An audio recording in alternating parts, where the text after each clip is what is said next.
Part 6. Chapter 1. Doria Alexandrova spent the summer with her children at Pokrovskoe, at her sister Kitty Levin's. The house on her own estate was quite in ruins, and Levin and his wife had persuaded her to spend the summer with them. Stepan Arkadyevitch greatly approved of the arrangement. He said he was very sorry his official duties prevented him from spending the summer in the country with his family, which would have been the greatest happiness for him, and remaining in Moscow, he came down to the country from time to time for a day or two. Besides the Oblonskys, with all their children and their governess, the old princess too came to stay that summer with the Levins, as she considered it her duty to watch over her inexperienced daughter in her interesting condition. Moreover, Varenka, Kitty's friend abroad, kept her promise to come to Kitty when she was married, and stayed with her friend. All of these were friends or relations of Levin's wife. And though he liked them all, he rather regretted his own Levin world and ways, which was smothered by this influx of the Shabbatsky element, as he called it to himself. Of his own relations there stayed with him only Sergei Ivanovitch, but he too was a man of the Koznishev and not the Levin stamp, so that the Levin spirit was utterly obliterated.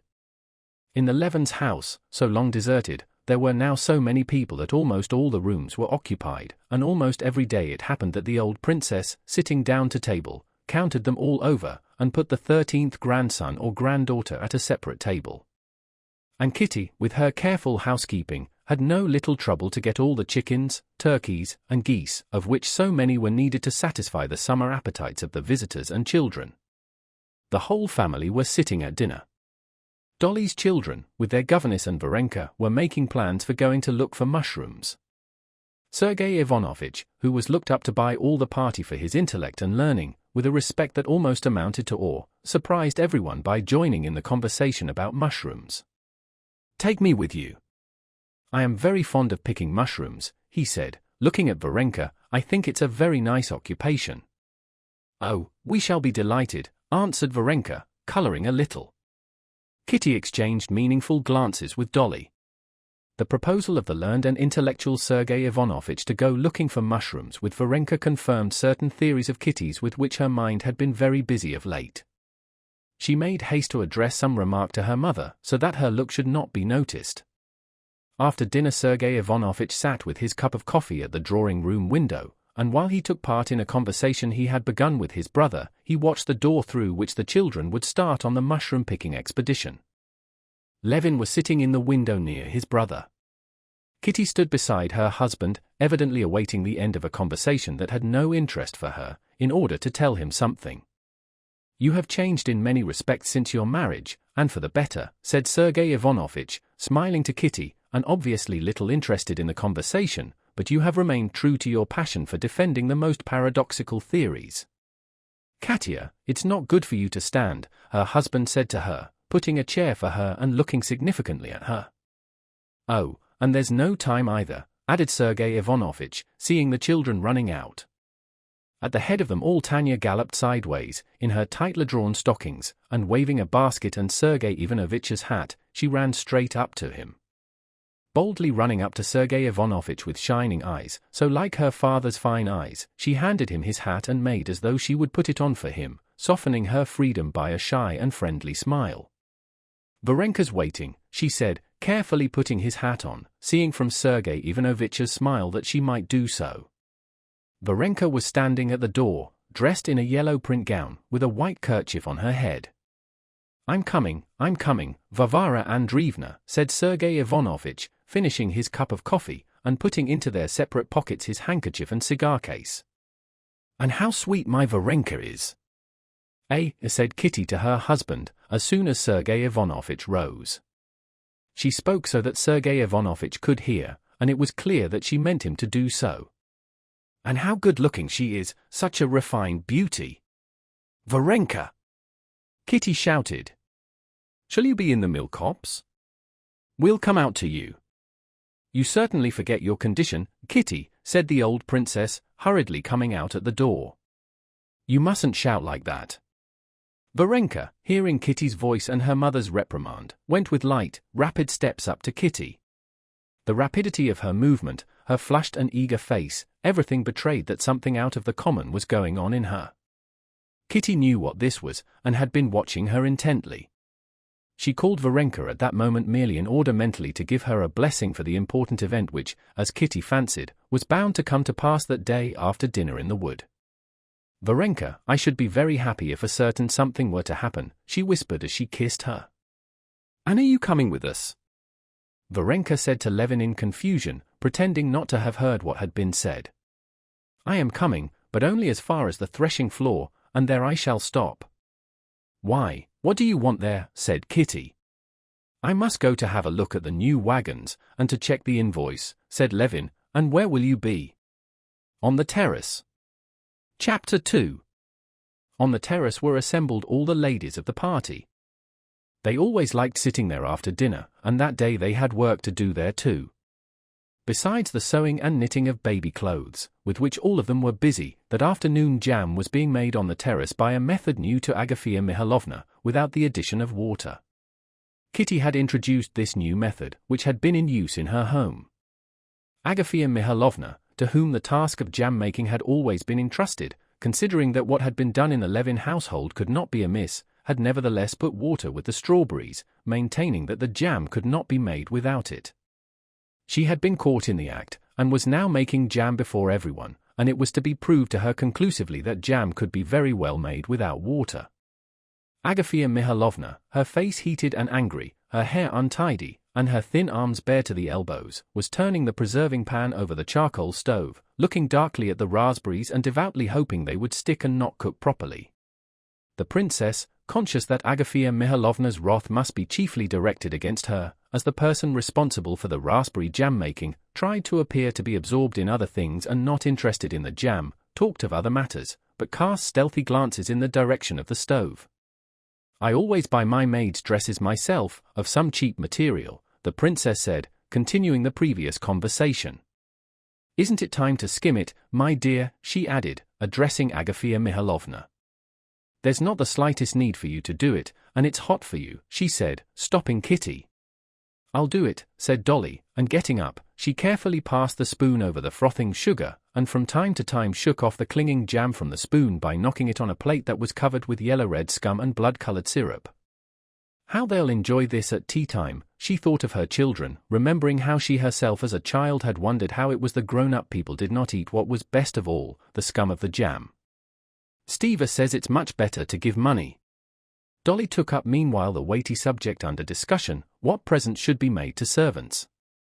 "But money's out of the question," the princess and Kitty exclaimed with one voice. "They appreciate a present." "Well, last year, for instance, I bought our Matrona Semyonovna, not a poplin, but something of that sort," said the princess. "I remember she was wearing it on your name day. A charming pattern, so simple and refined, I should have liked it myself, if she hadn't had it. Something like Varenka's. So pretty and inexpensive." "Well, now I think it's done," said Dolly, dropping the syrup from the spoon. "When it sets as it drops, it's ready. Cook it a little longer, Agafea Mihalovna." "The flies," said Agafea Mihalovna angrily. "It'll be just the same," she added. "Ah, how sweet it is. Don't frighten it," Kitty said suddenly, looking at a sparrow that had settled on the step and was pecking at the center of a raspberry. "Yes, but you keep a little further from the stove," said her mother. "A propos de Varenka," said Kitty, speaking in French, as they had been doing all the while, so that Agafea Mihalovna should not understand them. "You know, Mamma, I somehow expect things to be settled today. You know what I mean. How splendid it would be." "But what a famous matchmaker she is," said Dolly. "How carefully and cleverly she throws them together." "No, tell me, Mamma, what do you think?" "Why, what is one to think? He meant Sergei Ivanovitch, might at any time have been a match for anyone in Russia. Now, of course, he's not quite a young man, still I know ever so many girls would be glad to marry him even now. She's a very nice girl, but he might." "Oh, no, Mamma, do understand why, for him and for her too, nothing better could be imagined." "In the first place, she's charming," said Kitty, crooking one of her fingers. "He thinks her very attractive, that's certain," assented Dolly. then he occupies such a position in society that he has no need to look for either fortune or position in his wife. All he needs is a good, sweet wife, a restful one. Well, with her he would certainly be restful, Dolly assented. Thirdly, that she should love him. And so it is, that is, it would be so splendid. I look forward to seeing them coming out of the forest, and everything settled. I shall see at once by their eyes. I should be so delighted. What do you think, Dolly? But don't excite yourself. It's not at all the thing for you to be excited, said her mother. Oh, I'm not excited, Mamma. I fancy he will make her an offer today. Ah, that's so strange, how and when a man makes an offer. There is a sort of barrier, and all at once it's broken down, said Dolly, smiling pensively and recalling her past with Stepan Arkadyevitch. Mamma, how did Papa make you an offer? Kitty asked suddenly. There was nothing out of the way, it was very simple, answered the princess, but her face beamed all over at the recollection. Oh, but how was it? You loved him, anyway, before you were allowed to speak. Kitty felt a peculiar pleasure in being able now to talk to her mother on equal terms about those questions of such paramount interest in a woman's life. Of course I did, he had come to stay with us in the country. But how was it settled between you, Mamma? You imagine, I dare say, that you invented something quite new. It's always just the same, it was settled by the eyes, by smiles. How nicely you said that, Mamma. It's just by the eyes, by smiles that it's done, Dolly assented. But what words did he say? What did Kostya say to you? He wrote it in chalk. It was wonderful. How long ago it seems, she said. And the three women all fell to musing on the same thing. Kitty was the first to break the silence. She remembered all that last winter before her marriage, and her passion for Vronsky. There's one thing, that old love affair of Varenka's, she said, a natural chain of ideas bringing her to this point. I should have liked to say something to Sergei Ivanovitch, to prepare him. They're all men, I mean, she added, awfully jealous over our past. Not all, said Dolly. You judge by your own husband. It makes him miserable even now to remember Vronsky. Eh? That's true, isn't it? Yes, Kitty answered, a pensive smile in her eyes. But I really don't know, the mother put in defense of her motherly care of her daughter, what there was in your past that could worry him. That Vronsky paid you attentions, that happens to every girl. Oh, yes, but we didn't mean that, Kitty said, flushing a little. No, let me speak, her mother went on, why, you yourself would not let me have a talk to Vronsky. Don't you remember? Oh, Mamma, said Kitty, with an expression of suffering. There's no keeping you young people in check nowadays. Your friendship could not have gone beyond what was suitable. I should myself have called upon him to explain himself.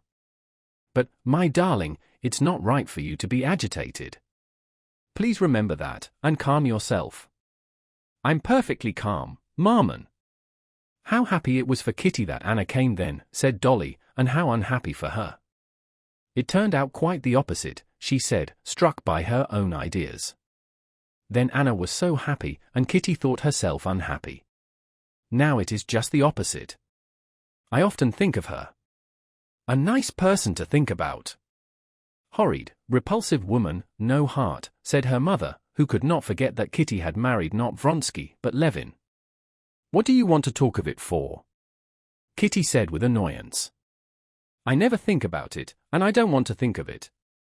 And I don't want to think of it, she said, catching the sound of her husband's well-known step on the steps of the terrace. What's that you don't want to think about? Inquired Levin, coming onto the terrace. But no one answered him, and he did not repeat the question.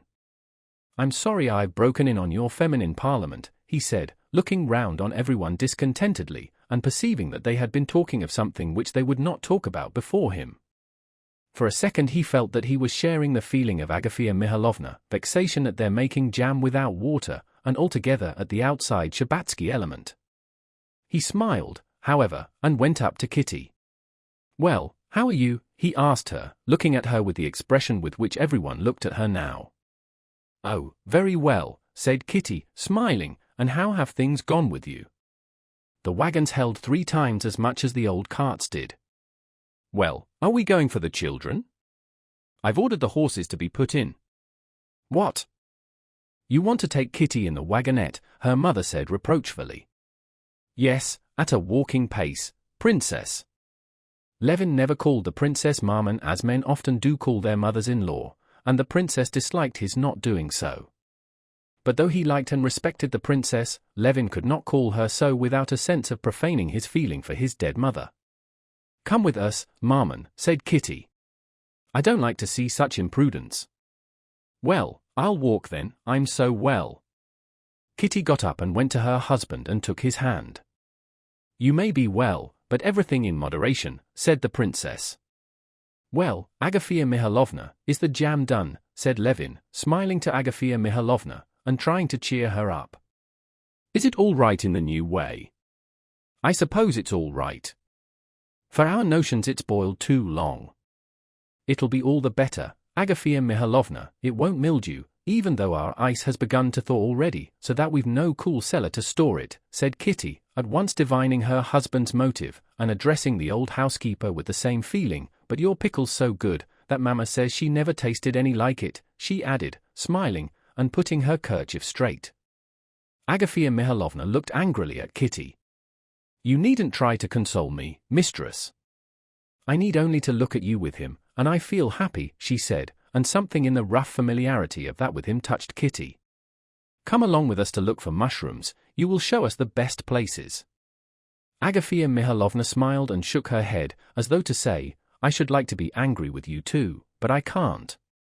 "Do it, please, by my receipt," said the princess, "put some paper over the jam, and moisten it with a little rum, and without even ice, it will never go mildewy."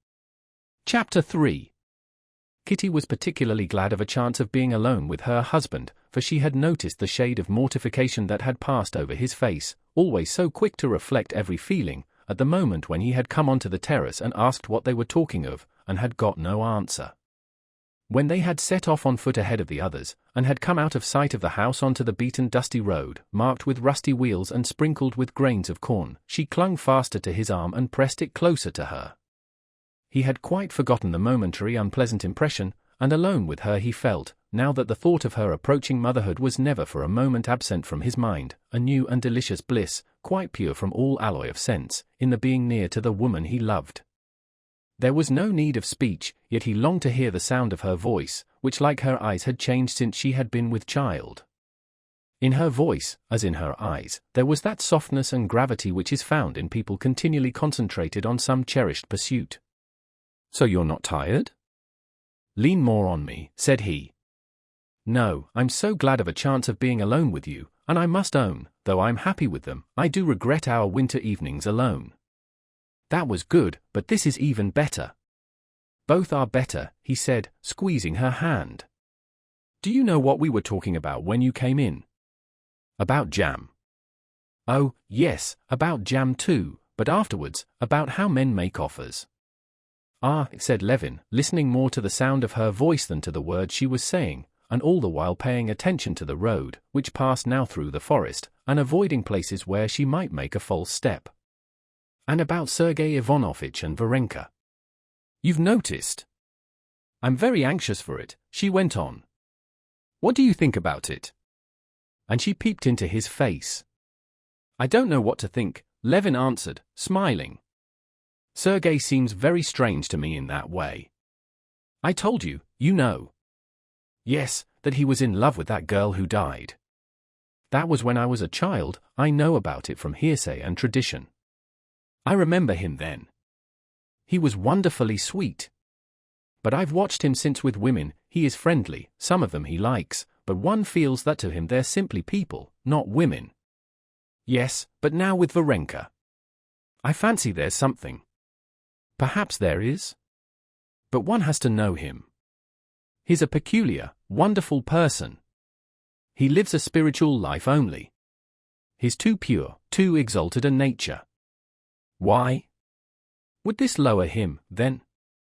"No, but he's so used to a spiritual life that he can't reconcile himself with actual fact, and Varenka is after all fact." Levin had grown used by now to uttering his thought boldly, without taking the trouble of clothing it in exact language.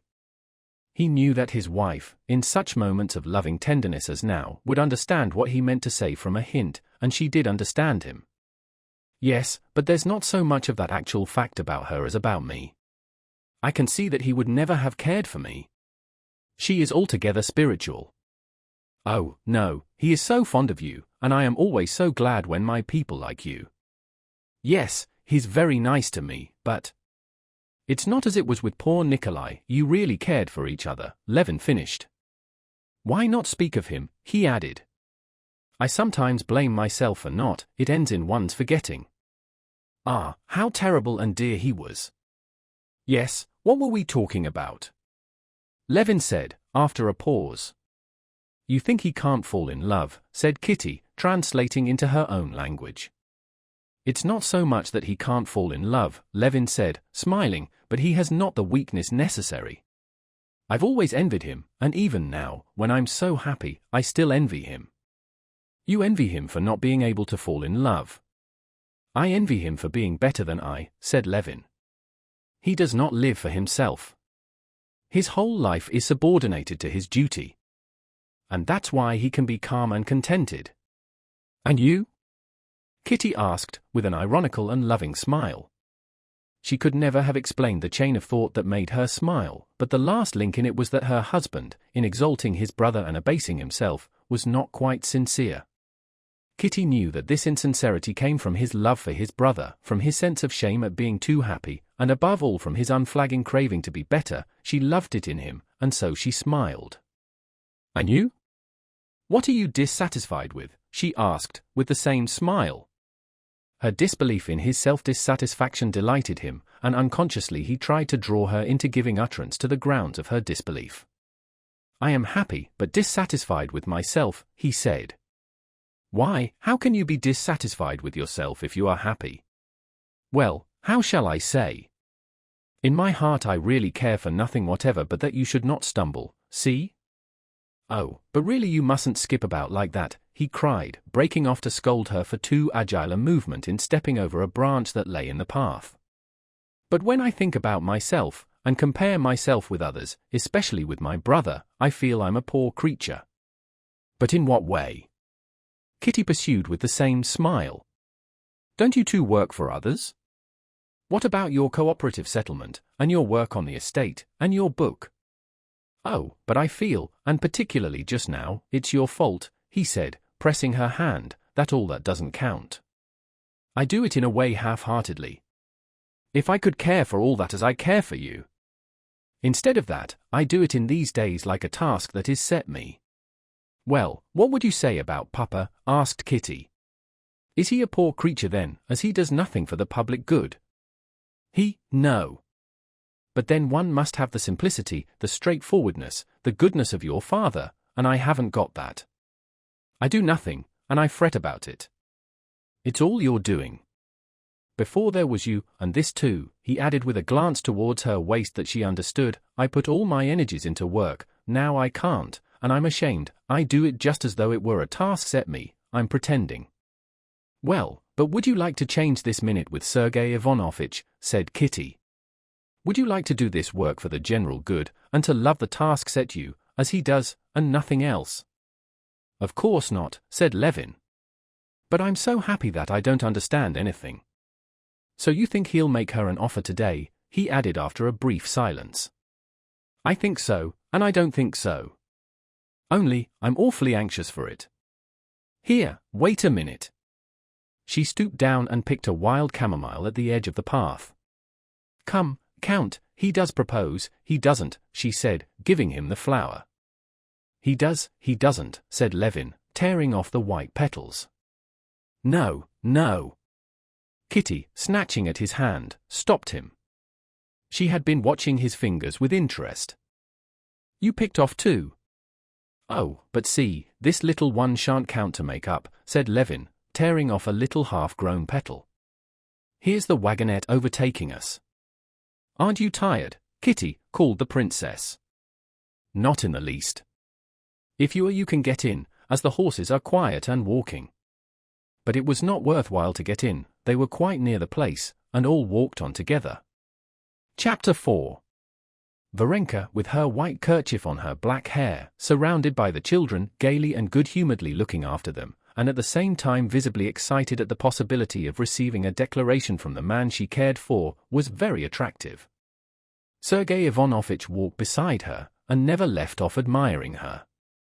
Looking at her, he recalled all the delightful things he had heard from her lips, all the good he knew about her, and became more and more conscious that the feeling he had for her was something special that he had felt long, long ago, and only once, in his early youth. The feeling of happiness in being near her continually grew, and at last reached such a point that, as he put a huge, slender-stalked agaric fungus in her basket, he looked straight into her face, and noticing the flush of glad and alarmed excitement that overspread her face, he was confused himself, and smiled to her in silence, a smile that said too much. If so, he said to himself, I ought to think it over and make up my mind, and not give way like a boy to the impulse of a moment. I'm going to pick by myself apart from all the rest, or else my efforts will make no show, he said, and he left the edge of the forest where they were walking on low silky grass between old birch trees standing far apart, and went more into the heart of the wood, where between the white birch trunks there were grey trunks of aspen and dark bushes of hazel. Walking some 40 paces away, Sergei Ivanovitch, knowing he was out of sight, stood still behind a bushy spindle tree in full flower with its rosy red catkins. It was perfectly still all round him. Only overhead in the birches under which he stood, the flies, like a swarm of bees, buzzed unceasingly, and from time to time the children's voices were floated across to him. All at once he heard, not far from the edge of the wood, the sound of Varenka's contralto voice, calling Grisha, and a smile of delight passed over Sergei Ivanovitch's face. Conscious of this smile, he shook his head disapprovingly at his own condition, and taking out a cigar, he began lighting it. For a long while he could not get a match to light against the trunk of a birch tree. The soft scales of the white bark rubbed off the phosphorus, and the light went out. At last one of the matches burned, and the fragrant cigar smoke, hovering uncertainly in flat, wide coils, stretched away forwards and upwards over a bush under the overhanging branches of a birch tree. Watching the streak of smoke, Sergei Ivanovitch walked gently on, deliberating on his position. Why not? He thought. If it were only a passing fancy or a passion, if it were only this attraction, this mutual attraction, I can call it a mutual attraction, but if I felt that it was in contradiction with the whole bent of my life, if I felt that in giving way to this attraction I should be false to my vocation and my duty, but it's not so. The only thing I can say against it is that, when I lost Marie, I said to myself that I would remain faithful to her memory. That's the only thing I can say against my feeling. That's a great thing, Sergei Ivanovitch said to himself, feeling at the same time that this consideration had not the slightest importance for him personally, but would only perhaps detract from his romantic character in the eyes of others. But apart from that, however much I searched, I should never find anything to say against my feeling. If I were choosing by considerations of suitability alone, I could not have found anything better. However many women and girls he thought of whom he knew, he could not think of a girl who united to such a degree all, positively all, the qualities he would wish to see in his wife. She had all the charm and freshness of youth, but she was not a child, and if she loved him consciously as a woman ought to love, that was one thing. Another point, she was not only far from being worldly, but had an unmistakable distaste for worldly society, and at the same time she knew the world, and had all the ways of a woman of the best society, which were absolutely essential to Sergei Ivanovitch's conception of the woman who was to share his life. Thirdly, she was religious, and not like a child, unconsciously religious and good, as Kitty, for example, was, but her life was founded on religious principles. Even in trifling matters, Sergei Ivanovitch found in her all that he wanted in his wife. She was poor and alone in the world, so she would not bring with her a mass of relations and their influence into her husband's house, as he saw now in Kitty's case. She would owe everything to her husband, which was what he had always desired too for his future family life. And this girl, who united all these qualities, loved him. He was a modest man, but he could not help seeing it. And he loved her. There was one consideration against it, his age. But he came of a long-lived family, he had not a single grey hair, no one would have taken him for 40, and he remembered Varenka saying that it was only in Russia that men of 50 thought themselves old, and that in France a man of 50 considers himself dans la force de l'âge, while a man of 40 is un jeune homme. But what did the mere reckoning of years matter when he felt as young in heart as he had been 20 years ago? Was it not youth to feel as he felt now, when coming from the other side to the edge of the wood he saw in the glowing light of the slanting sunbeams the gracious figure of Varenka in her yellow gown with her basket, walking lightly by the trunk of an old birch tree, and when this impression of the sight of Varenka blended so harmoniously with the beauty of the view of the yellow oat field lying bathed in the slanting sunshine, and beyond it the distant ancient forest flecked with yellow and melting into the blue of the distance? His heart throbbed joyously. A softened feeling came over him. He felt that he had made up his mind. Varenka, who had just crouched down to pick a mushroom, rose with a supple movement and looked round. Flinging away the cigar, Sergei Ivanovitch advanced with resolute steps towards her. Chapter 5. Varvara Andreevna, when I was very young, I set before myself the ideal of the woman I loved and should be happy to call my wife. I have lived through a long life, and now for the first time I have met what I sought, in you. I love you, and offer you my hand. Sergei Ivanovitch was saying this to himself while he was 10 paces from Varvara. Kneeling down, with her hands over the mushrooms to guard them from Grisha, she was calling little Moshe. Come here, little ones. There are so many, she was saying in her sweet, deep voice. Seeing Sergei Ivanovitch approaching, she did not get up and did not change her position, but everything told him that she felt his presence and was glad of it. Well, did you find some? She asked from under the white kerchief, turning her handsome, gently smiling face to him. Not one, said Sergei Ivanovitch. Did you? She did not answer, busy with the children who thronged about her. That one too, near the twig, she pointed out to little Moshe a little fungus, split in half across its rosy cap by the dry grass from under which it thrust itself. Varenka got up while Moshe picked the fungus, breaking it into 2 white halves. This brings back my childhood, she added, moving apart from the children beside Sergei Ivanovitch. They walked on for some steps in silence. Varenka saw that he wanted to speak, she guessed of what, and felt faint with joy and panic. They had walked so far away that no one could hear them now, but still he did not begin to speak. It would have been better for Varenka to be silent. After a silence it would have been easier for them to say what they wanted to say than after talking about mushrooms. But against her own will, as it were accidentally, Varenka said, So you found nothing? In the middle of the wood there are always fewer, though. Sergei Ivanovitch sighed and made no answer. He was annoyed that she had spoken about the mushrooms. He wanted to bring her back to the first words she had uttered about her childhood, but after a pause of some length, as though against his own will, he made an observation in response to her last words. I have heard that the white edible funguses are found principally at the edge of the wood, though I can't tell them apart. Some minutes more passed, they moved still further away from the children, and were quite alone. Varenka's heart throbbed so that she heard it beating, and felt that she was turning red and pale and red again. To be the wife of a man like Koznishev, after her position with Madame Stahl, was to her imagination the height of happiness.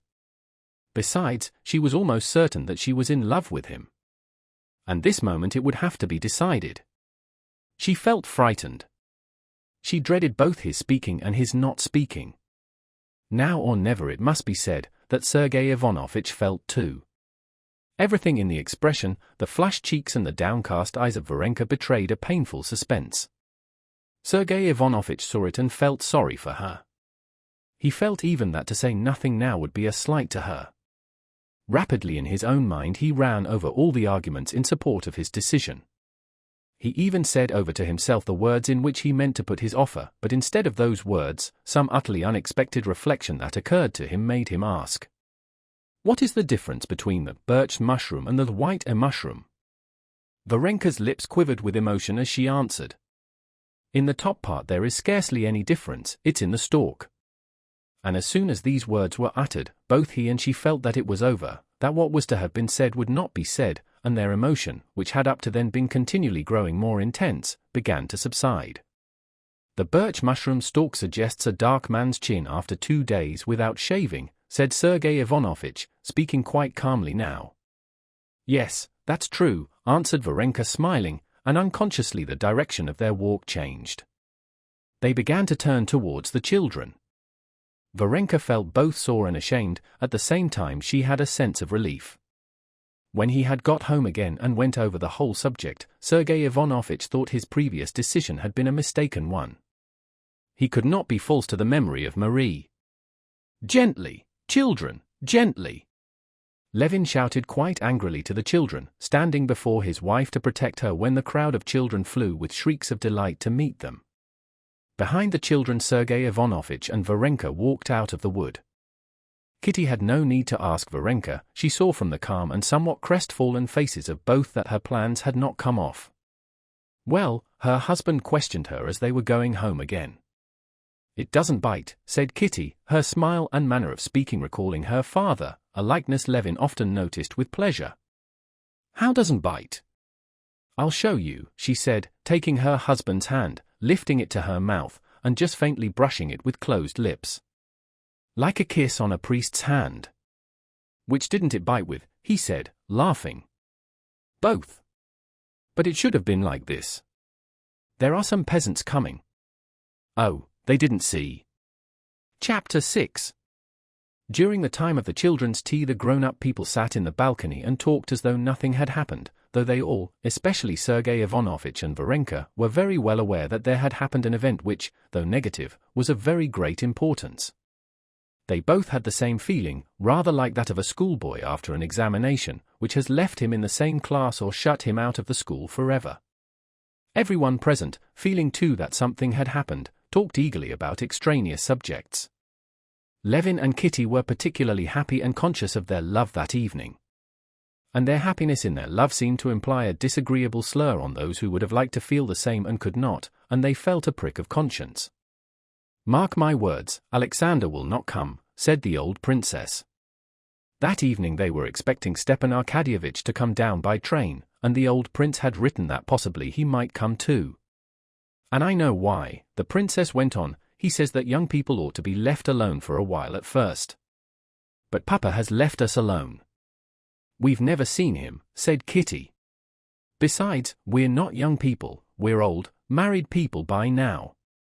Only if he doesn't come, I shall say goodbye to you children, said the princess, sighing mournfully. What nonsense, Mamma, both the daughters fell upon her at once. How do you suppose he is feeling? Why, now? And suddenly there was an unexpected quiver in the princess's voice. Her daughters were silent, and looked at one another. Maman always finds something to be miserable about, they said in that glance. They did not know that happy as the princess was in her daughter's house, and useful as she felt herself to be there, she had been extremely miserable, both on her own account and her husband's, ever since they had married their last and favorite daughter, and the old home had been left empty. What is it, Agafea Mihailovna? Kitty asked suddenly of Agafea Mihailovna, who was standing with a mysterious air, and a face full of meaning. About supper. Well, that's right, said Dolly, you go and arrange about it, and I'll go and hear Grisha repeat his lesson, or else he will have nothing done all day. That's my lesson. No, Dolly, I'm going, said Levin, jumping up. Grisha, who was by now at a high school, had to go over the lessons of the term in the summer holidays. Doria Alexandrova, who had been studying Latin with her son in Moscow before, had made it a rule on coming to the Levins to go over with him, at least once a day, the most difficult lessons of Latin and arithmetic. Levin had offered to take her place, but the mother, having once overheard Levin's lesson, and noticing that it was not given exactly as the teacher in Moscow had given it, said resolutely, though with much embarrassment and anxiety not to mortify Levin, that they must keep strictly to the book as the teacher had done, and that she had better undertake it again herself. Levin was amazed both at Stepan Arkadyevitch, who, by neglecting his duty, threw upon the mother the supervision of studies of which she had no comprehension, and at the teachers for teaching the children so badly. But he promised his sister-in-law to give the lessons exactly as she wished. And he went on teaching Grisha, not in his own way, but by the book, and so took little interest in it, and often forgot the hour of the lesson. So it had been today. No, I'm going, Dolly, you sit still, he said. We'll do it all properly, like the book. Only when Steva comes, and we go out shooting, then we shall have to miss it." And Levin went to Grisha. Varenka was saying the same thing to Kitty. Even in the happy, well-ordered household of the Levins, Varenka had succeeded in making herself useful. "I'll see to the supper, you sit still," she said, and got up to go to Agafia Mihailovna. Yes, most likely they've not been able to get chickens. If so, ours. Agafia Mihailovna and I will see about it," and Varenka vanished with her. "What a nice girl," said the princess. "Not nice, Maman, she's an exquisite girl, there's no one else like her." "So you are expecting Stepan Arkadyevitch today," said Sergei Ivanovitch, evidently not disposed to pursue the conversation about Varenka. "It would be difficult to find two sons-in-law more unlike than yours," he said with a subtle smile.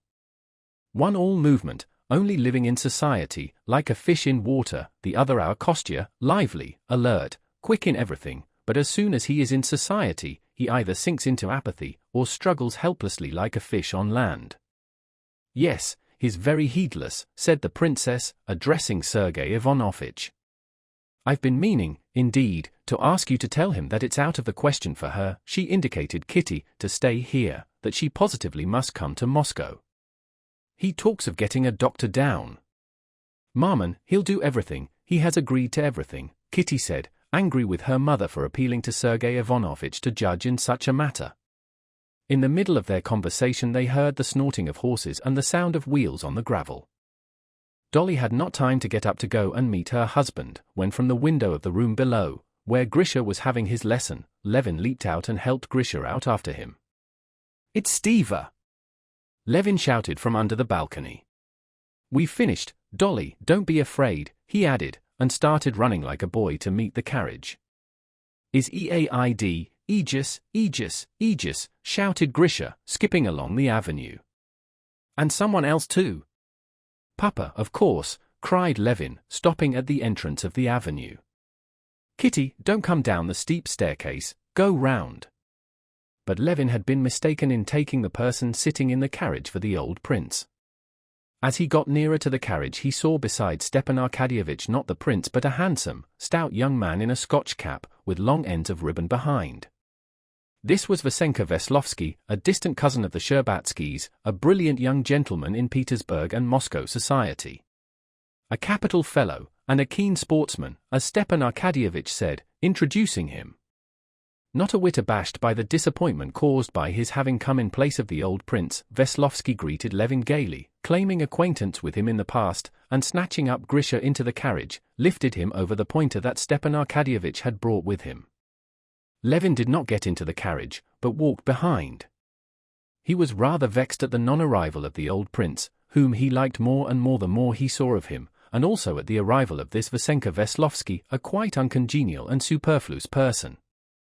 He seemed to him still more uncongenial and superfluous when, on approaching the steps where the whole party, children and grown-up, were gathered together in much excitement, Levin saw Vasenka Veslovsky, with a particularly warm and gallant air, kissing Kitty's hand.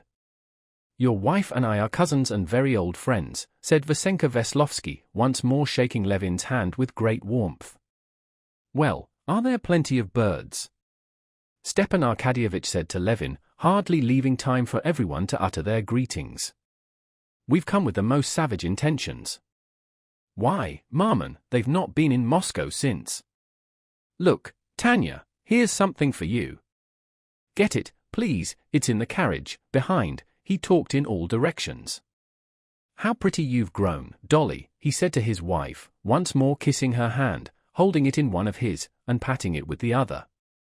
Levin, who a minute before had been in the happiest frame of mind, now looked darkly at everyone, and everything displeased him. Who was it he kissed yesterday with those lips, he thought, looking at Stepan Arkadyevitch's tender demonstrations to his wife. He looked at Dolly, and he did not like her either. She doesn't believe in his love. So what is she so pleased about? Revolting, thought Levin. He looked at the princess, who had been so dear to him a minute before, and he did not like the manner in which she welcomed this Vasenka with his ribbons, just as though she were in her own house. Even Sergei Ivanovitch, who had come out too onto the steps, seemed to him unpleasant with the show of cordiality with which he met Stepan Arkadyevitch, though Levin knew that his brother neither liked nor respected Oblonsky. And Varenka, even she seemed hateful, with her heir Saint Natush making the acquaintance of this gentleman, while all the while she was thinking of nothing but getting married. And more hateful than anyone was Kitty for falling in with the tone of gaiety with which this gentleman regarded his visit in the country, as though it were a holiday for himself and everyone else. And, above all, unpleasant was that particular smile with which she responded to his smile. Noisily talking, they all went into the house, but as soon as they were all seated, Levin turned and went out. Kitty saw something was wrong with her husband. She tried to seize a moment to speak to him alone, but he made haste to get away from her, saying he was wanted at the counting house. It was long since his own work on the estate had seemed to him so important as at that moment. It's all holiday for them, he thought, but these are no holiday matters, they won't wait, and there's no living without them. Chapter 7. Levin came back to the house only when they sent to summon him to supper. On the stairs were standing Kitty and Agafea Mihailovna, consulting about wines for supper.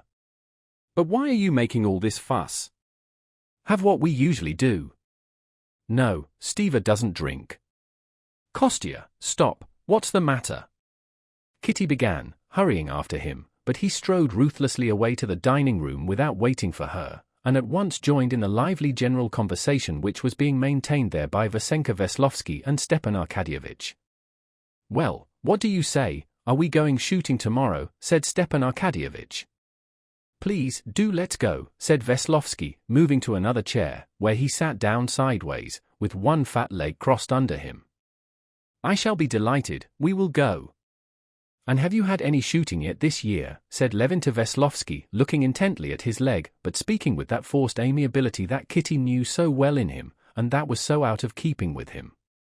I can't answer for our finding grouse, but there are plenty of snipe. Only we ought to start early. You're not tired? Aren't you tired, Stiva? Me tired? I've never been tired yet. Suppose we stay up all night. Let's go for a walk. Yes, really, let's not go to bed at all. Capital. Veslovsky chimed in.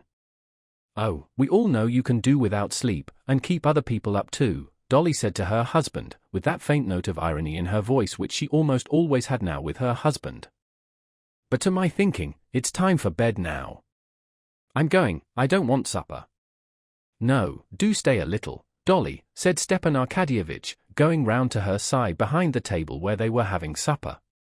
I've so much still to tell you. Nothing really, I suppose. Do you know Veslovsky has been at Anna's, and he's going to them again? You know they're hardly 50 miles from you, and I too must certainly go over there.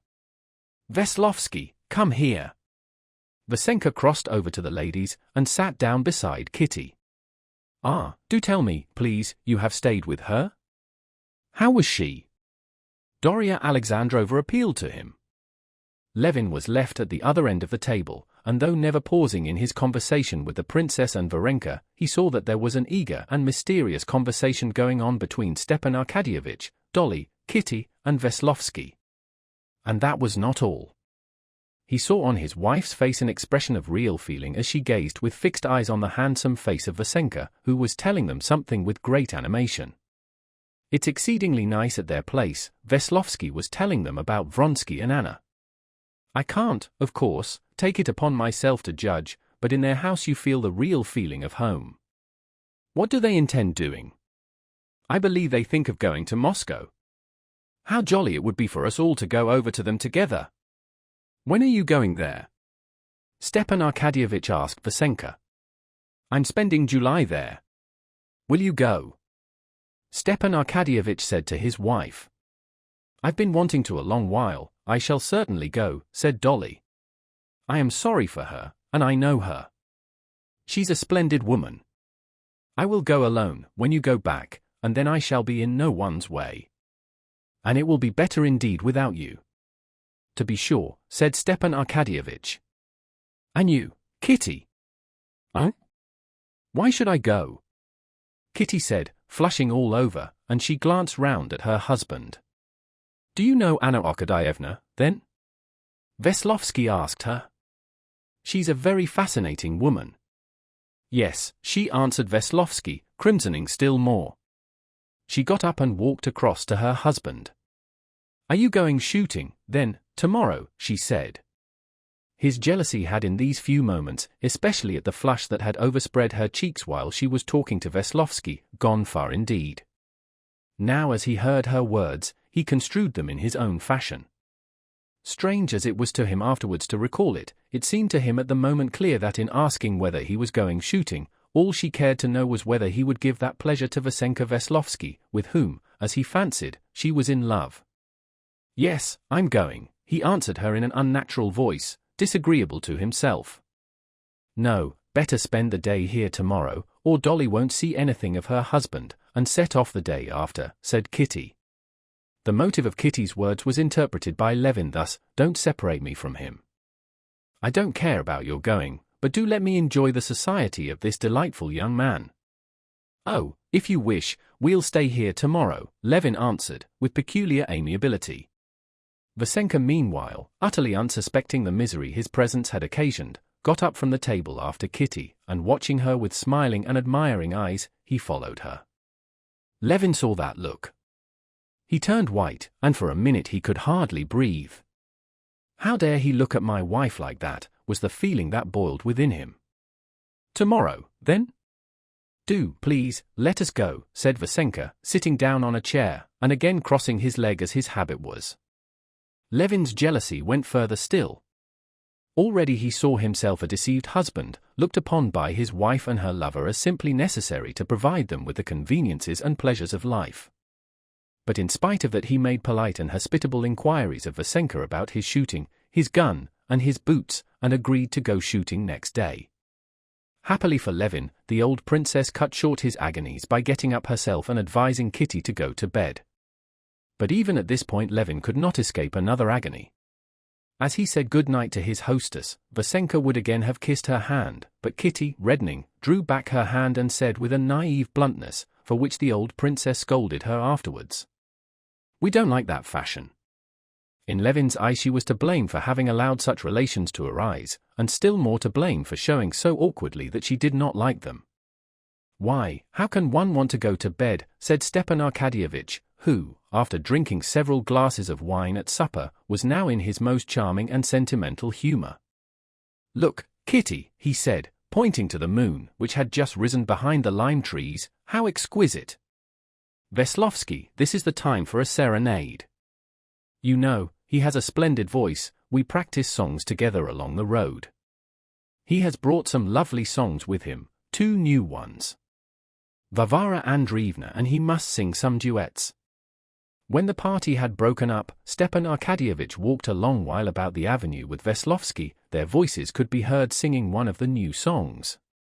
Levin, hearing these voices, sat scowling in an easy chair in his wife's bedroom, and maintained an obstinate silence when she asked him what was wrong. But when at last with a timid glance she hazarded the question, "Was there perhaps something you disliked about Veslovsky?" it all burst out, and he told her all. He was humiliated himself at what he was saying, and that exasperated him all the more. He stood facing her with his eyes glittering menacingly under his scowling brows, and he squeezed his strong arms across his chest as though he were straining every nerve to hold himself in. The expression of his face would have been grim, and even cruel, if it had not at the same time had a look of suffering which touched her. His jaws were twitching, and his voice kept breaking. "You must understand that I'm not jealous, that's a nasty word. I can't be jealous, and believe that. I can't say what I feel, but this is awful. I'm not jealous, but I'm wounded, humiliated that anybody dare think, that anybody dare look at you with eyes like that." "Eyes like what?" said Kitty, trying as conscientiously as possible to recall every word and gesture of that evening and every shade implied in them. At the very bottom of her heart she did think there had been something precisely at the moment when he had crossed over after her to the other end of the table, but she dared not own it even to herself, and would have been even more unable to bring herself to say so to him, and so increase his suffering. "And what can there possibly be attractive about me as I am now?" "Ah," he cried, clutching at his head, "you shouldn't say that. If you had been attractive then." "Oh, no, Kostya, oh, wait a minute, oh, do listen," she said, looking at him with an expression of pained commiseration. "Why, what can you be thinking about? When for me there's no one in the world, no one, no one. Would you like me never to see anyone?" For the first minute she had been offended at his jealousy, she was angry that the slightest amusement, even the most innocent, should be forbidden her, but now she would readily have sacrificed, not merely such trifles, but everything, for his peace of mind, to save him from the agony he was suffering. "You must understand the horror and comedy of my position," he went on in a desperate whisper, "that he's in my house, that he's done nothing improper positively except his free and easy airs and the way he sits on his legs. He thinks it's the best possible form, and so I'm obliged to be civil to him." "But, Kostya, you're exaggerating," said Kitty, at the bottom of her heart rejoicing at the depth of his love for her, shown now in his jealousy. "The most awful part of it all is that you're just as you always are, and especially now when to me you're something sacred, and we're so happy, so particularly happy, and all of a sudden a little wretch." "He's not a little wretch, why should I abuse him? I have nothing to do with him. But why should my, and your, happiness? Do you know, I understand now what it's all come from," Kitty was beginning. "Well, what?" "What? I saw how you looked while we were talking at supper." "Well, well," Levin said in dismay. She told him what they had been talking about. And as she told him, she was breathless with emotion. Levin was silent for a space, then he scanned her pale and distressed face, and suddenly he clutched at his head. "Katya, I've been worrying you. Darling, forgive me. It's madness. Katya, I'm a criminal. And how could you be so distressed at such idiocy? Oh, I was sorry for you." "For me? For me? How mad I am. But why make you miserable? It's awful to think that any outsider can shatter our happiness. It's humiliating too, of course. Oh, then I'll keep him here all the summer, and will overwhelm him with civility," said Levin, kissing her hands. "You shall see. Tomorrow. Oh, yes, we are going tomorrow." Chapter 8. Next day, before the ladies were up, the wagonette and a trap for the shooting party were at the door, and Laska, aware since early morning that they were going shooting, after much whining and darting to and fro, had sat herself down in the wagonette beside the coachman, and, disapproving of the delay, was excitedly watching the door from which the sportsman still did not come out. The first to come out was Vasenka Veslovsky, in new high boots that reached halfway up his thick thighs, in a green blouse, with a new Russian leather cartridge belt, and in his Scotch cap with ribbons, with a brand new English gun without a sling. Laska flew up to him, welcomed him, and jumping up, asked him in her own way whether the others were coming soon, but getting no answer from him, she returned to her post of observation and sank into repose again, her head on one side, and one ear pricked up to listen. At last the door opened with a creak, and Stepan Arkadyevitch's spot and tan pointer crack flew out, running round and turning over in the air. Stepan Arkadyevitch himself followed with a gun in his hand and a cigar in his mouth. Good dog, crack," he cried encouragingly to the dog, who put his paws up on his chest, catching at his game bag. Stepan Arkadyevitch was dressed in rough leggings and spats, in torn trousers and a short coat. On his head there was a wreck of a hat of indefinite form, but his gun of a new patent was a perfect gem, and his game bag and cartridge belt, though worn, were of the very best quality. Vasenka Veslovsky had had no notion before that it was truly chic for a sportsman to be in tatters, but to have his shooting outfit of the best quality. He saw it now as he looked at Stepan Arkadyevitch, radiant in his rags, graceful, well-fed, and joyous, a typical Russian nobleman. And he made up his mind that next time he went shooting he would certainly adopt the same get-up. "Well, and what about our host?" he asked. "A young wife," said Stepan Arkadyevitch, smiling. "Yes, and such a charming one. He came down dressed. No doubt his run up to her again." Stepan Arkadyevitch guessed right. Levin had run up again to his wife to ask her once more if she forgave him for his idiocy yesterday, and, moreover, to beg her for Christ's sake to be more careful. The great thing was for her to keep away from the children, they might any minute push against her. Then he had once more to hear her declare that she was not angry with him for going away for 2 days, and to beg her to be sure to send him a note next morning by a servant on horseback, to write him, if it were but 2 words only, to let him know that all was well with her. Kitty was distressed, as she always was, at parting for a couple of days from her husband, but when she saw his eager figure, looking big and strong in his shooting boots and his white blouse, and a sort of sportsman elation and excitement incomprehensible to her, she forgot her own chagrin for the sake of his pleasure, and said good-bye to him cheerfully. "Pardon, gentlemen," he said, running out onto the steps. "Have you put the lunch in? Why is the chestnut on the right?" "Well, it doesn't matter." "Laska, down, go and lie down." "Put it with the herd of oxen," he said to the herdsman, who was waiting for him at the steps with some question. "Excuse me, here comes another villain." Levin jumped out of the wagonette, in which he had already taken his seat, to meet the carpenter, who came towards the steps with a rule in his hand. "You didn't come to the counting house yesterday, and now you're detaining me." "Well, what is it? Would your honor let me make another turning? It's only 3 steps to add. And we make it just fit at the same time. It will be much more convenient." "You should have listened to me," Levin answered with annoyance. "I said, put the lines and then fit in the steps. Now there's no setting it right. Do as I told you, and make a new staircase." The point was that in the lodge that was being built the carpenter had spoiled the staircase, fitting it together without calculating the space it was to fill, so that the steps were all sloping when it was put in place. Now the carpenter wanted, keeping the same staircase, to add 3 steps. "It will be much better." "But where's your staircase coming out with its 3 steps?" "Why, upon my word, sir," the carpenter said with a contemptuous smile. "It comes out right at the very spot. It starts, so to speak," he said, with a persuasive gesture, "it comes down, and comes down, and comes out. But 3 steps will add to the length too. Where is it to come out?" "Why, to be sure, it'll start from the bottom and go up, and come out so," the carpenter said obstinately and convincingly. "It'll reach the ceiling and the wall." "Upon my word." "Why, it'll go up, and come out like this." Levin took out a ramrod and began sketching him the staircase in the dust. "There, do you see?" "As your honor likes," said the carpenter, with a sudden gleam in his eyes, obviously understanding the thing at last. "It seems it'll be best to make a new one." "Well, then, do it as you're told," Levin shouted, seating himself in the wagonette. "Down! Hold the dogs, Philip!" Levin felt now, at leaving behind all his family and household cares, such an eager sense of joy in life and expectation that he was not disposed to talk. Besides that, he had that feeling of concentrated excitement that every sportsman experiences as he approaches the scene of action.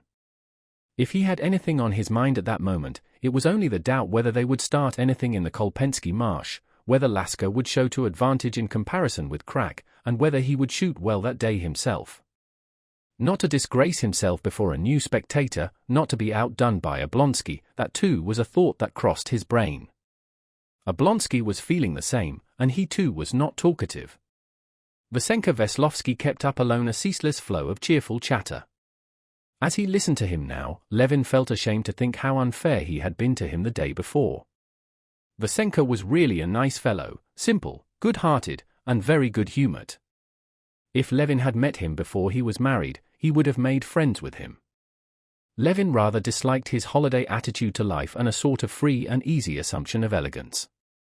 It was as though he assumed a high degree of importance in himself that could not be disputed, because he had long nails and a stylish cap and everything else to correspond, but this could be forgiven for the sake of his good nature and good breeding.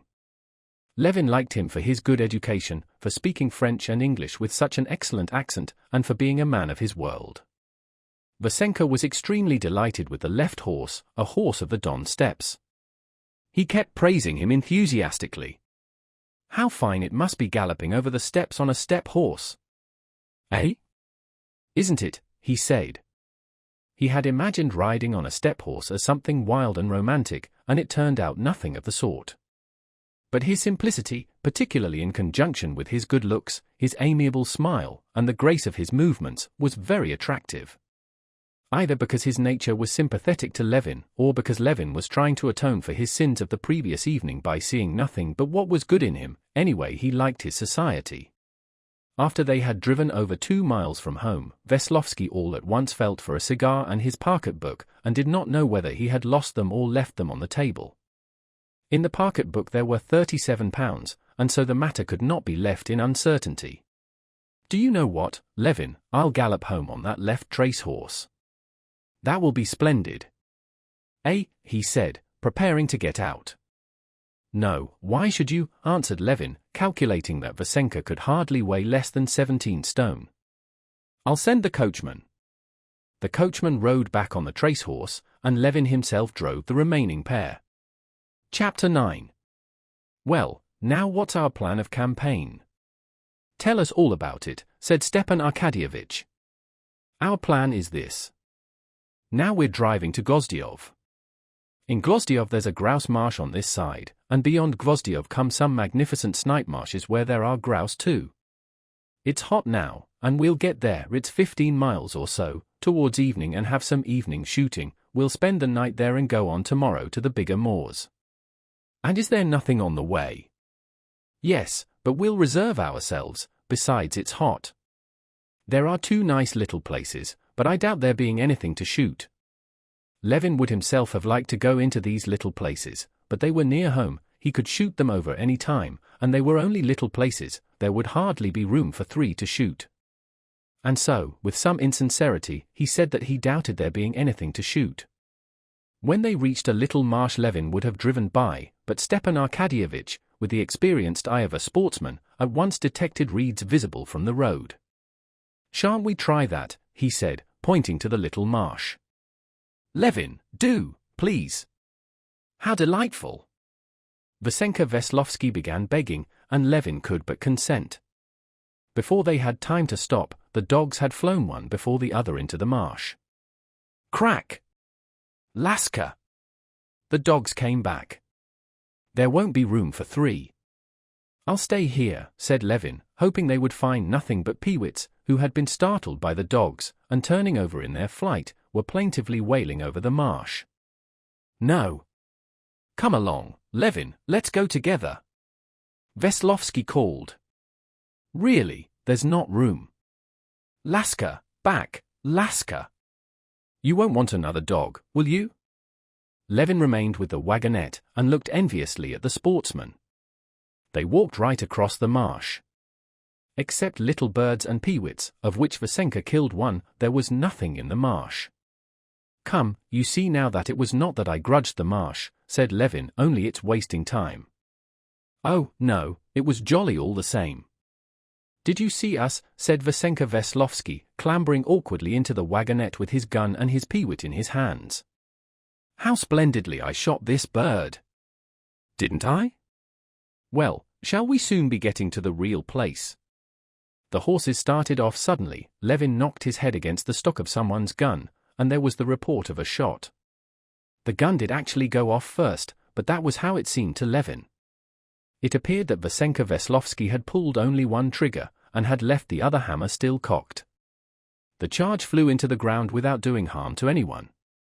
Stepan Arkadyevitch shook his head and laughed reprovingly at Veslovsky. But Levin had not the heart to reprove him. In the first place, any reproach would have seemed to be called forth by the danger he had incurred and the bump that had come up on Levin's forehead. And besides, Veslovsky was at first so naively distressed, and then laughed so good-humoredly and infectiously at their general dismay, that one could not but laugh with him. When they reached the second marsh, which was fairly large, and would inevitably take some time to shoot over, Levin tried to persuade them to pass it by. But Veslovsky again overpersuaded him.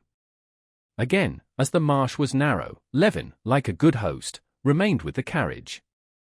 Crack made straight for some clumps of sedge. Vasenka Veslovsky was the first to run after the dog. Before Stepan Arkadyevitch had time to come up, a grouse flew out.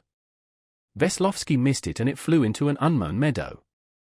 This grouse was left for Veslovsky to follow up. Crack found it again and pointed, and Veslovsky shot it and went back to the carriage. "Now you go and I'll stay with the horses," he said. Levin had begun to feel the pangs of a sportsman's envy.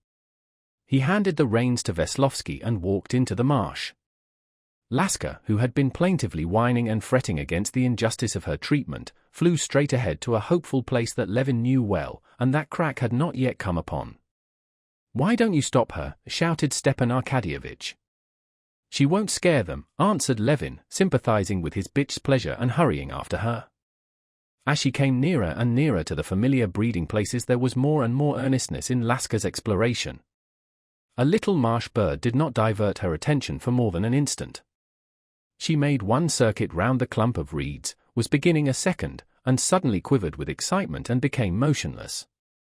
"Come, come, Steva," shouted Levin, feeling his heart beginning to beat more violently, and all of a sudden, as though some sort of shutter had been drawn back from his straining ears, all sounds, confused but loud, began to beat on his hearing, losing all sense of distance. He heard the steps of Stepan Arkadyevitch, mistaking them for the tramp of the horses in the distance. He heard the brittle sound of the twigs on which he had trodden, taking this sound for the flying of a grouse. He heard, too, not far behind him, a splashing in the water which he could not explain to himself. Picking his steps, he moved up to the dog. "Fetch it!" Not a grouse but a snipe flew up from beside the dog. Levin had lifted his gun, but at the very instant when he was taking aim, the sound of splashing grew louder, came closer, and was joined with the sound of Veslovsky's voice, shouting something with strange loudness. Levin saw he had his gun pointed behind the snipe, but still he fired. When he had made sure he had missed, Levin looked round and saw the horses and the wagonette not on the road but in the marsh. Veslovsky, eager to see the shooting, had driven into the marsh, and got the horses stuck in the mud. "Damn the fellow!" Levin said to himself, as he went back to the carriage that had sunk in the mire. "What did you drive in for?" he said to him dryly, and calling the coachman, he began pulling the horses out. Levin was vexed both at being hindered from shooting and at his horses getting stuck in the mud, and still more at the fact that neither Stepan Arkadyevitch nor Veslovsky helped him and the coachman to unharness the horses and get them out, since neither of them had the slightest notion of harnessing. Without vouchsafing a syllable in reply to Vasenka's protestations that it had been quite dry there, Levin worked in silence with the coachman at extricating the horses. But then, as he got warm at the work and saw how assiduously Veslovsky was tugging at the wagonette by one of the mudguards, so that he broke it indeed, Levin blamed himself for having under the influence of yesterday's feelings been too cold to Veslovsky, and tried to be particularly genial so as to smooth over his chilliness. When everything had been put right, and the carriage had been brought back to the road, Levin had the lunch served. Bon appetit, bonne conscience. Ce poulet va tout majusque fond de mes bottes. Vasenka, who had recovered his spirits, quoted the French saying as he finished his second chicken. "Well, now our troubles are over, now everything's going to go well. Only, to atone for my sins, I'm bound to sit on the box." "That's so?" "Eh?" "No, no. I'll be your automedon." "You shall see how I'll get you along," he answered, not letting go the rein when Levin begged him to let the coachman drive. "No, I must atone for my sins, and I'm very comfortable on the box." And he drove. Levin was a little afraid he would exhaust the horses, especially the chestnut, whom he did not know how to hold in, but unconsciously he fell under the influence of his gaiety and listened to the songs he sang all the way on the box, all the descriptions and representations he gave of driving in the English fashion, four in hand, and it was in the very best of spirits that after lunch they drove to the Gvozdyov marsh. Chapter 10. Vasenka drove the horses so smartly that they reached the marsh too early, while it was still hot. As they drew near this more important marsh, the chief aim of their expedition, Levin could not help considering how he could get rid of Vasenka and be free in his movements. Stepan Arkadyevitch evidently had the same desire, and on his face Levin saw the look of anxiety always present in a true sportsman when beginning shooting, together with a certain good-humored slyness peculiar to him. "How shall we go?" "It's a splendid marsh, I see, and there are hawks," said Stepan Arkadyevitch, pointing to two great birds hovering over the reeds. "Where there are hawks, there is sure to be game." "Now, gentlemen," said Levin, pulling up his boots and examining the lock of his gun with rather a gloomy expression, "do you see those reeds?" He pointed to an oasis of blackish green in the huge half-mown wet meadow that stretched along the right bank of the river. The marsh begins here, straight in front of us, do you see, where it is greener? From here it runs to the right where the horses are, there are breeding places there, and grouse, and all round those reeds as far as that alder, and right up to the mill. Over there, do you see, where the pools are? That's the best place. There I once shot 17 snipe. We'll separate with the dogs and go in different directions, and then meet over there at the mill. Well, which shall go to left and which to right? Asked Stepan Arkadyevitch. It's wider to the right, you two go that way and I'll take the left, he said with apparent carelessness. Capital! We'll make the bigger bag. Yes, come along, Vasenka exclaimed. Levin could do nothing but agree, and they divided. As soon as they entered the marsh, the two dogs began hunting about together and made towards the green, slime-covered pool. Levin knew Laska's method, wary and indefinite. He knew the place too and expected a whole covey of snipe. Veslovsky, beside me, walk beside me, he said in a faint voice to his companion splashing in the water behind him. Levin could not help feeling an interest in the direction his gun was pointed, after that casual shot near the Kolpensky marsh. Oh, I won't get in your way, don't trouble about me. But Levin could not help troubling, and recalled Kitty's words at parting, mind you don't shoot one another. The dogs came nearer and nearer, past each other, each pursuing its own scent. The expectation of snipe was so intense that to Levin the squelching sound of his own heel, as he drew it up out of the mire, seemed to be the call of a snipe, and he clutched and pressed the lock of his gun. Bang! Bang! Sounded almost in his ear. Vasenka had fired at a flock of ducks which was hovering over the marsh and flying at that moment towards the sportsman, far out of range. Before Levin had time to look round, there was the whir of one snipe, another, a third, and some 8 more rose one after another. Stepan Arkadyevitch hit one at the very moment when it was beginning its zigzag movements, and the snipe fell in a heap into the mud. Oblonsky aimed deliberately at another, still flying low in the reeds, and together with the report of the shot, that snipe too fell, and it could be seen fluttering out where the sedge had been cut, its unhurt wings showing white beneath. Levin was not so lucky, he aimed at his first bird too low, and missed. He aimed at it again, just as it was rising, but at that instant another snipe flew up at his very feet, distracting him so that he missed again. While they were loading their guns, another snipe rose, and Veslovsky, who had had time to load again, sent 2 charges of small shot into the water. Stepan Arkadyevitch picked up his snipe, and with sparkling eyes looked at Levin. Well, now let us separate, said Stepan Arkadyevitch, and limping on his left foot, holding his gun in readiness and whistling to his dog, he walked off in one direction. Levin and Veslovsky walked in the other. It always happened with Levin that when his first shots were a failure he got hot and out of temper, and shot badly the whole day. So it was that day. The snipe showed themselves in numbers. They kept flying up from just under the dogs, from under the sportsman's legs, and Levin might have retrieved his ill luck. But the more he shot, the more he felt disgraced in the eyes of Veslovsky, who kept popping away merrily and indiscriminately, killing nothing, and not in the slightest abashed by his ill success. Levin, in feverish haste, could not restrain himself, got more and more out of temper, and ended by shooting almost without a hope of hitting. Laska, indeed, seemed to understand this. She began looking more languidly, and gazed back at the sportsman, as it were, with perplexity or reproach in her eyes. Shots followed shots in rapid succession. The smoke of the powder hung about the sportsman, while in the great roomy net of the game bag there were only 3 light little snipe. And of these one had been killed by Veslovsky alone, and one by both of them together. Meanwhile from the other side of the marsh came the sound of Stepan Arkadyevitch's shots, not frequent, but, as Levin fancied, well directed, for almost after each they heard, crack, crack, a port. This excited Levin still more.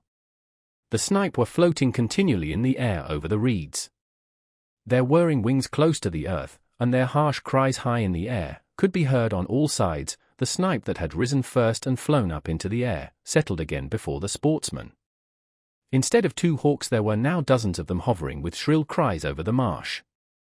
After walking through the larger half of the marsh, Levin and Veslovsky reached the place where the peasants' mowing grass was divided into long strips reaching to the reeds, marked off in one place by the trampled grass, in another by a path mown through it.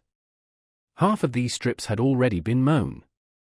Though there was not so much hope of finding birds in the uncut part as the cut part, Levin had promised Stepan Arkadyevitch to meet him, and so he walked on with his companion through the cut and uncut patches. "Hi, sportsman," shouted one of a group of peasants, sitting on an unharnessed cart, "come and have some lunch with us. Have a drop of wine." Levin looked round. "Come along, it's all right," shouted a good-humored-looking bearded peasant with a red face, showing his white teeth in a grin, and holding up a greenish bottle that flashed in the sunlight. "Chewist see Chewil's descent?" asked Veslovsky. "They invite you to have some vodka. Most likely they've been dividing the meadow into lots." "I should have some," said Levin, not without some guile, hoping Veslovsky would be tempted by the vodka, and would go away to them. "Why do they offer it?" "Oh, they're merrymaking." "Really, you should join them.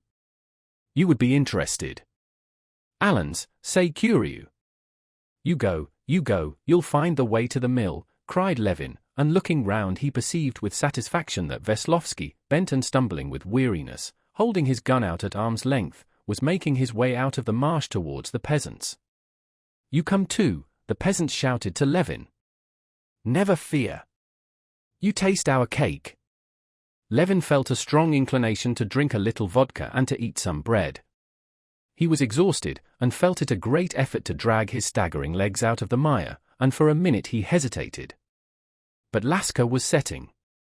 And immediately all his weariness vanished, and he walked lightly through the swamp towards the dog. A snipe flew up at his feet, he fired and killed it. Laska still pointed. "Fetch it." Another bird flew up close to the dog. Levin fired. But it was an unlucky day for him, he missed it, and when he went to look for the one he had shot, he could not find that either. He wandered all about the reeds, but Laska did not believe he had shot it, and when he sent her to find it, she pretended to hunt for it, but did not really. And in the absence of Vasenka, on whom Levin threw the blame of his failure, things went no better. There were plenty of snipes still, but Levin made one miss after another.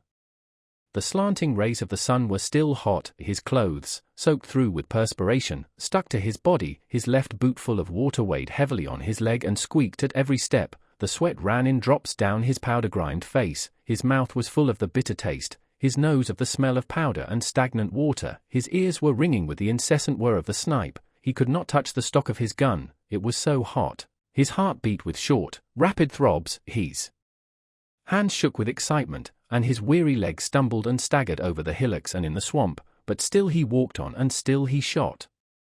At last, after a disgraceful miss, he flung his gun and his hat on the ground. "No, I must control myself," he said to himself. Picking up his gun and his hat, he called Laska, and went out of the swamp. When he got onto dry ground he sat down, pulled off his boot and emptied it, then walked to the marsh, drank some stagnant-tasting water, moistened his burning hot gun, and washed his face and hands.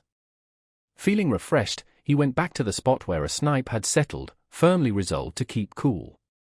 He tried to be calm, but it was the same again. His finger pressed the cock before he had taken a good aim at the bird. It got worse and worse. He had only 5 birds in his game bag when he walked out of the marsh towards the alders where he was to rejoin Stepan Arkadyevitch. Before he caught sight of Stepan Arkadyevitch he saw his dog. Crack darted out from behind the twisted root of an alder, black all over with the stinking mire of the marsh, and with the air of a conqueror sniffed at Laska.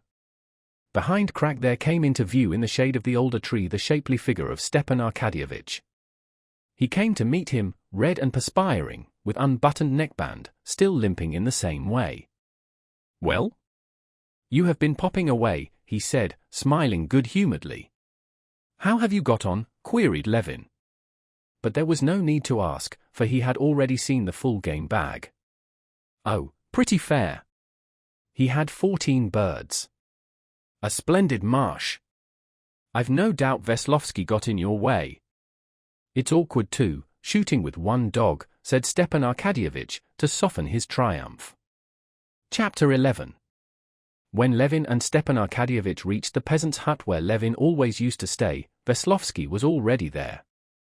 he was sitting in the middle of the hut, clinging with both hands to the bench from which he was being pulled by a soldier, the brother of the peasant's wife, who was helping him off with his miry boots. Veslovsky was laughing his infectious, good-humored laugh. "I've only just come. Ils sont eat charmants. Just fancy, they gave me drink, fed me. Such bread, it was exquisite. Delicia. And the vodka, I never tasted any better.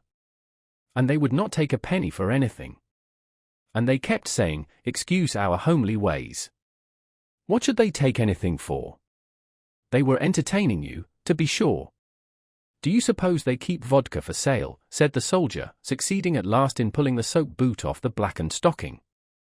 In spite of the dirtiness of the hut, which was all muddied by their boots and the filthy dogs licking themselves clean, and the smell of marsh mud and powder that filled the room, and the absence of knives and forks, the party drank their tea and ate their supper with a relish only known to sportsmen. Washed and clean, they went into a hay barn swept ready for them, where the coachman had been making up beds for the gentlemen. Though it was dusk, not one of them wanted to go to sleep. After wavering among reminiscences and anecdotes of guns, of dogs, and of former shooting parties, the conversation rested on a topic that interested all of them. After Vasenka had several times over expressed his appreciation of this delightful sleeping place among the fragrant hay, this delightful broken cart, he supposed it to be broken because the shafts had been taken out, of the good nature of the peasants that had treated him to vodka, of the dogs who lay at the feet of their respective masters. Oblonsky began telling them of a delightful shooting party at Malthus's, where he had stayed the previous summer. Malthus was a well-known capitalist, who had made his money by speculation in railway shares. Stepan Arkadyevitch described what grouse moors this Malthus had bought in the Tver province, and how they were preserved, and of the carriages and dog-carts in which the shooting party had been driven, and the luncheon pavilion that had been rigged up at the marsh. "I don't understand you," said Levin, sitting up in the hay. "How is it such people don't disgust you? I can understand a lunch with Lafitte is all very pleasant, but don't you dislike just that very sumptuousness?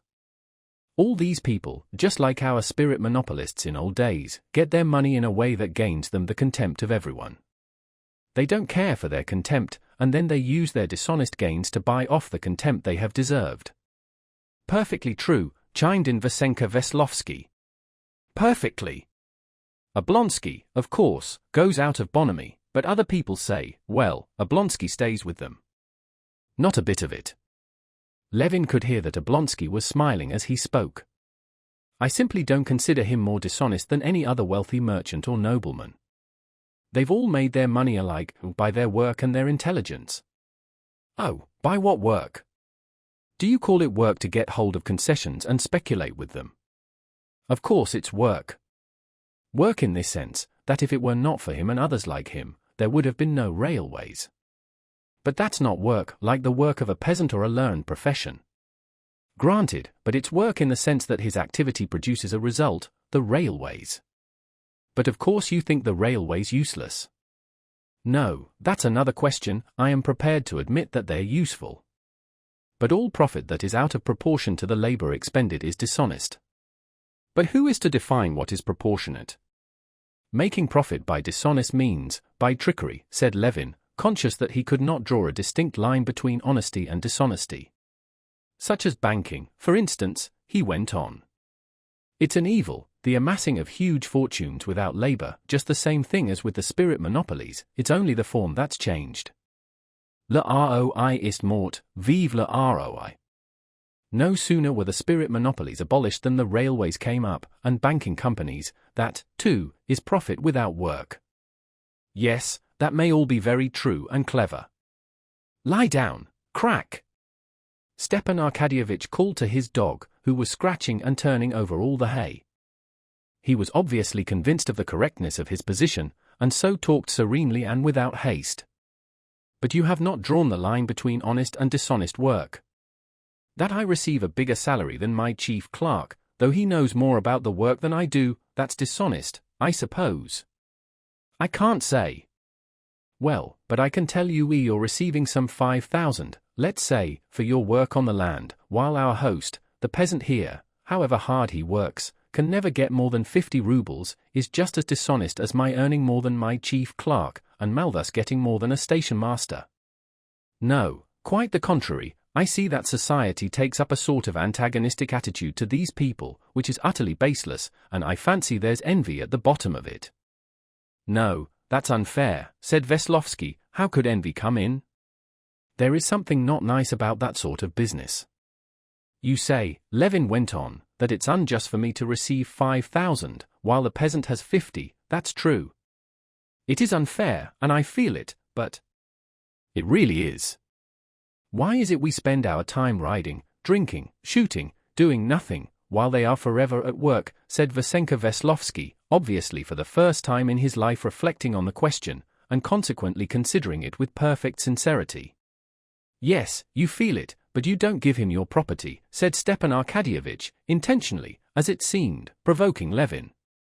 There had arisen of late something like a secret antagonism between the two brothers-in-law, as though, since they had married sisters, a kind of rivalry had sprung up between them as to which was ordering his life best, and now this hostility showed itself in the conversation, as it began to take a personal note. "I don't give it away, because no one demands that from me, and if I wanted to, I could not give it away," answered Levin, "and have no one to give it to. Give it to this peasant, he would not refuse it." "Yes, but how am I to give it up? Am I to go to him and make a deed of conveyance?" "I don't know, but if you are convinced that you have no right—" "I'm not at all convinced. On the contrary, I feel I have no right to give it up, that I have duties both to the land and to my family. No, excuse me, but if you consider this inequality as unjust, why is it you don't act accordingly?" "Well, I do act negatively on that idea, so far as not trying to increase the difference of position existing between him and me." "No, excuse me, that's a paradox." "Yes, there's something of a sophistry about that," Veslovsky agreed. "Ah. Our host, so you're not asleep yet," he said to the peasant who came into the barn, opening the creaking door. "How is it you're not asleep?" "No, how's one to sleep? I thought our gentlemen would be asleep, but I heard them chattering. I want to get a hook from here. She won't bite," he added, stepping cautiously with his bare feet. "And where are you going to sleep?" "We are going out for the night with the beasts." "Ah, what a night," said Veslovsky, looking out at the edge of the hut and the unharnessed wagonette that could be seen in the faint light of the evening glow in the great frame of the open doors. "But listen, there are women's voices singing, and, on my word, not badly too." "Who's that singing, my friend?" "That's the maids from hard by here." "Let's go, let's have a walk." "We shan't go to sleep, you know." "Oblonsky, come along."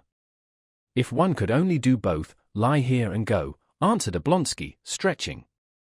"It's capital lying here."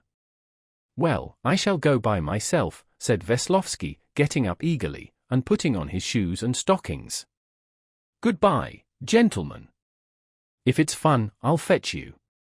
You've treated me to some good sport, and I won't forget you." "He really is a capital fellow, isn't he?" said Stepan Arkadyevitch, when Veslovsky had gone out and the peasant had closed the door after him. "Yes, capital," answered Levin, still thinking of the subject of their conversation just before. It seemed to him that he had clearly expressed his thoughts and feelings to the best of his capacity, and yet both of them, straightforward men and not fools, had said with one voice that he was comforting himself with sophistries. This disconcerted him. "It's just this, my dear boy.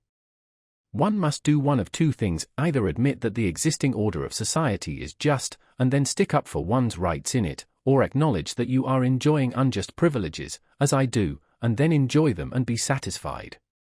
No, if it were unjust, you could not enjoy these advantages and be satisfied, at least I could not. The great thing for me is to feel that I'm not to blame.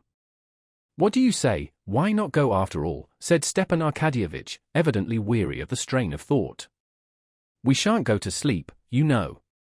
Come, let's go." Levin did not answer. What they had said in the conversation, that he acted justly only in a negative sense, absorbed his thoughts. Can it be that it's only possible to be just negatively, he was asking himself. "How strong the smell of the fresh hay is, though," said Stepan Arkadyevitch, getting up. "There's not a chance of sleeping. Vasenka has been getting up some fun there. Do you hear the laughing in his voice? Hadn't we better go?" Come along." "No, I'm not coming," answered Levin. "Surely that's not a matter of principle too," said Stepan Arkadyevitch, smiling, as he felt about in the dark for his cap. "It's not a matter of principle, but why should I go?" "But do you know you are preparing trouble for yourself," said Stepan Arkadyevitch, finding his cap and getting up. "How so?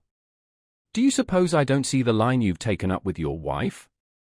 I heard how it's a question of the greatest consequence, whether or not you're to be away for a couple of days shooting. That's all very well as an idyllic episode, but for your whole life that won't answer. A man must be independent, he has his masculine interests." "A man has to be manly," said Oblonsky, opening the door. "In what way?" "To go running after servant girls," said Levin. "Why not, if it amuses him? Can't tire par a consequence. It won't do my wife any harm, and it'll amuse me. The great thing is to respect the sanctity of the home. There should be nothing in the home. But don't tie your own hands." "Perhaps so," said Levin dryly, and he turned on his side. "Tomorrow, early, I want to go shooting, and I won't wake anyone, and shall set off at daybreak." Messrs. Vines Veit, they heard the voice of Veslovsky coming back. "Charmanti! I've made such a discovery. Charmanti! A perfect Gretchen, and I've already made friends with her? Really, exceedingly pretty," he declared in a tone of approval, as though she had been made pretty entirely on his account, and he was expressing his satisfaction with the entertainment that had been provided for him. Levin pretended to be asleep, while Oblonsky, putting on his slippers, and lighting a cigar, walked out of the barn, and soon their voices were lost. For a long while Levin could not get to sleep. He heard the horses munching hay, then he heard the peasant and his elder boy getting ready for the night, and going off for the night watch with the beasts, then he heard the soldier arranging his bed on the other side of the barn, with his nephew, the younger son of their peasant host. He heard the boy in his shrill little voice telling his uncle what he thought about the dogs, who seemed to him huge and terrible creatures, and asking what the dogs were going to hunt next day, and the soldier in a husky, sleepy voice, telling him the sportsmen were going in the morning to the marsh, and would shoot with their guns, and then, to check the boy's questions, he said, "Go to sleep, Vaska, go to sleep, or you'll catch it," and soon after he began snoring himself, and everything was still. He could only hear the snort of the horses, and the guttural cry of a snipe. "Is it really only negative?" he repeated to himself. "Well, what of it? It's not my fault." And he began thinking about the next day. "Tomorrow I'll go out early, and I'll make a point of keeping cool. There are lots of snipe, and there are grouse too. When I come back there'll be the note from Kitty.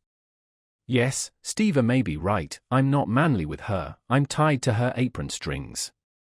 Well, it can't be helped." Negative again. Half asleep, he heard the laughter and mirthful talk of Veslovsky and Stepan Arkadyevitch. For an instant he opened his eyes, the moon was up, and in the open doorway, brightly lighted up by the moonlight, they were standing talking. Stepan Arkadyevitch was saying something of the freshness of one girl, comparing her to a freshly peeled nut, and Veslovsky with his infectious laugh was repeating some words, probably said to him by a peasant. "Ah, you do your best to get round her?" Levin, half asleep, said, "Gentlemen, tomorrow before daylight," and fell asleep. Chapter 12. Waking up at earliest dawn, Levin tried to wake his companions. Vasenka, lying on his stomach, with one leg in a stocking thrust out, was sleeping so soundly that he could elicit no response. Oblonsky, half asleep, declined to get up so early. Even Laska, who was asleep, curled up in the hay, got up unwillingly, and lazily stretched out and straightened her hind legs one after the other. Getting on his boots and stockings, taking his gun, and carefully opening the creaking door of the barn, Levin went out into the road. The coachmen were sleeping in their carriages, the horses were dozing. Only one was lazily eating oats, dipping its nose into the manger. It was still grey out of doors. "Why are you up so early, my dear?" the old woman, their hostess, said, coming out of the hut and addressing him affectionately as an old friend. "Going shooting, Granny." "Do I go this way to the marsh?" "Straight out at the back, by our threshing floor, my dear, and hemp patches, there's a little footpath." Stepping carefully with her sunburnt, bare feet, the old woman conducted Levin, and moved back the fence for him by the threshing floor. "Straight on and you'll come to the marsh. Our lads drove the cattle there yesterday evening." Laska ran eagerly forward along the little path. Levin followed her with a light, rapid step, continually looking at the sky. He hoped the sun would not be up before he reached the marsh. But the sun did not delay. The moon, which had been bright when he went out, by now shone only like a crescent of quicksilver. The pink flush of dawn, which one could not help seeing before, now had to be sought to be discerned at all. What were before undefined, vague blurs in the distant countryside could now be distinctly seen. They were sheaves of rye. The dew, not visible till the sun was up, wetted Levin's legs and his blouse above his belt in the high-growing, fragrant hemp patch, from which the pollen had already fallen out. In the transparent stillness of morning the smallest sounds were audible. A bee flew by Levin's ear with the whizzing sound of a bullet. He looked carefully, and saw a second and a third. They were all flying from the beehives behind the hedge, and they disappeared over the hemp patch in the direction of the marsh. The path led straight to the marsh. The marsh could be recognized by the mist which rose from it, thicker in one place and thinner in another, so that the reeds and willow bushes swayed like islands in this mist. At the edge of the marsh and the road, peasant boys and men, who had been herding for the night, were lying, and in the dawn all were asleep under their coats. Not far from them were 3 hobbled horses. One of them clanked a chain. Laska walked beside her master, pressing a little forward and looking round. Passing the sleeping peasants and reaching the first reeds, Levin examined his pistols and let his dog off. One of the horses, a sleek, dark-brown 3-year-old, seeing the dog, started away, switched its tail and snorted. The other horses too were frightened, and splashing through the water with their hobbled legs, and drawing their hoofs out of the thick mud with a squelching sound, they bounded out of the marsh. Laska stopped, looking ironically at the horses and inquiringly at Levin. Levin patted Laska, and whistled as a sign that she might begin. Laska ran joyfully and anxiously through the slush that swayed under her. Running into the marsh among the familiar scents of roots, marsh plants and slime, and the extraneous smell of horse dung, Laska detected at once a smell that pervaded the whole marsh, the scent of that strong-smelling bird that always excited her more than any other. Here and there among the moss and marsh plants this scent was very strong, but it was impossible to determine in which direction it grew stronger or fainter. To find the direction, she had to go farther away from the wind. Not feeling the motion of her legs, Laska bounded with a stiff gallop, so that at each bound she could stop short, to the right, away from the wind that blew from the east before sunrise, and turned facing the wind. Sniffing in the air with dilated nostrils, she felt at once that not their tracks only but they themselves were here before her, and not one, but many. Laska slackened her speed. They were here, but where precisely she could not yet determine. To find the very spot, she began to make a circle, when suddenly her master's voice drew her off. "Laska!" "Here," he asked, pointing her to a different direction. She stopped, asking him if she had better not go on doing as she had begun. But he repeated his command in an angry voice, pointing to a spot covered with water, where there could not be anything. She obeyed him, pretending she was looking, so as to please him, went round it, and went back to her former position, and was at once aware of the scent again. Now when he was not hindering her, she knew what to do, and without looking at what was under her feet, and to her vexation stumbling over a high stump into the water, but righting herself with her strong, supple legs, she began making the circle which was to make all clear to her. The scent of them reached her, stronger and stronger, and more defined, and all at once it became perfectly clear to her that one of them was here, behind this tuft of reeds, 5 paces in front of her. She stopped, and her whole body was still and rigid. On her short legs she could see nothing in front of her, but by the scent she knew it was sitting not more than 5 paces off. She stood still, feeling more and more conscious of it, and enjoying it in anticipation. Her tail was stretched straight and tense, and only wagging at the extreme end. Her mouth was slightly open, her ears raised. One ear had been turned wrong side out as she ran up, and she breathed heavily but warily, and still more warily looked round, but more with her eyes than her head, to her master. He was coming along with the face she knew so well, though the eyes were always terrible to her.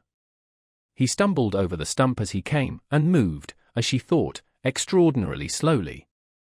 She thought he came slowly, but he was running. Noticing Laska's special attitude as she crouched on the ground, as it were, scratching big prints with her hind paws, and with her mouth slightly open, Levin knew she was pointing at grouse, and with an inward prayer for luck, especially with the first bird, he ran up to her. Coming quite close up to her, he could from his height look beyond her, and he saw with his eyes what she was seeing with her nose. In a space between two little thickets, at a couple of yards' distance, he could see a grouse. Turning its head, it was listening. Then lightly preening and folding its wings, it disappeared round a corner with a clumsy wag of its tail. Fetch it, shouted Levin, giving Laska a shove from behind. But I can't go, thought Laska. Where am I to go? From here I feel them, but if I move forward I shall know nothing of where they are or who they are. But then he shoved her with his knee, and in an excited whisper said, Fetch it, Laska. Well, if that's what he wishes, I'll do it, but I can't answer for myself now, she thought, and darted forward as fast as her legs would carry her between the thick bushes. She scented nothing now, she could only see and hear, without understanding anything. 10 paces from her former place a grouse rose with a guttural cry and the peculiar round sound of its wings. And immediately after the shot it splashed heavily with its white breast on the wet mire. Another bird did not linger, but rose behind Levin without the dog. When Levin turned towards it, it was already some way off. But his shot caught it. Flying 20 paces further, the second grouse rose upwards, and whirling round like a ball, dropped heavily on a dry place. Come, this is going to be some good, thought Levin, packing the warm and fat grouse into his game bag. Laska, will it be good? When Levin, after loading his gun, moved on, the sun had fully risen, though unseen behind the storm clouds. The moon had lost all of its luster, and was like a white cloud in the sky. Not a single star could be seen. The sedge, silvery with dew before, now shone like gold. The stagnant pools were all like amber. The blue of the grass had changed to yellow-green. The marsh birds twittered and swarmed about the brook and upon the bushes that glittered with dew and cast long shadows. A hawk woke up and settled on a haycock, turning its head from side to side and looking discontentedly at the marsh. Crows were flying about the field, and a bare-legged boy was driving the horses to an old man, who had got up from under his long coat and was combing his hair. The smoke from the gun was white as milk over the green of the grass. One of the boys ran up to Levin. Uncle, there were ducks here yesterday, he shouted to him, and he walked a little way off behind him. And Levin was doubly pleased, in sight of the boy, who expressed his approval, at killing 3 snipe, one after another, straight off. Chapter 13. The sportsman's saying, that if the first beast or the first bird is not missed, the day will be lucky, turned out correct. At 10 o'clock Levin, weary, hungry, and happy after a tramp of 20 miles, returned to his night's lodging with 19 head of fine game and 1 duck, which he tied to his belt, as it would not go into the game bag. His companions had long been awake, and had had time to get hungry and have breakfast. Wait a bit, I know there are 19, said Levin, counting a second time over the grouse and snipe, that looked so much less important now, bent and dry and blood-stained, with heads crooked aside, than they did when they were flying. The number was verified, and Stepan Arkadyevitch's envy pleased Levin. He was pleased too on returning to find the man sent by Kitty with a note was already there. I am perfectly well and happy. If you were uneasy about me, you can feel easier than ever. I've a new bodyguard, Marya Vlasyevna. This was the midwife, a new and important personage in Levin's domestic life. She has come to have a look at me. She found me perfectly well, and we have kept her till you are back. All are happy and well, and please don't be in a hurry to come back, but if the sport is good, stay another day. These 2 pleasures, his lucky shooting and the letter from his wife, were so great that 2 slightly disagreeable incidents passed lightly over Levin.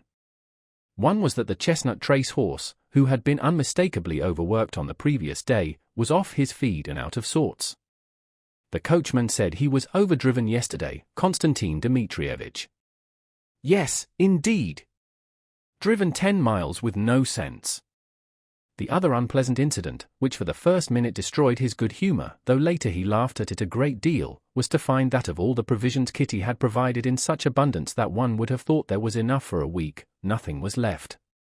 On his way back, tired and hungry from shooting, Levin had so distinct a vision of meat pies that as he approached the hut he seemed to smell and taste them, as Laska had smelt the game, and he immediately told Philip to give him some.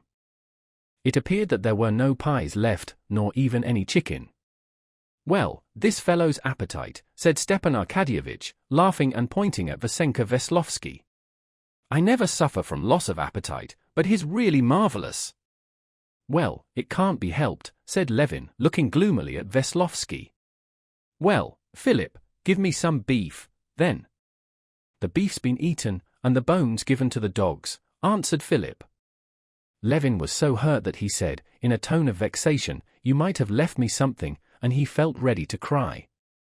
"Then put away the game," he said in a shaking voice to Philip, trying not to look at Vasenka, "and cover them with some nettles. And you might at least ask for some milk for me." But when he had drunk some milk, he felt ashamed immediately at having shown his annoyance to a stranger, and he began to laugh at his hungry mortification. In the evening they went shooting again, and Veslovsky had several successful shots, and in the night they drove home. Their homeward journey was as lively as their drive-out had been. Veslovsky sang songs and related with enjoyment his adventures with the peasants, who had regaled him with vodka, and said to him, "Excuse our homely ways," and his night's adventures with Kiss in the Ring and the servant girl and the peasant, who had asked him was he married, and on learning that he was not, said to him, "Well, mind you don't run after other men's wives, you'd better get one of your own."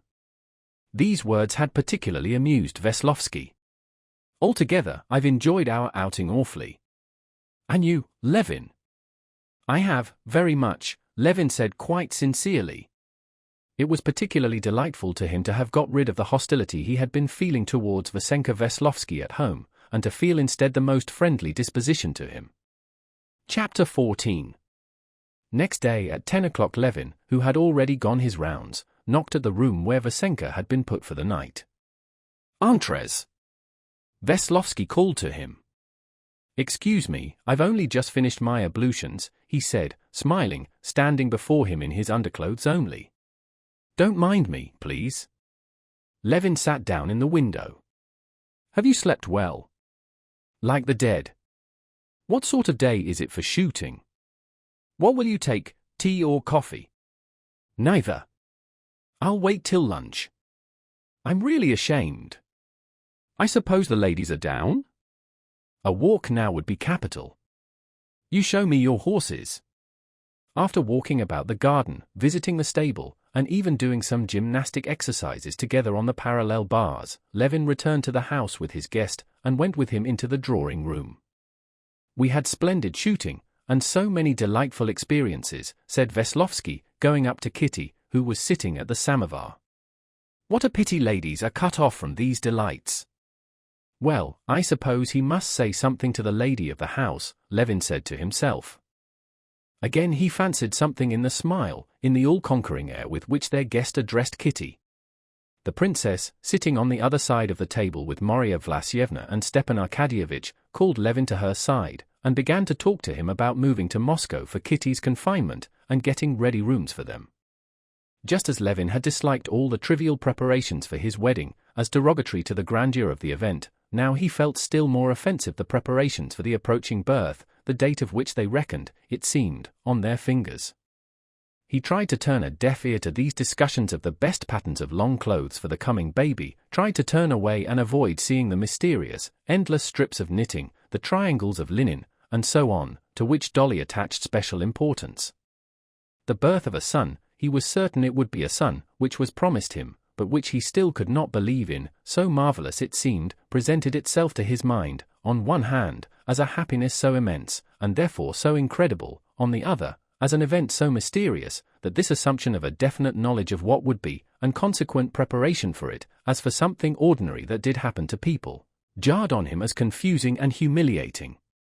But the princess did not understand his feelings, and put down his reluctance to think and talk about it to carelessness and indifference, and so she gave him no peace. She had commissioned Stepan Arkadyevitch to look at a flat, and now she called Levin up. "I know nothing about it, princess." "Do as you think fit," he said. "You must decide when you will move." "I really don't know. I know millions of children are born away from Moscow, and doctors, why? But if so?" "Oh, no, as Kitty wishes." "We can't talk to Kitty about it." "Do you want me to frighten her?" "Why, this spring Natalia Golitsina died from having an ignorant doctor." "I will do just what you say," he said gloomily. The princess began talking to him, but he did not hear her. Though the conversation with the princess had indeed jarred upon him, he was gloomy, not on account of that conversation, but from what he saw at the samovar. "No, it's impossible," he thought, glancing now and then at Vasenka bending over Kitty, telling her something with his charming smile, and at her, flushed and disturbed. There was something not nice in Vasenka's attitude, in his eyes, in his smile. Levin even saw something not nice in Kitty's attitude and look. And again the light died away in his eyes. Again, as before, all of a sudden, without the slightest transition, he felt cast down from a pinnacle of happiness, peace, and dignity, into an abyss of despair, rage, and humiliation. Again everything and everyone had become hateful to him. "You do just as you think best, princess," he said again, looking round. "Heavy is the cap of Monomac," Stepan Arkadyevitch said playfully, hinting, evidently, not simply at the princess's conversation, but at the cause of Levin's agitation, which he had noticed. "How late you are today, Dolly!" Everyone got up to greet Doria Alexandrova. Vasenka only rose for an instant, and with the lack of courtesy to ladies characteristic of the modern young man, he scarcely bowed, and resumed his conversation again, laughing at something. "I've been worried about Moshe. She did not sleep well, and is dreadfully tiresome today," said Dolly. The conversation Vasenka had started with Kitty was running on the same lines as on the previous evening, discussing Anna, and whether love is to be put higher than worldly considerations. Kitty disliked the conversation, and she was disturbed both by the subject and the tone in which it was conducted, and also by the knowledge of the effect it would have on her husband. But she was too simple and innocent to know how to cut short this conversation, or even to conceal the superficial pleasure afforded her by the young man's very obvious admiration. She wanted to stop it, but she did not know what to do.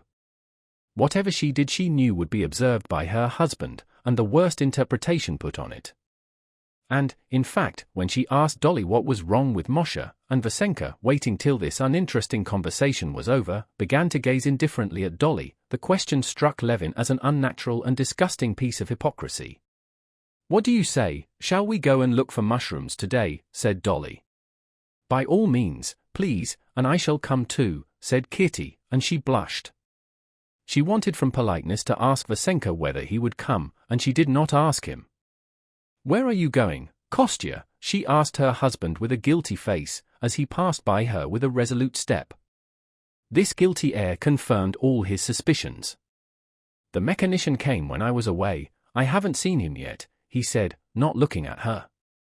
He went downstairs, but before he had time to leave his study he heard his wife's familiar footsteps running with reckless speed to him. "What do you want?" he said to her shortly. "We are busy."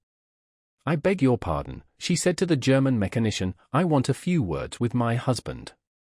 The German would have left the room, but Levin said to him, "Don't disturb yourself."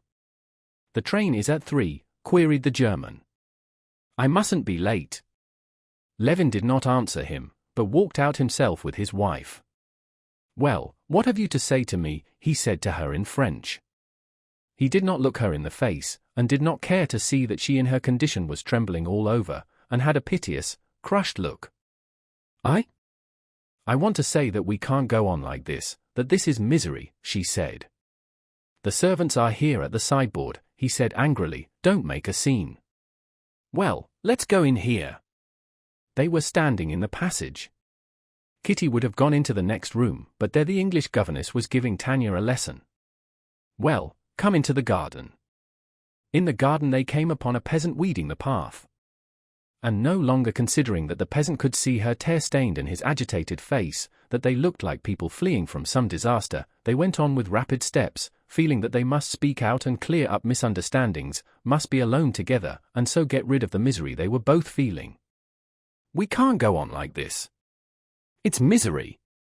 I am wretched, you are wretched." "What for?" she said, when they had at last reached a solitary garden seat at a turn in the lime tree avenue. "But tell me one thing, was there in his tone anything unseemly, not nice, humiliatingly horrible?" he said, standing before her again in the same position with his clenched fists on his chest, as he had stood before her that night. "Yes," she said in a shaking voice, "but, Kostya, surely you see I'm not to blame? All the morning I've been trying to take a tone, but such people. Why did he come?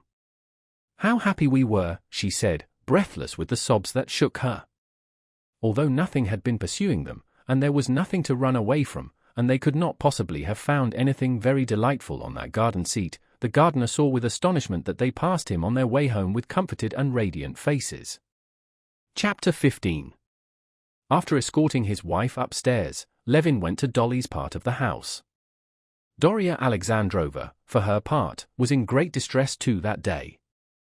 She was walking about the room, talking angrily to a little girl, who stood in the corner roaring. "And you shall stand all day in the corner, and have your dinner all alone, and not see one of your dolls, and I won't make you a new frock," she said, not knowing how to punish her. "Oh, she is a disgusting child," she turned to Levin. "Where does she get such wicked propensities? Why, what has she done?" Levin said without much interest, for he had wanted to ask her advice, and so was annoyed that he had come at an unlucky moment. "Grisha and she went into the raspberries, and there. I can't tell you really what she did. It's 1,000 pities Miss Elliot's not with us. This one sees to nothing, she's a machine. Figurez-vous la petite."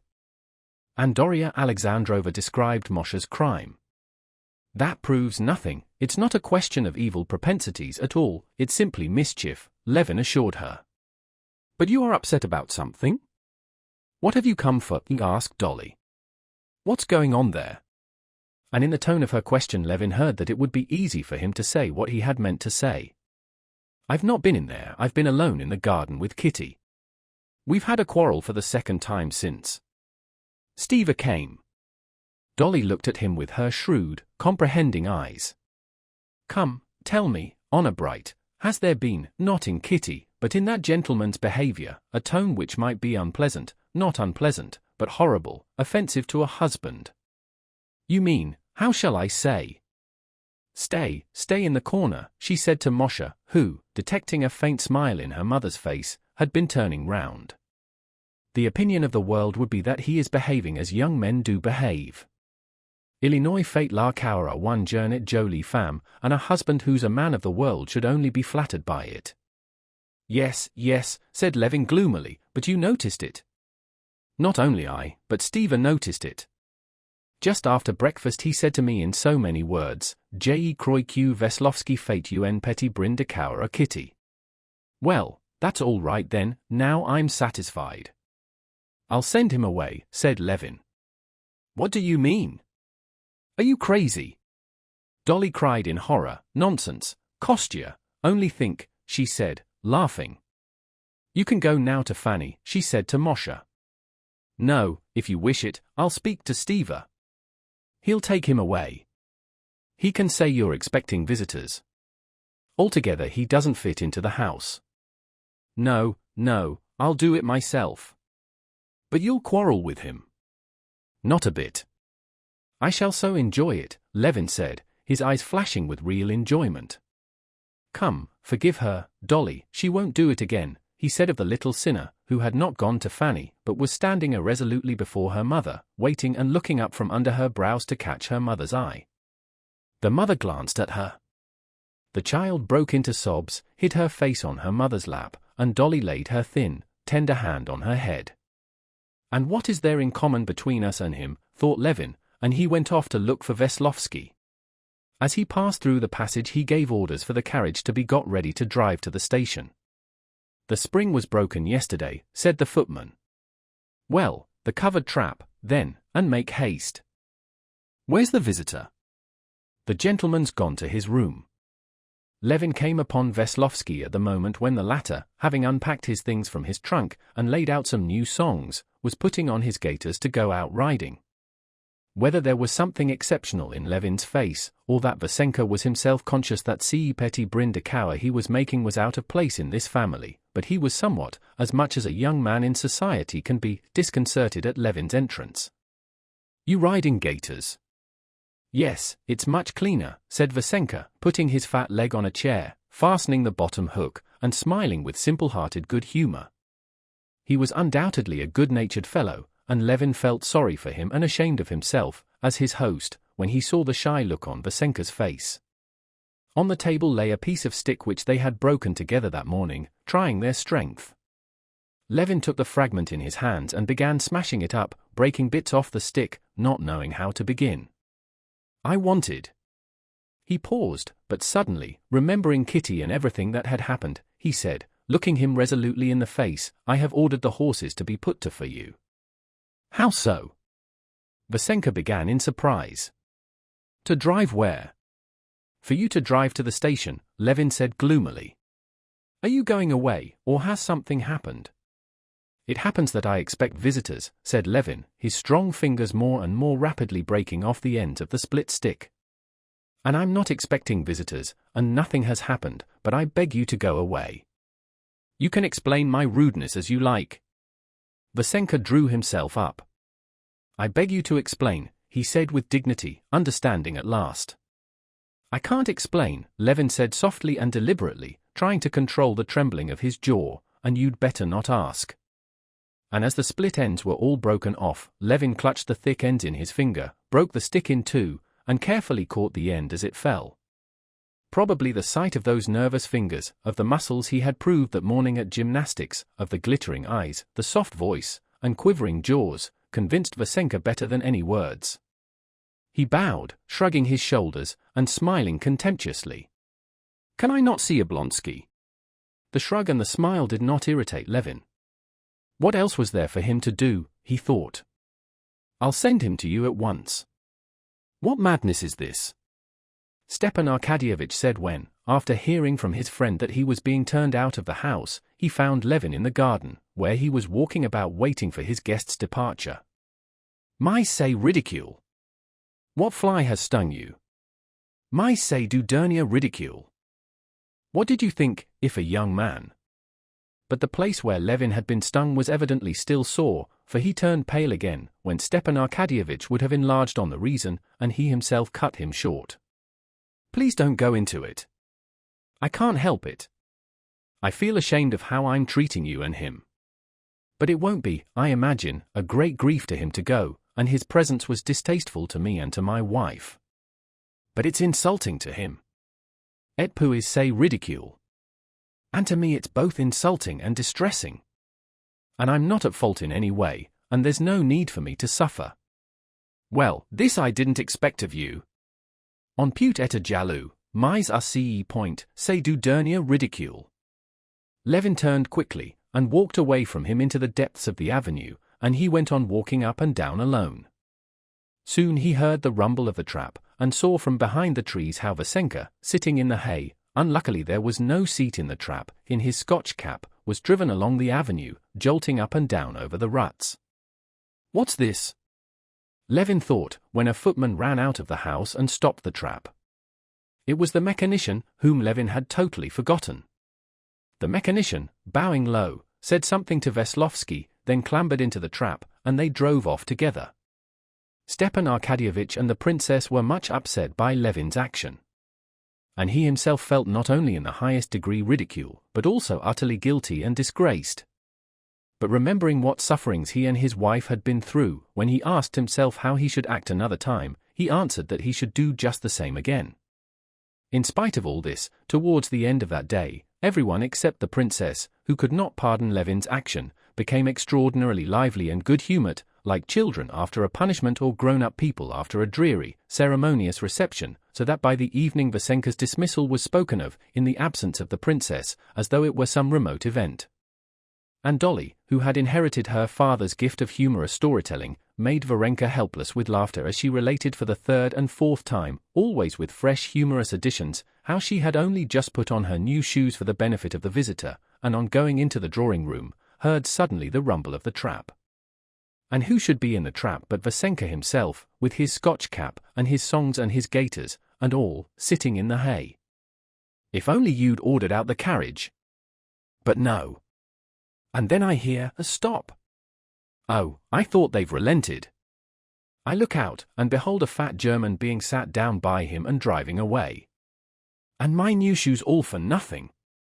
Chapter 16. Doria Alexandrova carried out her intention and went to see Anna. She was sorry to annoy her sister and to do anything Levin disliked. She quite understood how right the Levins were in not wishing to have anything to do with Vronsky. But she felt she must go and see Anna and show her that her feelings could not be changed, in spite of the change in her position. That she might be independent of the Levins in this expedition, Doria Alexandrova sent to the village to hire horses for the drive, but Levin, learning of it, went to her to protest. "What makes you suppose that I dislike your going?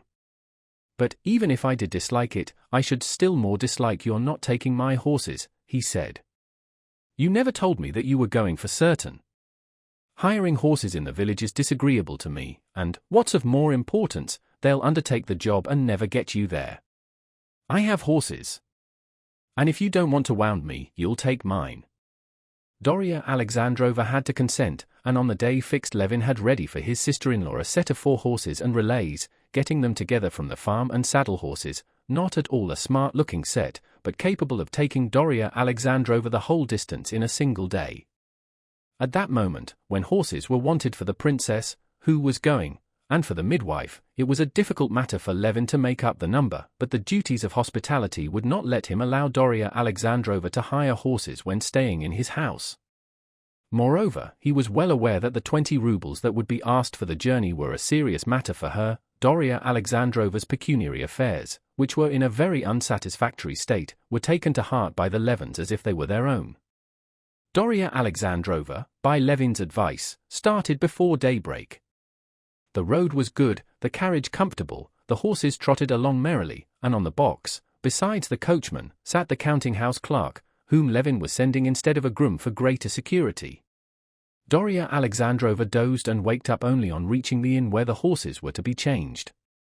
After drinking tea at the same well-to-do peasants with whom Levin had stayed on the way to Sviazhsky's, and chatting with the women about their children, and with the old man about Count Vronsky, whom the latter praised very highly, Doria Alexandrova, at 10 o'clock, went on again. At home, looking after her children, she had no time to think. So now, after this journey of 4 hours, all the thoughts she had suppressed before rushed swarming into her brain, and she thought over all her life as she never had before, and from the most different points of view. Her thoughts seemed strange even to herself. At first she thought about the children, about whom she was uneasy, although the princess and Kitty, she reckoned more upon her, had promised to look after them. If only Moshe does not begin her naughty tricks, if Grisha isn't kicked by a horse, and Lily's stomach isn't upset again, she thought.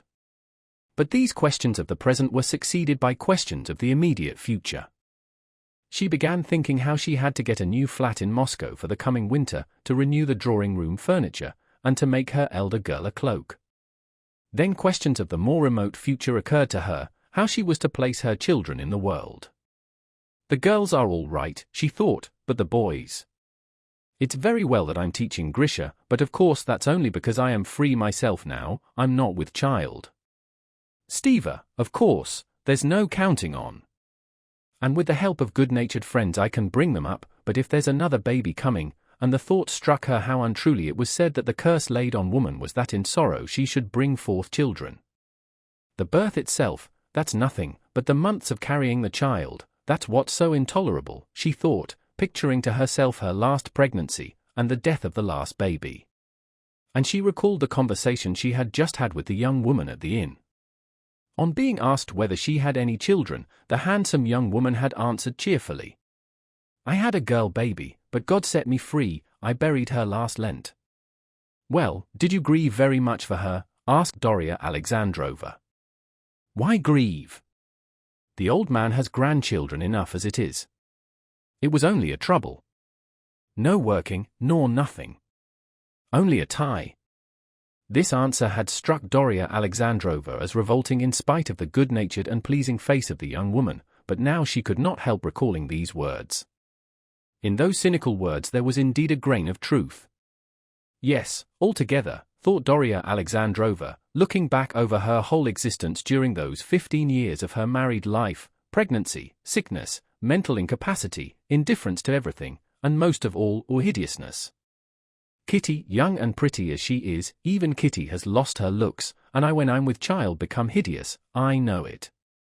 The birth, the agony, the hideous agonies, that last moment, then the nursing, the sleepless nights, the fearful pains. Darya Alexandrovna shuddered at the mere recollection of the pain from sore breasts which she had suffered with almost every child.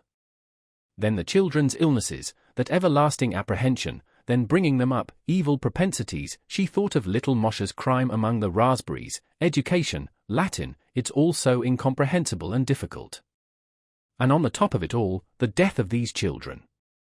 And there rose again before her imagination the cruel memory, that always tore her mother's heart, of the death of her last little baby, who had died of croup, his funeral, the callous indifference of all at the little pink coffin, and her own torn heart, and her lonely anguish at the sight of the pale little brow with its projecting temples, and the open, wondering little mouth seen in the coffin at the moment when it was being covered with the little pink lid with a cross braided on it.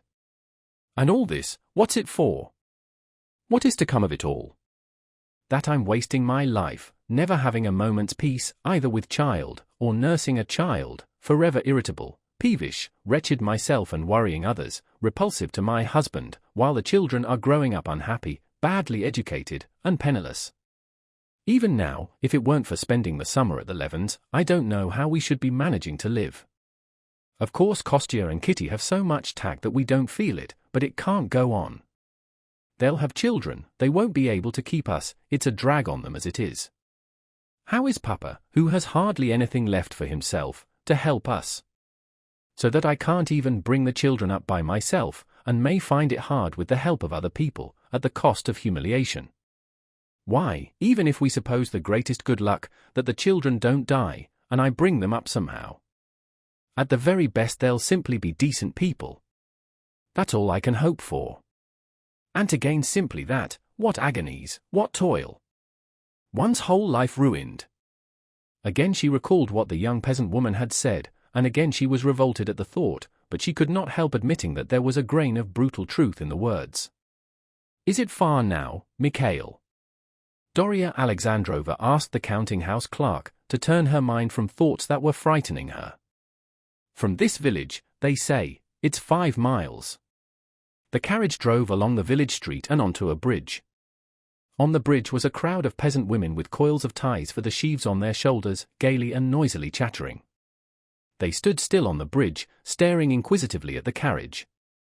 All the faces turned to Darya Alexandrovna looked to her healthy and happy, making her envious of their enjoyment of life. They're all living, they're all enjoying life, Darya Alexandrovna still mused when she had passed the peasant women and was driving uphill again at a trot, seated comfortably on the soft springs of the old carriage, while I, let out, as it were from prison, from the world of worries that fret me to death, am only looking about me now for an instant. They all live, those peasant women and my sister Natalia and Varenka and Anna, whom I am going to see, all, but not I. And they attack Anna. What for? Am I any better? I have, anyway, a husband I love, not as I should like to love him, still I do love him, while Anna never loved hers. How is she to blame? She wants to live. God has put that in our hearts. Very likely I should have done the same. Even to this day I don't feel sure I did right in listening to her at that terrible time when she came to me in Moscow. I ought then to have cast off my husband and have begun my life fresh. I might have loved and have been loved in reality. And is it any better as it is? I don't respect him. He's necessary to me, she thought about her husband, and I put up with him. Is that any better?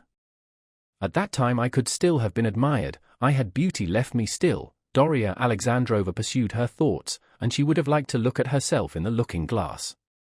She had a travelling looking-glass in her handbag, and she wanted to take it out, but looking at the backs of the coachman and the swaying counting-house clerk, she felt that she would be ashamed if either of them were to look round, and she did not take out the glass. But without looking in the glass, she thought that even now it was not too late, and she thought of Sergei Ivanovitch, who was always particularly attentive to her, of Steva's good-hearted friend, Turovtsin, who had helped her nurse her children through the scarlatina, and was in love with her.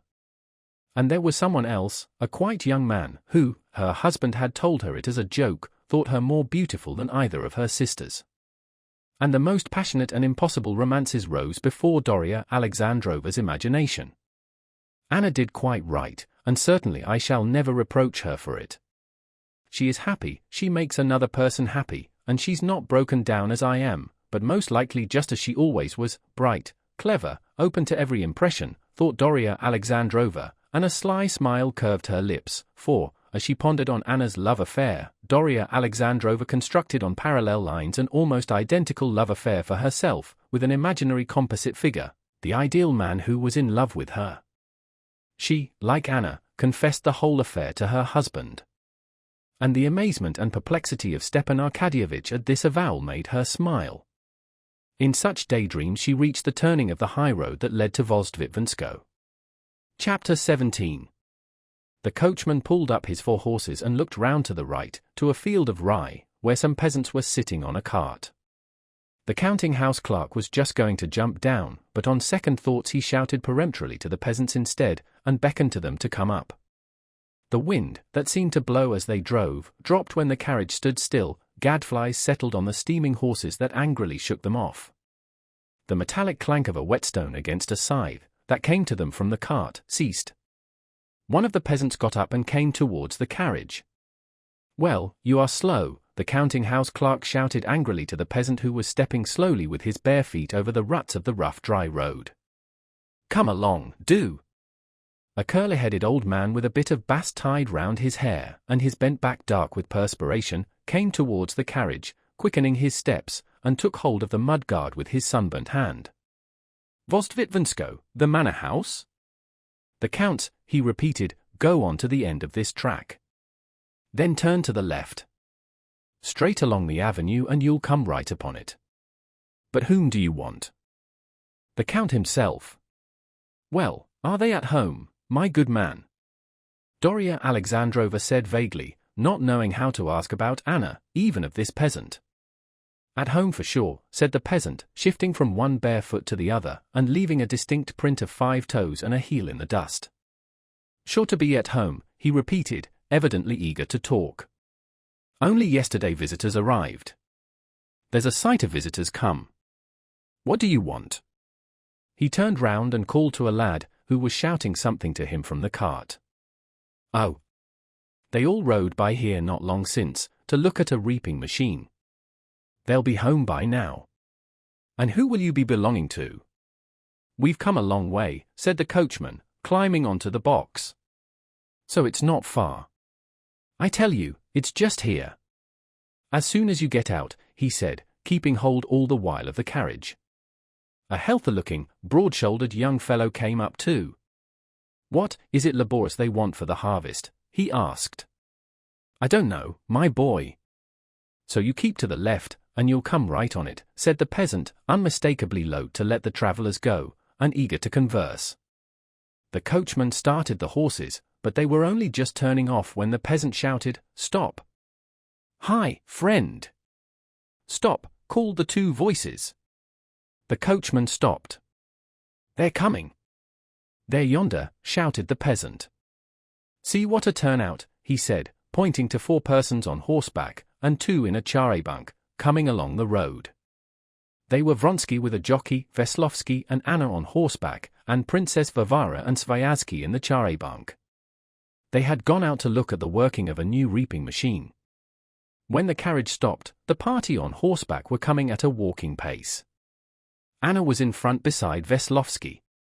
Anna, quietly walking her horse, a sturdy English cob with cropped manet and short tail, her beautiful head with her black hair straying loose under her high hat, her full shoulders, her slender waist in her black riding habit, and all the ease and grace of her deportment, impressed Dolly. For the first minute it seemed to her unsuitable for Anna to be on horseback. The conception of riding on horseback for a lady was, in Darya Alexandrova's mind, associated with ideas of youthful flirtation and frivolity, which, in her opinion, was unbecoming in Anna's position. But when she had scrutinized her, seeing her closer, she was at once reconciled to her riding. In spite of her elegance, everything was so simple, quiet, and dignified in the attitude, the dress and the movements of Anna, that nothing could have been more natural. Beside Anna, on a hot-looking grey cavalry horse, was Vasenka Veslovsky in his Scotch cap with floating ribbons, his stout legs stretched out in front, obviously pleased with his own appearance. Darya Alexandrova could not suppress a good-humoured smile as she recognized him. Behind rode Vronsky on a dark bay mare, obviously heated from galloping. He was holding her in, pulling at the reins. After him rode a little man in the dress of a jockey. Sviazhsky and Princess Varvara in a new charabanc with a big, raven-black trotting horse, overtook the party on horseback.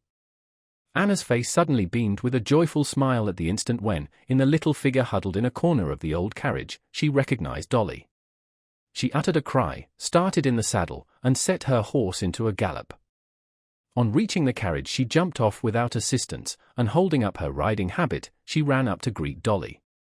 "I thought it was you and dared not think it. How delightful! You can't fancy how glad I am," she said, at one moment pressing her face against Dolly and kissing her, and at the next holding her off and examining her with a smile. "Here's a delightful surprise, Alexei," she said, looking round at Vronsky, who had dismounted, and was walking towards them. Vronsky, taking off his tall grey hat, went up to Dolly. "You wouldn't believe how glad we are to see you," he said, giving peculiar significance to the words, and showing his strong white teeth in a smile. Vasenka Veslovsky, without getting off his horse, took off his cap and greeted the visitor by gleefully waving the ribbons over his head. "That's Princess Varvara," Anna said in reply to a glance of inquiry from Dolly as the charabanc drove up. "Ah," he said Darya Alexandrova, and unconsciously her face betrayed her dissatisfaction. Princess Varvara was her husband's aunt, and she had long known her, and did not respect her.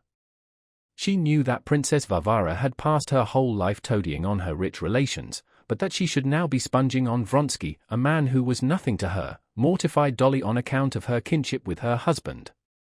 Anna noticed Dolly's expression, and was disconcerted by it. She blushed, dropped her riding habit, and stumbled over it. Darya Alexandrova went up to the charabanc and coldly greeted Princess Varvara. Sviazhsky too she knew. He inquired how his queer friend with the young wife was, and running his eyes over the ill-matched horses and the carriage with its patched mudguards, proposed to the ladies that they should get into the charabanc. "And I'll get into this vehicle," he said. "The horse is quiet, and the princess drives capitally." "No, stay as you were," said Anna, coming up, "and we'll go in the carriage," and taking Dolly's arm, she drew her away. Darya Alexandrova's eyes were fairly dazzled by the elegant carriage of a pattern she had never seen before, the splendid horses, and the elegant and gorgeous people surrounding her. But what struck her most of all was the change that had taken place in Anna, whom she knew so well and loved. Any other woman, a less close observer, not knowing Anna before, or not having thought as Darya Alexandrova had been thinking on the road, would not have noticed anything special in Anna. But now Dolly was struck by that temporary beauty, which is only found in women during the moments of love, and which she saw now in Anna's face. Everything in her face, the clearly marked dimples in her cheeks and chin, the line of her lips, the smile which, as it were, fluttered about her face, the brilliance of her eyes, the grace and rapidity of her movements, the fullness of the notes of her voice, even the manner in which, with a sort of angry friendliness, she answered Veslovsky when he asked permission to get on her cob, so as to teach it to gallop with the right leg foremost. It was all peculiarly fascinating, and it seemed as if she were herself aware of it, and rejoicing in it. When both the women were seated in the carriage, a sudden embarrassment came over both of them. Anna was disconcerted by the intent look of inquiry Dolly fixed upon her. Dolly was embarrassed because after Sviazhsky's phrase about this vehicle, she could not help feeling ashamed of the dirty old carriage in which Anna was sitting with her. The coachman Philip and the counting-house clerk were experiencing the same sensation. The counting-house clerk, to conceal his confusion, busied himself settling the ladies, but Philip the coachman became sullen, and was bracing himself not to be overawed in future by this external superiority. He smiled ironically, looking at the raven horse, and was already deciding in his own mind that this smart trotter in the charabanc was only good for promenage, and wouldn't do 30 miles straight off in the heat. The peasants had all got up from the cart and were inquisitively and mirthfully staring at the meeting of the friends, making their comments on it. "They're pleased, too, haven't seen each other for a long while," said the curly-headed old man with the bast round his hair. "I say, Uncle Gerasim, if we could take that raven horse now, to cart the corn, that you'd be quick work." "Look-ee! Is that a woman in breeches?" said one of them, pointing to Vasenka Veslovsky sitting in a side saddle. "Nay, a man. See how smartly he's going it. Eh, lads? Seems we're not going to sleep, then." "What chance of sleep today?" said the old man, with a sidelong look at the sun. "Midday's past, look-ee! Get your hooks, and come along." Chapter 18. Anna looked at Dolly's thin, careworn face, with its wrinkles filled with dust from the road, and she was on the point of saying what she was thinking, that is, that Dolly had got thinner. But, conscious that she herself had grown handsomer, and that Dolly's eyes were telling her so, she sighed and began to speak about herself. "You are looking at me," she said, "and wondering how I can be happy in my position? Well, it's shameful to confess, but I'm inexcusably happy. Something magical has happened to me, like a dream, when you're frightened, panic-stricken, and all of a sudden you wake up and all the horrors are no more. I have waked up. I have lived through the misery, the dread, and now for a long while past, especially since we've been here, I've been so happy," she said, with a timid smile of inquiry looking at Dolly. "How glad I am," said Dolly smiling, involuntarily speaking more coldly than she wanted to. "I'm very glad for you. Why haven't you written to me?" "Why?" "Because I hadn't the courage." "You forget my position." "To me? Hadn't the courage? If you knew how I look at—" Doria Alexandrova wanted to express her thoughts of the morning, but for some reason it seemed to her now out of place to do so. "But of that we'll talk later. What's this? What are all these buildings?" she asked, wanting to change the conversation and pointing to the red and green roofs that came into view behind the green hedges of acacia and lilac. "Quite a little town." But Anna did not answer. "No, no. How do you look at my position? What do you think of it?" she asked. "I consider—" Doria Alexandrova was beginning, but at that instant Vasenka Veslovsky, having brought the cob to gallop with the right leg foremost, galloped past them, bumping heavily up and down in his short jacket on the chamois leather of the side saddle. "He's doing it, Anna Arkadievna," he shouted. Anna did not even glance at him, but again it seemed to Doria Alexandrova out of place to enter upon such a long conversation in the carriage, and so she cut short her thought. "I don't think anything," she said, "but I always loved you, and if one loves anyone, one loves the whole person, just as they are and not as one would like them to be." Anna, taking her eyes off her friend's face and dropping her eyelids, this was a new habit Dolly had not seen in her before, pondered, trying to penetrate the full significance of the words. And obviously interpreting them as she would have wished, she glanced at Dolly. "If you had any sins," she said, "they would all be forgiven you for your coming to see me," and these words. And Dolly saw that tears stood in her eyes. She pressed Anna's hand in silence. "Well, what are these buildings? How many there are of them?" After a moment's silence she repeated her question. "These are the servants' houses, barns, and stables," answered Anna. "And there the park begins." It had all gone to ruin, but Alexei had everything renewed. He is very fond of this place, and, what I never expected, he has become intensely interested in looking after it. But his is such a rich nature. Whatever he takes up, he does splendidly. So far from being bored by it, he works with passionate interest. With his temperament as I know it, he has become careful and businesslike, a first-rate manager. He positively reckons every penny in his management of the land. But only in that. When it's a question of tens of thousands, he doesn't think of money. She spoke with that gleefully sly smile with which women often talk of the secret characteristics only known to them or of those they love. "Do you see that big building?" That's the new hospital. I believe it will cost over 100,000, that's his hobby just now. And do you know how it all came about? The peasants asked him for some meadowland, I think it was, at a cheaper rate, and he refused, and I accused him of being miserly. Of course it was not really because of that, but everything together, he began this hospital to prove, do you see, that he was not miserly about money. Say one petitesse, if you like, but I love him all the more for it. And now you'll see the house in a moment. It was his grandfather's house, and he has had nothing changed outside. How beautiful, said Dolly, looking with involuntary admiration at the handsome house with columns, standing out among the different-colored greens of the old trees in the garden. Isn't it fine? And from the house, from the top, the view is wonderful. They drove into a courtyard strewn with gravel and bright with flowers, in which two labourers were at work putting an edging of stones round the light mould of a flower bed, and drew up in a covered entry. Ah, they're here already, said Anna, looking at the saddle horses, which were just being led away from the steps. It is a nice horse, isn't it? It's my cob, it's my favourite. Lead him here and bring me some sugar. Where is the Count? She inquired of two smart footmen who darted out.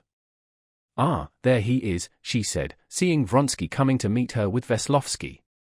Where are you going to put the princess? Said Vronsky in French, addressing Anna, and without waiting for a reply, he once more greeted Darya Alexandrovna, and this time he kissed her hand. I think the big balcony room. Oh, no, that's too far off.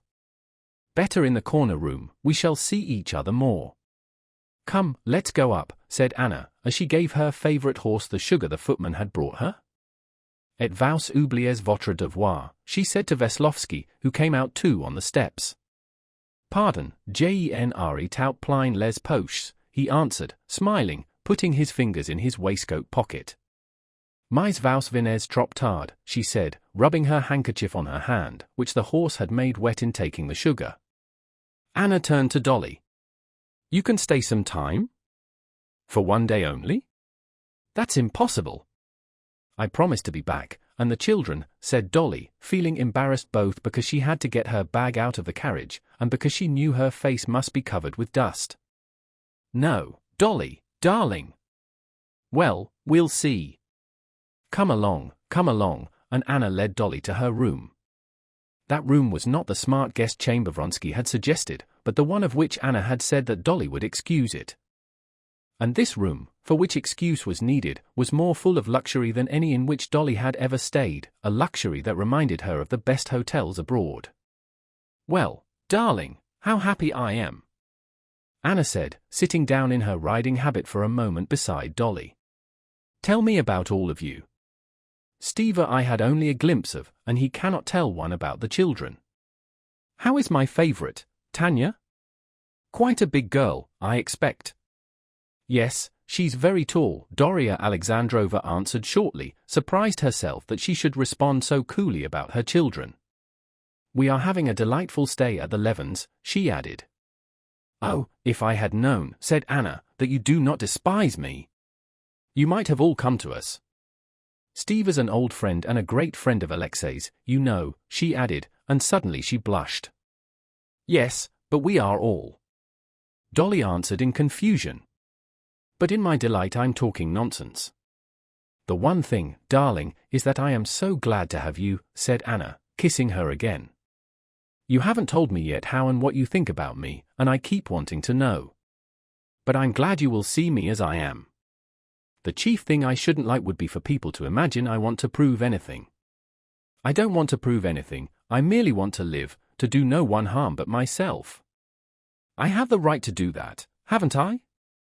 But it is a big subject, and we'll talk over everything properly later. Now I'll go and dress and send a maid to you. Chapter 19. Left alone, Darya Alexandrovna, with a good housewife's eye, scanned her room. All she had seen in entering the house and walking through it, and all she saw now in her room, gave her an impression of wealth and sumptuousness and of that modern European luxury of which she had only read in English novels, but had never seen in Russia and in the country. Everything was new, from the new French hangings on the walls to the carpet which covered the whole floor. The bed had a spring mattress, and a special sort of bolster and silk pillowcases on the little pillows. The marble washstand, the dressing table, the little sofa, the tables, the bronze clock on the chimney-piece, the window curtains, and the portieres were all new and expensive.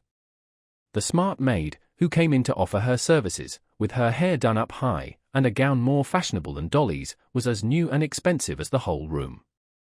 Darya Alexandrova liked her neatness, her deferential and obliging manners, but she felt ill at ease with her. She felt ashamed of her seeing the patched dressing jacket that had unluckily been packed by mistake for her. She was ashamed of the very patches and darn places of which she had been so proud at home. At home it had been so clear that for 6 dressing jackets there would be needed 24 yards of nainsook at 16 pence the yard, which was a matter of 30 shillings besides the cutting out and making, and these 30 shillings had been saved. But before the maid she felt, if not exactly ashamed, at least uncomfortable. Darya Alexandrova had a great sense of relief when Anushka, whom she had known for years, walked in. The smart maid was sent for to go to her mistress, and Anushka remained with Darya Alexandrova. Anushka was obviously much pleased at that lady's arrival, and began to chatter away without a pause. Dolly observed that she was longing to express her opinion in regard to her mistress's position, especially as to the love and devotion of the Count to Anna Arkadyevna, but Dolly carefully interrupted her whenever she began to speak about this. "I grew up with Anna Arkadyevna, my lady's dearer to me than anything." "Well, it's not for us to judge. And, to be sure, there seems so much love. Kindly pour out the water for me to wash now, please." Darya Alexandrova cut her short. "Certainly. We've 2 women kept specially for washing small things, but most of the linen's done by machinery. The Count goes into everything himself." "Ah, what a husband!" Dolly was glad when Anna came in, and by her entrance put a stop to Anushka's gossip. Anna had put on a very simple batiste gown. Dolly scrutinized that simple gown attentively. She knew what it meant, and the price at which such simplicity was obtained. "An old friend," said Anna of Anushka. Anna was not embarrassed now.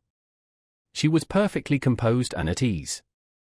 Dolly saw that she had now completely recovered from the impression her arrival had made on her, and had assumed that superficial, careless tone which, as it were, closed the door on that compartment in which her deeper feelings and ideas were kept.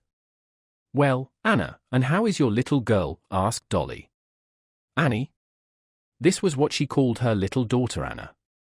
"Very well. She has got on wonderfully. Would you like to see her? Come, I'll show her to you. We had a terrible bother," she began telling her, "over nurses. We had an Italian wet nurse. A good creature, but so stupid. We wanted to get rid of her, but the baby is so used to her that we've gone on keeping her still." "But how have you managed?" Dolly was beginning a question as to what name the little girl would have, but noticing a sudden frown on Anna's face, she changed the drift of her question. "How did you manage? Have you weaned her yet?" But Anna had understood. "You didn't mean to ask that? You meant to ask about her surname?" "Yes? That worries Alexei. She has no name, that is, she's a Karenina," said Anna, dropping her eyelids till nothing could be seen but the eyelashes meeting. "But we'll talk about all that later," her face suddenly brightening. "Come, I'll show you her. Elle is très gentille. She crawls now." In the nursery the luxury which had impressed Dolly in the whole house struck her still more. There were little go-karts ordered from England, and appliances for learning to walk, and a sofa after the fashion of a billiard table, purposely constructed for crawling, and swings and baths, all of special pattern and modern. They were all English, solid, and of good make, and obviously very expensive. The room was large, and very light and lofty. When they went in, the baby, with nothing on but her little smock, was sitting in a little elbow chair at the table, having her dinner of broth, which she was spilling all over her little chest. The baby was being fed, and the Russian nursery maid was evidently sharing her meal. Neither the wet nurse nor the head nurse were there, they were in the next room, from which came the sound of their conversation in the queer French which was their only means of communication. Hearing Anna's voice, a smart, tall, English nurse with a disagreeable face and a dissolute expression walked in at the door, hurriedly shaking her fair curls, and immediately began to defend herself, though Anna had not found fault with her. At every word Anna said, the English nurse said hurriedly several times, "Yes, my lady." The rosy baby with her black eyebrows and hair, her sturdy red little body with tight goose-flesh skin, delighted Darya Alexandrovna in spite of the cross expression with which she stared at the stranger. She positively envied the baby's healthy appearance. She was delighted, too, at the baby's crawling. Not one of her own children had crawled like that. When the baby was put on the carpet and its little dress tucked up behind, it was wonderfully charming. Looking round like some little wild animal at the grown-up big people with her bright black eyes, she smiled, unmistakably pleased at their admiring her, and holding her legs sideways, she pressed vigorously on her arms, and rapidly drew her whole back up after, and then made another step forward with her little arms. But the whole atmosphere of the nursery, and especially the English nurse, Darya Alexandrovna did not like at all. It was only on the supposition that no good nurse would have entered so irregular a household as Anna's that Darya Alexandrovna could explain to herself how Anna, with her insight into people, could take such an unprepossessing, disreputable-looking woman as nurse to her child. Besides, from a few words that were dropped, Darya Alexandrovna saw at once that Anna, the two nurses, and the child had no common existence, and that the mother's visit was something exceptional. Anna wanted to get the baby her plaything, and could not find it. Most amazing of all was the fact that on being asked how many teeth the baby had, Anna answered wrong, and knew nothing about the two last teeth. "I sometimes feel sorry I'm so superfluous here," said Anna, going out of the nursery and holding up her skirt so as to escape the plaything standing in the doorway. "It was very different with my first child." "I expected it to be the other way," said Darya Alexandrovna shyly. "Oh, no. By the way, do you know I saw Seryozha," said Anna, screwing up her eyes, as though looking at something far away. "But we'll talk about that later. You wouldn't believe it, I'm like a hungry beggar woman when a full dinner is set before her, and she does not know what to begin on first. The dinner is you, and the talks I have before me with you, which I could never have with anyone else, and I don't know which subject to begin upon first. Mais jene vouse for I grass arene. I must have everything out with you. Oh, I ought to give you a sketch of the company you will meet with us," she went on. "I'll begin with the ladies. Princess Varvara, you know her, and I know your opinion and Steva's about her. Steva says the whole aim of her existence is to prove her superiority over Auntie Katerina Pavlovna. That's all true, but she's a good-natured woman, and I am so grateful to her. In Petersburg there was a moment when a chaperone was absolutely essential for me. Then she turned up. But really she is good-natured. She did a great deal to alleviate my position. I see you don't understand all the difficulty of my position, there in Petersburg," she added. "Here I'm perfectly at ease and happy. Well, of that later on, though. Then Sviazhsky, he's the marshal of the district, and he's a very good sort of a man, but he wants to get something out of Alexei. You understand, with his property, now that we are settled in the country, Alexei can exercise great influence. Then there's Tushkevich, you have seen him, you know, Betsy's admirer. Now he's been thrown over and he's come to see us.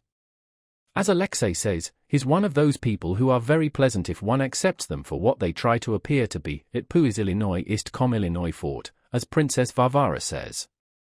Then Veslovsky, you know him. A very nice boy," she said, and a sly smile curved her lips. "What's this wild story about him and the Levins?" Veslovsky told Alexei about it, and we don't believe it. "Illinois ist très gentil et naïf," she said again with the same smile. "Men need occupation, and Alexei needs a circle, so I value all these people. We have to have the house lively and gay, so that Alexei may not long for any novelty. Then you'll see the steward, a German, a very good fellow, and he understands his work. Alexei has a very high opinion of him. Then the doctor, a young man, not quite a nihilist perhaps, but you know, eats with his knife, but a very good doctor. Then the architect. One petite cower." Chapter 20. "Here's Dolly for you, Princess, you were so anxious to see her," said Anna, coming out with Doria Alexandrova onto the stone terrace where Princess Varvara was sitting in the shade at an embroidery frame, working at a cover for Count Alexei Kirillovich's easy chair. She says she doesn't want anything before dinner, but please order some lunch for her, and I'll go and look for Alexei and bring them all in. Princess Varvara gave Dolly a cordial and rather patronizing reception, and began at once explaining to her that she was living with Anna because she had always cared more for her than her sister Katerina Pavlovna, the aunt that had brought Anna up, and that now, when everyone had abandoned Anna, she thought it her duty to help her in this most difficult period of transition. Her husband will give her a divorce, and then I shall go back to my solitude, but now I can be of use, and I am doing my duty, however difficult it may be for me, and not like some other people. And how sweet it is of you, how right of you to have come. They live like the best of married couples, it's for God to judge them, not for us. And didn't Berezovsky and Madame Avaneva, and Sam Nikandrov, and Vasiliev and Madame Mamonova, and Liza Neptunova? Did no one say anything about them? And it has ended by their being received by everyone. And then, say un intérieur si joli, si comme il nous faut. Tout est fait à l'anglaise. On se réunit le matin au breakfast, et puis on se sépare. Everyone does as he pleases till dinner time. Dinner at 7 o'clock.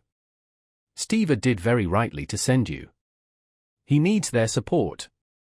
You know that through his mother and brother he can do anything. And then they do so much good. He didn't tell you about his hospital? C'est admirable, everything from Paris. Their conversation was interrupted by Anna, who had found the men of the party in the billiard room, and returned with them to the terrace. There was still a long time before the dinner hour, it was exquisite weather, and so several different methods of spending the next 2 hours were proposed. There were very many methods of passing the time at Vozdvizhensko, and these were all unlike those in use at Pokrovskoe. One partie de lawn tennis, Veslovsky proposed, with his handsome smile. We'll be partners again, Anna Arkadyevna. No, it's too hot, better stroll about the garden and have a row in the boat, show Doria Alexandrova the river banks. Vronsky proposed.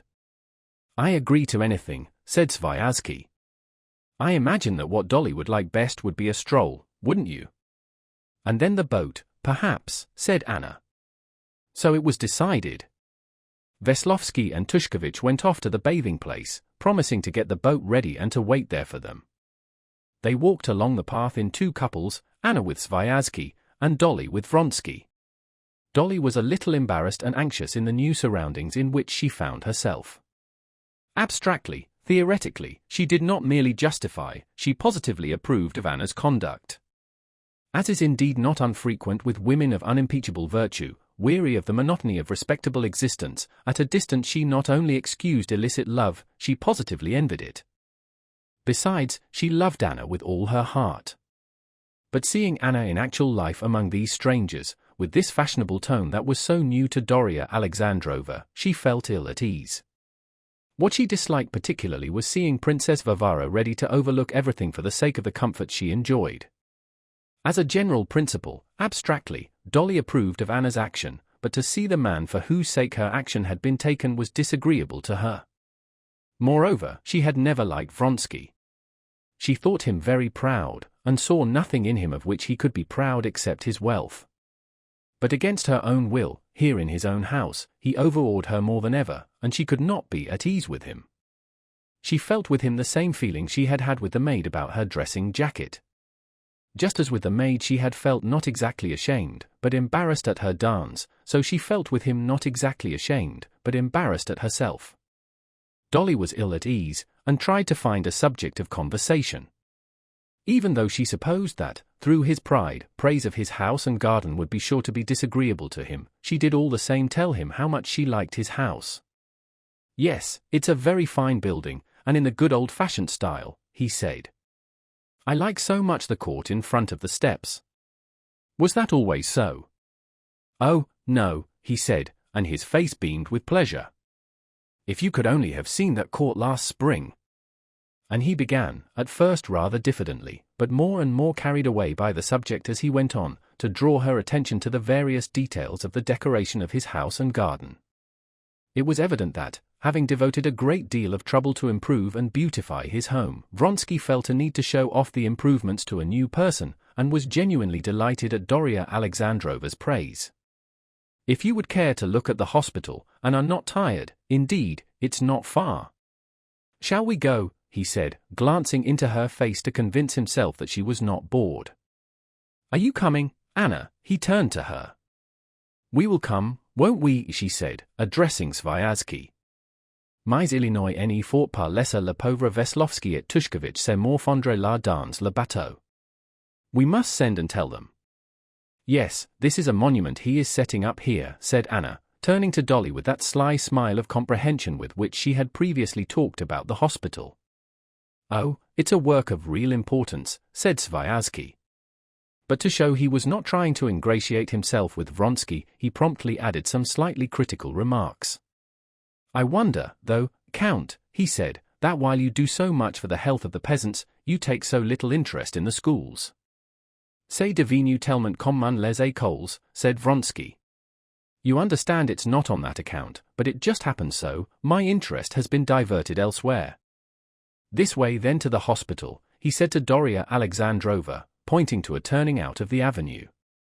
The ladies put up their parasols and turned into the side path. After going down several turnings, and going through a little gate, Doria Alexandrova saw standing on rising ground before her a large pretentious-looking red building, almost finished. The iron roof, which was not yet painted, shone with dazzling brightness in the sunshine. Beside the finished building another had been begun, surrounded by scaffolding. Workmen in aprons, standing on scaffolds, were laying bricks, pouring mortar out of vats, and smoothing it with trowels. "How quickly work gets done with you," he said Sviazhsky. "When I was here last time the roof was not on. By the autumn it will all be ready." "Inside almost everything is done," said Anna. "And what's this new building?"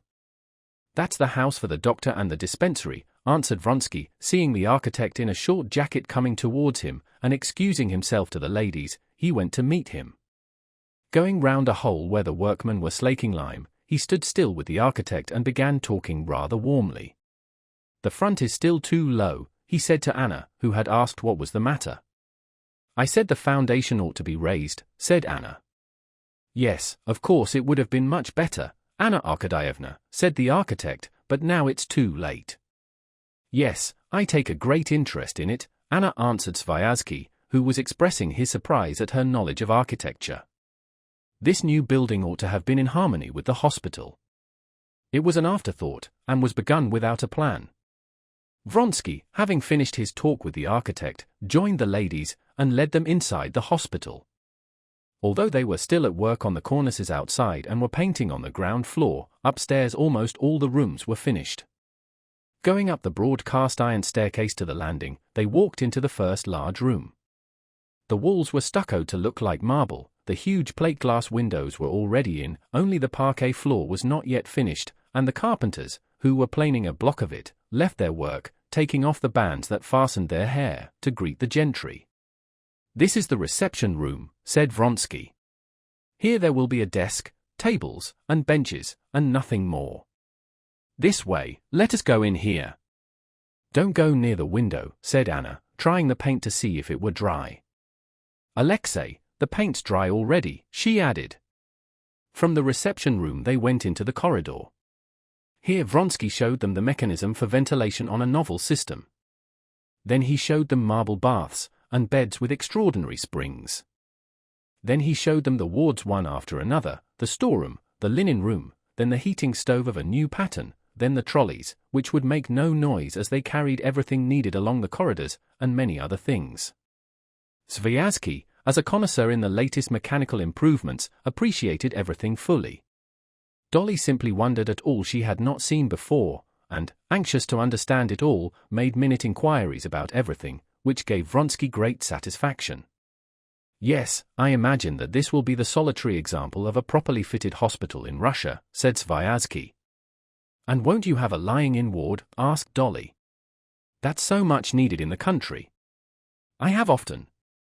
In spite of his usual courtesy, Vronsky interrupted her. "This is not a lying-in home, but a hospital for the sick and is intended for all diseases except infectious complaints, he said. Ah! Look at this, and he rolled up to Darya Alexandrovna an invalid chair that had just been ordered for the convalescents. Look! He sat down in the chair and began moving it. The patient can't walk, still too weak, perhaps, or something wrong with his legs, but he must have air, and he moves, rolls himself along. Darya Alexandrovna was interested by everything. She liked everything very much, but most of all she liked Vronsky himself with his natural, simple-hearted eagerness. Yes, he's a very nice, good man, she thought several times, not hearing what he said, but looking at him and penetrating into his expression, while she mentally put herself in Anna's place. She liked him so much just now with his eager interest that she saw how Anna could be in love with him. Chapter 21. No, I think the princess is tired, and horses don't interest her, Vronsky said to Anna, who wanted to go on to the stables, where Sviazhsky wished to see the new stallion. You go on, while I escort the princess home, and we'll have a little talk, he said, if you would like that, he added, turning to her. I know nothing about horses, and I shall be delighted, answered Darya Alexandrovna, rather astonished. She saw by Vronsky's face that he wanted something from her. She was not mistaken. As soon as they had passed through the little gate back into the garden, he looked in the direction Anna had taken, and having made sure that she could neither hear nor see them, he began. You guess that I have something I want to say to you, he said, looking at her with laughing eyes. I am not wrong in believing you to be a friend of Anna's. He took off his hat, and taking out his handkerchief, wiped his head, which was growing bald. Darya Alexandrovna made no answer, and merely stared at him with dismay. When she was left alone with him, she suddenly felt afraid, his laughing eyes and stern expression scared her. The most diverse suppositions as to what he was about to speak of to her flashed into her brain. He is going to beg me to come to stay with them with the children, and I shall have to refuse, or to create a set that will receive Anna in Moscow. Or isn't it Vasenka Veslovsky and his relations with Anna? Or perhaps about Kitty, that he feels he was to blame. All her conjectures were unpleasant, but she did not guess what he really wanted to talk about to her. You have so much influence with Anna, she is so fond of you, he said, do help me. Darya Alexandrovna looked with timid inquiry into his energetic face, which under the lime trees was continually being lighted up in patches by the sunshine, and then passing into complete shadow again. She waited for him to say more, but he walked in silence beside her, scratching with his cane in the gravel. You have come to see us, you, the only woman of Anna's former friends. I don't count Princess Varvara, but I know that you have done this not because you regard our position as normal, but because, understanding all the difficulty of the position, you still love her and want to be a help to her. Have I understood you rightly? He asked, looking round at her. Oh, yes, answered Darya Alexandrovna, putting down her sunshade, but... No, he broke in, and unconsciously, oblivious of the awkward position into which he was putting his companion, he stopped abruptly, so that she had to stop short too. No one feels more deeply and intensely than I do all the difficulty of Anna's position, and that you may well understand, if you do me the honor of supposing I have any heart. I am to blame for that position, and that is why I feel it. I understand, said Darya Alexandrovna, involuntarily admiring the sincerity and firmness with which he said this. But just because you feel yourself responsible, you exaggerate it, I am afraid, she said. Her position in the world is difficult, I can well understand. In the world it is hell, he brought out quickly, frowning darkly. You can't imagine moral sufferings greater than what she went through in Petersburg in that fortnight, and I beg you to believe it. Yes, but here, so long as neither Anna nor you miss society. Society, he said contemptuously, how could I miss society? So far, and it may be so always, you are happy and at peace. I see in Anna that she is happy, perfectly happy. She has had time to tell me so much already, said Darya Alexandrovna, smiling, and involuntarily, as she said this, at the same moment a doubt entered her mind whether Anna really were happy. But Vronsky, it appeared, had no doubts on that score. Yes, yes, he said, I know that she has revived after all her sufferings, she is happy. She is happy in the present. But I? I am afraid of what is before us. I beg your pardon, you would like to walk on? No, I don't mind. Well, then, let us sit here. Darya Alexandrovna sat down on a garden seat in a corner of the avenue. He stood up facing her. I see that she is happy, he repeated, and the doubt whether she were happy sank more deeply into Darya Alexandrovna's mind. But can it last? Whether we have acted rightly or wrongly is another question, but the die is cast, he said, passing from Russian to French, and we are bound together for life. We are united by all the ties of love that we hold most sacred. We have a child, we may have other children. But the law and all the conditions of our position are such that thousands of complications arise which she does not see and does not want to see. And that one can well understand. But I can't help seeing them. My daughter is by law not my daughter, but Karenin's. I cannot bear this falsity, he said, with a vigorous gesture of refusal, and he looked with gloomy inquiry towards Darya Alexandrovna. She made no answer, but simply gazed at him. He went on. One day a son may be born, my son, and he will be legally a Karenin. He will not be the heir of my name nor of my property, and however happy we may be in our home life and however many children we may have, there will be no real tie between us. They will be Karenins. You can understand the bitterness and horror of this position. I have tried to speak of this to Anna. It irritates her. She does not understand, and to her I cannot speak plainly of all this. Now look at another side. I am happy in her love, but I must have occupation. I have found occupation, and am proud of what I am doing and consider it nobler than the pursuits of my former companions at court and in the army. And most certainly I would not change the work I am doing for theirs. I am working here, settled in my own place, and I am happy and contented, and we need nothing more to make us happy. I love my work here. Cen ist par un pais alla, on the contrary. Darya Alexandrovna noticed that at this point in his explanation he grew confused, and she did not quite understand this digression, but she felt that having once begun to speak of matters near his heart, of which he could not speak to Anna, he was now making a clean breast of everything, and that the question of his pursuits in the country fell into the same category of matters near his heart as the question of his relations with Anna. Well, I will go on, he said, collecting himself. The great thing is that as I work I want to have a conviction that what I am doing will not die with me, that I shall have heirs to come after me, and this I have not. Conceive the position of a man who knows that his children, the children of the woman he loves, will not be his, but will belong to someone who hates them and cares nothing about them. It is awful. He paused, evidently much moved. Yes, indeed, I see that. But what can Anna do? Queried Darya Alexandrovna. Yes, that brings me to the object of my conversation, he said, calming himself with an effort. Anna can, it depends on her. Even to petition the Tsar for legitimization, a divorce is essential. And that depends on Anna. Her husband agreed to a divorce. At that time your husband had arranged it completely. And now, I know, he would not refuse it. It is only a matter of writing to him. He said plainly at that time that if she expressed the desire, he would not refuse.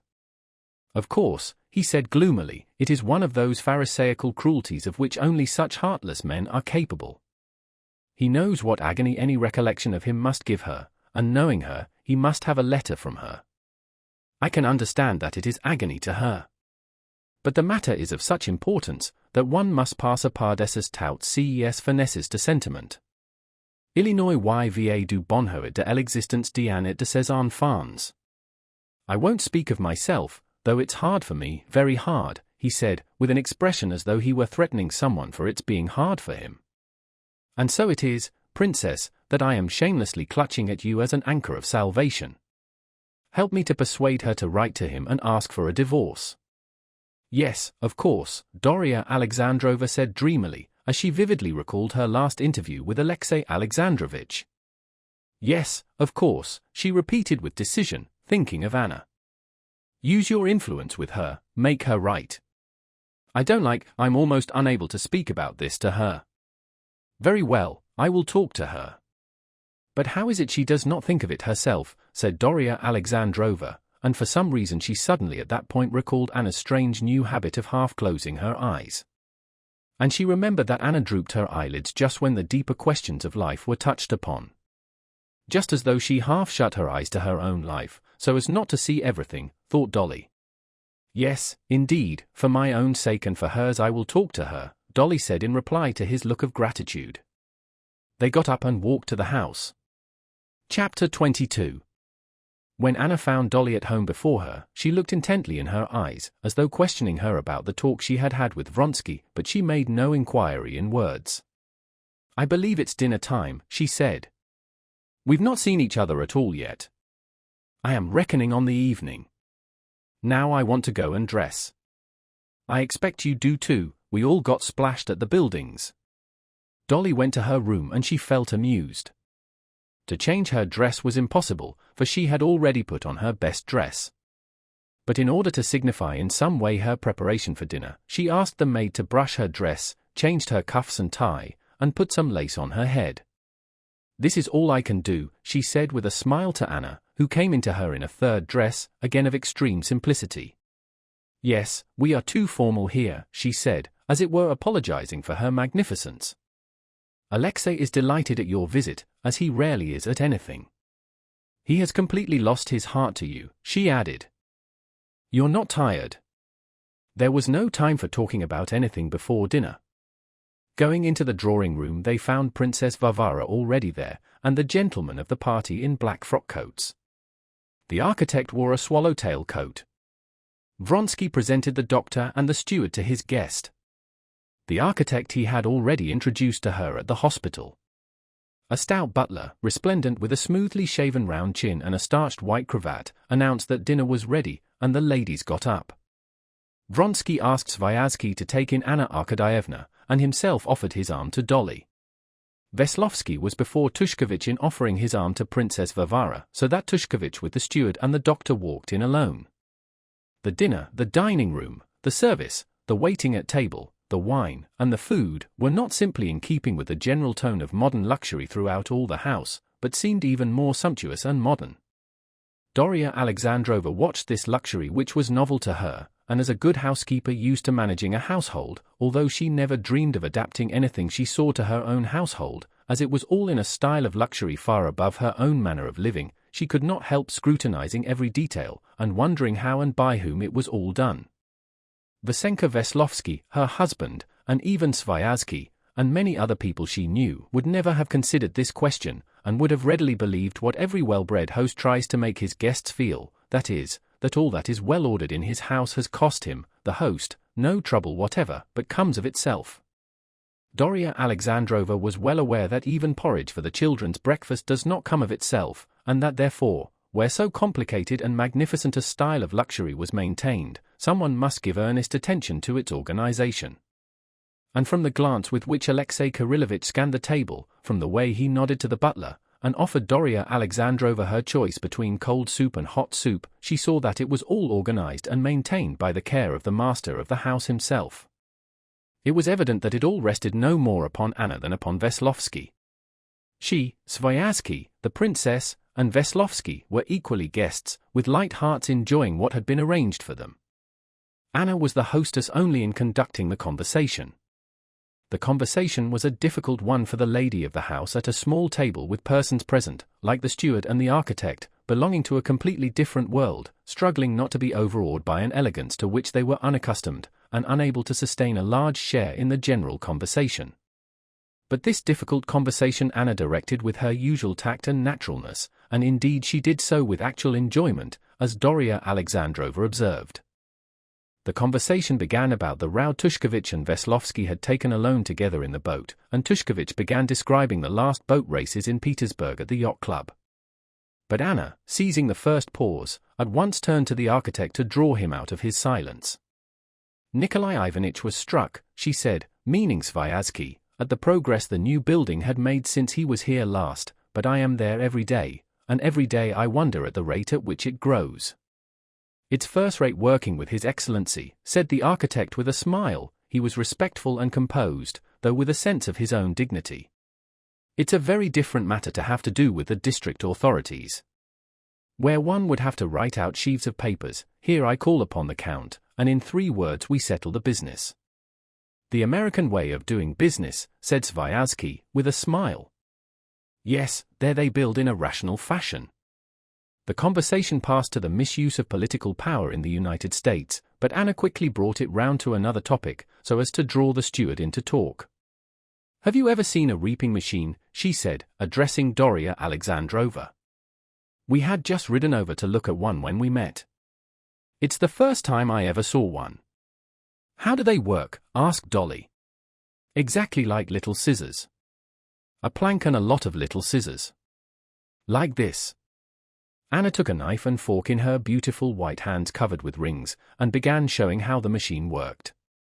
It was clear that she saw nothing would be understood from her explanation, but aware that her talk was pleasant and her hands beautiful, she went on explaining.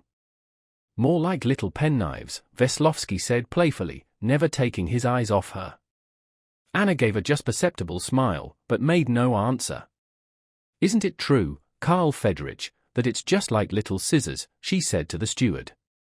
Oh, J.A., answered the German. Es ist ein ganz einfaches Ding, and he began to explain the construction of the machine. It's a pity it doesn't bind too. I saw one at the Vienna exhibition, which binds with a wire, said Sviazhsky. They would be more profitable in use. Es kommt draufen. Der Preis vom Draht muss ausgerechnet werden. And the German, roused from his taciturnity, turned to Vronsky. Das las sich ausrechnen, erlaucht. The German was just feeling in the pocket where were his pencil and the notebook he always wrote in, but recollecting that he was at a dinner, and observing Vronsky's chilly glance, he checked himself. Zu kompliziert, marked zu viel Klopot, he concluded. Wuncht man doshos, so hat man auch Klopots, said Vasenka Veslovsky, mimicking the German. Jador el Alamand, he addressed Anna again with the same smile. Cesses, she said with playful severity. We expected to find you in the fields, Vasily Semyonich, she said to the doctor, a sickler-looking man. Have you been there? I went there, but I had taken flight, the doctor answered with gloomy jocoseness. Then you've taken a good constitutional. Splendid. Well, and how was the old woman? I hope it's not typhus. Typhus it is not, but it's taking a bad turn. What a pity, said Anna, and having thus paid the dues of civility to her domestic circle, she turned to her own friends. It would be a hard task, though, to construct a machine from your description, Anna Arkadyevna, Sviazhsky said jestingly. Oh, no, why so, said Anna with a smile that betrayed that she knew there was something charming in her disquisitions upon the machine that had been noticed by Sviazhsky. This new trait of girlish coquettishness made an unpleasant impression on Dolly. But Anna Arkadyevna's knowledge of architecture is marvelous, said Tushkevich. To be sure, I heard Anna Arkadyevna talking yesterday about plinths and damp courses, said Veslovsky. Have I got it right? There's nothing marvelous about it, when one sees and hears so much of it, said Anna. But I dare say, you don't even know what houses are made of. Doria Alexandrova saw that Anna disliked the tone of raillery that existed between her and Veslovsky, but fell in with it against her will. Vronsky acted in this matter quite differently from Levin. He obviously attached no significance to Veslovsky's chattering, on the contrary, he encouraged his jests. Come now, tell us, Veslovsky, how are the stones held together? By cement, of course. Bravo! And what is cement? Oh, some sort of paste, no, putty, said Veslovsky, raising a general laugh. The company at dinner, with the exception of the doctor, the architect, and the steward, who remained plunged in gloomy silence, kept up a conversation that never paused, glancing off one subject, fastening on another, and at times stinging one or the other to the quick.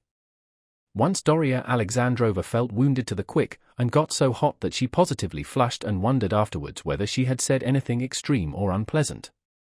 Sviazhsky began talking of Levin, describing his strange view that machinery is simply pernicious in its effects on Russian agriculture. I have not the pleasure of knowing this M. Levin, Vronsky said, smiling, but most likely he has never seen the machines he condemns, or if he has seen and tried any, it must have been after a queer fashion, some Russian imitation, not a machine from abroad. What sort of views can anyone have on such a subject? Turkish views, in general, Veslovsky said, turning to Anna with a smile. I can't defend his opinions, Doria Alexandrova said, firing up, but I can say that he's a highly cultivated man, and if he were here he would know very well how to answer you, though I am not capable of doing so. I like him extremely, and we are great friends, Sviazhsky said, smiling good-naturedly. Mais pardon Illinois ist un petit peu tôt, he maintains, for instance, that district councils and arbitration boards are all of no use, and he is unwilling to take part in anything. It's our Russian apathy, said Vronsky, pouring water from an ice decanter into a delicate glass on a high stem. We've no sense of the duties our privileges impose upon us, and so we refuse to recognize these duties. I know no man more strict in the performance of his duties, said Doria Alexandrova, irritated by Vronsky's tone of superiority. For my part, pursued Vronsky, who was evidently for some reason or other keenly affected by this conversation, such as I am, on the contrary, extremely grateful for the honor they have done me, thanks to Nikolai Ivanitch, he indicated Sviazhsky, in electing me a justice of the peace. I consider that for me the duty of being present at the session, of judging some peasant's quarrel about a horse, is as important as anything I can do. And I shall regard it as an honor if they elect me for the district council. It's only in that way I can pay for the advantages I enjoy as a landowner. Unluckily they don't understand the weight that the big landowners ought to have in the state. It was strange to Doria Alexandrova to hear how serenely confident he was of being right at his own table. She thought how Levin, who believed the opposite, was just as positive in his opinions at his own table.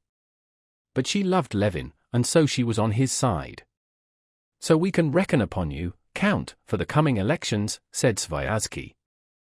But you must come a little beforehand, so as to be on the spot by the 8th. If you would do me the honor to stop with me. I rather agree with your beau-frère, said Anna, though not quite on the same ground as he, she added with a smile. I'm afraid that we have too many of these public duties in these latter days. Just as in old days there were so many government functionaries that one had to call in a functionary for every single thing, so now everyone's doing some sort of public duty. Alexei has been here now 6 months, and he's a member, I do believe, of 5 or 6 different public bodies. Du train que cela va, the whole time will be wasted on it. And I'm afraid that with such a multiplicity of these bodies, they'll end in being a mere form. How many are you a member of, Nikolai Ivanitch? She turned to Sviazhsky. Over 20, I fancy. Anna spoke lightly, but irritation could be discerned in her tone. Doria Alexandrova, watching Anna and Vronsky attentively, detected it instantly. She noticed, too, that as she spoke Vronsky's face had immediately taken a serious and obstinate expression. Noticing this, and that Princess Varvara at once made haste to change the conversation by talking of Petersburg acquaintances, and remembering what Vronsky had without apparent connection said in the garden of his work in the country, Dolly surmised that this question of public activity was connected with some deep private disagreement between Anna and Vronsky. The dinner, the wine, the decoration of the table were all very good, but it was all like what Doria Alexandrova had seen at formal dinners and balls which of late years had become quite unfamiliar to her. It all had the same impersonal and constrained character, and so on an ordinary day and in a little circle of friends it made a disagreeable impression on her. After dinner they sat on the terrace, then they proceeded to play lawn tennis. The players, divided into 2 parties, stood on opposite sides of a tightly drawn net with gilt poles on the carefully leveled and rolled croquet ground.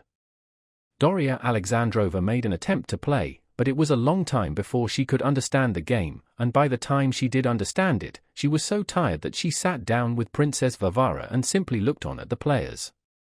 Her partner, Tushkevich, gave up playing too, but the others kept the game up for a long time.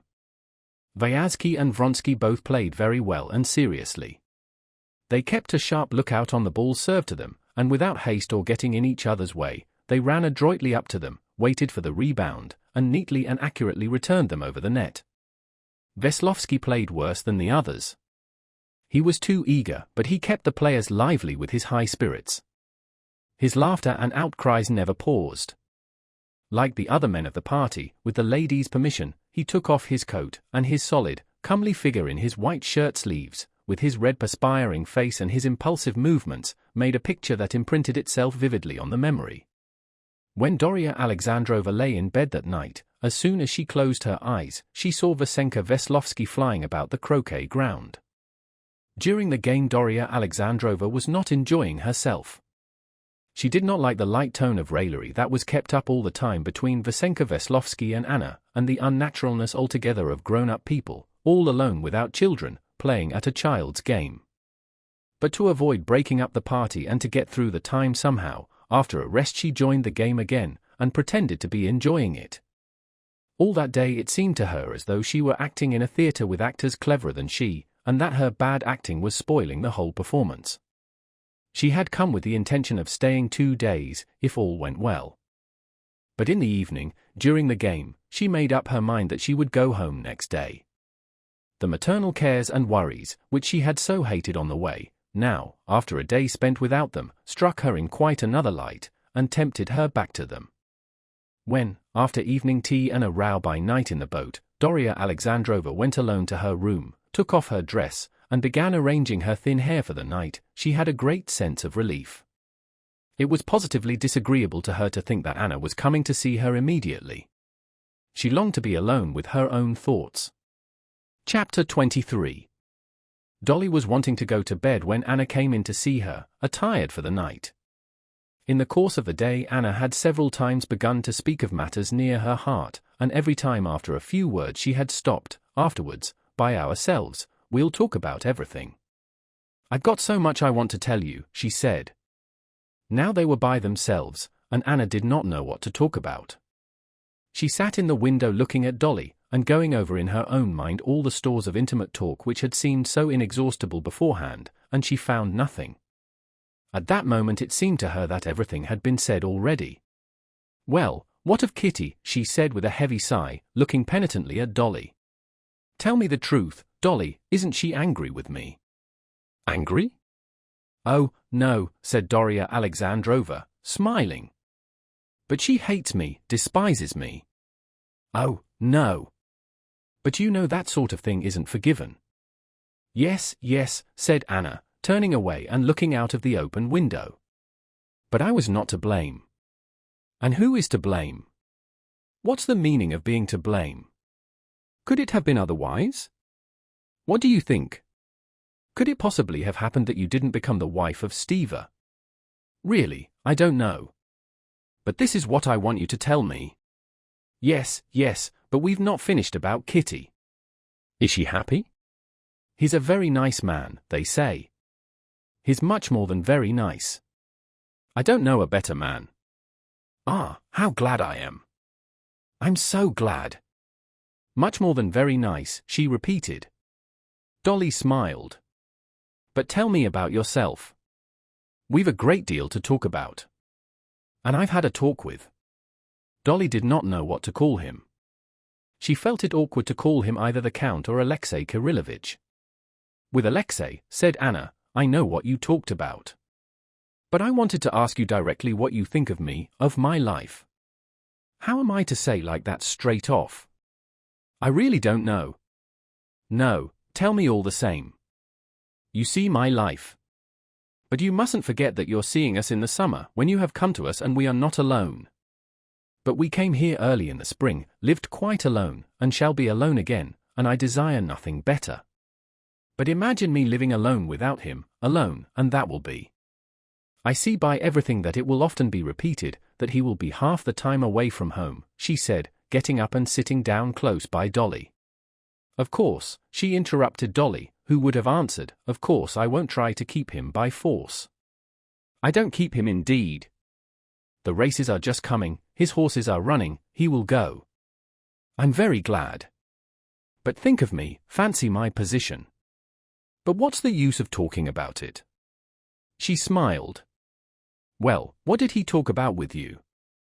He spoke of what I want to speak about of myself, and it's easy for me to be his advocate, of whether there is not a possibility, whether you could not. Doria Alexandrova hesitated. Correct, improve your position. You know how I look at it. But all the same, if possible, you should get married. Divorce, you mean, said Anna. Do you know, the only woman who came to see me in Petersburg was Betsy Tverskaya? You know her, of course? Au fond, c'est la femme la plus dépravée qui existe. She had an intrigue with Tushkevich, deceiving her husband in the basest way. And she told me that she did not care to know me so long as my position was irregular.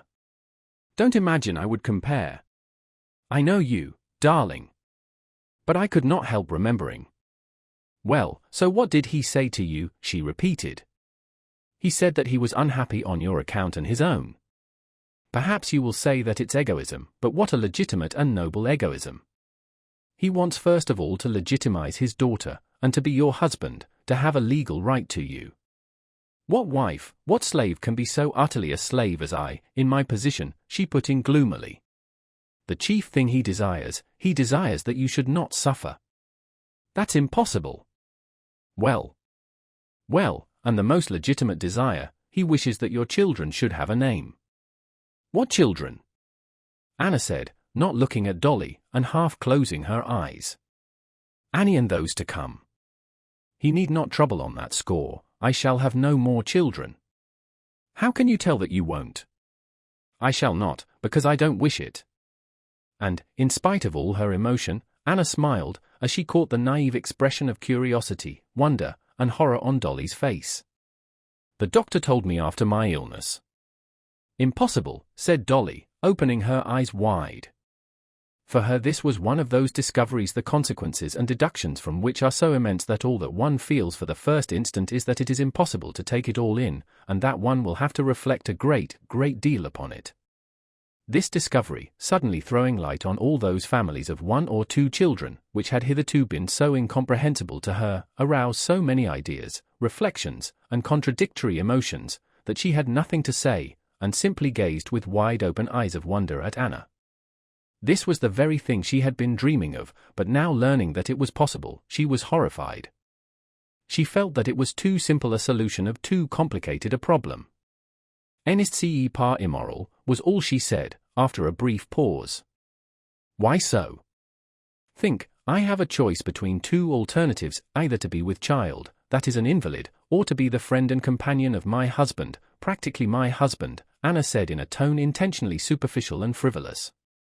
Yes, said Darya Alexandrovna, hearing the very arguments she had used to herself, and not finding the same force in them as before. "For you, for other people," said Anna, as though divining her thoughts, "there may be reason to hesitate, but for me. You must consider, I am not his wife, he loves me as long as he loves me. And how am I to keep his love? Not like this." She moved her white hands in a curve before her waist with extraordinary rapidity, as happens during moments of excitement. Ideas and memories rushed into Darya Alexandrovna's head. She thought, did not keep my attraction for Steva, he left me for others, and the first woman for whom he betrayed me did not keep him by being always pretty and lively. He deserted her and took another. And can Anna attract and keep Count Vronsky in that way? If that is what he looks for, he will find dresses and manners still more attractive and charming. And however white and beautiful her bare arms are, however beautiful her full figure and her eager face under her black curls, he will find something better still, just as my disgusting, pitiful, and charming husband does. Dolly made no answer, she merely sighed. Anna noticed this sigh, indicating dissent, and she went on. In her army she had other arguments so strong that no answer could be made to them. "Do you say that it's not right? But you must consider," she went on, "you forget my position. How can I desire children? I'm not speaking of the suffering, I'm not afraid of that. Think only, what are my children to be? Ill-fated children, who will have to bear a stranger's name. For the very fact of their birth they will be forced to be ashamed of their mother, their father, their birth. But that is just why a divorce is necessary." But Anna did not hear her. She longed to give utterance to all the arguments with which she had so many times convinced herself. What is reason given me for, if I am not to use it to avoid bringing unhappy beings into the world? She looked at Dolly, but without waiting for a reply she went on. "I should always feel I had wronged these unhappy children," she said. "If they are not, at any rate they are not unhappy, while if they are unhappy, I alone should be to blame for it." These were the very arguments Darya Alexandrovna had used in her own reflections, but she heard them without understanding them. How can one wrong creatures that don't exist, she thought. And all at once the idea struck her, could it possibly, under any circumstances, have been better for her favorite Grisha if he had never existed? And this seemed to her so wild, so strange, that she shook her head to drive away this tangle of whirling, mad ideas. "No, I don't know, it's not right," was all she said, with an expression of disgust on her face. "Yes, but you mustn't forget that you and I."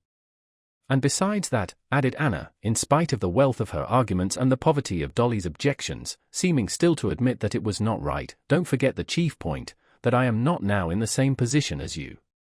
For you the question is, do you desire not to have any more children, while for me it is, do I desire to have them? And that's a great difference. You must see that I can't desire it in my position." Darya Alexandrovna made no reply.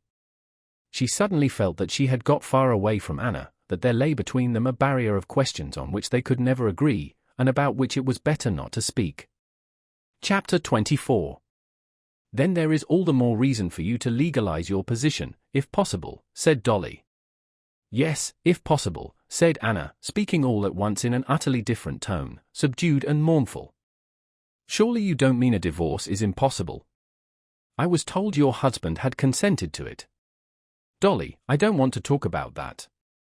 "Oh, we won't then," Darya Alexandrovna hastened to say, noticing the expression of suffering on Anna's face. "All I see is that you take too gloomy a view of things." "Huh?" "Not at all. I'm always bright and happy. You see, J.E. faced Dace passions. Veslovsky." "Yes, to tell the truth, I don't like Veslovsky's tone," said Darya Alexandrovna, anxious to change the subject. "Oh, that's nonsense. It amuses Alexei, and that's all, but he's a boy, and quite under my control. You know, I turn him as I please. It's just as it might be with your Grisha." "Dolly." She suddenly changed the subject. "You say I take too gloomy a view of things. You can't understand. It's too awful. I try not to take any view of it at all. But I think you ought to. You ought to do all you can." "But what can I do?" "Nothing. You tell me to marry Alexei, and say I don't think about it." "I don't think about it," she repeated, and a flush rose into her face. She got up, straightening her chest, and sighed heavily. With her light step she began pacing up and down the room, stopping now and then. "I don't think of it? Not a day, not an hour passes that I don't think of it, and blame myself for thinking of it, because thinking of that may drive me mad." "Drive me mad," she repeated.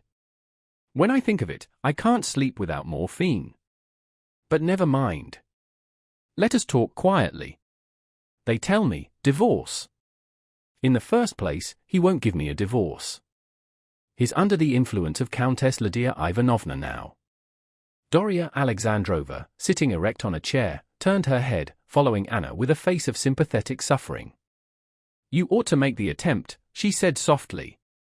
"Suppose I make the attempt?" "What does it mean?" she said, evidently giving utterance to a thought, 1,000 times thought over and learned by heart. "It means that I, hating him, but still recognizing that I have wronged him, and I consider him magnanimous, that I humiliate myself to write to him. Well, suppose I make the effort, I do it. Either I receive a humiliating refusal or consent. Well, I have received his consent, say." Anna was at that moment at the furthest end of the room, and she stopped there, doing something to the curtain at the window. "I receive his consent, but my son? They won't give him up to me. He will grow up despising me, with his father, whom I've abandoned. Do you see? I love, equally, I think, but both more than myself, two creatures, Seryozha and Alexei." She came out into the middle of the room and stood facing Dolly, with her arms pressed tightly across her chest. In her white dressing gown her figure seemed more than usually grand and broad. She bent her head, and with shining, wet eyes looked from under her brows at Dolly, a thin little pitiful figure in her patched dressing jacket and nightcap, shaking all over with emotion. "It is only those two creatures that I love, and one excludes the other. I can't have them together, and that's the only thing I want. And since I can't have that, I don't care about the rest. I don't care about anything. And it will end one way or another, and so I don't like to talk of it. So don't blame me, don't judge me for anything.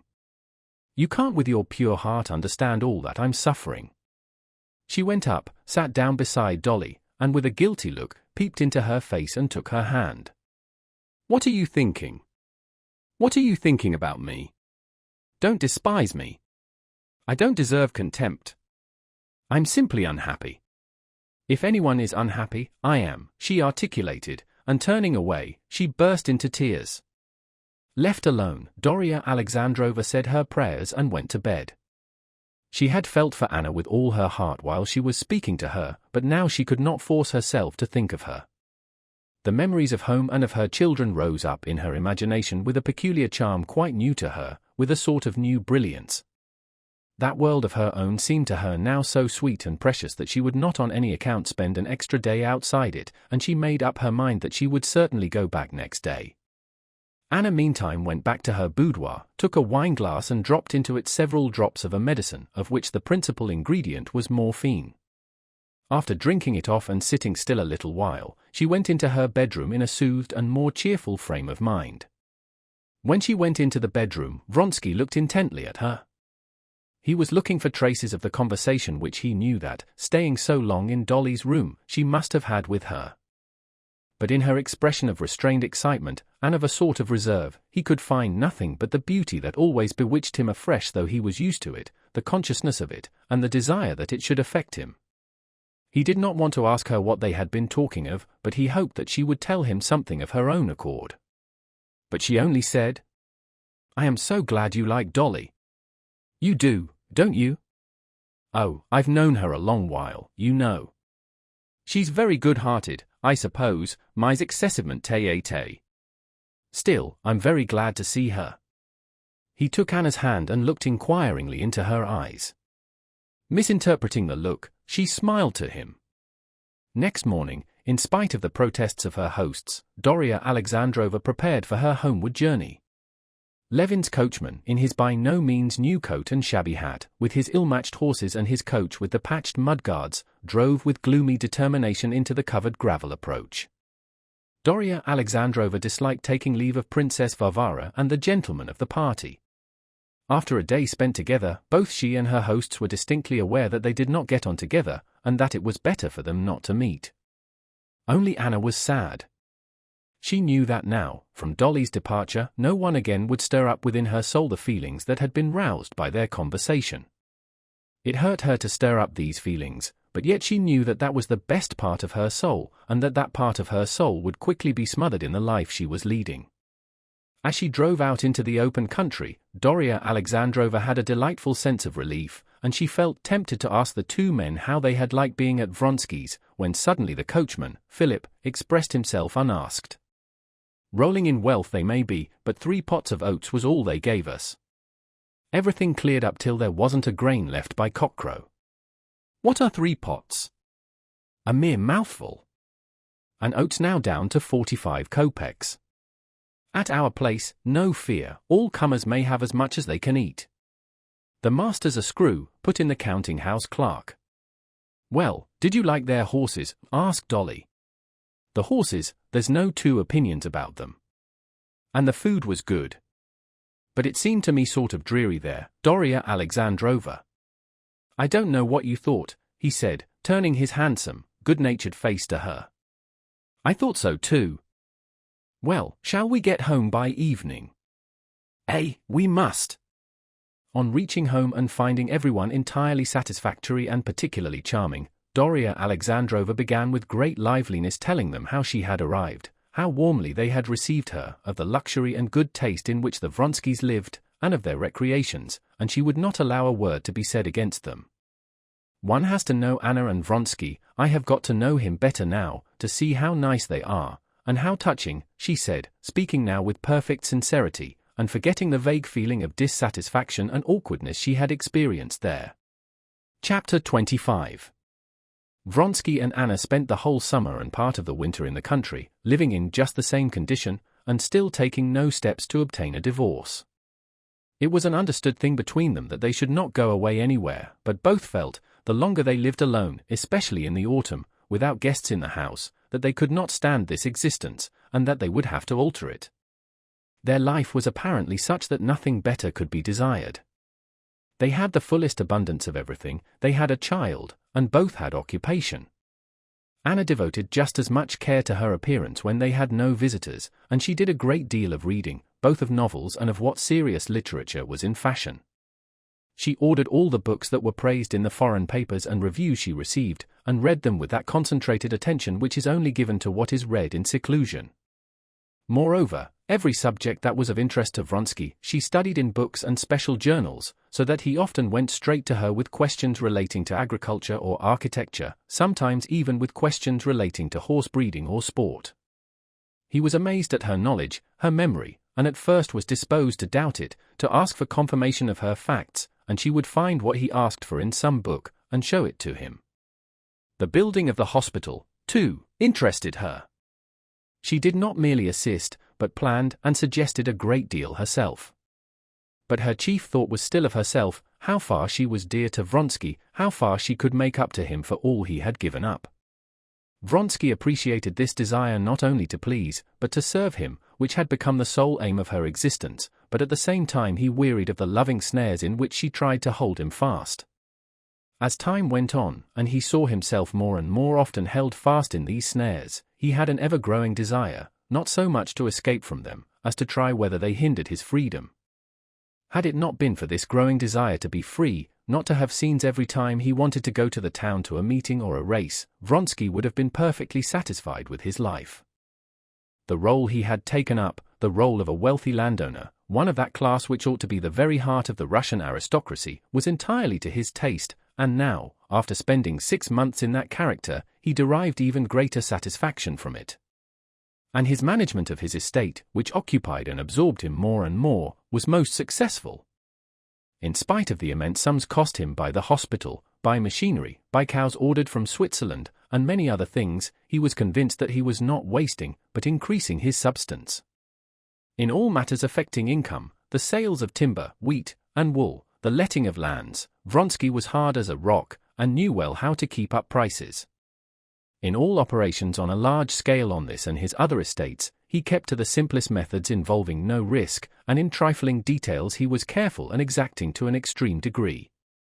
In spite of all the cunning and ingenuity of the German steward, who would try to tempt him into purchases by making his original estimate always far larger than really required, and then representing to Vronsky that he might get the thing cheaper, and so make a profit, Vronsky did not give in. He listened to his steward, cross-examined him, and only agreed to his suggestions when the implement to be ordered or constructed was the very newest, not yet known in Russia, and likely to excite wonder. Apart from such exceptions, he resolved upon an increased outlay only where there was a surplus, and in making such an outlay he went into the minutest details, and insisted on getting the very best for his money, so that by the method on which he managed his affairs, it was clear that he was not wasting, but increasing his substance.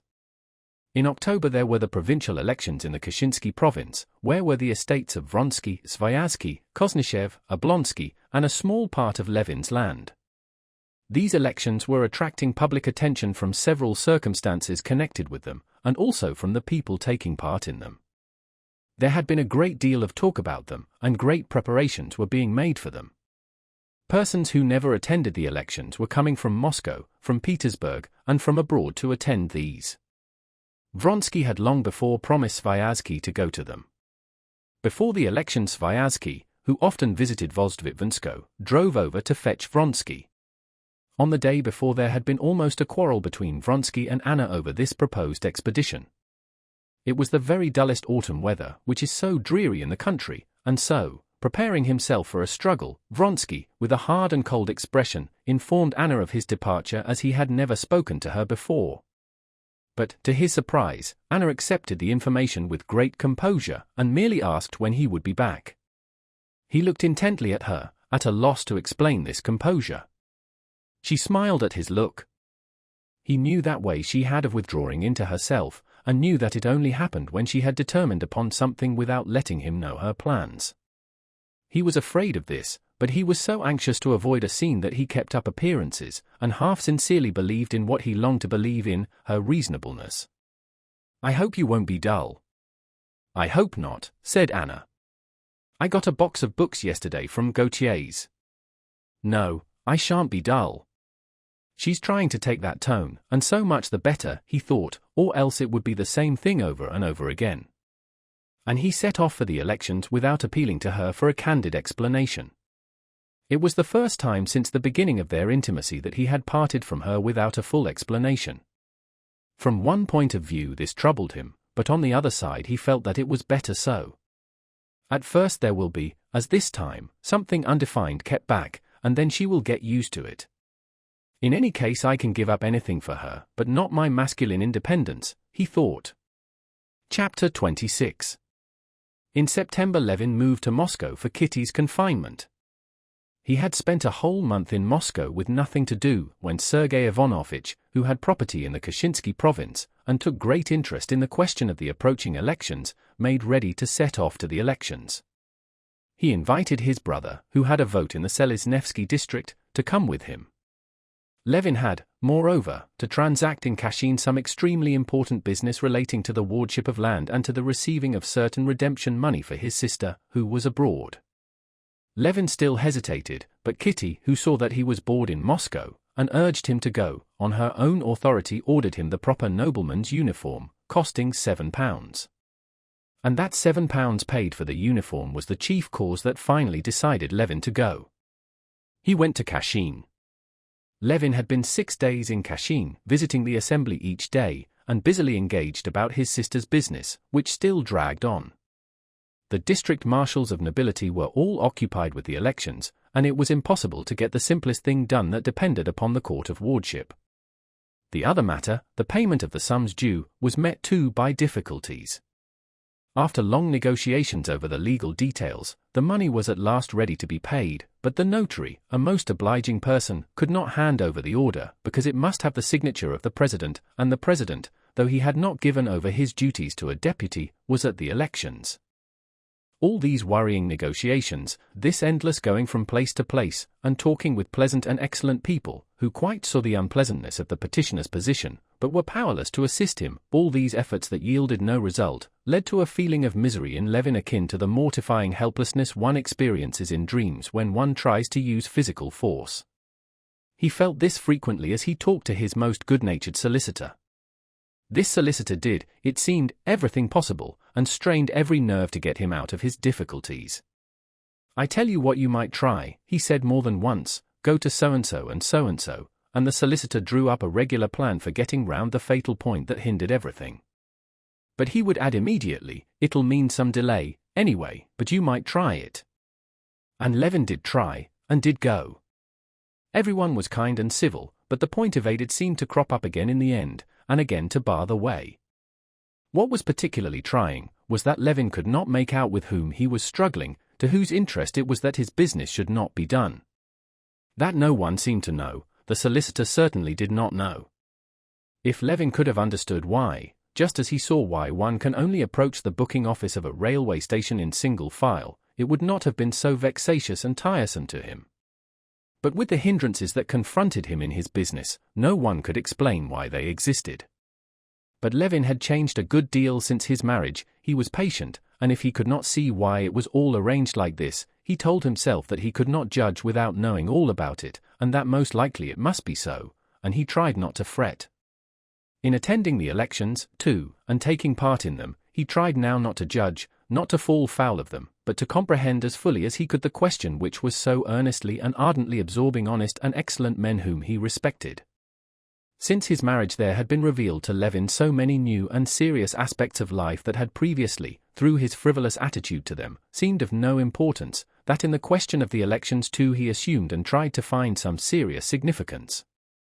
Sergei Ivanovitch explained to him the meaning and object of the proposed revolution at the elections. The marshal of the province in whose hands the law had placed the control of so many important public functions, the guardianship of wards, the very department which was giving Levin so much trouble just now, the disposal of large sums subscribed by the nobility of the province, the high schools, female, male, and military, and popular instruction on the new model, and finally, the district council, the marshal of the province, Snetkov, was a nobleman of the old school, dissipating an immense Fortune, a good-hearted man, honest after his own fashion, but utterly without any comprehension of the needs of modern days. He always took, in every question, the side of the nobility. He was positively antagonistic to the spread of popular education, and he succeeded in giving a purely party character to the district council which ought by rights to be of such an immense importance.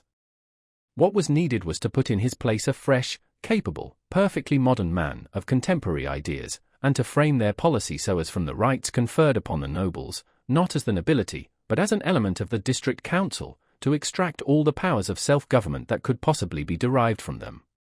In the wealthy Kashinsky province, which always took the lead of other provinces in everything, there was now such a preponderance of forces that this policy, once carried through properly there, might serve as a model for other provinces for all Russia. And hence the whole question was of the greatest importance. It was proposed to elect as marshal in place of Snetkov either Sviazhsky, or, better still, Nevedovsky, a former university professor, a man of remarkable intelligence and a great friend of Sergei Ivanovitch.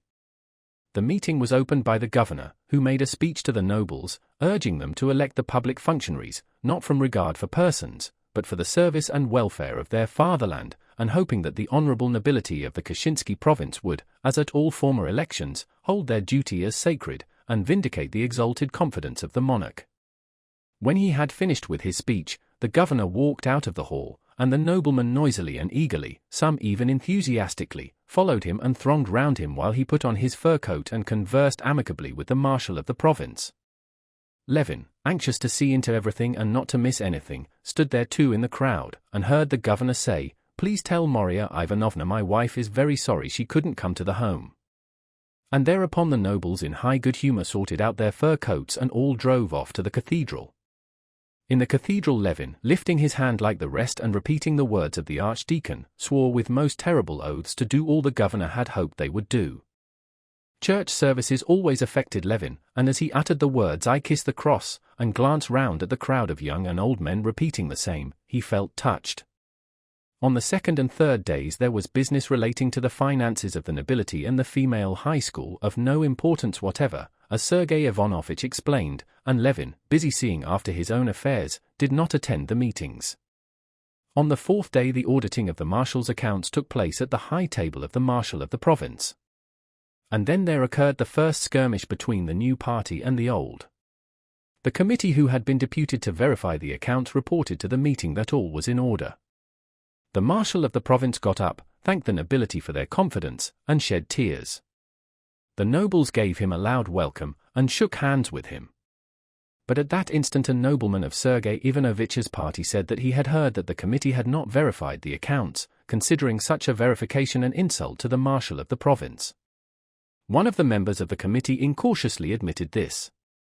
Then a small gentleman, very young-looking but very malignant, began to say that it would probably be agreeable to the marshal of the province to give an account of his expenditures of the public moneys, and that the misplaced delicacy of the members of the committee was depriving him of this moral satisfaction.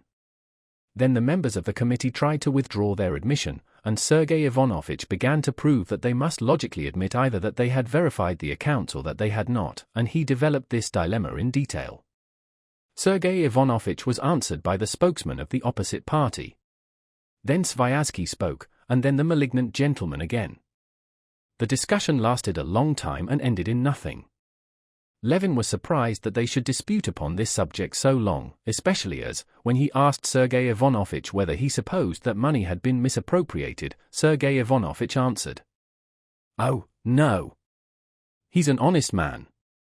But those old-fashioned methods of paternal family arrangements in the management of provincial affairs must be broken down." On the fifth day came the elections of the district marshals. It was rather a stormy day in several districts. In the Selizhnevsky district Sviazhsky was elected unanimously without a ballot, and he gave a dinner that evening. Chapter 27. The sixth day was fixed for the election of the marshal of the province. The rooms, large and small, were full of noblemen in all sorts of uniforms.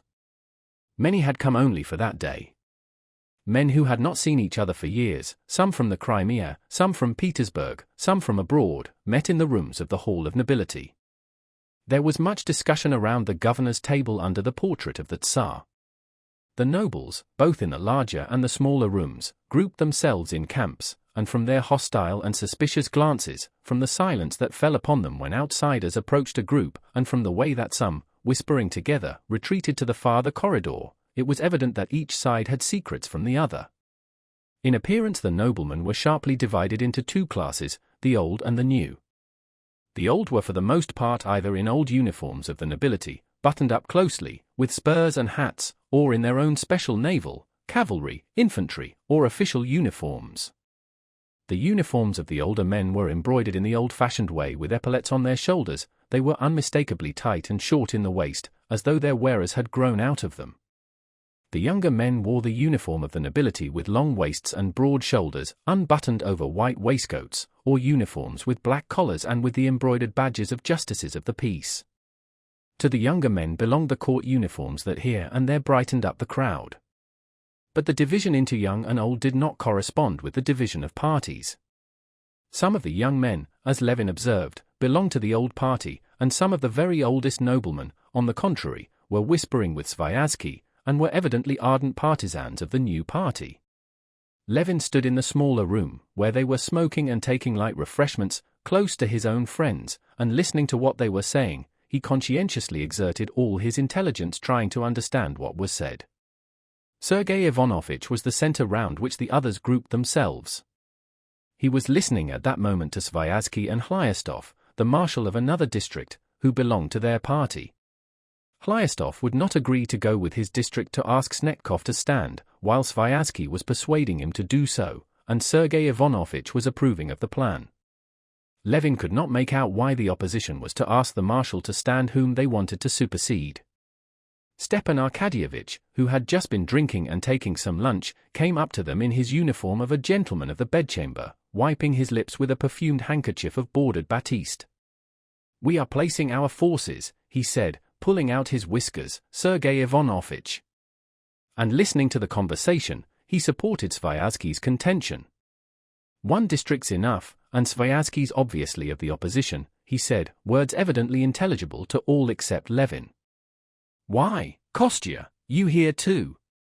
I suppose you're converted, eh?" he added, turning to Levin and drawing his arm through his. Levin would have been glad indeed to be converted, but could not make out what the point was, and retreating a few steps from the speakers, he explained to Stepan Arkadyevitch his inability to understand why the marshal of the province should be asked to stand. "O sancta simplicitas," said Stepan Arkadyevitch, and briefly and clearly he explained it to Levin. If, as at previous elections, all the districts asked the marshal of the province to stand, then he would be elected without a ballot. That must not be. Now 8 districts had agreed to call upon him. If 2 refused to do so, Snetkov might decline to stand at all, and then the old party might choose another of their party, which would throw them completely out in their reckoning. But if only one district, Sviazhsky's, did not call upon him to stand, Snetkov would let himself be balloted for. They were even, some of them, going to vote for him, and purposely to let him get a good many votes, so that the enemy might be thrown off the scent, and when a candidate of the other side was put up, they too might give him some votes. Levin understood to some extent, but not fully, and would have put a few more questions, when suddenly everyone began talking and making a noise and they moved towards the big room. "What is it?" "Eh? Whom?" "No guarantee." "Whose?" "What?" "They won't pass him." "No guarantee." "They won't let Flerov in." "Eh, because of the charge against him." "Why, at this rate, they won't admit anyone." "It's a swindle." "The law." Levin heard exclamations on all sides, and he moved into the big room together with the others, all hurrying somewhere and afraid of missing something. Squeezed by the crowding noblemen, he drew near the high table where the marshal of the province, Sviazhsky, and the other leaders were hotly disputing about something. Chapter 28. Levin was standing rather far off. A nobleman breathing heavily and hoarsely at his side, and another whose thick boots were creaking, prevented him from hearing distinctly. He could only hear the soft voice of the marshal faintly, then the shrill voice of the malignant gentleman, and then the voice of Sviazhsky. They were disputing, as far as he could make out, as to the interpretation to be put on the act and the exact meaning of the words, liable to be called up for trial. The crowd parted to make way for Sergei Ivanovitch approaching the table. Sergei Ivanovich, waiting till the malignant gentleman had finished speaking, said that he thought the best solution would be to refer to the act itself, and asked the secretary to find the act. The act said that in case of difference of opinion, there must be a ballot. Sergei Ivanovich read the act and began to explain its meaning, but at that point a tall, stout, round-shouldered landowner, with dyed whiskers, in a tight uniform that cut the back of his neck, interrupted him. He went up to the table, and striking it with his finger ring, he shouted loudly, "A ballot! Put it to the vote! No need for more talking." Then several voices began to talk all at once, and the tall nobleman with the ring, getting more and more exasperated, shouted more and more loudly. But it was impossible to make out what he said. He was shouting for the very course Sergei Ivanovich had proposed, but it was evident that he hated him and all his party, and this feeling of hatred spread through the whole party and roused in opposition to it the same vindictiveness, though in a more seemly form, on the other side. Shouts were raised, and for a moment all was confusion, so that the marshal of the province had to call for order. "A ballot! A ballot! Every nobleman sees it. We shed our blood for our country. The confidence of the monarch. No checking the accounts of the marshal, he's not a cashier. But that's not the point. Votes, please!" Beastly, shouted furious and violent voices on all sides. Looks and faces were even more violent and furious than their words. They expressed the most implacable hatred. Levin did not in the least understand what was the matter, and he marveled at the passion with which it was disputed whether or not the decision about Flerov should be put to the vote. He forgot, as Sergei Ivanovich explained to him afterwards, this syllogism, that it was necessary for the public good to get rid of the marshal of the province, that to get rid of the marshal it was necessary to have a majority of votes, that to get a majority of votes it was necessary to secure Flerov's right to vote, that to secure the recognition of Flerov's right to vote they must decide on the interpretation to be put on the act. And one vote may decide the whole question, and one must be serious and consecutive, if one wants to be of use in public life, concluded Sergei Ivanovich. But Levin forgot all that, and it was painful to him to see all these excellent persons, for whom he had a respect, in such an unpleasant and vicious state of excitement. To escape from this painful feeling he went away into the other room where there was nobody except the waiters at the refreshment bar. Seeing the waiters busy over washing up the crockery and setting in order their plates and wine glasses, seeing their calm and cheerful faces, Levin felt an unexpected sense of relief as though he had come out of a stuffy room into the fresh air. He began walking up and down, looking with pleasure at the waiters. He particularly liked the way one grey-whiskered waiter, who showed his scorn for the other younger ones and was jeered at by them, was teaching them how to fold up napkins properly. Levin was just about to enter into conversation with the old waiter, when the secretary of the court of wardship, a little old man whose specialty it was to know all the noblemen of the province by name and patronymic, drew him away. "Please come, Konstantin Dmitrievich," he said, "your brother's looking for you. They are voting on the legal point." Levin walked into the room, received a white ball, and followed his brother, Sergei Ivanovich, to the table where Sviazhsky was standing with a significant and ironical face, holding his beard in his fist and sniffing at it. Sergei Ivanovich put his hand into the box, put the ball somewhere, and making room for Levin, stopped. Levin advanced, but utterly forgetting what he was to do, and much embarrassed, he turned to Sergei Ivanovich with the question, "Where am I to put it?" He asked this softly, at a moment when there was talking going on near, so that he had hoped his question would not be overheard. But the person speaking paused, and his improper question was overheard. Sergei Ivanovich frowned. "That is a matter for each man's own decision," he said severely. Several people smiled. Levin crimsoned, hurriedly thrust his hand under the cloth, and put the ball to the right as it was in his right hand. Having put it in, he recollected that he ought to have thrust his left hand too, and so he thrust it in though too late, and, still more overcome with confusion, he beat a hasty retreat into the background. 126 for admission. 98 against, sang out the voice of the secretary, who could not pronounce the letter R. Then there was a laugh, a button and 2 nuts were found in the box. The nobleman was allowed the right to vote, and the new party had conquered. But the old party did not consider themselves conquered. Levin heard that they were asking Snetkov to stand, and he saw that a crowd of noblemen was surrounding the marshal, who was saying something. Levin went nearer.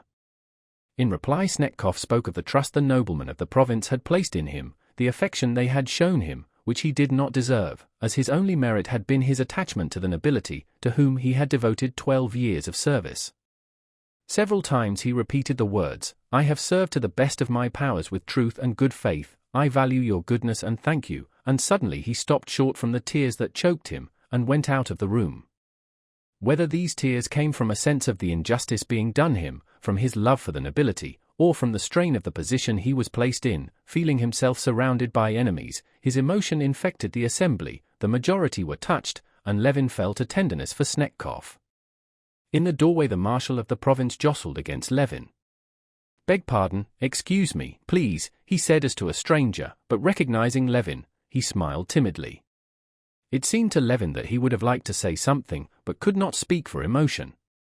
His face and his whole figure in his uniform with the crosses, and white trousers striped with braid, as he moved hurriedly along, reminded Levin of some hunted beast who sees that he is in evil case. This expression in the marshal's face was particularly touching to Levin, because, only the day before, he had been at his house about his trustee business and had seen him in all his grandeur, a kind-hearted, fatherly man. The big house with the old family furniture, the rather dirty, far from stylish, but respectful footmen, unmistakably old house serfs who had stuck to their master, the stout, good-natured wife in a cap with lace and a Turkish shawl, petting her pretty grandchild, her daughter's daughter, the young son, a sixth-form high school boy, coming home from school and greeting his father, kissing his big hand, the genuine, cordial words and gestures of the old man. All this had the day before roused an instinctive feeling of respect and sympathy in Levin. This old man was a touching and pathetic figure to Levin now, and he longed to say something pleasant to him. "So you're sure to be our marshal again," he said. "It's not likely," said the marshal, looking round with a scared expression. "I'm worn out, I'm old. If there are men younger and more deserving than I, let them serve." And the marshal disappeared through a side door. The most solemn moment was at hand. They were to proceed immediately to the election. The leaders of both parties were reckoning white and black on their fingers. The discussion upon Flerov had given the new party not only Flerov's vote, but had also gained time for them, so that they could send to fetch 3 noblemen who had been rendered unable to take part in the elections by the wiles of the other party. 2 noble gentlemen, who had a weakness for strong drink, had been made drunk by the partisans of Snetkov, and a third had been robbed of his uniform. On learning this, the new party had made haste, during the dispute about Flerov, to send some of their men in a sledge to clothe the stripped gentleman, and to bring along one of the intoxicated to the meeting. "I've brought one, drenched him with water," said the landowner, who had gone on this errand, to Sviazhsky. "He's all right?" "He'll do. Not too drunk, he won't fall down," said Sviazhsky, shaking his head. "No, he's first-rate. If only they don't give him any more here. I've told the waiter not to give him anything on any account." Chapter 29. The narrow room, in which they were smoking and taking refreshments, was full of noblemen. The excitement grew more intense, and every face betrayed some uneasiness.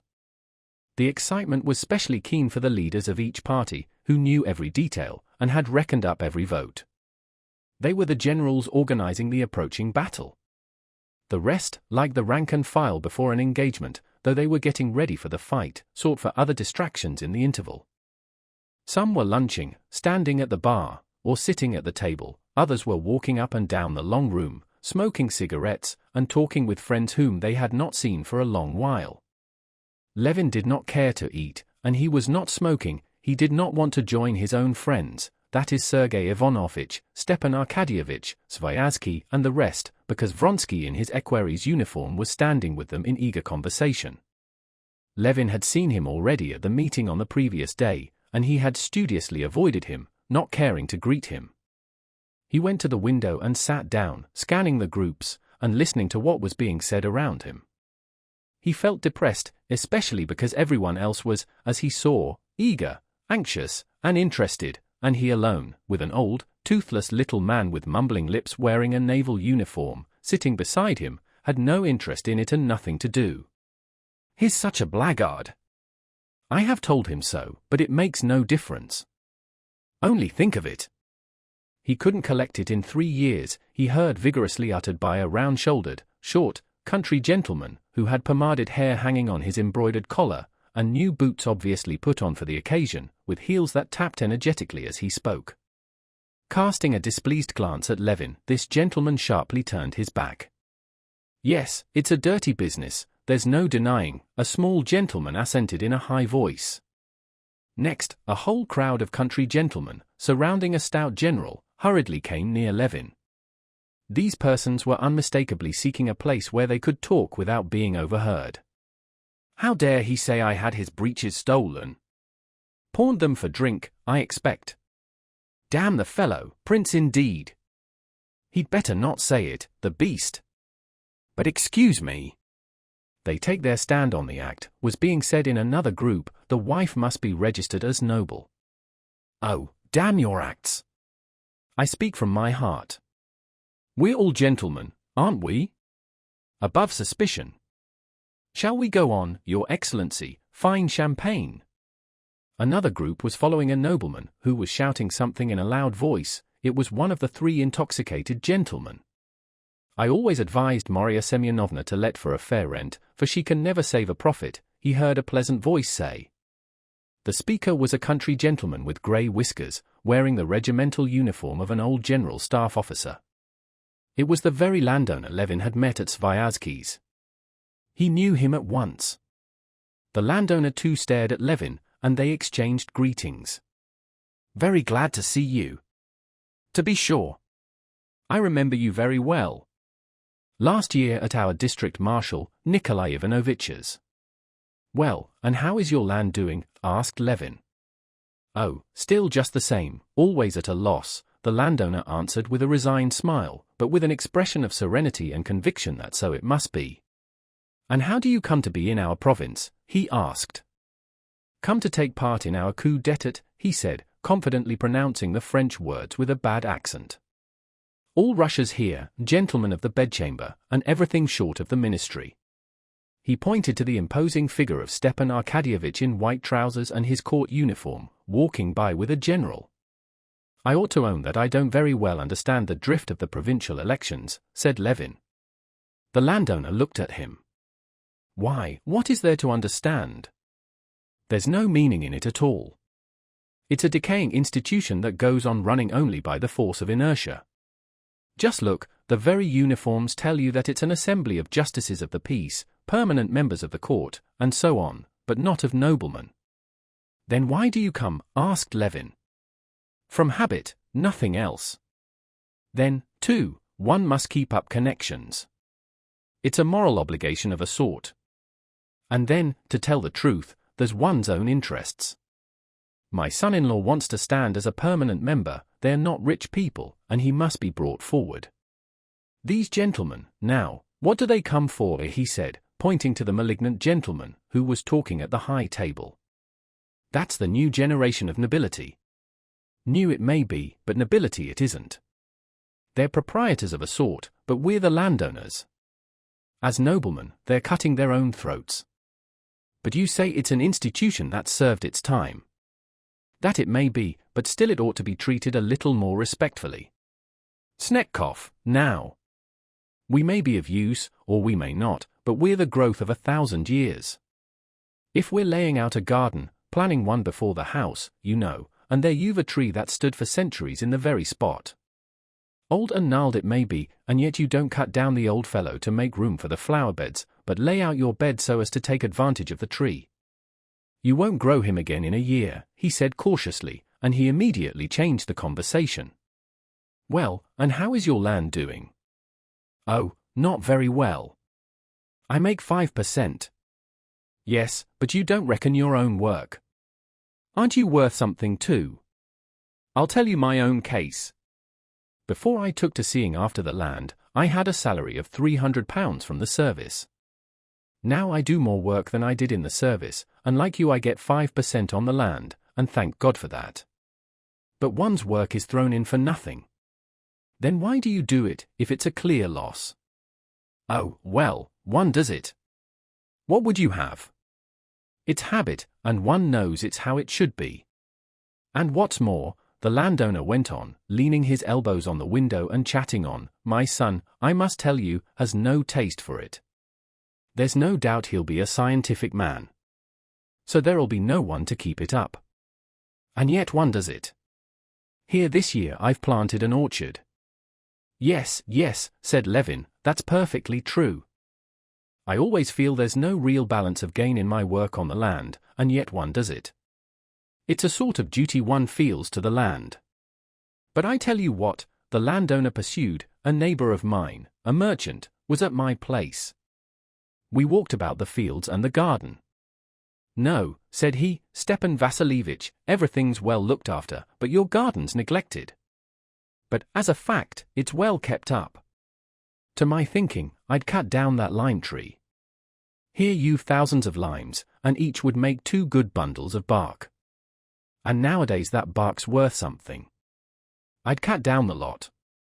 And with what he made he'd increase his stock, or buy some land for a trifle, and let it out in lots to the peasants, Levin added, smiling. He had evidently more than once come across those commercial calculations. And he'd make his fortune. But you and I must thank God if we keep what we've got and leave it to our children. You're married, I've heard, said the landowner. Yes, Levin answered, with proud satisfaction. Yes, it's rather strange, he went on. So we live without making anything, as though we were ancient vestals set to keep in a fire. The landowner chuckled under his white mustache. There are some among us, too, like our friend Nikolai Ivanovitch, or Count Vronsky, that settled here lately, who try to carry on their husbandry as though it were a factory, but so far it leads to nothing but making away with capital on it. But why is it we don't do like the merchants? Why don't we cut down our parks for timber, said Levin, returning to a thought that had struck him. Why, as you said, to keep the fire in. Besides, that's not work for a nobleman. And our work as noblemen isn't done here at the elections, but yonder, each in our corner. There's a class instinct, too, of what one ought and oughtn't to do. There's the peasants, too, I wonder at them sometimes, any good peasant tries to take all the land he can. However bad the land is, he'll work it. Without a return too. At a simple loss. Just as we do, said Levin. Very, very glad to have met you, he added, seeing Sviazhsky approaching him. And here we've met for the first time since we met at your place, said the landowner to Sviazhsky, and we've had a good talk too. Well, have you been attacking the new order of things, said Sviazhsky with a smile. That we're bound to do. You've relieved your feelings. Chapter 30. Sviazhsky took Levin's arm and went with him to his own friends. This time there was no avoiding Vronsky. He was standing with Stepan Arkadyevitch and Sergei Ivanovitch, and looking straight at Levin as he drew near. Delighted. I believe I've had the pleasure of meeting you. At Princess Shtcherbatskaya's, he said, giving Levin his hand. Yes, I quite remember our meeting, said Levin, and blushing crimson, he turned away immediately, and began talking to his brother. With a slight smile Vronsky went on talking to Sviazhsky, obviously without the slightest inclination to enter into conversation with Levin. But Levin, as he talked to his brother, was continually looking round at Vronsky, trying to think of something to say to him to gloss over his rudeness. What are we waiting for now? Asked Levin, looking at Sviazhsky and Vronsky. For Snetkov. He has to refuse or to consent to stand, answered Sviazhsky.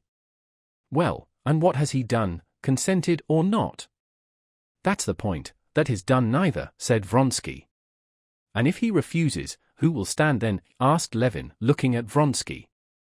Whoever chooses to, said Sviazhsky. Shall you? Asked Levin.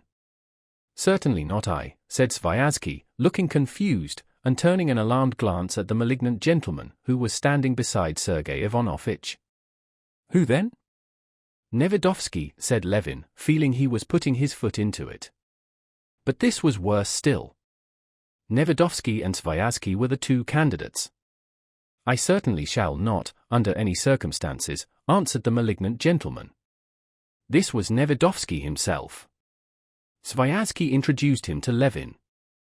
Well, you find it exciting too, said Stepan Arkadyevitch, winking at Vronsky. It's something like a race. One might bet on it. Yes, it is keenly exciting, said Vronsky. And once taking the thing up, one's eager to see it through. It's a fight, he said, scowling and setting his powerful jaws. What a capable fellow Sviazhsky is. Sees it all so clearly. Oh, yes. Vronsky assented indifferently. A silence followed, during which Vronsky, since he had to look at something, looked at Levin, at his feet, at his uniform, then at his face, and noticing his gloomy eyes fixed upon him, he said, in order to say something. How is it that you, living constantly in the country, are not a justice of the peace? You are not in the uniform of one. It's because I consider that the justice of the peace is a silly institution, Levin answered gloomily. He had been all the time looking for an opportunity to enter into conversation with Vronsky so as to smooth over his rudeness at their first meeting. I don't think so. Quite the contrary, Vronsky said, with quiet surprise. It's a plaything, Levin cut him short.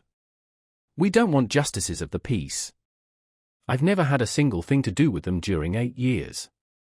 And what I have had was decided wrongly by them. The justice of the peace is over 30 miles from me. For some matter of 2 rubles I should have to send a lawyer, who costs me 15. And he related how a peasant had stolen some flour from the miller, and when the miller told him of it, had lodged a complaint for slander. All this was utterly uncalled for and stupid, and Levin felt it himself as he said it. Oh, this is such an original fellow, said Stepan Arkadyevitch with his most soothing, almond oil smile. But come along, I think they're voting. And they separated.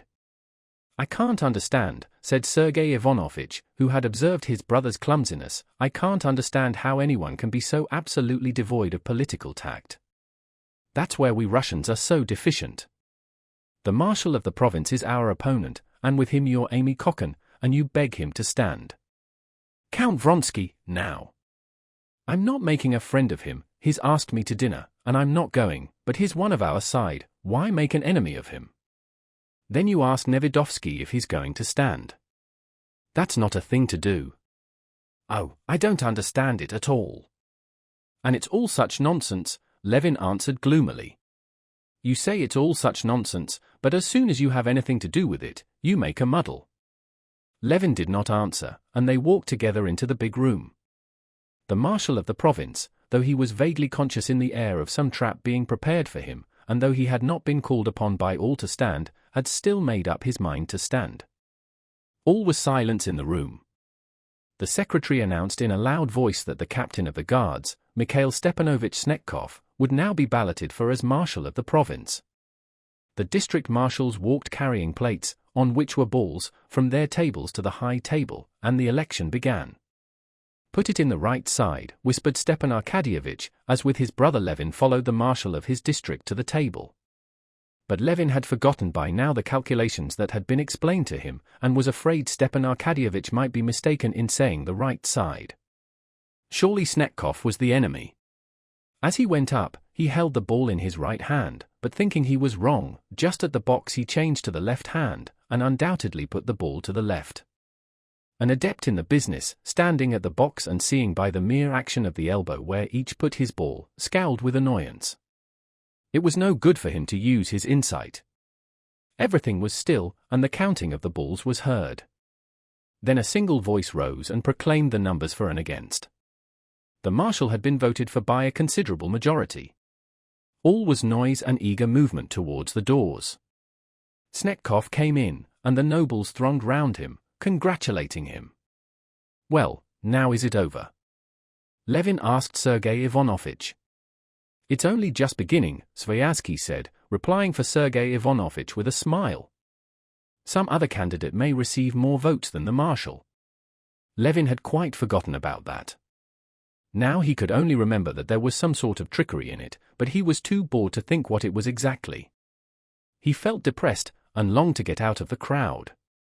As no one was paying any attention to him, and no one apparently needed him, he quietly slipped away into the little room where the refreshments were, and again had a great sense of comfort when he saw the waiters.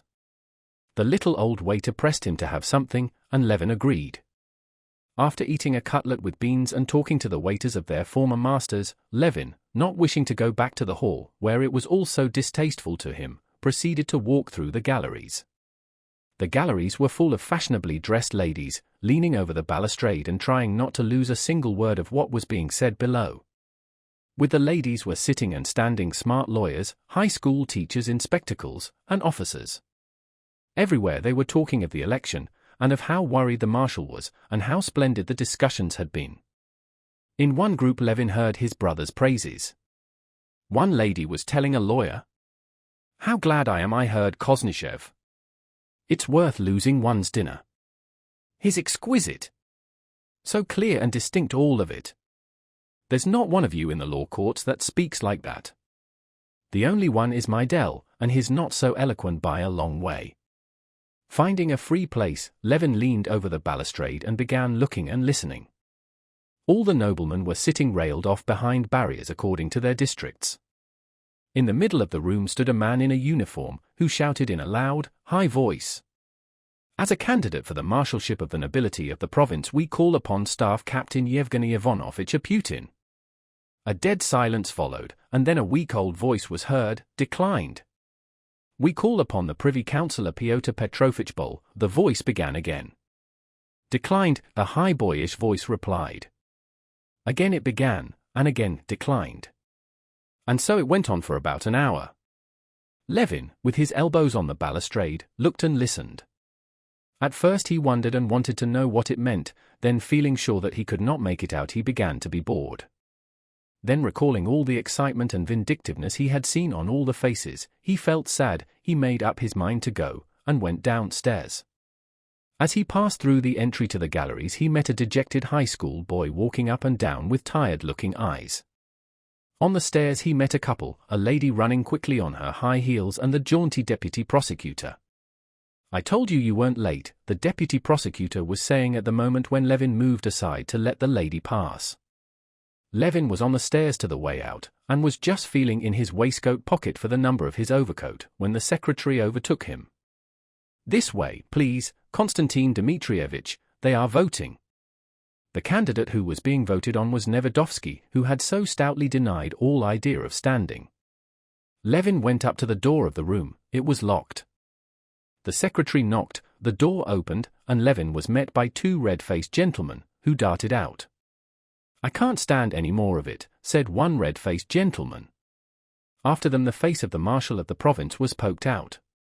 His face was dreadful looking from exhaustion and dismay. "I told you not to let anyone out," he cried to the doorkeeper. "I let someone in, Your Excellency."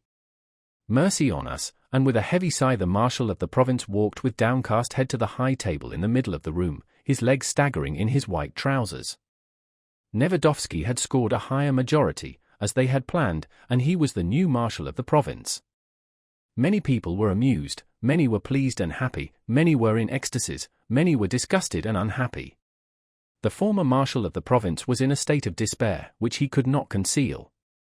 When Nevedovsky went out of the room, the crowd thronged round him and followed him enthusiastically, just as they had followed the governor who had opened the meetings, and just as they had followed Snetkov when he was elected. Chapter 31. The newly elected marshal and many of the successful party dined that day with Vronsky. Vronsky had come to the elections partly because he was bored in the country and wanted to show Anna his right to independence, and also to repay Sviazhsky by his support at the election for all the trouble he had taken for Vronsky at the district council election, but chiefly in order strictly to perform all those duties of a nobleman and landowner which he had taken upon himself. But he had not in the least expected that the election would so interest him, so keenly excite him, and that he would be so good at this kind of thing. He was quite a new man in the circle of the nobility of the province, but his success was unmistakable, and he was not wrong in supposing that he had already obtained a certain influence. This influence was due to his wealth and reputation. The capital house in the town lent him by his old friend Shirkov, who had a post in the Department of Finances and was director of a flourishing bank in Kashin, the excellent cook Vronsky had brought from the country, and his friendship with the governor, who was a schoolfellow of Vronsky's, a schoolfellow he had patronized and protected indeed. But what contributed more than all to his success was his direct, equable manner with everyone, which very quickly made the majority of the noblemen reverse the current opinion of his supposed haughtiness. He was himself conscious that, except the whimsical gentleman married to Kitty Shtcherbatskaya, who had apropos de bots poured out a stream of irrelevant absurdities with such spiteful fury, every nobleman with whom he had made acquaintance had become his adherent. He saw clearly, and other people recognized it, too, that he had done a great deal to secure the success of Nevedovsky. And now at his own table, celebrating Nevedovsky's election, he was experiencing an agreeable sense of triumph over the success of his candidate. The election itself had so fascinated him that, if he could succeed in getting married during the next 3 years, he began to think of standing himself, much as after winning a race ridden by a jockey, he had longed to ride a race himself. Today he was celebrating the success of his jockey. Vronsky sat at the head of the table, on his right hand sat the young governor, a general of high rank. To all the rest he was the chief man in the province, who had solemnly opened the elections with his speech, and aroused a feeling of respect and even of awe in many people, as Vronsky saw. To Vronsky he was Little Katka Maslov, that had been his nickname in the pages' corps, whom he felt to be shy and tried to mettre à son aise. On the left hand sat Nevedovsky with his youthful, stubborn, and malignant face. With him Vronsky was simple and deferential. Sviazhsky took his failure very light-heartedly. It was indeed no failure in his eyes, as he said himself, turning, glass in hand, to Nevedovsky. They could not have found a better representative of the new movement, which the nobility ought to follow. And so every honest person, as he said, was on the side of today's success and was rejoicing over it. Stepan Arkadyevitch was glad, too, that he was having a good time, and that everyone was pleased. The episode of the election served as a good occasion for a capital dinner. Sviazhsky comically imitated the tearful discourse of the marshal, and observed, addressing Nevedovsky, that His Excellency would have to select another more complicated method of auditing the accounts than tears. Another nobleman jocosely described how footmen in stockings had been ordered for the marshal's ball, and how now they would have to be sent back unless the new marshal would give a ball with footmen in stockings. Continually during dinner they said of Nevedovsky, "Our Marshal," and "Your Excellency." This was said with the same pleasure with which a bride is called Madam and her husband's name. Nevedovsky affected to be not merely indifferent but scornful of this appellation, but it was obvious that he was highly delighted, and had to keep a curb on himself not to betray the triumph which was unsuitable to their new liberal tone. After dinner several telegrams were sent to people interested in the result of the election. And Stepan Arkadyevitch, who was in high good humor, sent Doria Alexandrovna a telegram, Nevedovsky elected by 20 votes. Congratulations. Tell people. He dictated it aloud, saying, "We must let them share our rejoicing." Doria Alexandrovna, getting the message, simply sighed over the ruble wasted on it, and understood that it was an after-dinner affair. She knew Stiva had a weakness after dining for farewell the telegraph. Everything, together with the excellent dinner and the wine, not from Russian merchants, but imported direct from abroad, was extremely dignified, simple, and enjoyable. The party, some 20, had been selected by Sviazhsky from among the more active new liberals, all of the same way of thinking, who were at the same time clever and well-bred.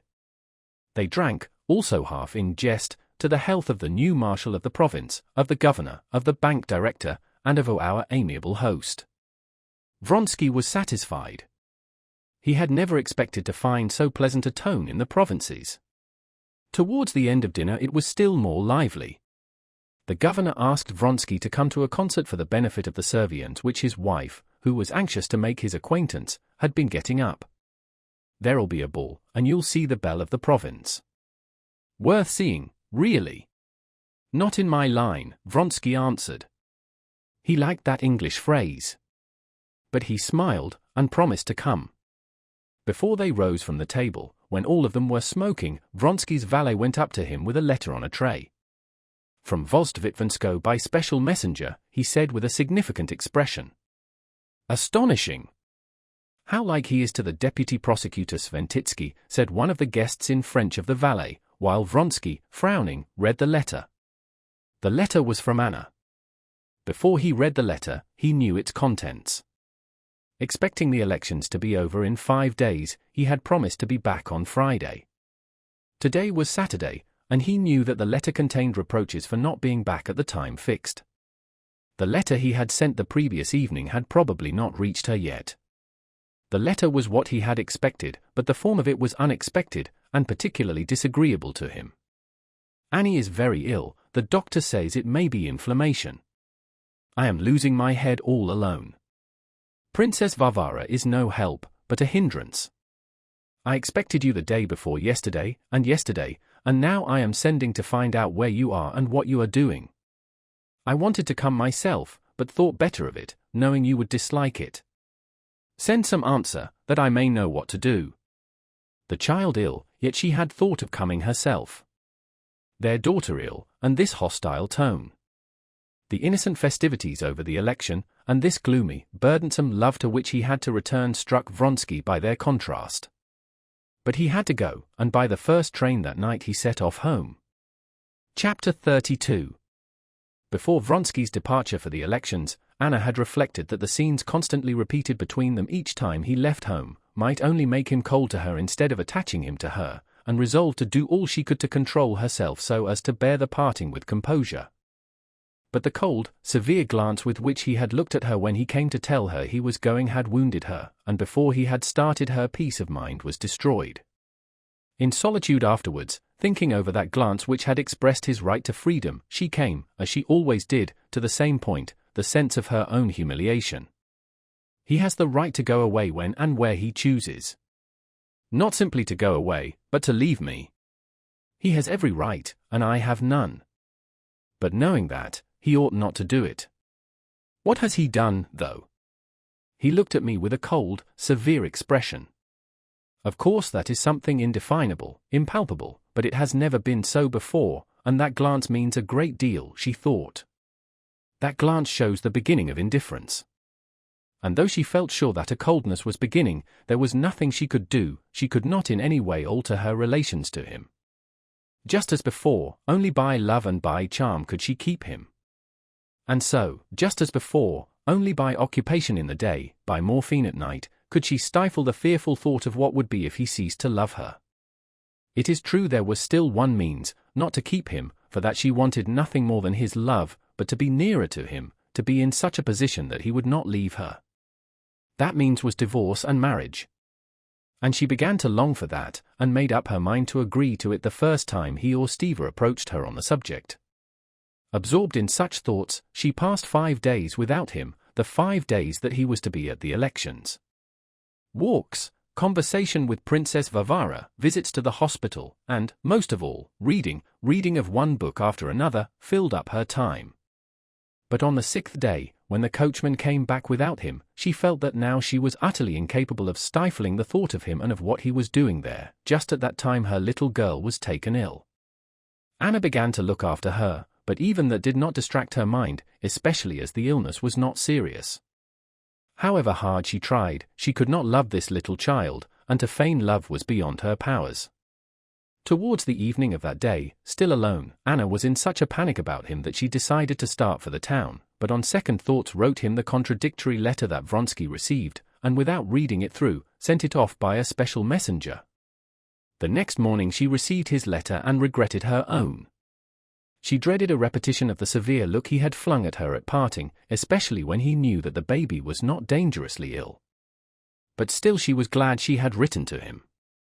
At this moment Anna was positively admitting to herself that she was a burden to him, that he would relinquish his freedom regretfully to return to her, and in spite of that she was glad he was coming. Let him weary of her, but he would be here with her, so that she would see him, would know of every action he took. She was sitting in the drawing-room near a lamp, with a new volume of Taine, and as she read, listening to the sound of the wind outside, and every minute expecting the carriage to arrive. Several times she had fancied she heard the sound of wheels, but she had been mistaken. At last she heard not the sound of wheels, but the coachman's shout and the dull rumble in the covered entry. Even Princess Varvara, playing patience, confirmed this, and Anna, flushing hotly, got up, but instead of going down, as she had done twice before, she stood still. She suddenly felt ashamed of her duplicity, but even more she dreaded how he might meet her. All feeling of wounded pride had passed now, she was only afraid of the expression of his displeasure. She remembered that her child had been perfectly well again for the last 2 days. She felt positively vexed with her for getting better from the very moment her letter was sent off. Then she thought of him, that he was here, all of him, with his hands, his eyes. She heard his voice. And forgetting everything, she ran joyfully to meet him. "Well, how is Annie?" he said timidly from below, looking up to Anna as she ran down to him. He was sitting on a chair, and a footman was pulling off his warm overboot. "Oh, she is better." "And you?" he said, shaking himself. She took his hand in both of hers, and drew it to her waist, never taking her eyes off him. "Well, I'm glad," he said, coldly scanning her hair, her dress, which he knew she had put on for him. All was charming, but how many times it had charmed him! And the stern, stony expression that she so dreaded settled upon his face. "Well, I'm glad." "And are you well?" he said, wiping his damp beard with his handkerchief and kissing her hand.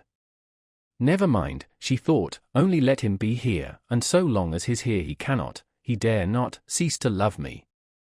The evening was spent happily and gaily in the presence of Princess Varvara, who complained to him that Anna had been taking morphine in his absence.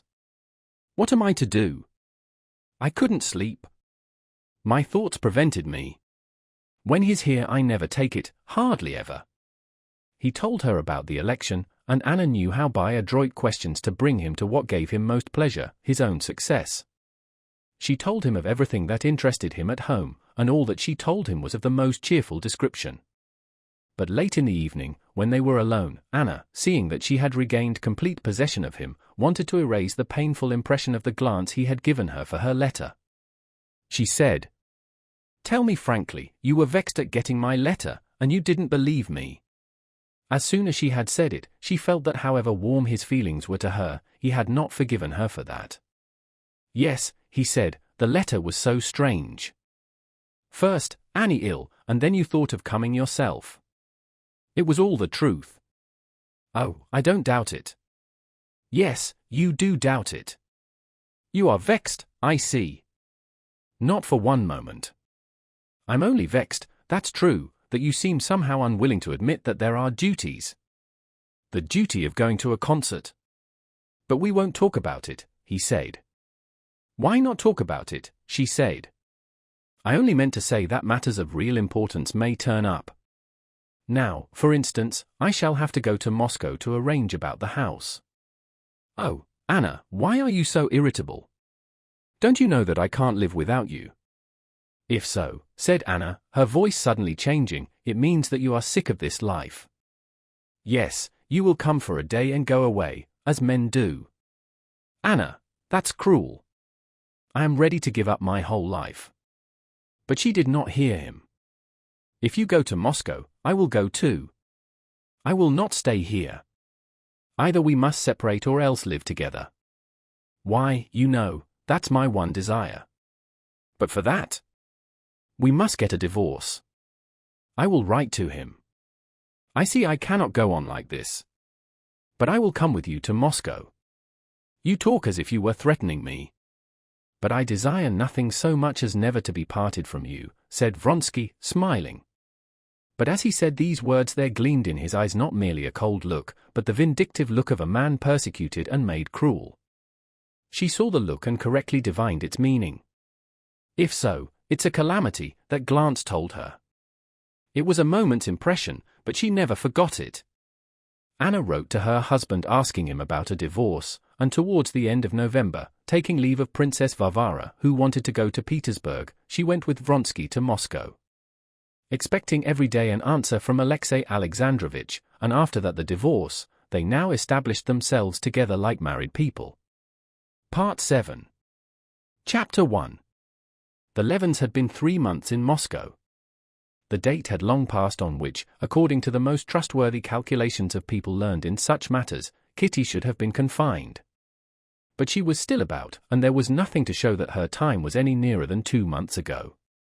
The doctor, the monthly nurse, and Dolly and her mother, and most of all Levin, who could not think of the approaching event without terror, began to be impatient and uneasy. Kitty was the only person who felt perfectly calm and happy. She was distinctly conscious now of the birth of a new feeling of love for the future child, for her to some extent actually existing already, and she brooded blissfully over this feeling. He was not by now altogether a part of herself, but sometimes lived his own life independently of her. Often this separate being gave her pain, but at the same time she wanted to laugh with a strange new joy. All the people she loved were with her, and all were so good to her, so attentively caring for her, so entirely pleasant was everything presented to her, that if she had not known and felt that it must all soon be over, she could not have wished for a better and pleasanter life. The only thing that spoiled the charm of this manner of life was that her husband was not here as she loved him to be, and as he was in the country. She liked his serene, friendly, and hospitable manner in the country. In the town he seemed continually uneasy and on his guard, as though he were afraid someone would be rude to him, and still more to her. At home in the country, knowing himself distinctly to be in his right place, he was never in haste to be off elsewhere. He was never unoccupied. Here in town he was in a continual hurry, as though afraid of missing something, and yet he had nothing to do. And she felt sorry for him. To others, she knew, he did not appear an object of pity.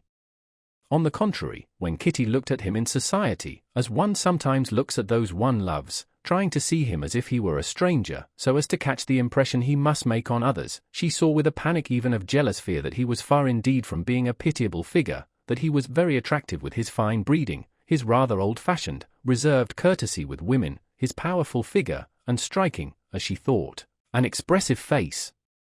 But she saw him not from without, but from within. She saw that here he was not himself. That was the only way she could define his condition to herself.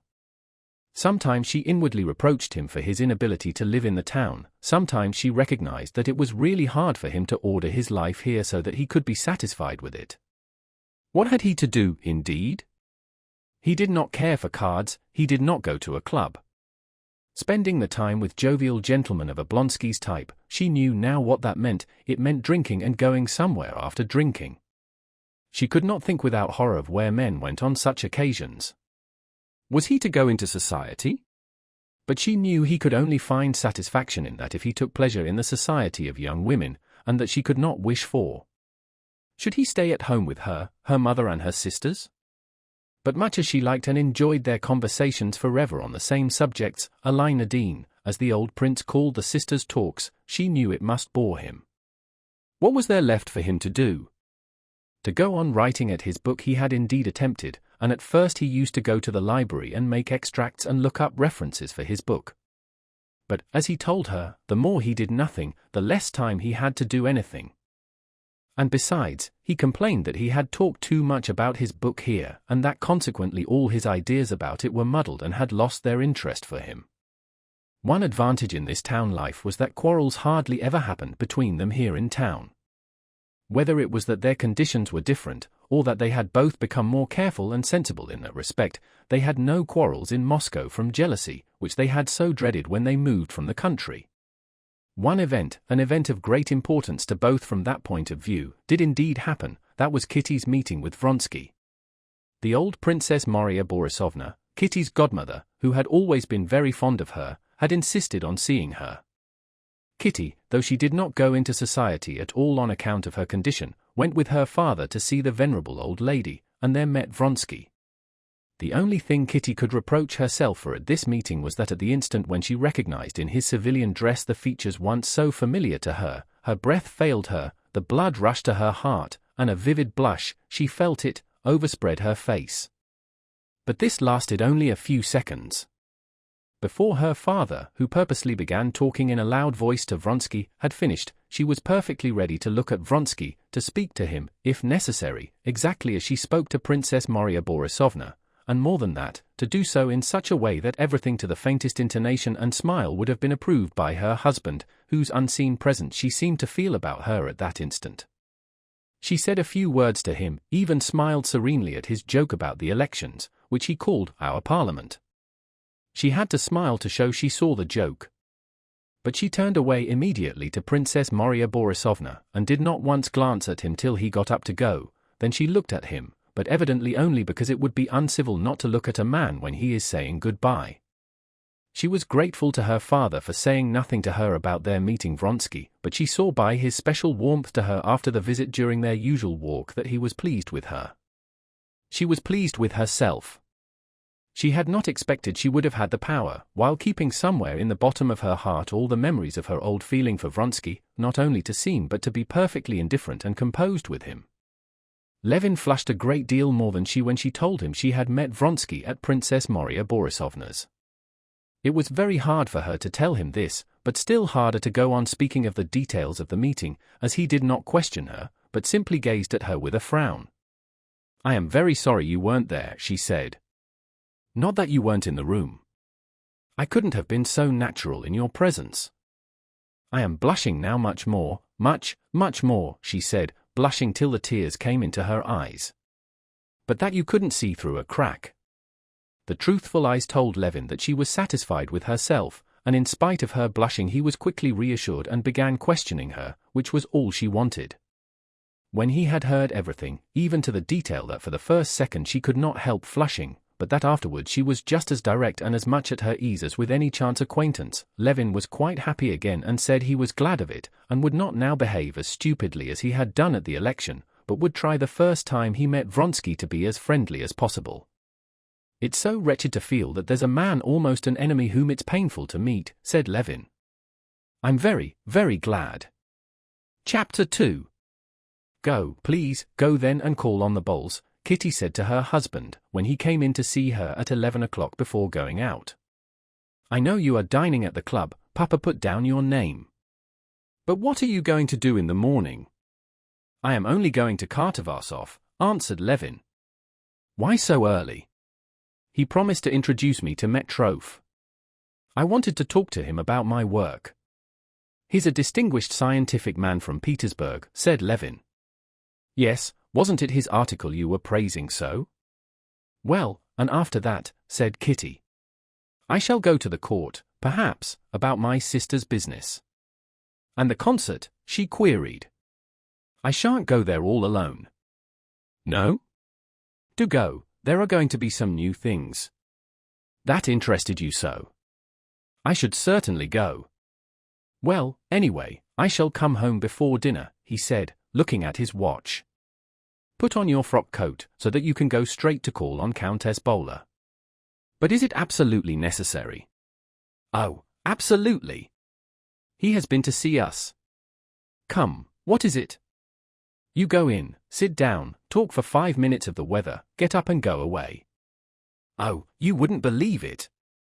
I've got so out of the way of all this that it makes me feel positively ashamed. It's such a horrible thing to do. A complete outsider walks in, sits down, stays on with nothing to do, wastes their time and worries himself, and walks away." Kitty laughed. "Why, I suppose you used to pay calls before you were married, didn't you?" "Yes, I did, but I always felt ashamed, and now I'm so out of the way of it that, by Jove, I'd sooner go 2 days running without my dinner than pay this call. One's so ashamed. I feel all the while that they're annoyed, that they're saying, 'What has he come for?' No, they won't." "I'll answer for that," said Kitty, looking into his face with a laugh. She took his hand. "Well, goodbye. Do go, please." He was just going out after kissing his wife's hand, when she stopped him. "Kostya, do you know I've only 50 rubles left?" "Oh, all right, I'll go to the bank and get some." "How much?" he said, with the expression of dissatisfaction she knew so well. "No, wait a minute." She held his hand. "Let's talk about it, it worries me. I seem to spend nothing unnecessary, but money seems to fly away simply. We don't manage well, somehow." "Oh, it's all right," he said with a little cough, looking at her from under his brows. That cough she knew well. It was a sign of intense dissatisfaction, not with her, but with himself. He certainly was displeased not at so much money being spent, but at being reminded of what he, knowing something was unsatisfactory, wanted to forget. "I have told Sokolov to sell the wheat, and to borrow an advance on the mill. We shall have money enough in any case." "Yes, but I'm afraid that altogether." "Oh, it's all right," he repeated. Well, goodbye, darling. No, I'm really sorry sometimes that I listen to Mama. How nice it would have been in the country. As it is, I'm worrying you all, and we're wasting our money. Not at all, not at all.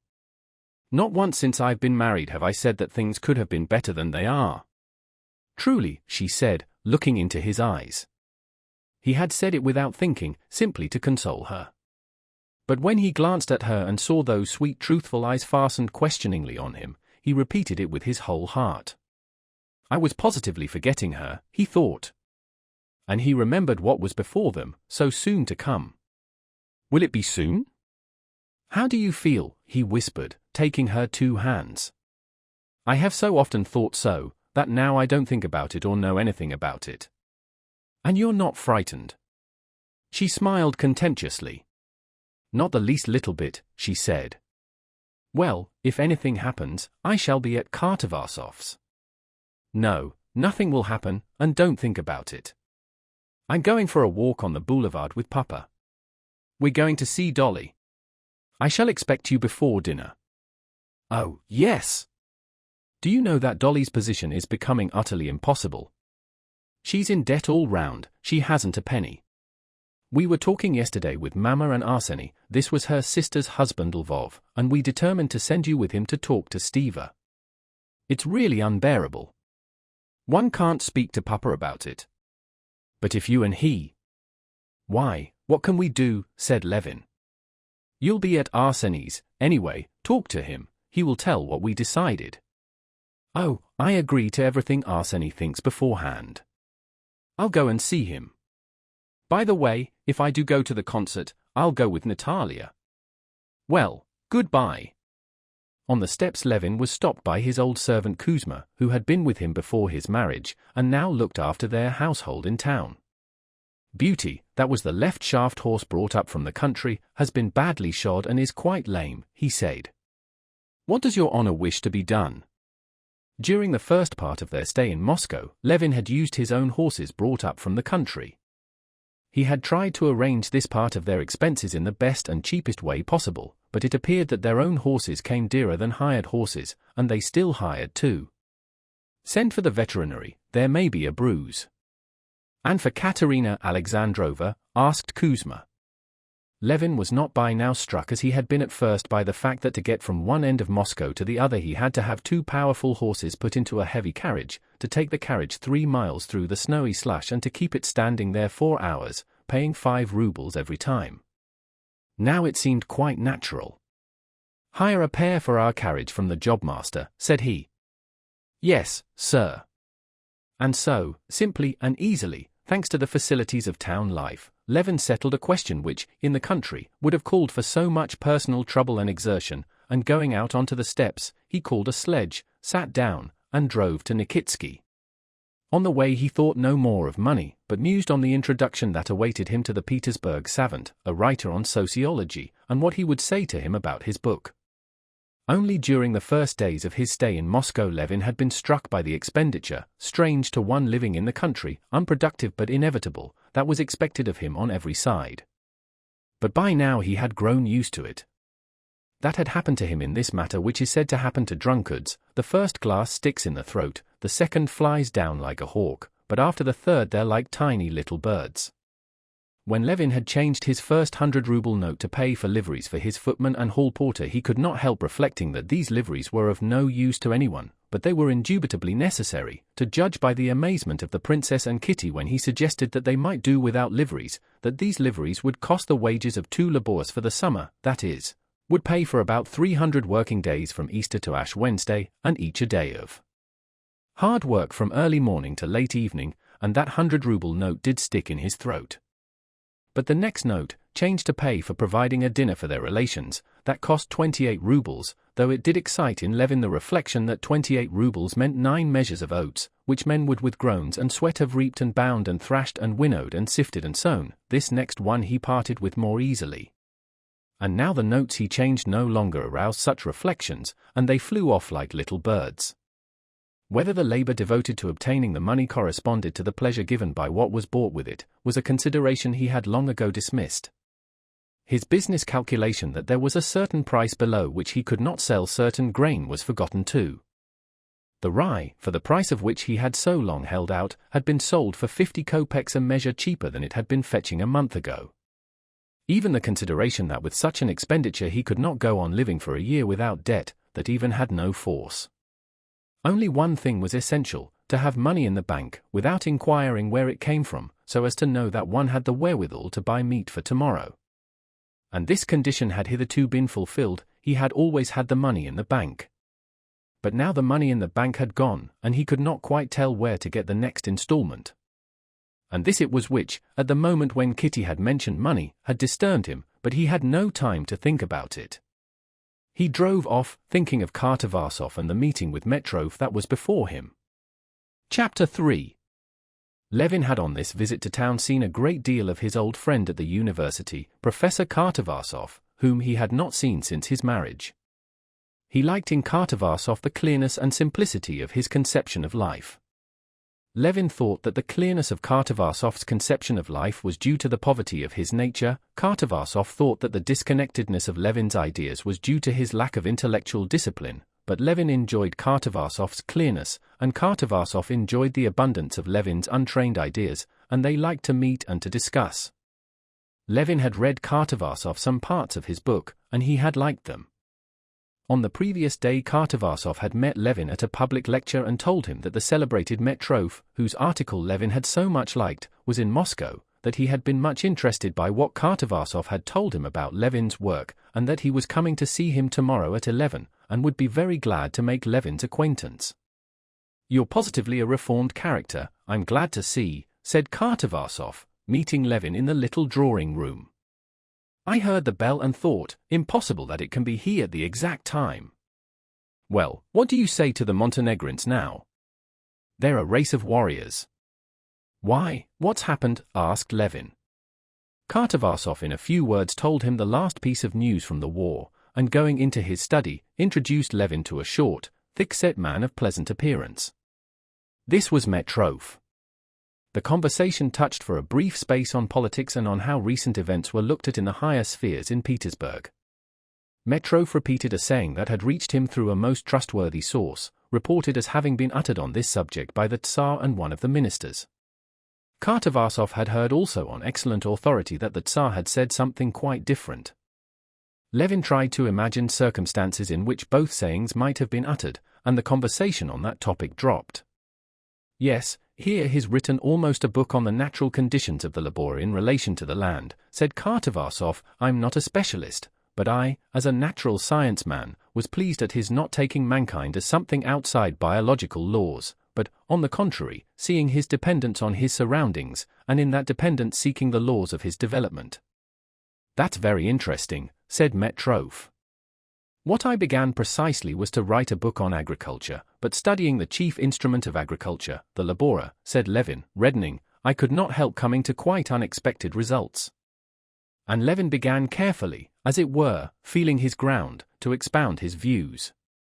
He knew Metrov had written an article against the generally accepted theory of political economy, but to what extent he could reckon on his sympathy with his own new views he did not know and could not guess from the clever and serene face of the learned man. "But in what do you see the special characteristics of the Russian laborer?" said Metrov, "in his biological characteristics, so to speak, or in the condition in which he is placed?" Levin saw that there was an idea underlying this question with which he did not agree. But he went on explaining his own idea that the Russian laborer has a quite special view of the land, different from that of other people, and to support this proposition he made haste to add that in his opinion this attitude of the Russian peasant was due to the consciousness of his vocation to people vast unoccupied expanses in the East.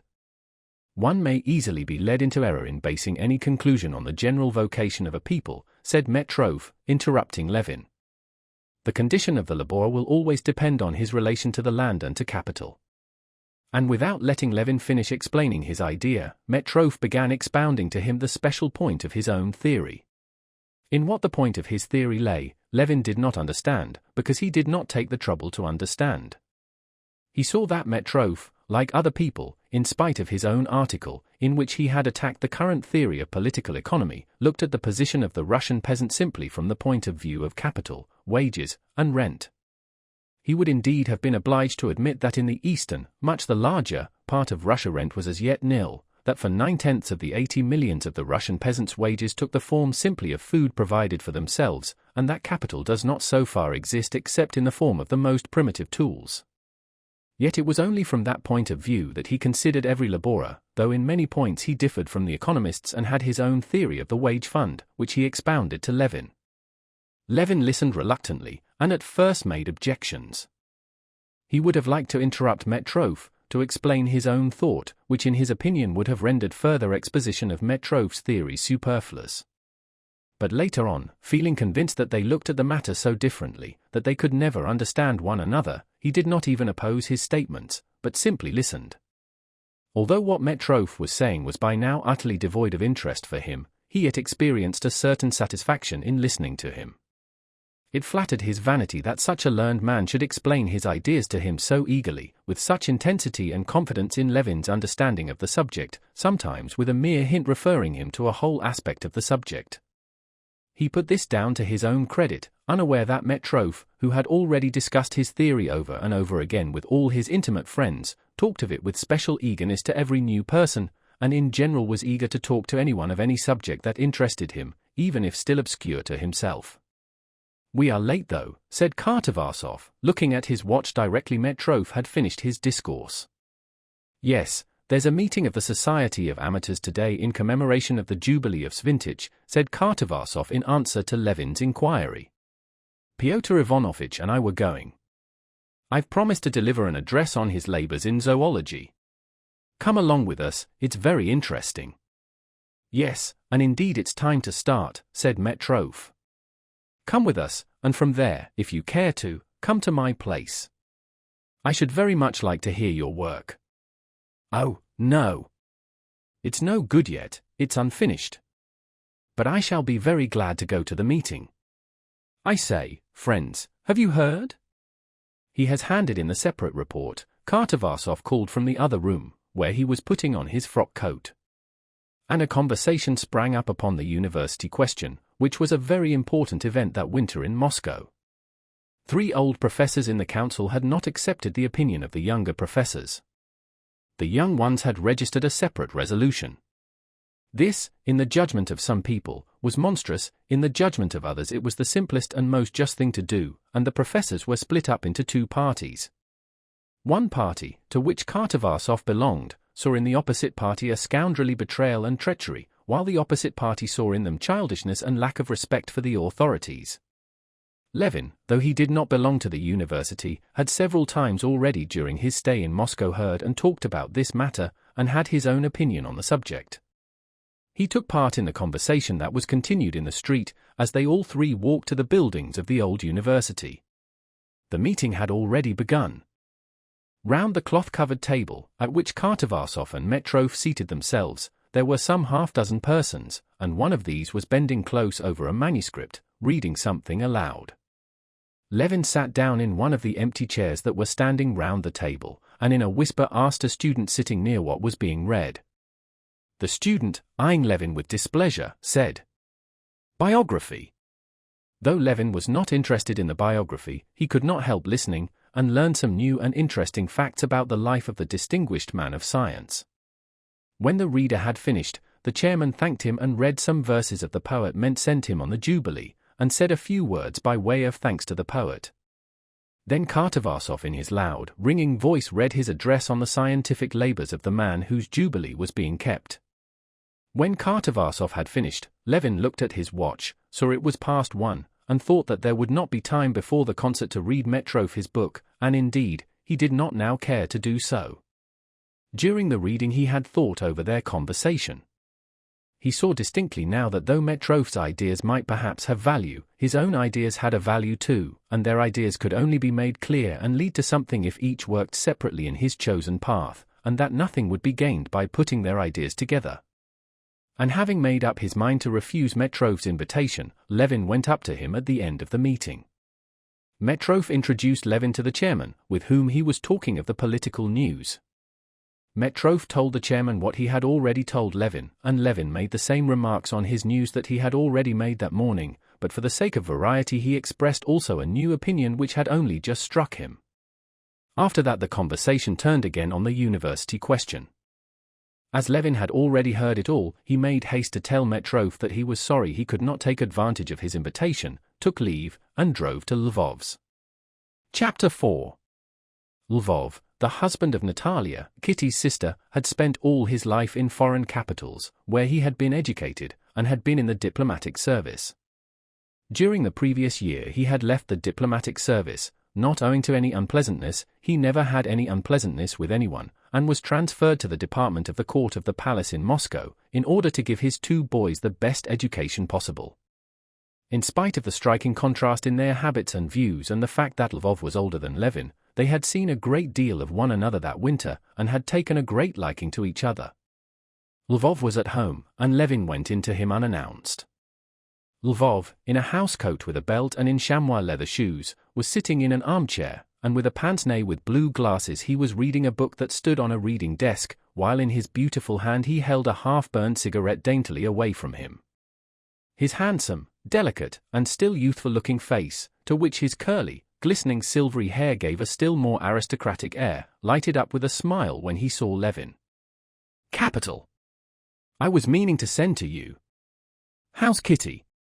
Sit here, it's more comfortable." He got up and pushed up a rocking chair. "Have you read the last circular in the Journal de St. Petersburg?" "I think it's excellent," he said, with a slight French accent. Levin told him what he had heard from Kartavarsov was being said in Petersburg, and after talking a little about politics, he told him of his interview with Metrov and the Learned Society's meeting. To Lvov it was very interesting. "That's what I envy you, that you are able to mix in these interesting scientific circles," he said. And as he talked, he passed as usual into French, which was easier to him. "It's true I haven't the time for it. My official work and the children leave me no time, and then I'm not ashamed to own that my education has been too defective." "That I don't believe," said Levin with a smile, feeling, as he always did, touched at Lvov's low opinion of himself, which was not in the least put on from a desire to seem or to be modest, but was absolutely sincere. "Oh, yes, indeed. I feel now how badly educated I am. To educate my children I positively have to look up a great deal, and in fact simply to study myself. For it's not enough to have teachers, there must be someone to look after them, just as on your land you want laborers and an overseer. See what I'm reading," he pointed to Buslav's grammar on the desk. "It's expected of Misha, and it's so difficult. Come, explain to me." "Here he says?" Levin tried to explain to him that it couldn't be understood, but that it had to be taught, but Lvov would not agree with him. "Oh, you're laughing at it." "On the contrary, you can't imagine how, when I look at you, I'm always learning the task that lies before me, that is the education of one's children." "Well, there's nothing for you to learn," said Lvov. "All I know," said Levin, "is that I have never seen better brought-up children than yours, and I wouldn't wish for children better than yours." Lvov visibly tried to restrain the expression of his delight, but he was positively radiant with smiles. "If only they're better than I. That's all I desire." "You don't know yet all the work," he said, "with boys who've been left like mine to run wild abroad. You'll catch all that up. They're such clever children. The great thing is the education of character. That's what I learn when I look at your children. You talk of the education of character. You can't imagine how difficult that is. You have hardly succeeded in combating one tendency when others crop up, and the struggle begins again. If one had not a support in religion, you remember we talked about that, no father could bring children up relying on his own strength alone without that help."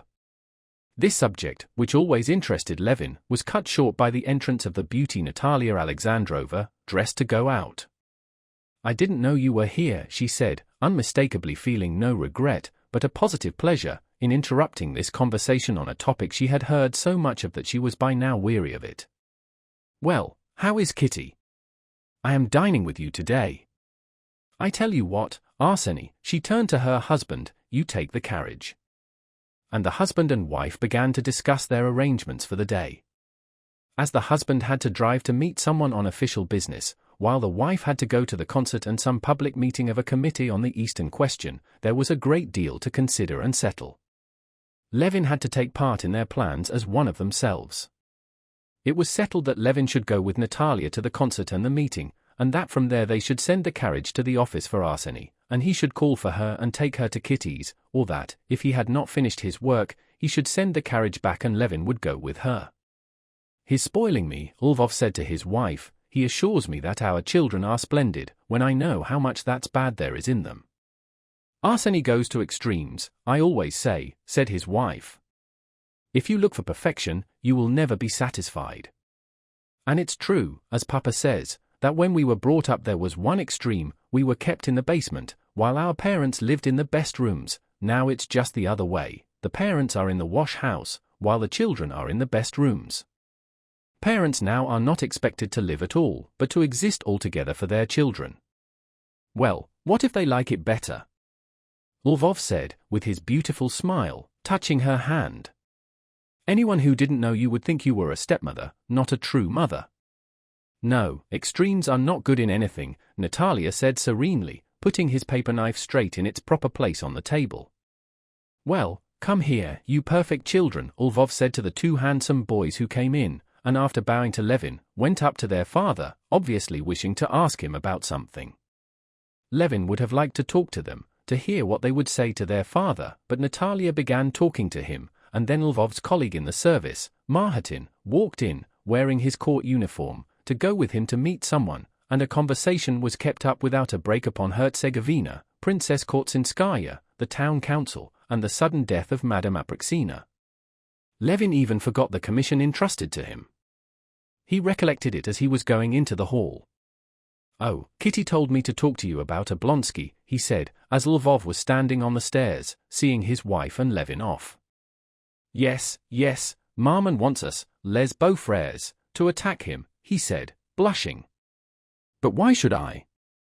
"Well, then, I will attack him," said Madame Lova, with a smile, standing in her white sheepskin cape, waiting till they had finished speaking. "Come, let us go." Chapter 5. At the concert in the afternoon 2 very interesting things were performed. One was a fantasia, King Lear, the other was a quartet dedicated to the memory of Bach. Both were new and in the new style, and Levin was eager to form an opinion of them. After escorting his sister-in-law to her stall, he stood against a column and tried to listen as attentively and conscientiously as possible. He tried not to let his attention be distracted, and not to spoil his impression by looking at the conductor in a white tie, waving his arms, which always disturbed his enjoyment of music so much, or the ladies in bonnets, with strings carefully tied over their ears, and all these people either thinking of nothing at all or thinking of all sorts of things except the music. He tried to avoid meeting musical connoisseurs or talkative acquaintances, and stood looking at the floor straight before him, listening. But the more he listened to the fantasia of King Lear, the further he felt from forming any definite opinion of it. There was, as it were, a continual beginning, a preparation of the musical expression of some feeling, but it fell to pieces again directly, breaking into new musical motives, or simply nothing but the whims of the composer, exceedingly complex but disconnected sounds. And these fragmentary musical expressions, though sometimes beautiful, were disagreeable, because they were utterly unexpected and not led up to by anything. Gaiety and grief and despair and tenderness and triumph followed one another without any connection, like the emotions of a madman. And those emotions, like a madman's, sprang up quite unexpectedly. During the whole of the performance Levin felt like a deaf man watching people dancing, and was in a state of complete bewilderment when the fantasia was over, and felt a great weariness from the fruitless strain on his attention. Loud applause resounded on all sides. Everyone got up, moved about, and began talking. Anxious to throw some light on his own perplexity from the impressions of others, Levin began to walk about, looking for connoisseurs, and was glad to see a well-known musical amateur in conversation with Pestsov, whom he knew. "Marvelous!" Pestsov was saying in his mellow bass. "How are you, Konstantin Dmitrievitch?" Particularly sculpturesque and plastic, so to say, and richly colored is that passage where you feel Cordelia's approach, where woman, das Ewig Weiblich, enters into conflict with fate. Isn't it? You mean, what has Cordelia to do with it? Levin asked timidly, forgetting that the fantasia was supposed to represent King Lear. Cordelia comes in, see here, said Pestsov, tapping his finger on the satiny surface of the program he held in his hand and passing it to Levin. Only then Levin recollected the title of the Fantasia, and made haste to read in the Russian translation the lines from Shakespeare that were printed on the back of the program. "You can't follow it without that," said Pestsov, addressing Levin, as the person he had been speaking to had gone away, and he had no one to talk to.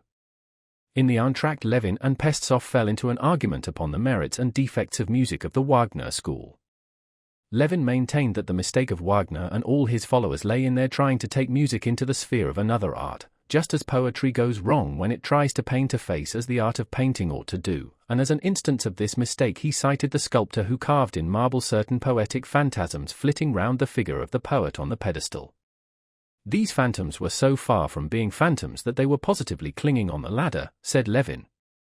The comparison pleased him, but he could not remember whether he had not used the same phrase before, and to Pestsov, too, and as he said it he felt confused. Pestsov maintained that art is one, and that it can attain its highest manifestations only by conjunction with all kinds of art. The second piece that was performed Levin could not hear. Pestsov, who was standing beside him, was talking to him almost all the time, condemning the music for its excessive affected assumption of simplicity, and comparing it with the simplicity of the pre-Raphaelites in painting. As he went out Levin met many more acquaintances, with whom he talked of politics, of music, and of common acquaintances. Among others he met Count Bull, whom he had utterly forgotten to call upon. "Well, go at once then," Madame Lvova said, when he told her, "Perhaps they'll not be at home, and then you can come to the meeting to fetch me. You'll find me still there." Chapter 6. "Perhaps they are not at home," said Levin, as he went into the hall of Countess Bola's house. "At home, please walk in," said the porter, resolutely removing his overcoat. How annoying, thought Levin with a sigh, taking off one glove and stroking his hat. What did I come for? What have I to say to them? As he passed through the first drawing-room Levin met in the doorway Countess Bola, giving some order to a servant with a careworn and severe face. On seeing Levin she smiled, and asked him to come into the little drawing-room, where he heard voices. In this room there were sitting in armchairs the two daughters of the Countess, and a Moscow colonel, whom Levin knew. Levin went up, greeted them, and sat down beside the sofa with his hat on his knees. "How is your wife? Have you been at the concert?" "We couldn't go. Mama had to be at the funeral service." "Yes, I heard." "What a sudden death," said Levin.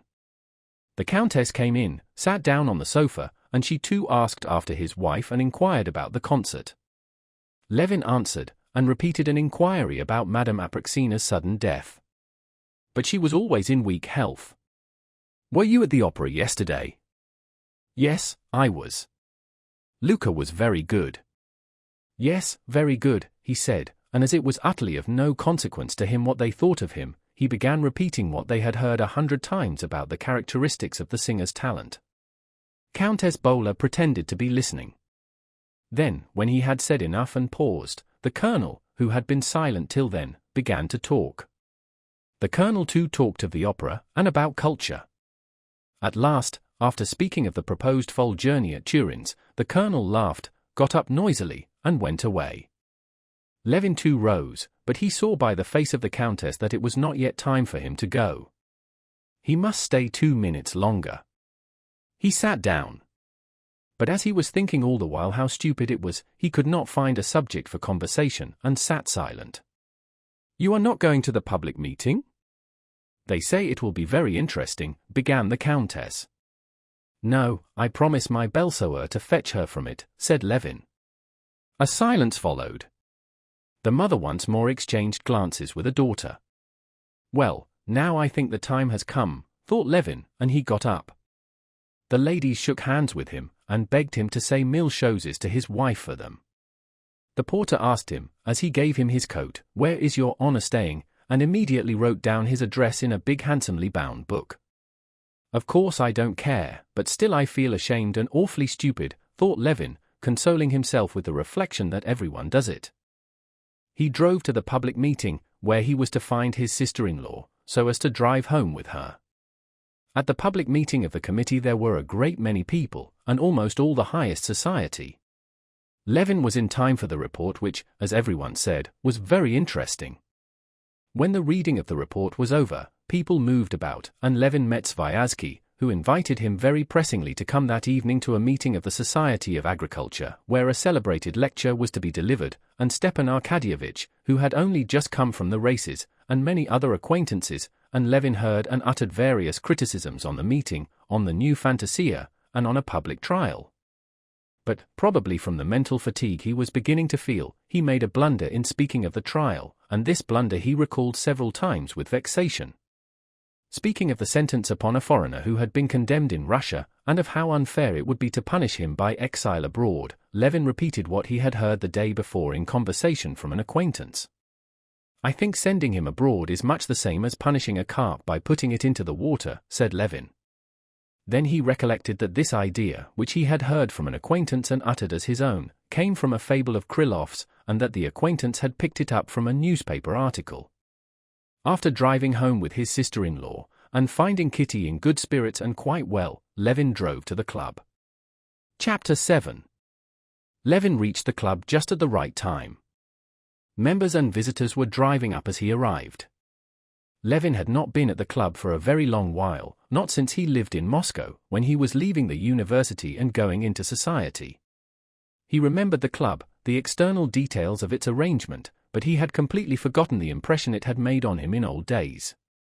But as soon as, driving into the wide semicircular court and getting out of the sledge, he mounted the steps, and the hall porter, adorned with a crossway scarf, noiselessly opened the door to him with a bow, as soon as he saw in the porter's room the cloaks and galoshes of members who thought it less trouble to take them off downstairs, as soon as he heard the mysterious ringing bell that preceded him as he ascended the easy, carpeted staircase, and saw the statue on the landing, and the third porter at the top doors, a familiar figure grown older, in the club livery, opening the door without haste or delay, and scanning the visitors as they passed in. Levin felt the old impression of the club come back in a rush, an impression of repose, comfort, and propriety.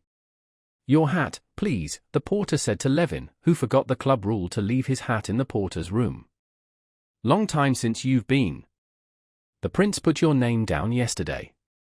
Prince Stepan Arkadyevitch is not here yet." The porter did not only know Levin, but also all his ties and relationships, and so immediately mentioned his intimate friends. Passing through the outer hall, divided up by screens, and the room partitioned on the right, where a man sits at the fruit buffet, Levin overtook an old man walking slowly in, and entered the dining room full of noise and people. He walked along the tables, almost all full, and looked at the visitors. He saw people of all sorts, old and young, some he knew a little, some intimate friends. There was not a single cross or worried-looking face. All seemed to have left their cares and anxieties in the porter's room with their hats, and were all deliberately getting ready to enjoy the material blessings of life. Sviazhsky was here, and Shabbatsky, Nevedovsky, and the old prince, and Vronsky and Sergei Ivanovitch. "Ah! Why are you late?" the prince said, smiling, and giving him his hand over his own shoulder. "How's Kitty?" he added, smoothing out the napkin he had tucked in at his waistcoat buttons. "All right, they are dining at home, all the three of them." "Ah, Ali Nadine, to be sure. There's no room with us." "Go to that table, and make haste and take a seat," said the prince, and turning away he carefully took a plate of eel soup. "Levin, this way," a good-natured voice shouted a little farther on. It was Turotsin. He was sitting with a young officer, and beside them were two chairs turned upside down.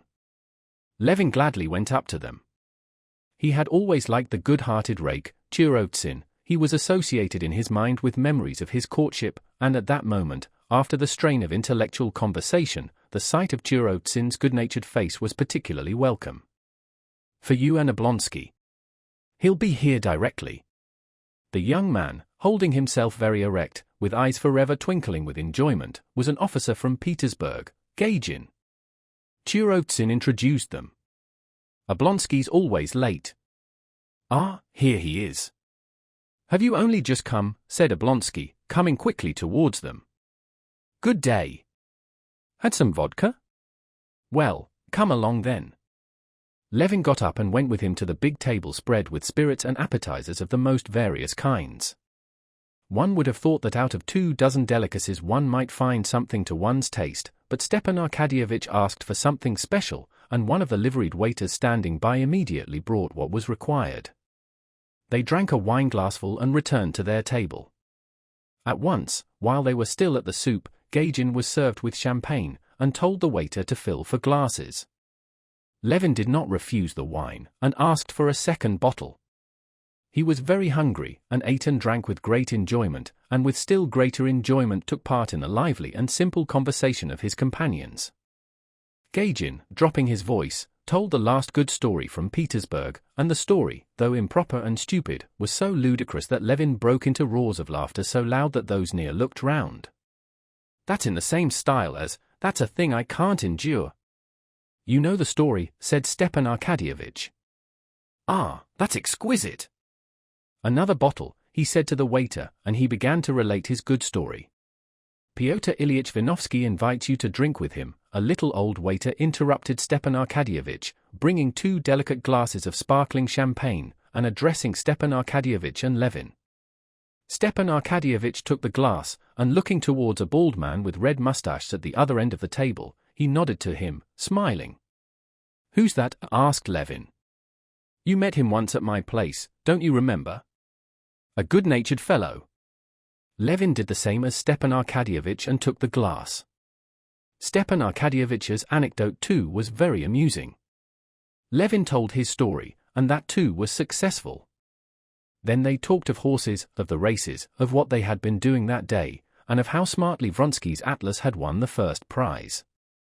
Levin did not notice how the time passed at dinner. "Ah! And here they are," Stepan Arkadyevitch said towards the end of dinner, leaning over the back of his chair and holding out his hand to Vronsky, who came up with a tall officer of the guards. Vronsky's face too beamed with a look of good-humored enjoyment that was general in the club. He propped his elbow playfully on Stepan Arkadyevitch's shoulder, whispering something to him, and he held out his hand to Levin with the same good-humored smile. "Very glad to meet you," he said. "I looked out for you at the election, but I was told you had gone away." "Yes, I left the same day. We've just been talking of your horse." "I congratulate you," said Levin. "It was very rapidly run." "Yes, you've raced horses too, haven't you?" "No, my father had, but I remember and know something about it." "Where have you dined?" asked Stepan Arkadyevitch. "We were at the second table, behind the columns." "We've been celebrating his success," said the tall colonel. "It's his second imperial prize. I wish I might have the luck at cards he has with horses." "Well, why waste the precious time?" "I'm going to the infernal regions," added the colonel, and he walked away. "That's Yashvin," Vronsky said in answer to Turovtsin, and he sat down in the vacated seat beside them. He drank the glass offered him, and ordered a bottle of wine. Under the influence of the club atmosphere or the wine he had drunk, Levin chatted away to Vronsky of the best breeds of cattle, and was very glad not to feel the slightest hostility to this man. He even told him, among other things, that he had heard from his wife that she had met him at Princess Maria Borisovna's. "Ah, Princess Maria Borisovna, she's exquisite," said Stepan Arkadyevitch, and he told an anecdote about her which set them all laughing. Vronsky particularly laughed with such simple-hearted amusement that Levin felt quite reconciled to him. "Well, have we finished?" said Stepan Arkadyevitch, getting up with a smile. "Let us go." Chapter 8. Getting up from the table, Levin walked with Gagin through the lofty room to the billiard room, feeling his arms swing as he walked with a peculiar lightness and ease. As he crossed the big room, he came upon his father-in-law. "Well, how do you like our temple of indolence?" said the prince, taking his arm. Come along, come along." "Yes, I wanted to walk about and look at everything." "It's interesting." "Yes, it's interesting for you. But its interest for me is quite different. You look at those little old men now," he said, pointing to a club member with bent back and projecting lip, shuffling towards them in his soft boots, and imagine that they were shlupiks like that from their birth up. "How shlupiks?" "I see you don't know that name. That's our club designation. You know the game of rolling eggs, when one's rolled a long while it becomes a shlupik. So it is with us, one goes on coming and coming to the club, and ends by becoming a schlupik. Ah, you laugh. But we look out, for fear of dropping into it ourselves. You know Prince Tchetchensky? Inquired the prince, and Levin saw by his face that he was just going to relate something funny. No, I don't know him. You don't say so. Well, Prince Tchetchensky is a well-known figure. No matter, though. He's always playing billiards here. Only 3 years ago he was not a schlupik and kept up his spirits and even used to call other people schlupiks.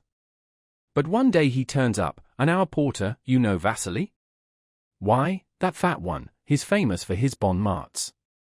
And so Prince Tchetchensky asks him, "Come, Vasily, who's here? Any schlupiks here yet?" And he says, "You're the third." Yes, my dear boy, that he did.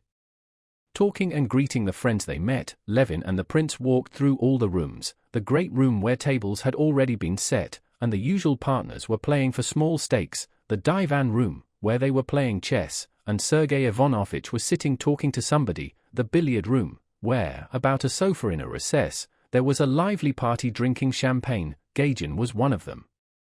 They peeped into the infernal regions, where a good many men were crowding round one table, at which Yashvin was sitting. Trying not to make a noise, they walked into the dark reading room, where under the shaded lamps there sat a young man with a wrathful countenance, turning over one journal after another, and a bald general buried in a book. They went, too, into what the prince called the intellectual room, where 3 gentlemen were engaged in a heated discussion of the latest political news. "Prince, please come, we're ready," said one of his card party, who had come to look for him, and the prince went off. Levin sat down and listened, but recalling all the conversation of the morning he felt all of a sudden fearfully bored. He got up hurriedly, and went to look for Oblonsky and Turotsin, with whom it had been so pleasant. Turotsin was one of the circle drinking in the billiard room, and Stepan Arkadyevitch was talking with Vronsky near the door at the farther corner of the room. It's not that she's dull, but this undefined, this unsettled position, Levin caught, and he was hurrying away, but Stepan Arkadyevitch called to him. "Levin," said Stepan Arkadyevitch, and Levin noticed that his eyes were not full of tears exactly, but moist, which always happened when he had been drinking, or when he was touched. Just now it was due to both causes. "Levin, don't go," he said, and he warmly squeezed his arm above the elbow, obviously not at all wishing to let him go. "This is a true friend of mine, almost my greatest friend," he said to Vronsky. "You have become even closer and dearer to me. And I want you, and I know you ought, to be friends, and great friends, because you're both splendid fellows." "Well, there's nothing for us now but to kiss and be friends," Vronsky said, with good-natured playfulness, holding out his hand.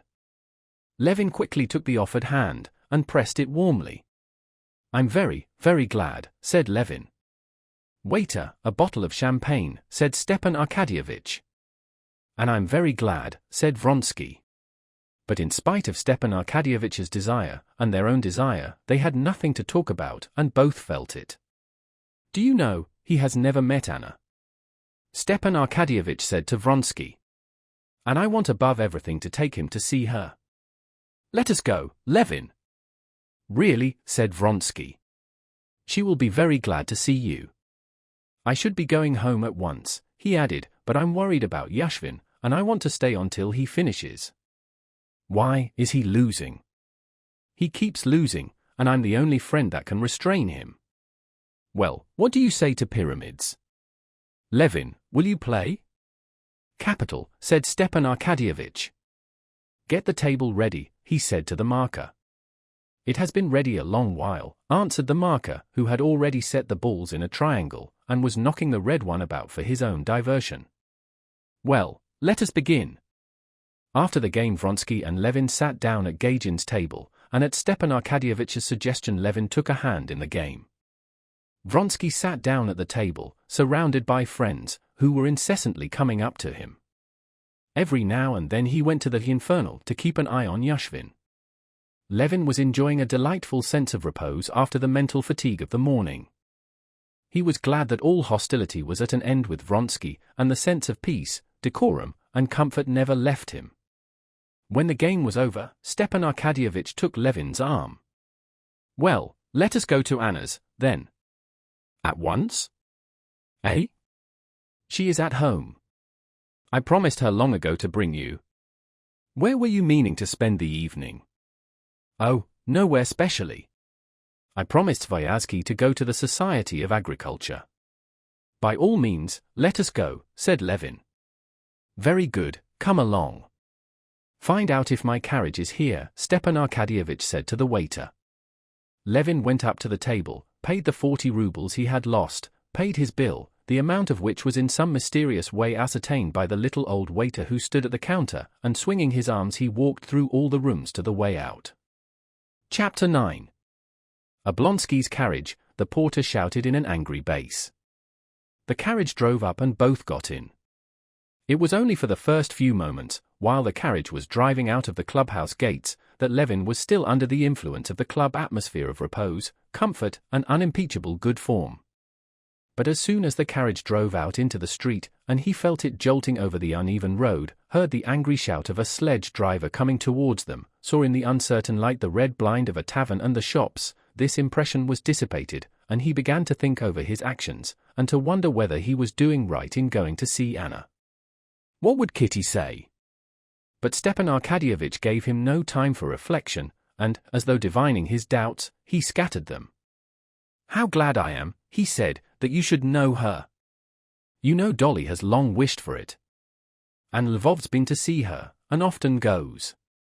Though she is my sister, Stepan Arkadyevitch pursued, I don't hesitate to say that she's a remarkable woman. But you will see. Her position is very painful, especially now. Why especially now? We are carrying on negotiations with her husband about a divorce. And he's agreed, but there are difficulties in regard to the son, and the business, which ought to have been arranged long ago, has been dragging on for 3 months past. As soon as the divorce is over, she will marry Vronsky. How stupid these old ceremonies are, that no one believes in, and which only prevent people being comfortable. Stepan Arkadyevitch put in. Well, then their position will be as regular as mine, as yours. What is the difficulty? Said Levin. Oh, it's a long and tedious story. The whole business is in such an anomalous position with us. But the point is she has been for 3 months in Moscow, where everyone knows her, waiting for the divorce. She goes out nowhere, sees no woman except Dolly, because, do you understand, she doesn't care to have people come as a favor. That fool Princess Varvara, even she has left her, considering this a breach of propriety. Well, you see, in such a position any other woman would not have found resources in herself. But you'll see how she has arranged her life, how calm, how dignified she is. To the left, in the crescent opposite the church, shouted Stepan Arkadyevitch, leaning out of the window. Phew! How hot it is, he said, in spite of 12 degrees of frost, flinging his open overcoat still wider open. But she has a daughter, no doubt she's busy looking after her, said Levin. I believe you picture every woman simply as a female, one couveuse, said Stepan Arkadyevitch. If she's occupied, it must be with her children. No, she brings her up capitally, I believe, but one doesn't hear about her. She's busy, in the first place, with what she writes. I see you're smiling ironically, but you're wrong. She's writing a children's book, and doesn't talk about it to anyone, but she read it to me and I gave the manuscript to Vorkuev, you know the publisher, and he's an author himself too, I fancy. He understands those things, and he says it's a remarkable piece of work. But are you fancying she's an authoress? Not a bit of it. She's a woman with a heart, before everything, but you'll see. Now she has a little English girl with her, and a whole family she's looking after. Oh, something in a philanthropic way. Why, you will look at everything in the worst light. It's not from philanthropy, it's from the heart. That is, Vronsky, had a trainer, an Englishman, first-rate in his own line, but a drunkard. He's completely given up to drink, delirium tremens, and the family were cast on the world. She saw them, helped them, got more and more interested in them, and now the whole family is on her hands. But not by way of patronage, you know, helping with money. She's herself preparing the boys in Russian for the high school, and she's taken the little girl to live with her. But you'll see her for yourself. The carriage drove into the courtyard, and Stepan Arkadyevitch rang loudly at the entrance where sledges were standing. And without asking the servant who opened the door whether the lady were at home, Stepan Arkadyevitch walked into the hall. Levin followed him, more and more doubtful whether he was doing right or wrong. Looking at himself in the glass, Levin noticed that he was red in the face, but he felt certain he was not drunk, and he followed Stepan Arkadyevitch up the carpeted stairs. At the top, Stepan Arkadyevitch inquired of the footman, who bowed to him as to an intimate friend, who was with Anna Arkadyevna, and received the answer that it was M. Vorkuev. "Where are they?" "In the study." Passing through the dining room, a room not very large, with dark, panelled walls, Stepan Arkadyevitch and Levin walked over the soft carpet to the half-dark study, lighted up by a single lamp with a big dark shade. Another lamp with a reflector was hanging on the wall, lighting up a big full-length portrait of a woman, which Levin could not help looking at. It was the portrait of Anna, painted in Italy by Mihailov. While Stepan Arkadyevitch went behind the treillage, and the man's voice which had been speaking paused, Levin gazed at the portrait, which stood out from the frame in the brilliant light thrown on it, and he could not tear himself away from it. He positively forgot where he was, and not even hearing what was said, he could not take his eyes off the marvelous portrait. It was not a picture, but a living, charming woman, with black curling hair, with bare arms and shoulders, with a pensive smile on the lips, covered with soft down. Triumphantly and softly she looked at him with eyes that baffled him. She was not living only because she was more beautiful than a living woman can be. "I am delighted." He heard suddenly near him a voice, unmistakably addressing him, the voice of the very woman he had been admiring in the portrait. Anna had come from behind the treillage to meet him, and Levin saw in the dim light of the study the very woman of the portrait, in a dark blue shot gown, not in the same position nor with the same expression, but with the same perfection of beauty which the artist had caught in the portrait. She was less dazzling in reality, but, on the other hand, there was something fresh and seductive in the living woman which was not in the portrait. Chapter 10. She had risen to meet him, not concealing her pleasure at seeing him, and in the quiet ease with which she held out her little vigorous hand, introduced him to Vorkuev and indicated a red-haired, pretty little girl who was sitting at work, calling her pupil. Levin recognized and liked the manners of a woman of the great world, always self-possessed and natural. "I am delighted, delighted," she repeated, and on her lips these simple words took for Levin's ears a special significance. "I have known you and liked you for a long while, both from your friendship with Stiva and for your wife's sake. I knew her for a very short time, but she left on me the impression of an exquisite flower, simply a flower. And to think she will soon be a mother!" She spoke easily and without haste, looking now and then from Levin to her brother, and Levin felt that the impression he was making was good, and he felt immediately at home, simple and happy with her, as though he had known her from childhood. "Ivan Petrovitch and I settled in Alexei's study," she said in answer to Stepan Arkadyevitch's question whether he might smoke, just so as to be able to smoke, and glancing at Levin, instead of asking whether he would smoke, she pulled closer a tortoiseshell cigar case and took a cigarette. "How are you feeling today?" her brother asked her. "Oh, nothing. Nerves, as usual." "Yes, isn't it extraordinarily fine?" said Stepan Arkadyevitch, noticing that Levin was scrutinizing the picture. "I have never seen a better portrait." "And extraordinarily like, isn't it?" said Vorkuev. Levin looked from the portrait to the original. A peculiar brilliance lighted up Anna's face when she felt his eyes on her. Levin flushed, and to cover his confusion would have asked whether she had seen Doria Alexandrova lately, but at that moment Anna spoke. "We were just talking, Ivan Petrovitch and I, of Vashchenkov's last pictures. Have you seen them?" "Yes, I have seen them," answered Levin. "But I beg your pardon, I interrupted you, you were saying." Levin asked if she had seen Dolly lately. "She was here yesterday. She was very indignant with the high school people on Grisha's account. The Latin teacher, it seems, had been unfair to him." "Yes, I have seen his pictures. I didn't care for them very much." Levin went back to the subject she had started. Levin talked now not at all with that purely businesslike attitude to the subject with which he had been talking all the morning. Every word in his conversation with her had a special significance. And talking to her was pleasant, still pleasanter it was to listen to her. Anna talked not merely naturally and cleverly, but cleverly and carelessly, attaching no value to her own ideas and giving great weight to the ideas of the person she was talking to. The conversation turned on the new movement in art, on the new illustrations of the Bible by a French artist. Vorkuev attacked the artist for a realism carried to the point of coarseness. Levin said that the French had carried conventionality further than anyone, and that consequently they see a great merit in the return to realism. In the fact of not lying they see poetry. Never had anything clever said by Levin given him so much pleasure as this remark. Anna's face lighted up at once, as at once she appreciated the thought. She laughed. "I laugh," she said, "as one laughs when one sees a very true portrait. What you said so perfectly hits off French art now, painting and literature too. Indeed, Zola adored it. But perhaps it is always so, that men form their conceptions from fictitious, conventional types, and then, all the combinaisons made, they are tired of the fictitious figures and begin to invent more natural, true figures." "That's perfectly true," said Vornev. "So you've been at the club," she said to her brother. Yes, this is a woman."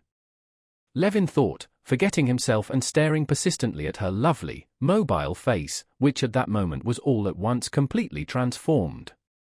Levin did not hear what she was talking of as she leaned over to her brother, but he was struck by the change of her expression. Her face, so handsome a moment before in its repose, suddenly wore a look of strange curiosity, anger, and pride. But this lasted only an instant. She dropped her eyelids, as though recollecting something. "Oh, well, but that's of no interest to anyone," she said, and she turned to the English girl. "Please order the tea in the drawing room," she said in English. The girl got up and went out. "Well, how did she get through her examination?" asked Stepan Arkadyevitch. "Splendidly. She's a very gifted child and a sweet character. It will end in your loving her more than your own. There a man speaks. In love there's no more nor less. I love my daughter with one love, and her with another. I was just telling Anna Arkadyevna," said Vorkuev, "that if she were to put 100th part of the energy she devotes to this English girl to the public question of the education of Russian children, she would be doing a great and useful work." "Yes, but I can't help it, I couldn't do it. Count Alexei Kirillovitch urged me very much." As she uttered the words Count Alexei Kirillovitch, she glanced with appealing timidity at Levin, and he unconsciously responded with a respectful and reassuring look. "He urged me to take up the school in the village. I visited it several times. The children were very nice, but I could not feel drawn to the work. You speak of energy. Energy rests upon love, and come as it will, there's no forcing it. I took to this child, I could not myself say why." And she glanced again at Levin. And her smile and her glance all told him that it was to him only she was addressing her words, valuing his good opinion, and at the same time sure beforehand that they understood each other. "I quite understand that," Levin answered. "It's impossible to give one's heart to a school or such institutions in general, and I believe that's just why philanthropic institutions always give such poor results." She was silent for a while, then she smiled. Yes, she agreed, "I never could. Jenri par la cuirasse large to love a whole asylum of horrid little girls. Silla nema jamais Russie. There are so many women who have made themselves one position social in that way. And now more than ever," she said with a mournful, confiding expression, ostensibly addressing her brother, but unmistakably intending her words only for Levin, "now when I have such need of some occupation, I cannot." And suddenly frowning, Levin saw that she was frowning at herself for talking about herself. She changed the subject. "I know about you," she said to Levin, "that you're not a public-spirited citizen, and I have defended you to the best of my ability." "How have you defended me?" "Oh, according to the attacks made on you. But won't you have some tea?" She rose and took up a book bound in Morocco.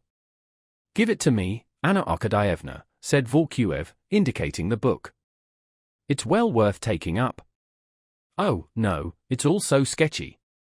"I told him about it," Stepan Arkadyevitch said to his sister, nodding at Levin. "You shouldn't have. My writing is something after the fashion of those little baskets and carving which Lisa Mertzalova used to sell me from the prisons." She had the direction of the prison department in that society. She turned to Levin, and they were miracles of patience, the work of those poor wretches. And Levin saw a new trait in this woman, who attracted him so extraordinarily. Besides wit, grace, and beauty, she had truth. She had no wish to hide from him all the bitterness of her position. As she said that, she sighed, and her face, suddenly taking a hard expression, looked as it were turned to stone. With that expression on her face she was more beautiful than ever, but the expression was new. It was utterly unlike that expression, radiant with happiness and creating happiness, which had been caught by the painter in her portrait. Levin looked more than once at the portrait and at her figure, as taking her brother's arm she walked with him to the high doors, and he felt for her a tenderness and pity at which he wondered himself. She asked Levin and Volkuev to go into the drawing-room, while she stayed behind to say a few words to her brother. About her divorce, about Vronsky, and what he's doing at the club, about me, wondered Levin. And he was so keenly interested by the question of what she was saying to Stepan Arkadyevitch, that he scarcely heard what Volkuev was telling him of the qualities of the story for children Anna Arkadyevna had written. At tea the same pleasant sort of talk, full of interesting matter, continued. There was not a single instant when a subject for conversation was to seek. On the contrary, it was felt that one had hardly time to say what one had to say, and eagerly held back to hear what the others were saying. And all that was said, not only by her, but by Volkuev and Stepan Arkadyevitch, all, so it seemed to Levin, gained peculiar significance from her appreciation and her criticism. While he followed this interesting conversation, Levin was all the time admiring her beauty, her intelligence, her culture, and at the same time her directness and genuine depth of feeling. He listened and talked, and all the while he was thinking of her inner life, trying to divine her feelings. And though he had judged her so severely hitherto, now by some strange chain of reasoning he was justifying her and was also sorry for her, and afraid that Vronsky did not fully understand her. At 11 o'clock, when Stepan Arkadyevitch got up to go, Volkuev had left earlier. It seemed to Levin that he had only just come. Regretfully Levin too rose. "Goodbye," she said, holding his hand and glancing into his face with a winning look. "I am very glad que la glacist rompu." She dropped his hand, and half closed her eyes. "Tell your wife that I love her as before, and that if she cannot pardon me my position, then my wish for her is that she may never pardon it. To pardon it, one must go through what I have gone through, and may God spare her that." "Certainly, yes, I will tell her," Levin said, blushing. Chapter 11. What a marvelous, sweet and unhappy woman, he was thinking, as he stepped out into the frosty air with Stepan Arkadyevitch. "Well, didn't I tell you," said Stepan Arkadyevitch, seeing that Levin had been completely won over. "Yes," said Levin dreamily, "an extraordinary woman. It's not her cleverness, but she has such wonderful depth of feeling. I'm awfully sorry for her. Now, please God, everything will soon be settled." Well, don't be hard on people in future," said Stepan Arkadyevitch, opening the carriage door. "Goodbye, we don't go the same way." Still thinking of Anna, of everything, even the simplest phrase in their conversation with her, and recalling the minutest changes in her expression, entering more and more into her position, and feeling sympathy for her, Levin reached home. At home Kuzma told Levin that Katerina Alexandrova was quite well, and that her sisters had not long been gone, and he handed him 2 letters. Levin read them at once in the hall, that he might not overlook them later. One was from Sokolov, his bailiff. Sokolov wrote that the corn could not be sold, that it was fetching only 5.5 rubles, and that more than that could not be got for it. The other letter was from his sister. She scolded him for her business being still unsettled. "Well, we must sell it at 5.5 if we can't get more," Levin decided the first question, which had always before seemed such a weighty one, with extraordinary facility on the spot. "It's extraordinary how all one's time is taken up here," he thought, considering the second letter. He felt himself to blame for not having got done what his sister had asked him to do for her. "Today, again, I've not been to the court, but today I've certainly not had time." And resolving that he would not fail to do it next day, he went up to his wife. As he went in, Levin rapidly ran through mentally the day he had spent. All the events of the day were conversations he had heard and taken part in. All the conversations were upon subjects which, if he had been alone at home, he would never have taken up, but here they were very interesting.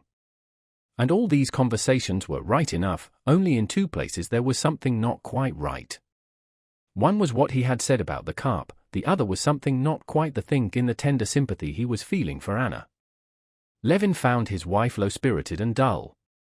The dinner of the three sisters had gone off very well, but then they had waited and waited for him, all of them had felt dull, the sisters had departed, and she had been left alone.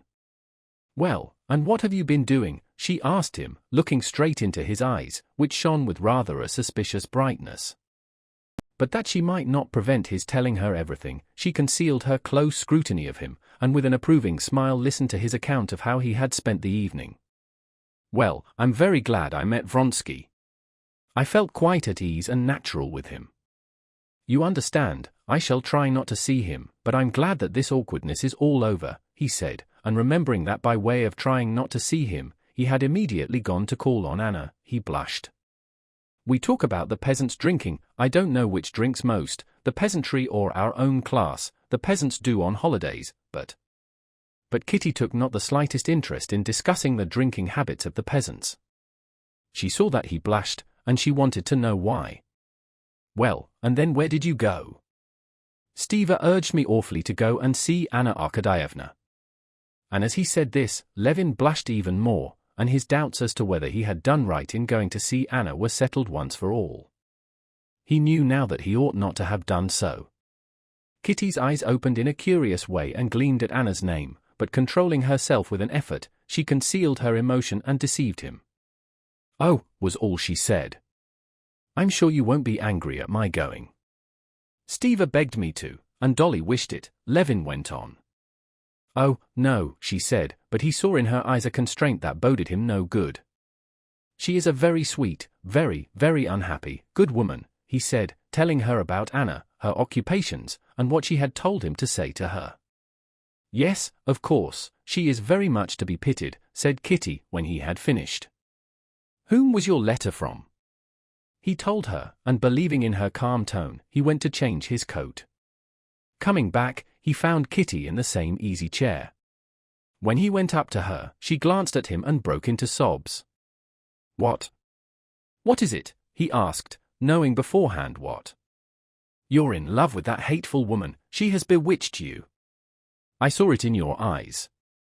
"Yes, yes. What can it all lead to? You were drinking at the club, drinking and gambling, and then you went to her of all people. No, we must go away. I shall go away tomorrow." It was a long while before Levin could soothe his wife. At last he succeeded in calming her, only by confessing that a feeling of pity, in conjunction with the wine he had drunk, had been too much for him, that he had succumbed to Anna's artful influence, and that he would avoid her.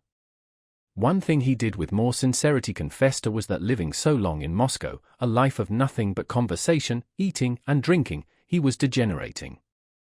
They talked till 3 o'clock in the morning. Only at 3 o'clock were they sufficiently reconciled to be able to go to sleep. Chapter 12. After taking leave of her guests, Anna did not sit down, but began walking up and down the room. She had unconsciously the whole evening done her utmost to arouse in Levin a feeling of love, as of late she had fallen into doing with all young men, and she knew she had attained her aim, as far as was possible in one evening, with a married and conscientious man. She liked him indeed extremely, and, in spite of the striking difference, from the masculine point of view, between Vronsky and Levin, as a woman she saw something they had in common, which had made Kitty able to love both. Yet as soon as he was out of the room, she ceased to think of him. One thought, and one only, pursued her in different forms, and refused to be shaken off. "If I have so much effect on others, on this man, who loves his home and his wife, why is it he is so cold to me? Not cold exactly, he loves me, I know that. But something new is drawing us apart now. Why wasn't he here all the evening? He told Stiva to say he could not leave Yashvin, and must watch over his play. Is Yashvin a child? But supposing it's true. He never tells a lie.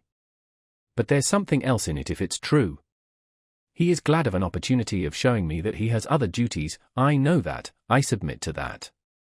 But why prove that to me? He wants to show me that his love for me is not to interfere with his freedom. But I need no proofs, I need love.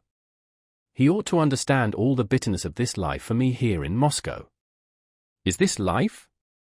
I am not living, but waiting for an event, which is continually put off and put off. No answer again. And Steva says he cannot go to Alexei Alexandrovich. And I can't write again. I can do nothing, can begin nothing, can alter nothing, I hold myself in, I wait, inventing amusements for myself, the English family, writing, reading, but it's all nothing but a sham, it's all the same as morphine. He ought to feel for me, she said, feeling tears of self-pity coming into her eyes. She heard Vronsky's abrupt ring and hurriedly dried her tears, not only dried her tears, but sat down by a lamp and opened a book, affecting composure. She wanted to show him that she was displeased that he had not come home as he had promised, displeased only, and not on any account to let him see her distress, and least of all, her self-pity. She might pity herself, but he must not pity her. She did not want strife, she blamed him for wanting to quarrel, but unconsciously put herself into an attitude of antagonism. Well, you've not been dull, he said, eagerly and good-humoredly, going up to her. What a terrible passion it is, gambling. No, I've not been dull, I've learned long ago not to be dull. Steva has been here and Levin. Yes, they meant to come and see you. Well, how did you like Levin, he said, sitting down beside her. Very much.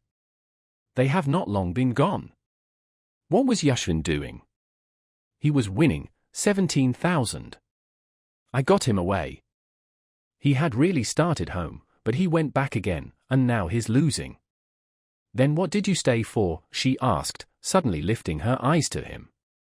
The expression of her face was cold and ungracious. You told Stevie you were staying on to get Yashvin away.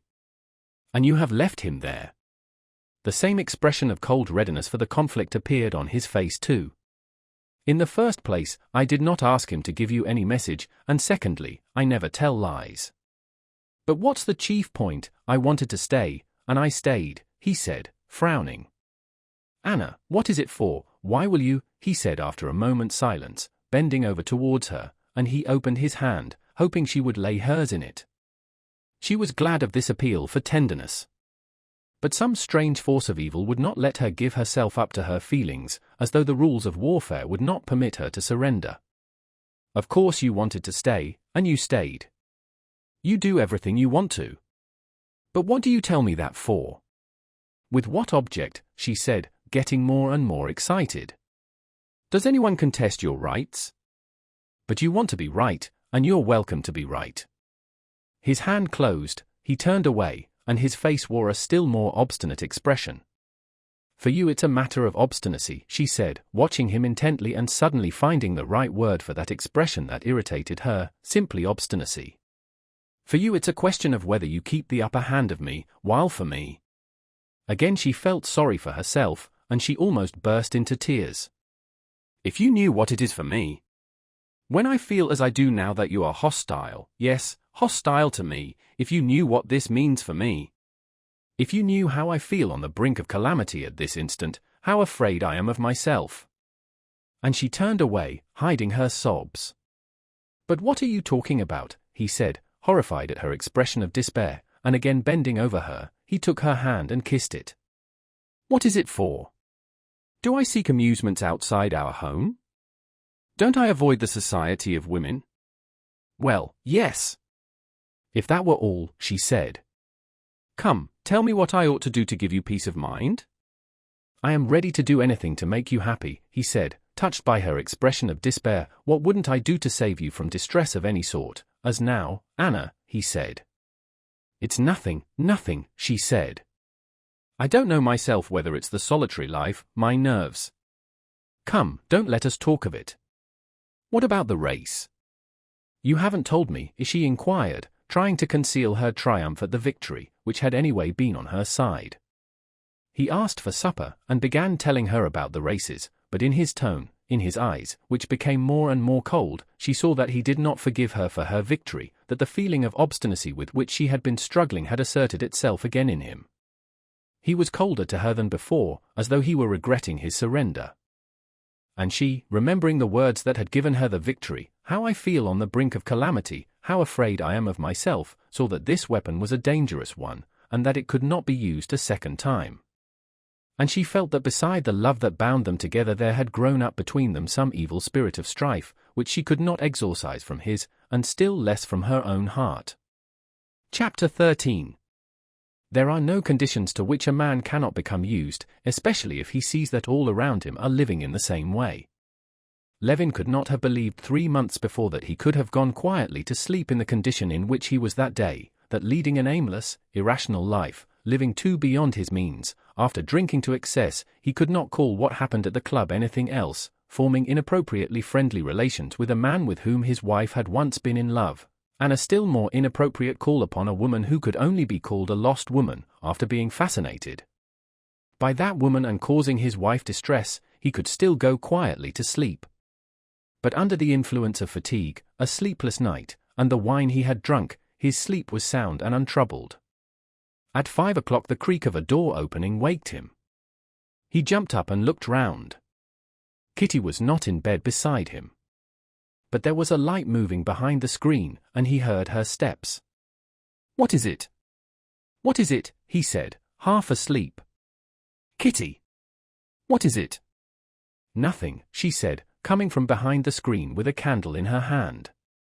"I felt unwell," she said, smiling a particularly sweet and meaning smile. "What? Has it begun?" he said in terror. "We ought to send," and hurriedly he reached after his clothes. "No, no," she said, smiling and holding his hand. "It's sure to be nothing. I was rather unwell, only a little. It's all over now."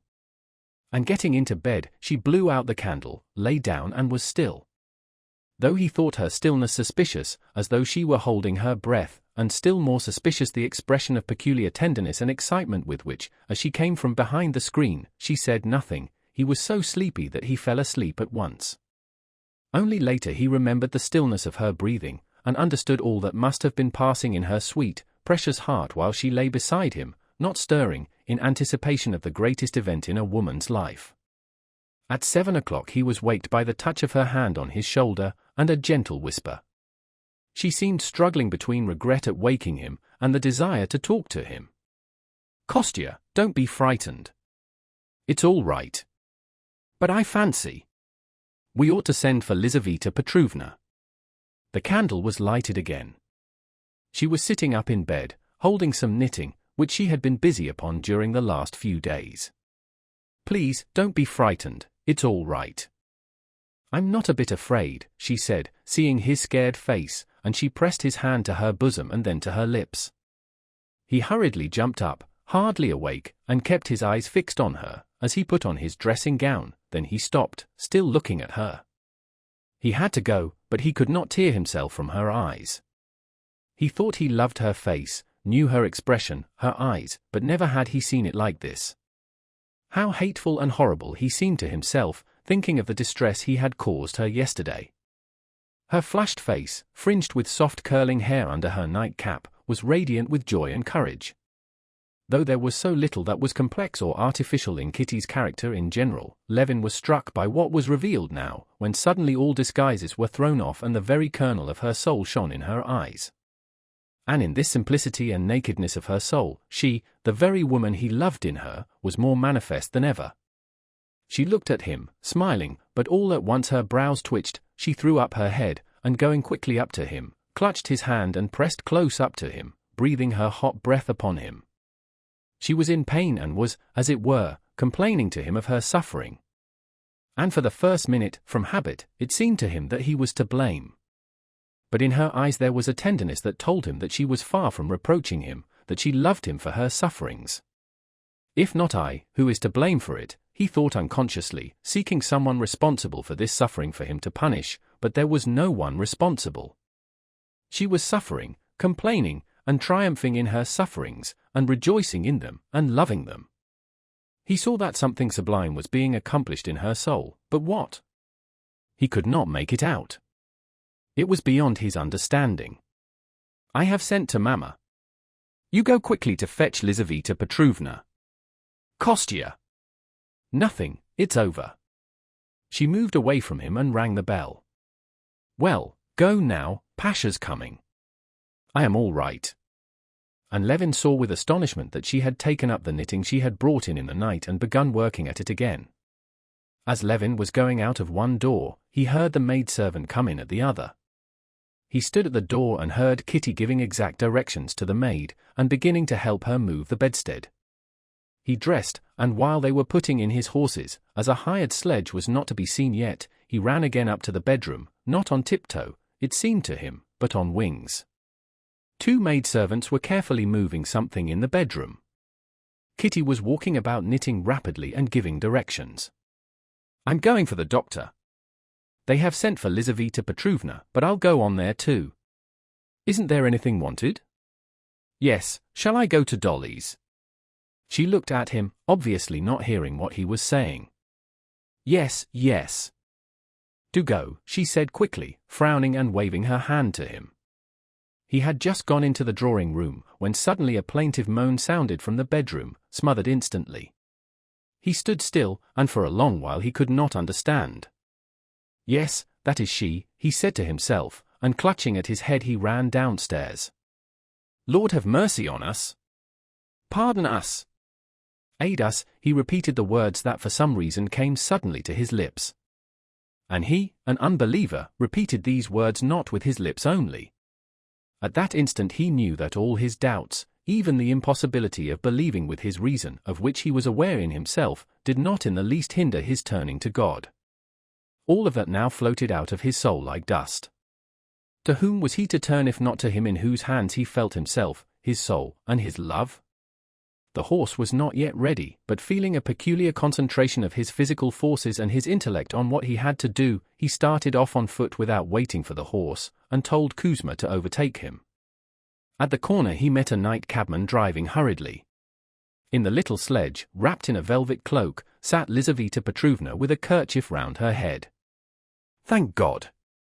Thank God, he said, overjoyed to recognize her little fair face which wore a peculiarly serious, even stern expression. Telling the driver not to stop, he ran along beside her. For 2 hours, then?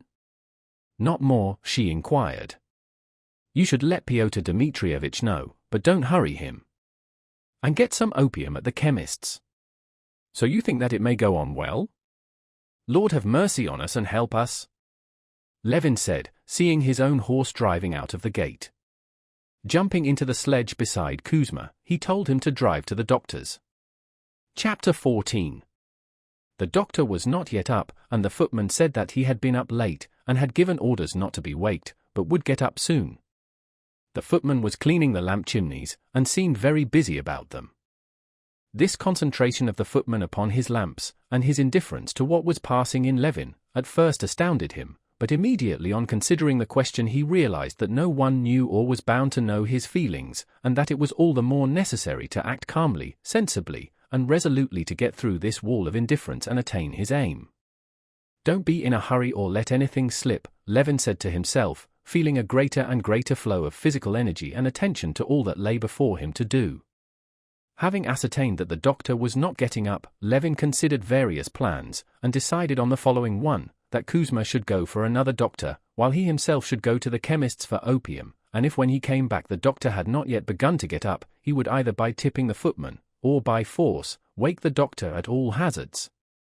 At the chemist's the lank shopman sealed up a packet of powders for a coachman who stood waiting, and refused him opium with the same callousness with which the doctor's footman had cleaned his lamp chimneys.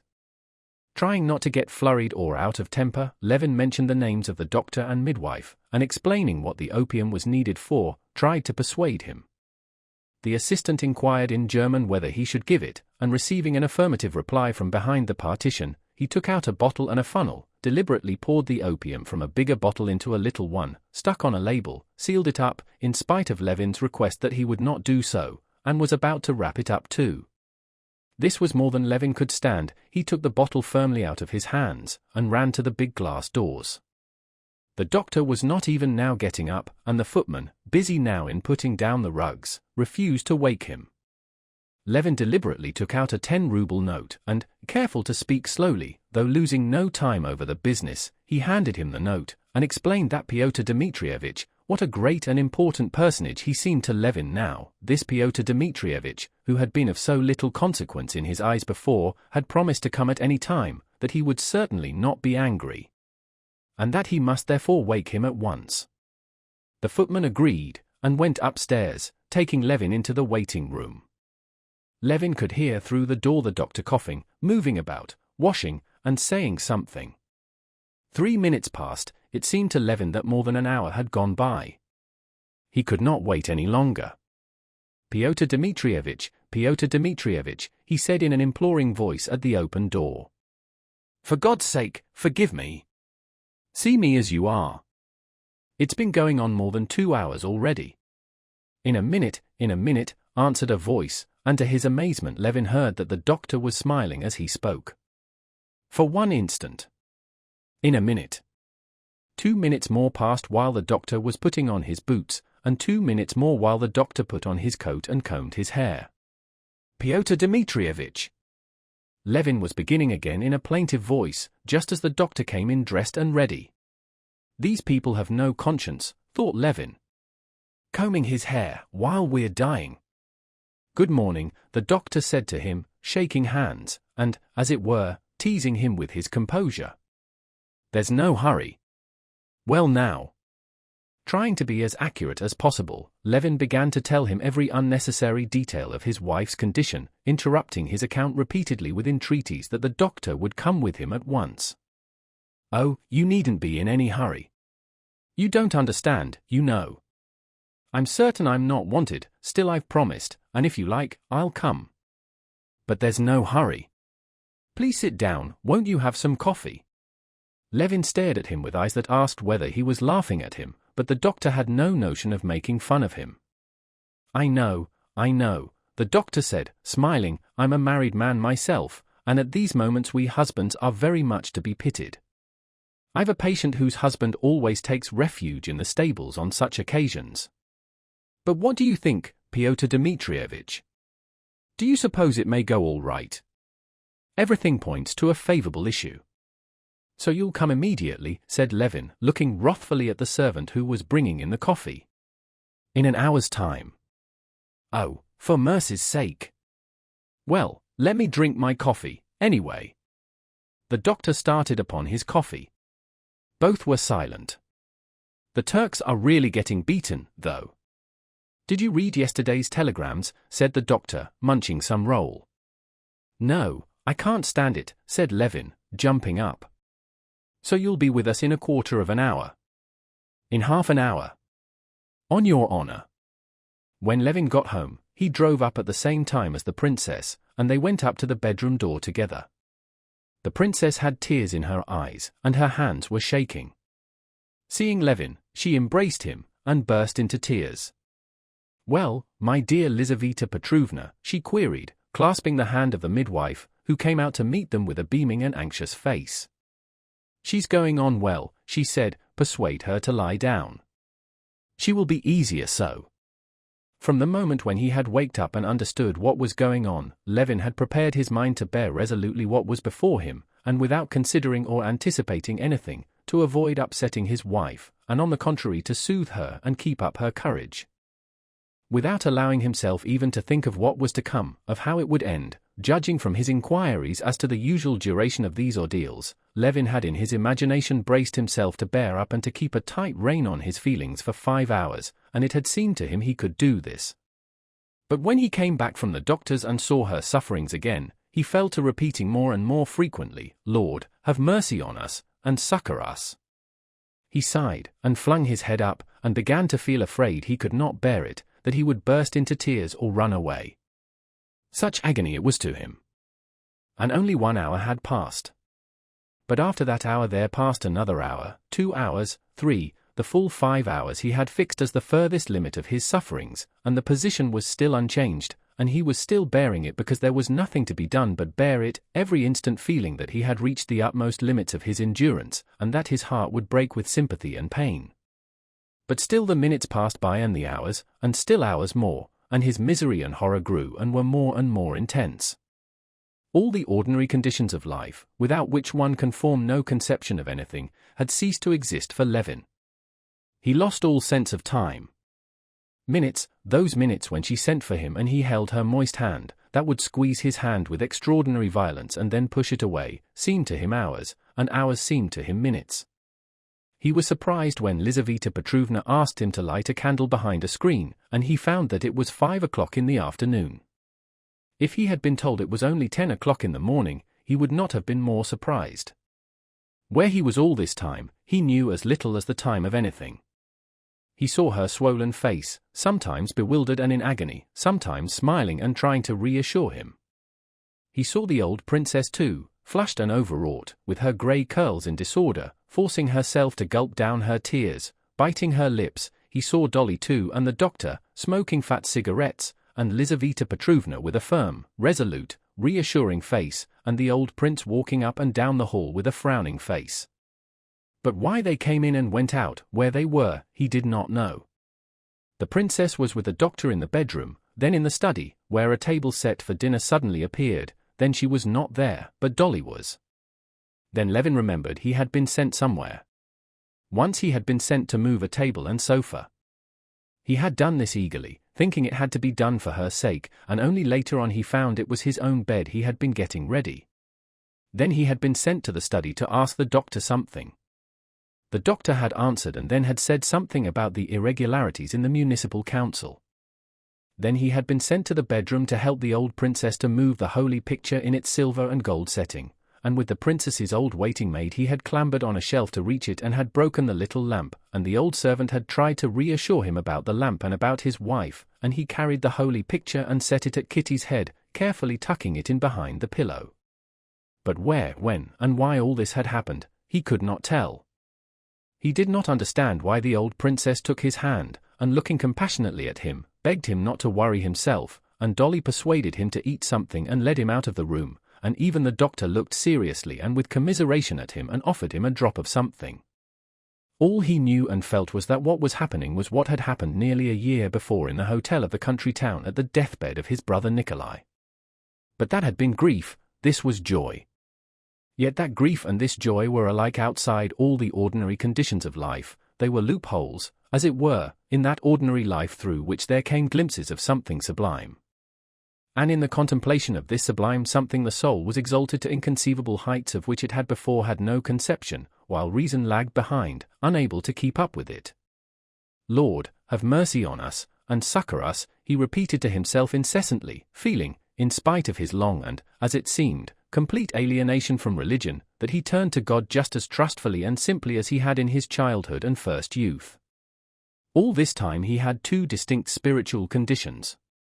One was away from her, with the doctor, who kept smoking one fat cigarette after another and extinguishing them on the edge of a full ashtray, with Dolly, and with the old prince, where there was talk about dinner, about politics, about Maria Petrovna's illness, and where Levin suddenly forgot for a minute what was happening, and felt as though he had waked up from sleep. The other was in her presence, at her pillow, where his heart seemed breaking and still did not break from sympathetic suffering, and he prayed to God without ceasing. And every time he was brought back from a moment of oblivion by a scream reaching him from the bedroom, he fell into the same strange terror that had come upon him the first minute. Every time he heard a shriek, he jumped up, ran to justify himself, remembered on the way that he was not to blame, and he longed to defend her, to help her. But as he looked at her, he saw again that help was impossible, and he was filled with terror and prayed, Lord, have mercy on us, and help us.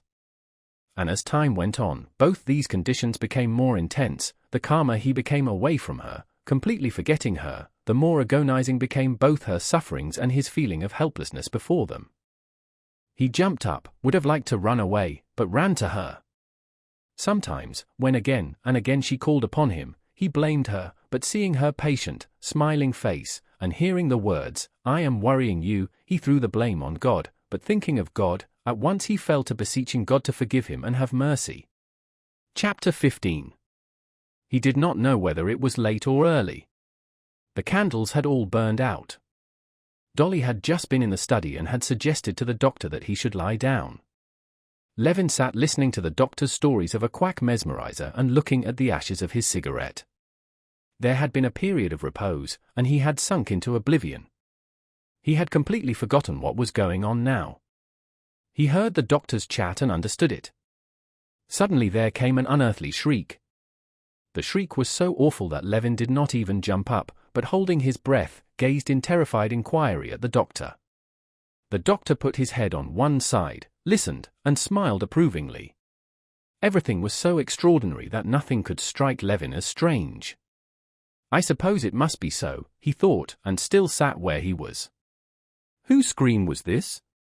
He jumped up, ran on tiptoe to the bedroom, edged round Lizaveta Petrovna and the princess, and took up his position at Kitty's pillow. The scream had subsided, but there was some change now. What it was he did not see and did not comprehend, and he had no wish to see or comprehend. But he saw it by the face of Lizaveta Petrovna. Lizaveta Petrovna's face was stern and pale, and still as resolute, though her jaws were twitching, and her eyes were fixed intently on Kitty. Kitty's swollen and agonized face, a tress of hair clinging to her moist brow, was turned to him and sought his eyes. Her lifted hands asked for his hands. Clutching his chill hands in her moist ones, she began squeezing them to her face. "Don't go, don't go." I'm not afraid, she said rapidly. "Mama, take my earrings. They bother me." "You're not afraid?" "Quick, quick, Lizaveta Petrovna." She spoke quickly, very quickly, and tried to smile. But suddenly her face was drawn, she pushed him away. "Oh, this is awful. I'm dying, I'm dying." "Go away," she shrieked, and again he heard that unearthly scream. Levin clutched at his head and ran out of the room. It's nothing, it's all right," Dolly called after him. But they might say what they liked, he knew now that all was over. He stood in the next room, his head leaning against the doorpost, and heard shrieks, howls such as he had never heard before, and he knew that what had been Kitty was uttering these shrieks. He had long ago ceased to wish for the child. By now he loathed this child. He did not even wish for her life now, all he longed for was the end of this awful anguish. "Doctor! What is it? What is it?" "By God," he said, snatching at the doctor's hand as he came up. "It's the end," said the doctor. And the doctor's face was so grave as he said it that Levin took the end as meaning her death. Beside himself, he ran into the bedroom. The first thing he saw was the face of Lizaveta Petrovna. It was even more frowning and stern. Kitty's face he did not know. In the place where it had been was something that was fearful in its strained distortion and in the sounds that came from it. He fell down with his head on the wooden framework of the bed, feeling that his heart was bursting. The awful scream never paused, it became still more awful, and as though it had reached the utmost limit of terror, suddenly it ceased. Levin could not believe his ears, but there could be no doubt, the scream had ceased and he heard a subdued stir and bustle, and hurried breathing, and her voice, gasping, alive, tender, and blissful, uttered softly, "It's over." He lifted his head. With her hands hanging exhausted on the quilt, looking extraordinarily lovely and serene, she looked at him in silence and tried to smile, and could not. And suddenly, from the mysterious and awful faraway world in which he had been living for the last 22 hours, Levin felt himself all in an instant borne back to the old everyday world, glorified though now, by such a radiance of happiness that he could not bear it. The strained cord snapped, sobs and tears of joy which he had never foreseen rose up with such violence that his whole body shook, that for long they prevented him from speaking. Falling on his knees before the bed, he held his wife's hand before his lips and kissed it, and the hand, with a weak movement of the fingers, responded to his kiss. And meanwhile, there at the foot of the bed, in the deft hands of Lizaveta Petrovna, like a flickering light in a lamp, lay the life of a human creature which had never existed before, and which would now with the same right, with the same importance to itself, live and create in its own image. Alive! Alive! And a boy too! Set your mind at rest. Levin heard Lizaveta Petrovna saying, as she slapped the baby's back with a shaking hand. "Mama, is it true?" said Kitty's voice. The princess's sobs were all the answers she could make. And in the midst of the silence there came in unmistakable reply to the mother's question, a voice quite unlike the subdued voices speaking in the room. It was the bold, clamorous, self-assertive squall of the new human being who had so incomprehensibly appeared. If Levin had been told before that Kitty was dead, and that he had died with her, and that their children were angels, and that God was standing before him, he would have been surprised at nothing. But now, coming back to the world of reality, he had to make great mental efforts to take in that she was alive and well, and that the creature squalling so desperately was his son. Kitty was alive, her agony was over. And he was unutterably happy. That he understood, he was completely happy in it. But the baby? Whence? Why? Who was he? He could not get used to the idea. It seemed to him something extraneous, superfluous, to which he could not accustom himself. Chapter 16. At 10 o'clock the old prince, Sergei Ivanovitch, and Stepan Arkadyevitch were sitting at Levin's. Having inquired after Kitty, they had dropped into conversation upon other subjects. Levin heard them, and unconsciously, as they talked, going over the past, over what had been up to that morning, he thought of himself as he had been yesterday till that point. It was as though 100 years had passed since then. He felt himself exalted to unattainable heights, from which he studiously lowered himself so as not to wound the people he was talking to. He talked, and was all the time thinking of his wife, of her condition now, of his son, in whose existence he tried to school himself into believing. The whole world of woman, which had taken for him since his marriage a new value he had never suspected before, was now so exalted that he could not take it in his imagination. He heard them talk of yesterday's dinner at the club, and thought, what is happening with her now? Is she asleep? How is she? What is she thinking of? Is he crying, my son Dmitri? And in the middle of the conversation, in the middle of a sentence, he jumped up and went out of the room. Send me word if I can see her, said the prince. Very well, in a minute, answered Levin, and without stopping, he went to her room. She was not asleep, she was talking gently with her mother, making plans about the christening. Carefully set to rights, with hair well brushed, in a smart little cap with some blue in it, her arms out on the quilt, she was lying on her back. Meeting his eyes, her eyes drew him to her. Her face, bright before, brightened still more as he drew near her. There was the same change in it from earthly to unearthly that is seen in the face of the dead. But then it means farewell, here it meant welcome. Again a rush of emotion, such as he had felt at the moment of the child's birth, flooded his heart. She took his hand and asked him if he had slept. He could not answer, and turned away, struggling with his weakness. I have had a nap, Kostya, she said to him, and I am so comfortable now. She looked at him, but suddenly her expression changed. Give him to me, she said, hearing the baby's cry. Give him to me, Lizaveta Petrovna, and he shall look at him. To be sure, his papa shall look at him, said Lizaveta Petrovna, getting up and bringing something red, and queer, and wriggling. Wait a minute, we'll make him tidy first, and Lizaveta Petrovna laid the red wobbling thing on the bed, began trussing up the baby, lifting it up and turning it over with one finger and powdering it with something. Levin, looking at the tiny, pitiful creature, made strenuous efforts to discover in his heart some traces of fatherly feeling for it. He felt nothing towards it but disgust. But when it was undressed and he caught a glimpse of wee, little hands, little feet, saffron-colored, with little toes, too, and positively with a little big toe different from the rest, and when he saw Lizaveta Petrovna closing the wide-open little hands, as though they were soft springs, and putting them into linen garments, such pity for the little creature came upon him, and such terror that she would hurt it, that he held her hand back. Lizaveta Petrovna laughed. Don't be frightened, don't be frightened. When the baby had been put to rights and transformed into a firm doll, Lizaveta Petrovna dandled it as though proud of her handiwork, and stood a little away so that Levin might see his son in all his glory. Kitty looked sideways in the same direction, never taking her eyes off the baby. Give him to me. Give him to me, she said, and even made as though she would sit up. What are you thinking of, Katerina Alexandrova? You mustn't move like that. Wait a minute. I'll give him to you. Here we're showing Papa what a fine fellow we are. And Lizaveta Petrovna, with one hand supporting the wobbling head, lifted up on the other arm the strange, limp, red creature whose head was lost in its swaddling clothes. But it had a nose, too, and slanting eyes and smacking lips. "A splendid baby," said Lizaveta Petrovna. Levin sighed with mortification.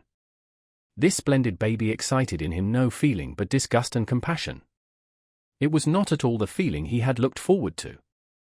He turned away while Lizaveta Petrovna put the baby to the unaccustomed breast. Suddenly laughter made him look round. The baby had taken the breast. "Come, that's enough, said Lizaveta Petrovna, but Kitty would not let the baby go. He fell asleep in her arms. "Look, now," said Kitty, turning the baby so that he could see it. The aged-looking little face suddenly puckered up still more and the baby sneezed. Smiling, hardly able to restrain his tears, Levin kissed his wife and went out of the dark room.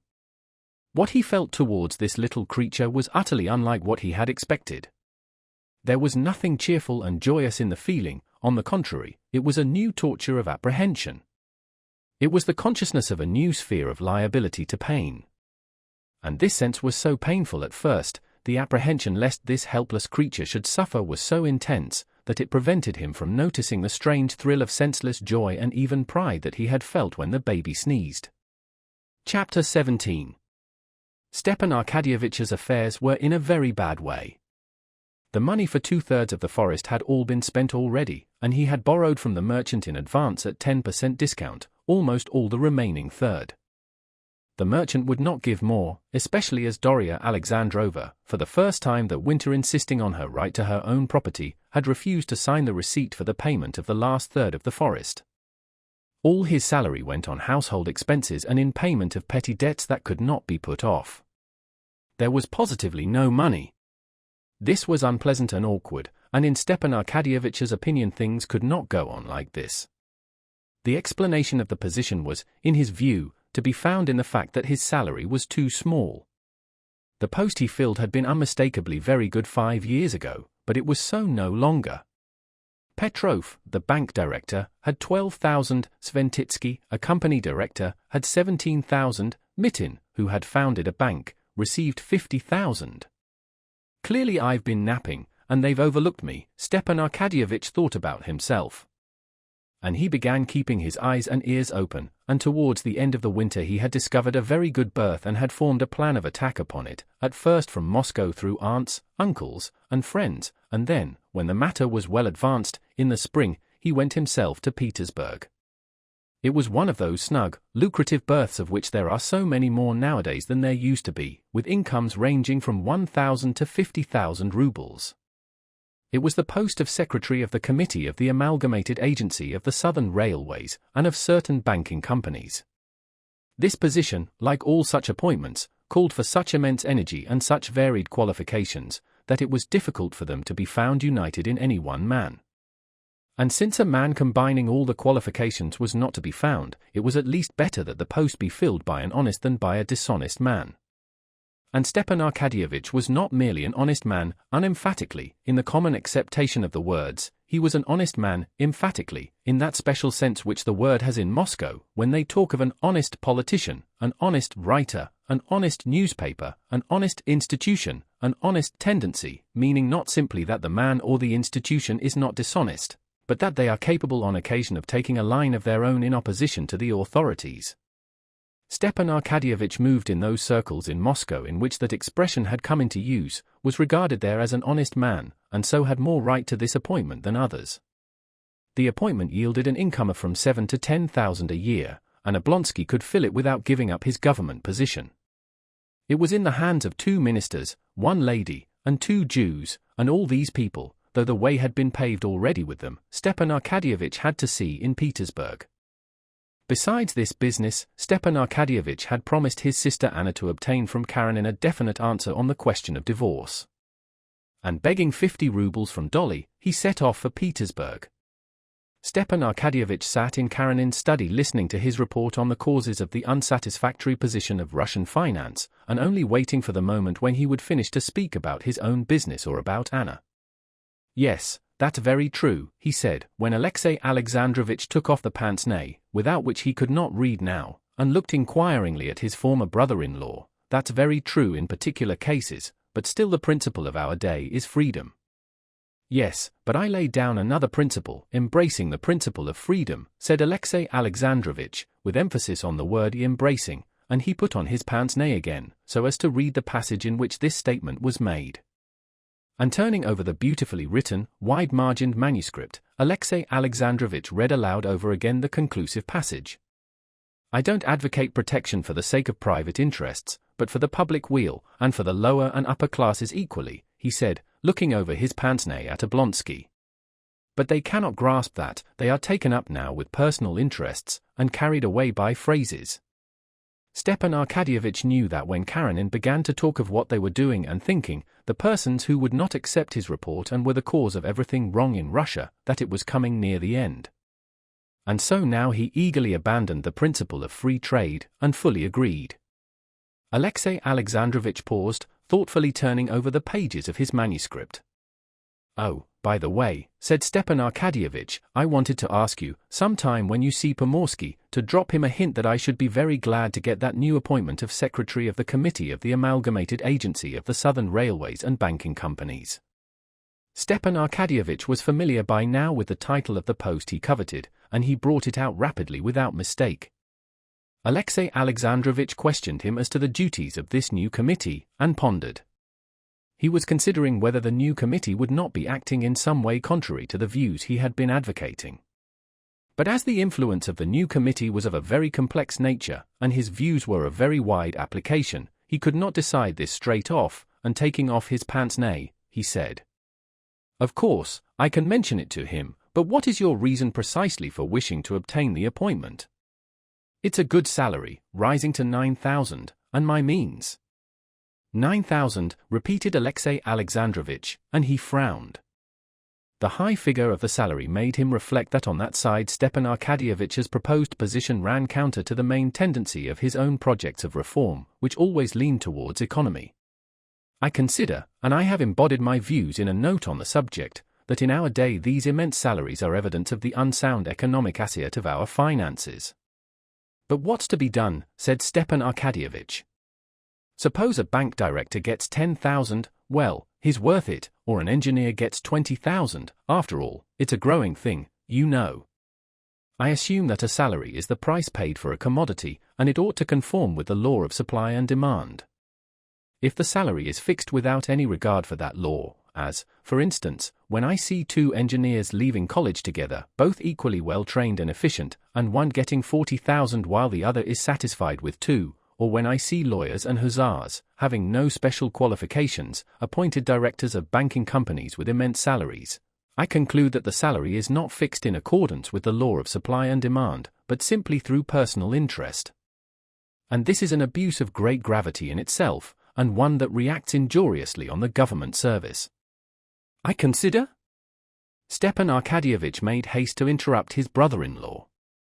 "Yes, but you must agree that it's a new institution of undoubted utility that's being started. After all, you know, it's a growing thing. What they lay particular stress on is the thing being carried on honestly," said Stepan Arkadyevitch with emphasis. But the Moscow significance of the word honest was lost on Alexey Alexandrovich. "Honesty is only a negative qualification," he said. "Well, you'll do me a great service, anyway," said Stepan Arkadyevitch, "by putting in a word to Pomorsky, just in the way of conversation." "But I fancy it's more in Volgarinov's hands," said Alexey Alexandrovich. "Volgarinov has fully assented, as far as he's concerned," said Stepan Arkadyevitch, turning red. Stepan Arkadyevitch reddened at the mention of that name, because he had been that morning at the Jew Volgarinov's, and the visit had left an unpleasant recollection. Stepan Arkadyevitch believed most positively that the committee in which he was trying to get an appointment was a new, genuine, and honest public body, but that morning when Volgarinov had, intentionally, beyond a doubt, kept him 2 hours waiting with other petitioners in his waiting room, he had suddenly felt uneasy. Whether he was uncomfortable that he, a descendant of Rurik, Prince Oblonsky, had been kept for 2 hours waiting to see a Jew, or that for the first time in his life he was not following the example of his ancestors in serving the government, but was turning off into a new career. Anyway, he was very uncomfortable. During those 2 hours in Volgarinov's waiting room, Stepan Arkadyevitch, stepping jauntily about the room, pulling his whiskers, entering into conversation with the other petitioners, and inventing an epigram on his position, assiduously concealed from others, and even from himself, the feeling he was experiencing. But all the time he was uncomfortable and angry. He could not have said why, whether because he could not get his epigram just right, or from some other reason. When at last Volgarinov had received him with exaggerated politeness and unmistakable triumph at his humiliation, and had all but refused the favor asked of him, Stepan Arkadyevitch had made haste to forget it all as soon as possible. And now, at the mere recollection, he blushed. Chapter 18. Now there is something I want to talk about, and you know what it is. About Anna, Stepan Arkadyevitch said, pausing for a brief space, and shaking off the unpleasant impression. As soon as Oblonsky uttered Anna's name, the face of Alexey Alexandrovitch was completely transformed, all the life was gone out of it, and it looked weary and dead. "What is it exactly that you want from me?" he said, moving in his chair and snapping his pince-nez. "A definite settlement, Alexey Alexandrovitch, some settlement of the position. I'm appealing to you, not as an injured husband," Stepan Arkadyevitch was going to say, but afraid of wrecking his negotiation by this, he changed the words, not as a statesman, which did not sound apropos, but simply as a man, and a good-hearted man and a Christian. "You must have pity on her," he said. "That is, in what way precisely?" Karenina said softly. "Yes, pity on her. If you had seen her as I have been spending all the winter with her, you would have pity on her. Her position is awful, simply awful."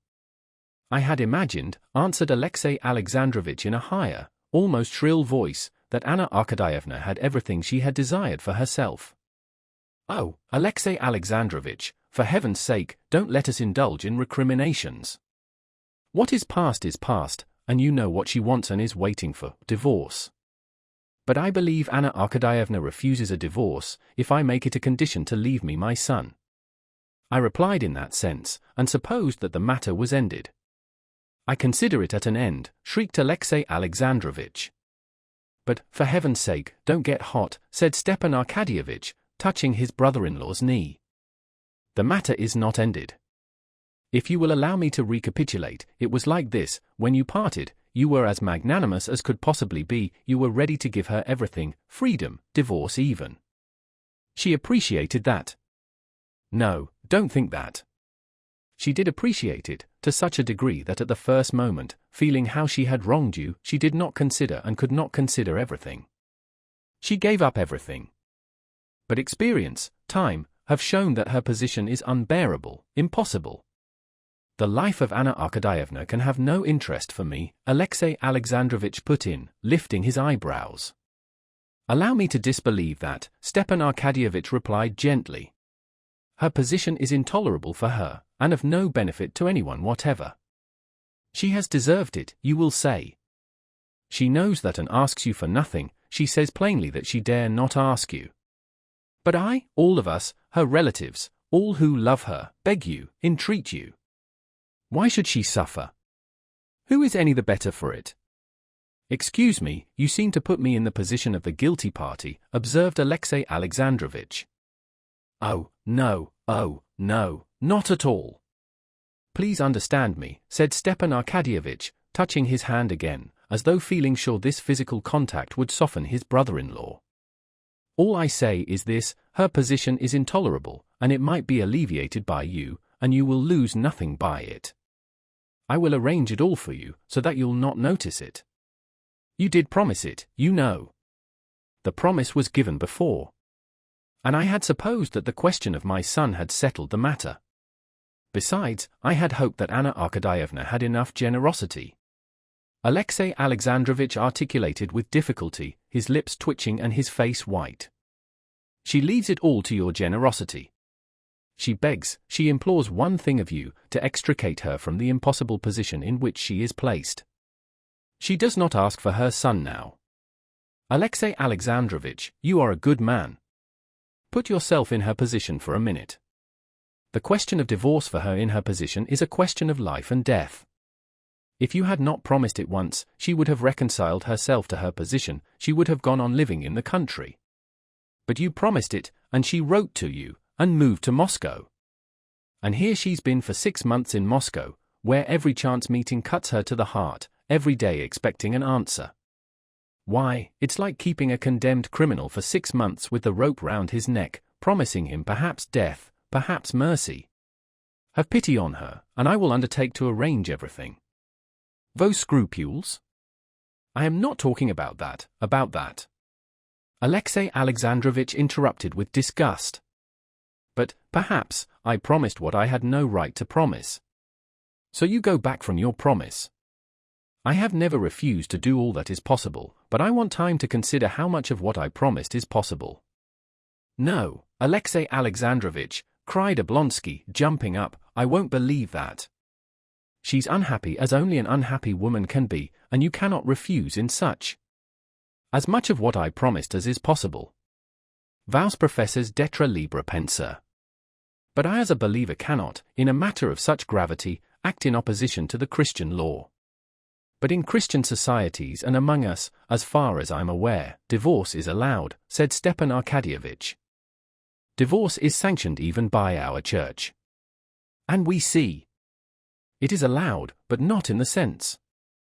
Alexey Alexandrovich, you are not like yourself, said Oblonsky, after a brief pause. Wasn't it you, and didn't we all appreciate it in you, who forgave everything, and moved simply by Christian feeling was ready to make any sacrifice? You said yourself, if a man take thy coat, give him thy cloak also, and now. I beg, said Alexey Alexandrovich shrilly, getting suddenly onto his feet, his face white and his jaws twitching, I beg you to drop this subject. Oh, no.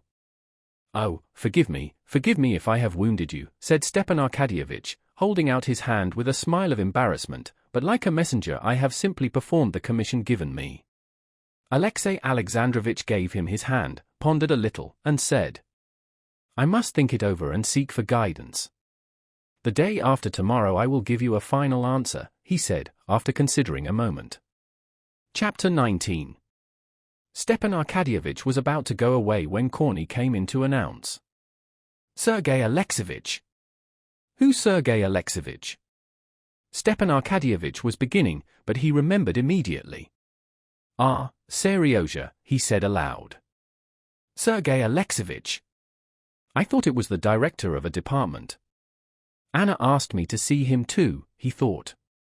And he recalled the timid, piteous expression with which Anna had said to him at parting, anyway, you will see him. Find out exactly where he is, who is looking after him. And Steva, if it were possible. Could it be possible? Stepan Arkadyevitch knew what was meant by that if it were possible to arrange the divorce so as to let her have her son.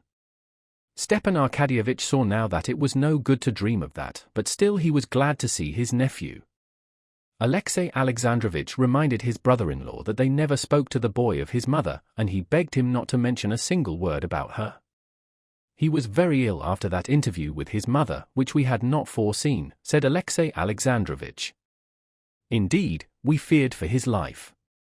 But with rational treatment, and sea-bathing in the summer, he regained his strength, and now, by the doctor's advice, I have let him go to school. And certainly the companionship of school has had a good effect on him, and he is perfectly well, and making good progress. What a fine fellow he's grown!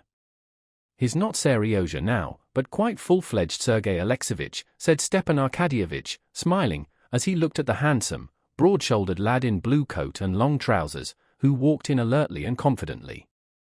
The boy looked healthy and good-humored. He bowed to his uncle as to a stranger, but recognizing him, he blushed and turned hurriedly away from him, as though offended and irritated at something. The boy went up to his father and handed him a note of the marks he had gained in school. Well, that's very fair, said his father, you can go. He's thinner and taller, and has grown out of being a child into a boy, I like that, said Stepan Arkadyevitch. Do you remember me? The boy looked back quickly at his uncle. Yes, mon oncle, he answered, glancing at his father, and again he looked downcast. His uncle called him to him, and took his hand. Well, and how are you getting on, he said, wanting to talk to him, and not knowing what to say. The boy, blushing and making no answer, cautiously drew his hand away.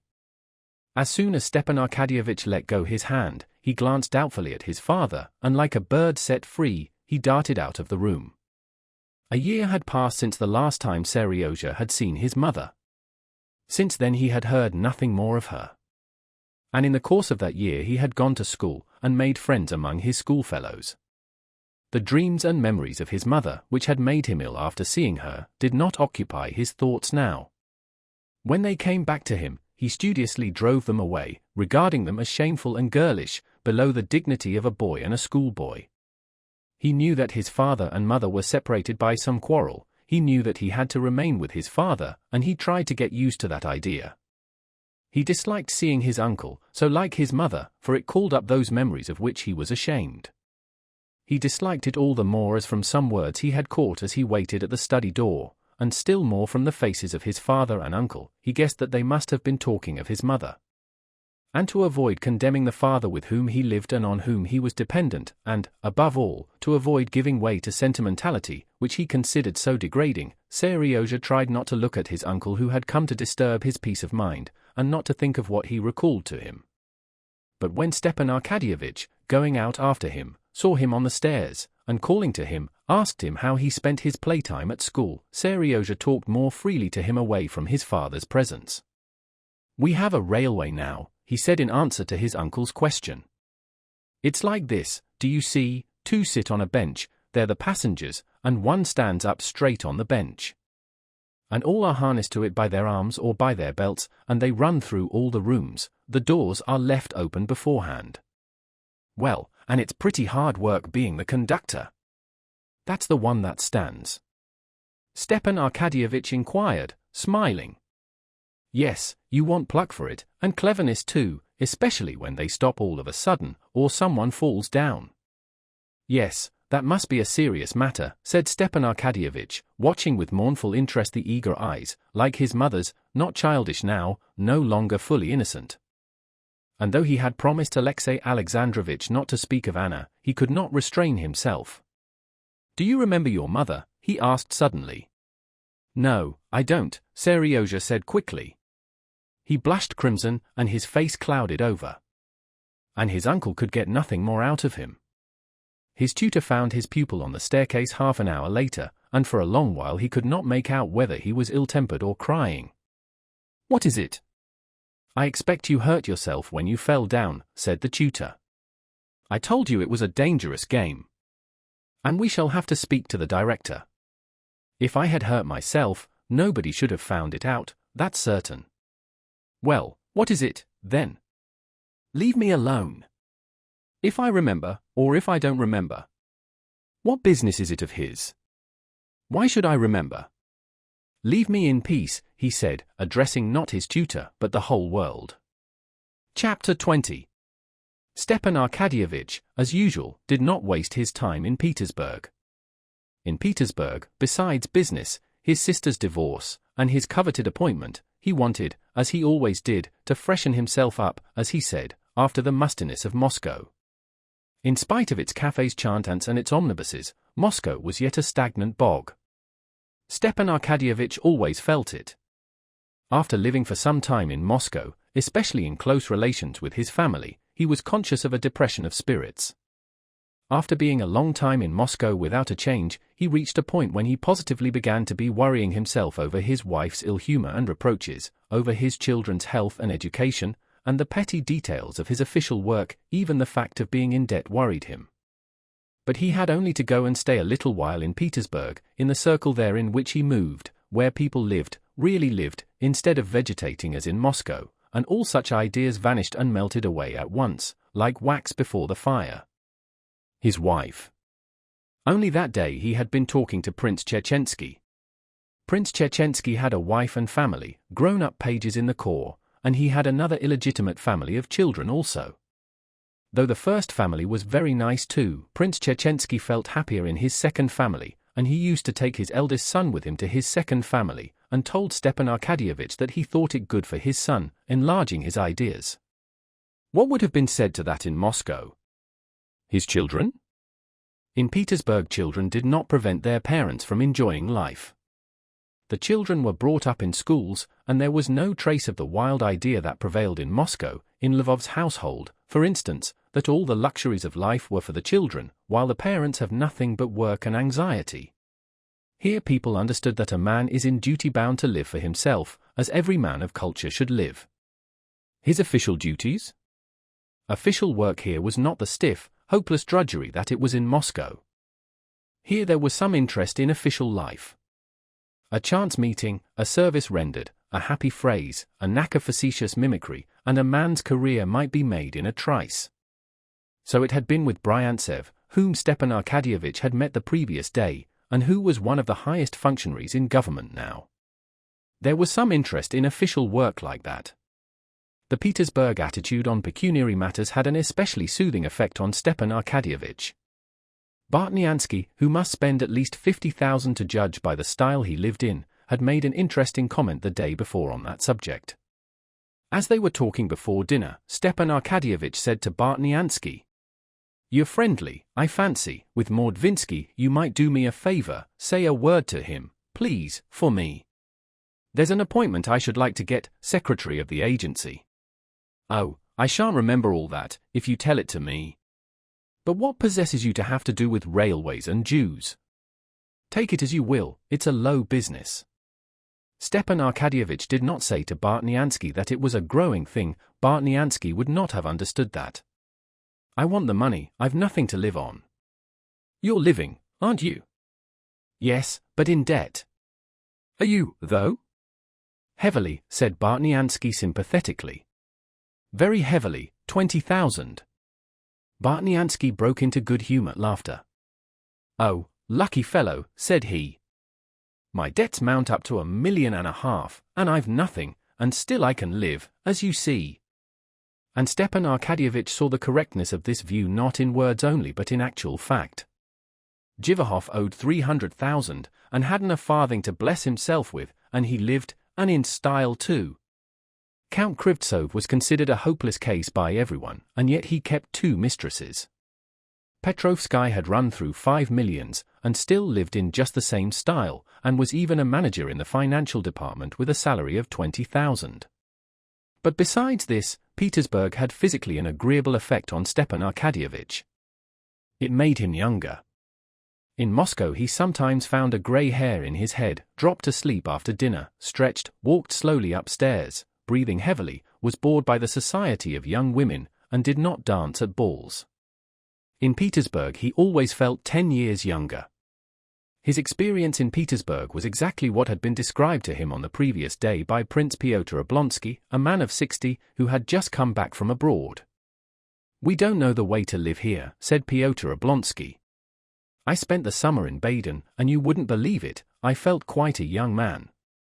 At a glimpse of a pretty woman, my thoughts. One dines and drinks a glass of wine, and feels strong and ready for anything.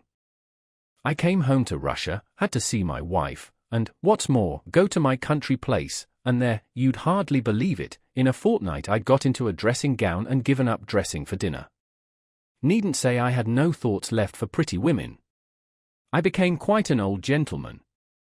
There was nothing left for me but to think of my eternal salvation. I went off to Paris, I was as right as could be at once." Stepan Arkadyevitch felt exactly the difference that Pyotr Oblonsky described. In Moscow he degenerated so much that if he had had to be there for long together, he might in good earnest have come to considering his salvation. In Petersburg he felt himself a man of the world again. Between Princess Betsy Tverskaya and Stepan Arkadyevitch there had long existed rather curious relations. Stepan Arkadyevitch always flirted with her in jest, and used to say to her, also in jest, the most unseemly things, knowing that nothing delighted her so much. The day after his conversation with Karenina, Stepan Arkadyevitch went to see her, and felt so youthful that in this jesting flirtation and nonsense he recklessly went so far that he did not know how to extricate himself, as unluckily he was so far from being attracted by her that he thought her positively disagreeable. What made it hard to change the conversation was the fact that he was very attractive to her. So that he was considerably relieved at the arrival of Princess Myakaya, which cut short their tete-a-tete. "Ah, so you're here," said she when she saw him. Well, and what news of your poor sister? You needn't look at me like that, she added. Ever since they've all turned against her, all those who are 1,000 times worse than she, I've thought she did a very fine thing. I can't forgive Vronsky for not letting me know when she was in Petersburg. I'd have gone to see her and gone about with her everywhere. Please give her my love. Come, tell me about her. Yes, her position is very difficult, began Stepan Arkadyevitch, in the simplicity of his heart accepting as sterling coin Princess Myakaya's words. Tell me about her. Princess Myakaya interrupted him immediately, as she always did, and began talking herself. She's done what they all do, except me, only they hide it.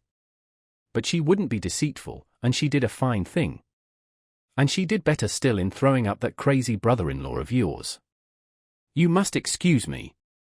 Everybody used to say he was so clever, so very clever. I was the only one that said he was a fool. Now that he's so thick with Lydia Ivanovna and Landor, they all say he's crazy, and I should prefer not to agree with everybody, but this time I can't help it. Oh, do please explain, said Stepan Arkadyevitch. What does it mean? Yesterday I was seeing him on my sister's behalf, and I asked him to give me a final answer. He gave me no answer, and said he would think it over. But this morning, instead of an answer, I received an invitation from Countess Lydia Ivanovna for this evening. Ah, so that's it, said Princess Myakaya gleefully. They're going to ask Landor what he's to say. Ask Landor? What for? Who or what's Landor? What? You don't know Jules Landor, le fameux Jules Landor, le clairvoyant? He's crazy too, but on him your sister's fate depends. See what comes of living in the provinces. You know nothing about anything. Landor, do you see, was a commis in a shop in Paris, and he went to a doctor's, and in the doctor's waiting room he fell asleep, and in his sleep he began giving advice to all the patients. And wonderful advice it was. Then the wife of Yuri Melodinsky, you know, the invalid, heard of this Landor, and had him to see her husband. And he cured her husband, though I can't say that I see he did him much good, for he's just as feeble a creature as ever he was, but they believed in him, and took him along with them and brought him to Russia. Here there's been a general rush to him, and he's begun doctoring everyone. He cured Countess Bezubova, and she took such a fancy to him that she adopted him. Adopted him? Yes, as her son. He's not Landor any more now, but Count Bezubov. That's neither here nor there, though, but Lydia, I'm very fond of her, but she has a screw loose somewhere, has lost her heart to this Landor now, and nothing is settled now in her house or Alexei Alexandrovich's without him, and so your sister's fate is now in the hands of Landor, alias Count Bezubov. Chapter 21. After a capital dinner and a great deal of cognac drunk at Bartnyansky's, Stepan Arkadyevitch, only a little later than the appointed time, went into Countess Lydia Ivanovna's. Who else is with the Countess? A Frenchman. Stepan Arkadyevitch asked the hall porter, as he glanced at the familiar overcoat of Alexei Alexandrovich and a queer, rather artless-looking overcoat with clasps. Alexei Alexandrovich Karenin and Count Bezubov, the porter answered severely. Princess Myakaya guessed right, thought Stepan Arkadyevitch, as he went upstairs. Curious. It would be quite as well, though, to get on friendly terms with her. She has immense influence. If she would say a word to Pomorsky, the thing would be a certainty. It was still quite light out of doors, but in Countess Lydia Ivanovna's little drawing-room the blinds were drawn and the lamps lighted. At a round table under a lamp sat the Countess and Alexei Alexandrovich, talking softly. A short, thinnish man, very pale and handsome, with feminine hips and knock-kneed legs, with fine brilliant eyes and long hair lying on the collar of his coat, was standing at the end of the room gazing at the portraits on the wall. After greeting the lady of the house and Alexei Alexandrovich, Stepan Arkadyevitch could not resist glancing once more at the unknown man. Monsieur Landor, the Countess addressed him with a softness and caution that impressed Oblonsky. And she introduced them. Landor looked round hurriedly, came up, and smiling, laid his moist, lifeless hand in Stepan Arkadyevich's outstretched hand and immediately walked away and fell to gazing at the portraits again. The Countess and Alexei Alexandrovich looked at each other significantly. "I am very glad to see you, particularly today," said Countess Lydia Ivanovna, pointing Stepan Arkadyevitch to a seat beside Karenina. "I introduced you to him as Landor," she said in a soft voice, glancing at the Frenchman and again immediately after at Alexei Alexandrovitch, "but he is really Count Bezubov, as you're probably aware. Only he does not like the title." "Yes, I heard so," answered Stepan Arkadyevitch. "They say he completely cured Countess Bezubova. She was here today, poor thing," the Countess said, turning to Alexei Alexandrovitch. "This separation is awful for her. It's such a blow to her." "And he positively is going?" queried Alexei Alexandrovitch. "Yes, he's going to Paris." "He heard a voice yesterday," said Countess Lydia Ivanovna, looking at Stepan Arkadyevitch. "Ah, a voice," repeated Oblonsky, feeling that he must be as circumspect as he possibly could in this society, where something peculiar was going on, or was to go on, to which he had not the key. A moment's silence followed, after which Countess Lydia Ivanovna, as though approaching the main topic of conversation, said with a fine smile to Oblonsky, "I've known you for a long while, and am very glad to make a closer acquaintance with you. Les amis de numbers amis sunt numbers amis. But to be a true friend, one must enter into the spiritual state of one's friend, and I fear that you are not doing so in the case of Alexei Alexandrovitch. You understand what I mean," she said, lifting her fine pensive eyes. "In part, Countess, I understand the position of Alexei Alexandrovitch," said Oblonsky. Having no clear idea what they were talking about, he wanted to confine himself to generalities. "The change is not in his external position," Countess Lydia Ivanovna said sternly, following with eyes of love the figure of Alexei Alexandrovitch as he got up and crossed over to Landor. "His heart is changed, a new heart has been vouchsafed him, and I fear you don't fully apprehend the change that has taken place in him." "Oh, well, in general outlines I can conceive the change. We have always been friendly, and now," said Stepan Arkadyevitch, responding with a sympathetic glance to the expression of the Countess, and mentally balancing the question with which of the two ministers she was most intimate, so as to know about which to ask her to speak for him. "The change that has taken place in him cannot lessen his love for his neighbors. On the contrary, that change can only intensify love in his heart. But I am afraid you do not understand me.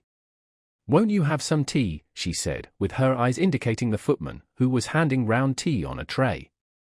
"Not quite, Countess." "Of course, his misfortune." "Yes, a misfortune which has proved the highest happiness, when his heart was made new, was filled full of it," she said, gazing with eyes full of love at Stepan Arkadyevitch. "I do believe I might ask her to speak to both of them," thought Stepan Arkadyevitch. "Oh, of course, Countess," he said, "but I imagine such changes are a matter so private that no one, even the most intimate friend, would care to speak of them. On the contrary, we ought to speak freely and help one another." "Yes, undoubtedly so, but there is such a difference of convictions, and besides," said Oblonsky with a soft smile, "there can be no difference where it is a question of holy truth." "Oh, no, of course, but," he and Stepan Arkadyevitch paused in confusion. He understood at last that they were talking of religion. "I fancy he will fall asleep immediately," said Alexei Alexandrovitch in a whisper full of meaning, going up to Lydia Ivanovna. Stepan Arkadyevitch looked round. Landor was sitting at the window, leaning on his elbow and the back of his chair, his head drooping. Noticing that all eyes were turned on him, he raised his head and smiled a smile of childlike artlessness. "Don't take any notice," said Lydia Ivanovna, and she lightly moved a chair up for Alexei Alexandrovitch. "I have observed," she was beginning, when a footman came into the room with a letter. Lydia Ivanovna rapidly ran her eyes over the note, and excusing herself, wrote an answer with extraordinary rapidity, handed it to the man, and came back to the table. "I have observed," she went on, "that Moscow people, especially the men, are more indifferent to religion than anyone." "Oh, no, Countess, I thought Moscow people had the reputation of being the firmest in the faith," answered Stepan Arkadyevitch. "But as far as I can make out, you are unfortunately one of the indifferent ones," said Alexei Alexandrovitch, turning to him with a weary smile. "How anyone can be indifferent," said Lydia Ivanovna. "I am not so much indifferent on that subject as I am waiting in suspense," said Stepan Arkadyevitch, with his most deprecating smile. "I hardly think that the time for such questions has come yet for me." Alexey Alexandrovich and Lydia Ivanovna looked at each other. "We can never tell whether the time has come for us or not," said Alexey Alexandrovich severely. "We ought not to think whether we are ready or not ready. God's grace is not guided by human considerations. Sometimes it comes not to those that strive for it, and comes to those that are unprepared, like Saul." "No, I believe it won't be just yet," said Lydia Ivanovna, who had been meanwhile watching the movements of the Frenchman. Landor got up and came to them.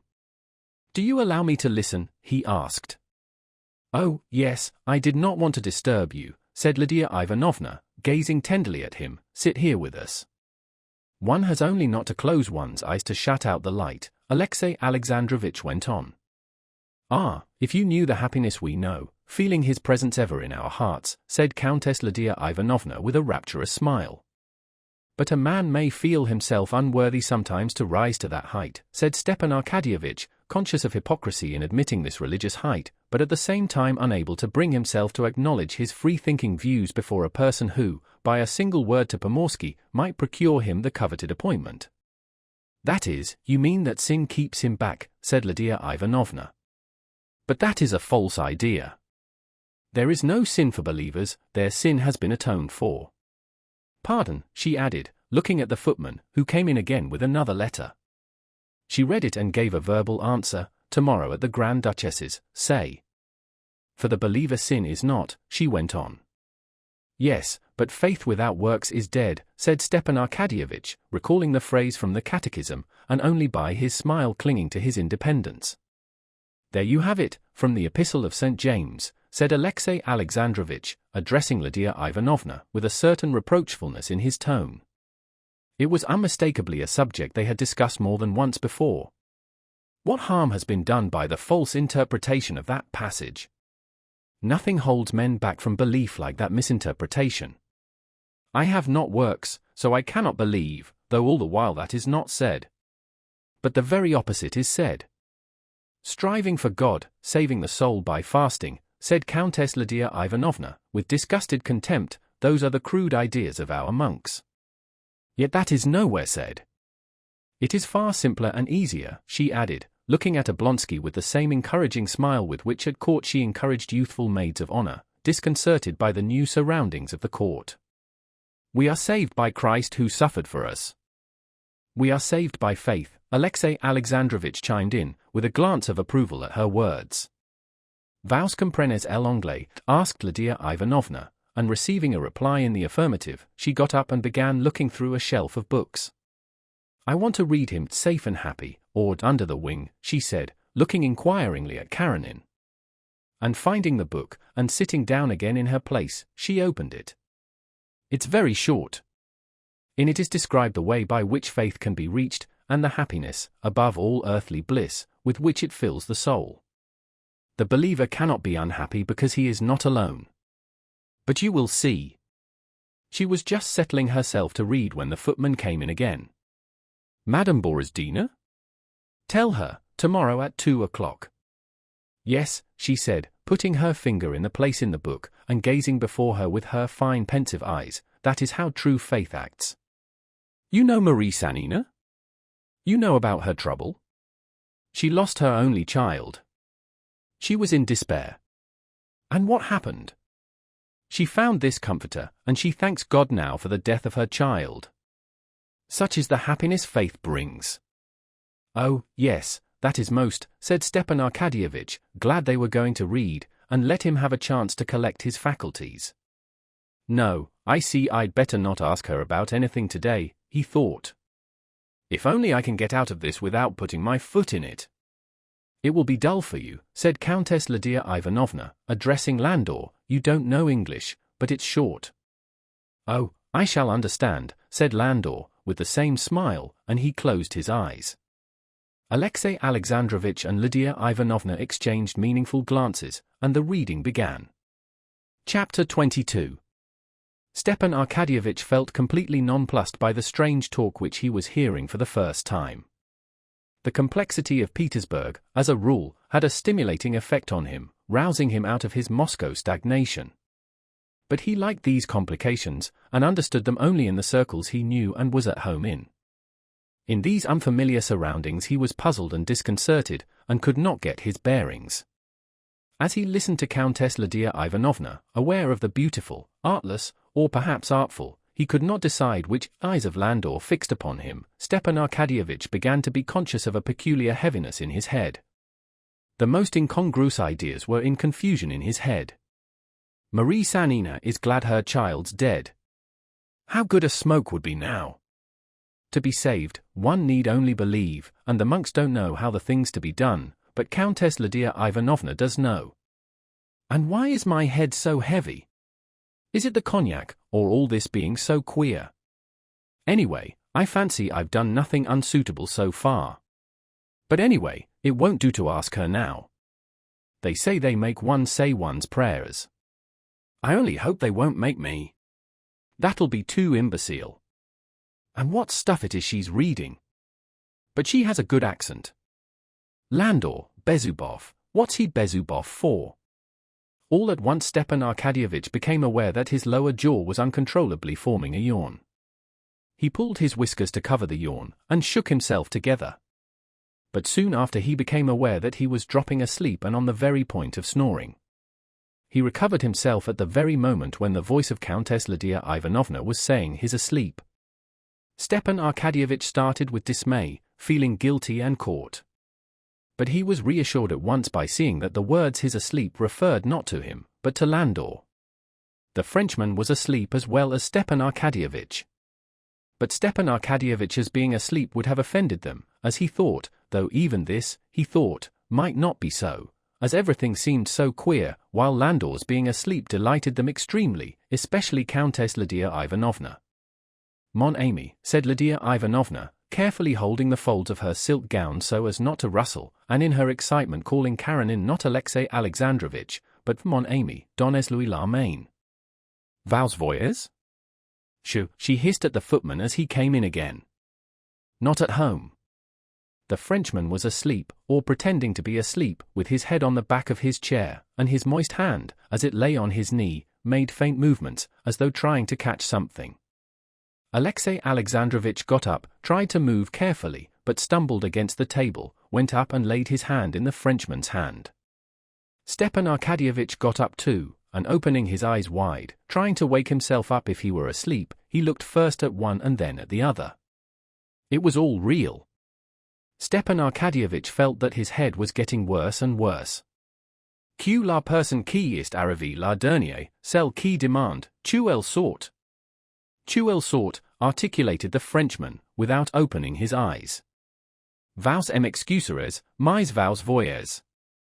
Revenez vers d'excuses, encore mieux demain.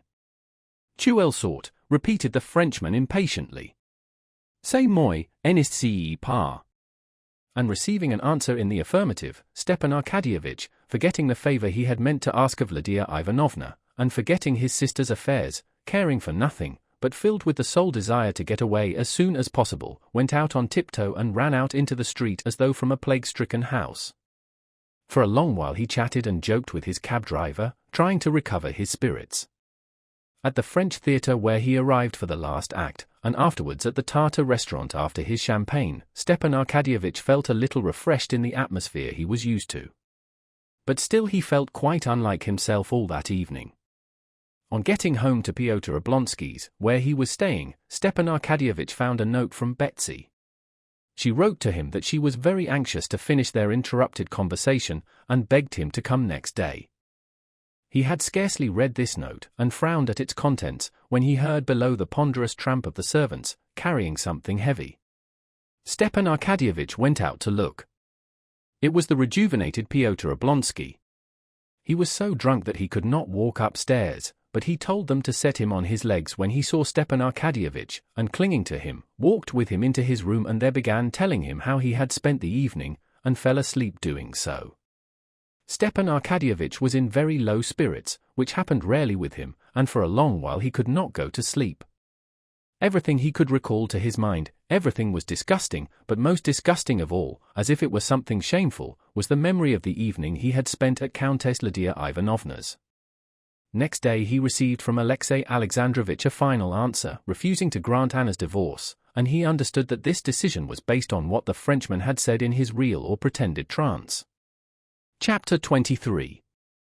In order to carry through any undertaking in family life, there must necessarily be either complete division between the husband and wife, or loving agreement. When the relations of a couple are vacillating and neither one thing nor the other, no sort of enterprise can be undertaken. Many families remain for years in the same place, though both husband and wife are sick of it, simply because there is neither complete division nor agreement between them. Both Vronsky and Anna felt life in Moscow insupportable in the heat and dust, when the spring sunshine was followed by the glare of summer, and all the trees in the boulevards had long since been in full leaf, and the leaves were covered with dust. But they did not go back to Vozdvizhenskoe, as they had arranged to do long before. They went on staying in Moscow, though they both loathed it, because of late there had been no agreement between them. The irritability that kept them apart had no external cause, and all efforts to come to an understanding intensified it, instead of removing it. It was an inner irritation, grounded in her mind on the conviction that his love had grown less, on regret that he had put himself for her sake in a difficult position, which she, instead of lightening, made still more difficult. Neither of them gave full utterance to their sense of grievance, but they considered each other in the wrong, and tried on every pretext to prove this to one another. In her eyes the whole of him, with all his habits, ideas, desires, with all his spiritual and physical temperament, was one thing, love for women, and that love, she felt, ought to be entirely concentrated on her alone. That love was less, consequently, as she reasoned, he must have transferred part of his love to other women or to another woman, and she was jealous. She was jealous not of any particular woman but of the decrease of his love. Not having got an object for her jealousy, she was on the lookout for it. At the slightest hint she transferred her jealousy from one object to another. At one time she was jealous of those low women with whom he might so easily renew his old bachelor ties, then she was jealous of the society women he might meet, then she was jealous of the imaginary girl whom he might want to marry, for whose sake he would break with her. And this last form of jealousy tortured her most of all, especially as he had unwarily told her, in a moment of frankness, that his mother knew him so little that she had had the audacity to try and persuade him to marry the young Princess Sorokina. And being jealous of him, Anna was indignant against him and found grounds for indignation in everything. For everything that was difficult in her position she blamed him. The agonizing condition of suspense she had passed in Moscow, the tardiness and indecision of Alexey Alexandrovitch, her solitude, she put it all down to him. If he had loved her he would have seen all the bitterness of her position, and would have rescued her from it. For her being in Moscow and not in the country, he was to blame too. He could not live buried in the country as she would have liked to do. He must have society, and he had put her in this awful position, the bitterness of which he would not see. And again, it was his fault that she was forever separated from her son. Even the rare moments of tenderness that came from time to time did not soothe her. In his tenderness now she saw a shade of complacency, of self-confidence, which had not been of old, and which exasperated her. It was dusk. Anna was alone, and waiting for him to come back from a bachelor dinner. She walked up and down in his study, the room where the noise from the street was least heard, and thought over every detail of their yesterday's quarrel. Going back from the well-remembered, offensive words of the quarrel to what had been the ground of it, she arrived at last at its origin. For a long while she could hardly believe that their dissension had arisen from a conversation so inoffensive, of so little moment to either. But so it actually had been. It all arose from his laughing at the girls' high schools, declaring they were useless, while she defended them. He had spoken slightingly of women's education in general, and had said that Anna's English protégée, had not the slightest need to know anything of physics. This irritated Anna.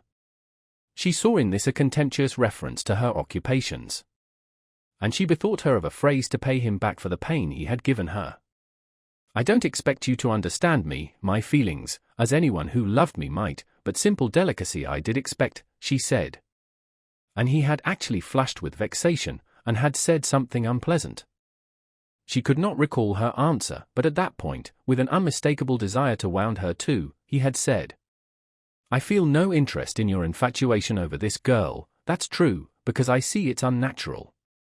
The cruelty with which he shattered the world she had built up for herself so laboriously to enable her to endure her hard life, the injustice with which he had accused her of affectation, of artificiality, aroused her. "I am very sorry that nothing but what's coarse and material is comprehensible and natural to you," she said, and walked out of the room. When he had come into her yesterday evening, they had not referred to the quarrel, but both felt that the quarrel had been smoothed over, but was not at an end. Today he had not been at home all day, and she felt so lonely and wretched in being on bad terms with him that she wanted to forget it all, to forgive him, and be reconciled with him. She wanted to throw the blame on herself and to justify him. "I am myself to blame. I'm irritable, I'm insanely jealous. I will make it up with him, and will go away to the country, there I shall be more at peace." Unnatural! She suddenly recalled the word that had stung her most of all, not so much the word itself as the intent to wound her with which it was said. I know what he meant unnatural, not loving my own daughter, to love another person's child. What does he know of love for children, of my love for Seryoja, whom I've sacrificed for him? But that wish to wound me. No, he loves another woman, it must be so. And perceiving that, while trying to regain her peace of mind, she had gone round the same circle that she had been round so often before, and had come back to her former state of exasperation, she was horrified at herself. Can it be impossible? Can it be beyond me to control myself, she said to herself, and began again from the beginning. He's truthful, he's honest, he loves me. I love him, and in a few days the divorce will come. What more do I want? I want peace of mind and trust, and I will take the blame on myself. Yes, now when he comes in, I will tell him I was wrong, though I was not wrong, and we will go away tomorrow. And to escape thinking any more, and being overcome by irritability, she rang, and ordered the boxes to be brought up for packing their things for the country. At 10 o'clock Vronsky came in. Chapter 24. Well, was it nice? She asked, coming out to meet him with a penitent and meek expression. Just as usual, he answered, seeing at a glance that she was in one of her good moods. He was used by now to these transitions, and he was particularly glad to see it today, as he was in especially good humor himself. What do I see? Come, that's good, he said, pointing to the boxes in the passage. Yes, we must go. I went out for a drive, and it was so fine I longed to be in the country. There's nothing to keep you, is there? It's the one thing I desire. I'll be back directly, and we'll talk it over. I only want to change my coat. Order some tea. And he went into his room. There was something mortifying in the way he had said come, that's good, as one says to a child when it leaves off being naughty, and still more mortifying was the contrast between her penitent and his self-confident tone, and for one instant she felt the lust of strife rising up in her again, but making an effort she conquered it, and met Vronsky as good-humoredly as before. When he came in she told him, partly repeating phrases she had prepared beforehand, how she had spent the day, and her plans for going away. You know, it came to me almost like an inspiration, she said. Why wait here for the divorce? Won't it be just the same in the country? I can't wait any longer. I don't want to go on hoping, I don't want to hear anything about the divorce. I have made up my mind it shall not have any more influence on my life. Do you agree? Oh, yes, he said, glancing uneasily at her excited face. What did you do? Who was there? She said, after a pause. Vronsky mentioned the names of the guests. The dinner was first-rate, and the boat race, and it was all pleasant enough, but in Moscow they can never do anything without something ridicule. A lady of a sort appeared on the scene, teacher of swimming to the Queen of Sweden, and gave us an exhibition of her skill. How? Did she swim? Asked Anna, frowning. In an absurd red costume de natation, she was old and hideous too. So when shall we go? What an absurd fancy! Why, did she swim in some special way, then, said Anna, not answering. There was absolutely nothing in it. That's just what I say, it was awfully stupid. Well, then, when do you think of going? Anna shook her head as though trying to drive away some unpleasant idea. When? Why, the sooner the better. By tomorrow we shan't be ready. The day after tomorrow. Yes, oh, no, wait a minute. The day after tomorrow Sunday, I have to be at Marmon's, said Vronsky, embarrassed, because as soon as he uttered his mother's name he was aware of her intent, suspicious eyes. His embarrassment confirmed her suspicion. She flushed hotly and drew away from him. It was now not the Queen of Sweden's swimming mistress who filled Anna's imagination, but the young Princess Sorokina.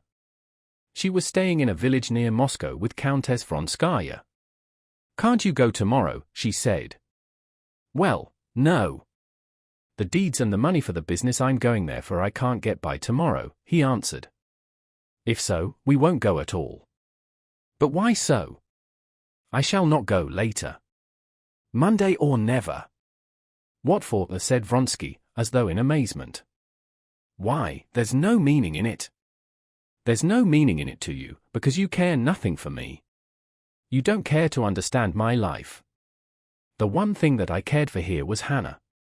You say it's affectation. Why, you said yesterday that I don't love my daughter, that I love this English girl, that it's unnatural.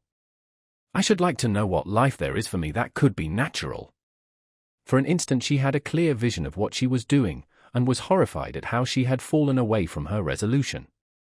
But even though she knew it was her own ruin, she could not restrain herself, could not keep herself from proving to him that he was wrong, could not give way to him. I never said that, I said I did not sympathize with this sudden passion. How is it, though you boast of your straightforwardness, you don't tell the truth? I never boast, and I never tell lies, he said slowly, restraining his rising anger. It's a great pity if you can't respect. Respect was invented to cover the empty place where love should be. And if you don't love me anymore, it would be better and more honest to say so. No, this is becoming unbearable, cried Vronsky, getting up from his chair and stopping short, facing her, he said, speaking deliberately, what do you try my patience for, looking as though he might have said much more, but was restraining himself. It has limits. What do you mean by that? She cried, looking with terror at the undisguised hatred in his whole face, and especially in his cruel, menacing eyes. I mean to say, he was beginning, but he checked himself. I must ask what it is you want of me. What can I want? All I can want is that you should not desert me, as you think of doing, she said, understanding all he had not uttered. But that I don't want, that's secondary. I want love, and there is none. So then all is over. She turned towards the door. Stop. Stop, said Vronsky, with no change in the gloomy lines of his brows, though he held her by the hand. What is it all about? I said that we must put off going for 3 days, and on that you told me I was lying, that I was not an honorable man. Yes, and I repeat that the man who reproaches me with having sacrificed everything for me, she said, recalling the words of a still earlier quarrel, that he's worse than a dishonorable man, he's a heartless man. Oh, there are limits to endurance, he cried, and hastily let go her hand. He hates me, that's clear, she thought, and in silence, without looking round, she walked with faltering steps out of the room. He loves another woman, that's even clearer, she said to herself as she went into her own room. I want love, and there is none. So, then, all is over. She repeated the words she had said, and it must be ended. But how, she asked herself, and she sat down in a low chair before the looking-glass. Thoughts of where she would go now, whether to the aunt who had brought her up, to Dolly, or simply alone abroad, and of what he was doing now alone in his study, whether this was the final quarrel, or whether reconciliation were still possible, and of what all her old friends at Petersburg would say of her now, and of how Alexey Alexandrovitch would look at it, and many other ideas of what would happen now after this rupture, came into her head, but she did not give herself up to them with all her heart. At the bottom of her heart was some obscure idea that alone interested her, but she could not get clear sight of it. Thinking once more of Alexey Alexandrovitch, she recalled the time of her illness after her confinement, and the feeling which never left her at that time. Why didn't I die? And the words and the feeling of that time came back to her. And all at once she knew what was in her soul. Yes, it was that idea which alone solved all. Yes, to die. And the shame and disgrace of Alexey Alexandrovitch and of Seryozha, and my awful shame, it will all be saved by death. To die. And he will feel remorse, will be sorry, will love me, he will suffer on my account. With the trace of a smile of commiseration for herself, she sat down in the armchair, taking off and putting on the rings on her left hand, vividly picturing from different sides his feelings after her death. Approaching footsteps, his steps, distracted her attention. As though absorbed in the arrangement of her rings, she did not even turn to him. He went up to her, and taking her by the hand, said softly, "Anna, we'll go the day after tomorrow, if you like. I agree to everything." She did not speak. "What is it?" he urged. "You know," she said, and at the same instant, unable to restrain herself any longer, she burst into sobs. "Cast me off," she articulated between her sobs. "I'll go away tomorrow. I'll do more. What am I? An immoral woman? A stone round your neck. I don't want to make you wretched, I don't want to. I'll set you free. You don't love me, you love someone else." Vronsky besought her to be calm, and declared that there was no trace of foundation for her jealousy, that he had never ceased, and never would cease, to love her, that he loved her more than ever. "Anna, why distress yourself and me so?" he said to her, kissing her hands. There was tenderness now in his face, and she fancied she caught the sound of tears in his voice, and she felt them wet on her hand. And instantly Anna's despairing jealousy changed to a despairing passion of tenderness. She put her arms round him, and covered with kisses his head, his neck, his hands. Chapter 25. Feeling that the reconciliation was complete, Anna set eagerly to work in the morning preparing for their departure. Though it was not settled whether they should go on Monday or Tuesday, as they had each given way to the other, Anna packed busily, feeling absolutely indifferent whether they went a day earlier or later. She was standing in her room over an open box, taking things out of it, when he came in to see her earlier than usual, dressed to go out. "I'm going off at once to see Marmon, she can send me the money by Yegorov. And I shall be ready to go tomorrow," he said. Though she was in such a good mood, the thought of his visit to his mother's gave her a pang. "No, I shan't be ready by then myself," she said, and at once reflected, so then it was possible to arrange to do as I wished. "No, do as you meant to do. Go into the dining room, I'm coming directly. It's only to turn out those things that aren't wanted," she said, putting something more on the heap of frippery that lay in Annushka's arms. Vronsky was eating his beefsteak when she came into the dining room. "You wouldn't believe how distasteful these rooms have become to me," she said, sitting down beside him to her coffee. "There's nothing more awful than these chambers garnis. There's no individuality in them, no soul. These clocks, and curtains, and, worst of all, the wallpapers, they're a nightmare. I think of Vozdvitvensko as the promised land. You're not sending the horses off yet?" "No, they will come after us." "Where are you going to?" "I wanted to go to Wilson's to take some dresses to her." "So it's really to be tomorrow," she said in a cheerful voice, but suddenly her face changed. Vronsky's valet came in to ask him to sign a receipt for a telegram from Petersburg. There was nothing out of the way in Vronsky's getting a telegram, but he said, as though anxious to conceal something from her, that the receipt was in his study, and he turned hurriedly to her. "By tomorrow, without fail, I will finish it all." "From whom is the telegram?" she asked, not hearing him. "From Stiva," he answered reluctantly. "Why didn't you show it to me? What secret can there be between Stiva and me?" Vronsky called the valet back, and told him to bring the telegram. "I didn't want to show it to you, because Stiva has such a passion for telegraphing. Why telegraph when nothing is settled?" "About the divorce?" "Yes, but he says he has not been able to come at anything yet. He has promised a decisive answer in a day or two. But here it is, read it." With trembling hands Anna took the telegram, and read what Vronsky had told her. At the end was added, "Little hope, but I will do everything possible and impossible. I said yesterday that it's absolutely nothing to me when I get, or whether I never get, a divorce," she said, flushing crimson. "There was not the slightest necessity to hide it from me. So he may hide and does hide his correspondence with women from me," she thought. "Yashvin meant to come this morning with Voitov," said Vronsky. "I believe he's won from Pievtsov all and more than he can pay, about 60,000. No, she said, irritated by his so obviously showing by this change of subject that he was irritated. Why did you suppose that this news would affect me so, that you must even try to hide it? I said I don't want to consider it, and I should have liked you to care as little about it as I do. I care about it because I like definiteness, he said.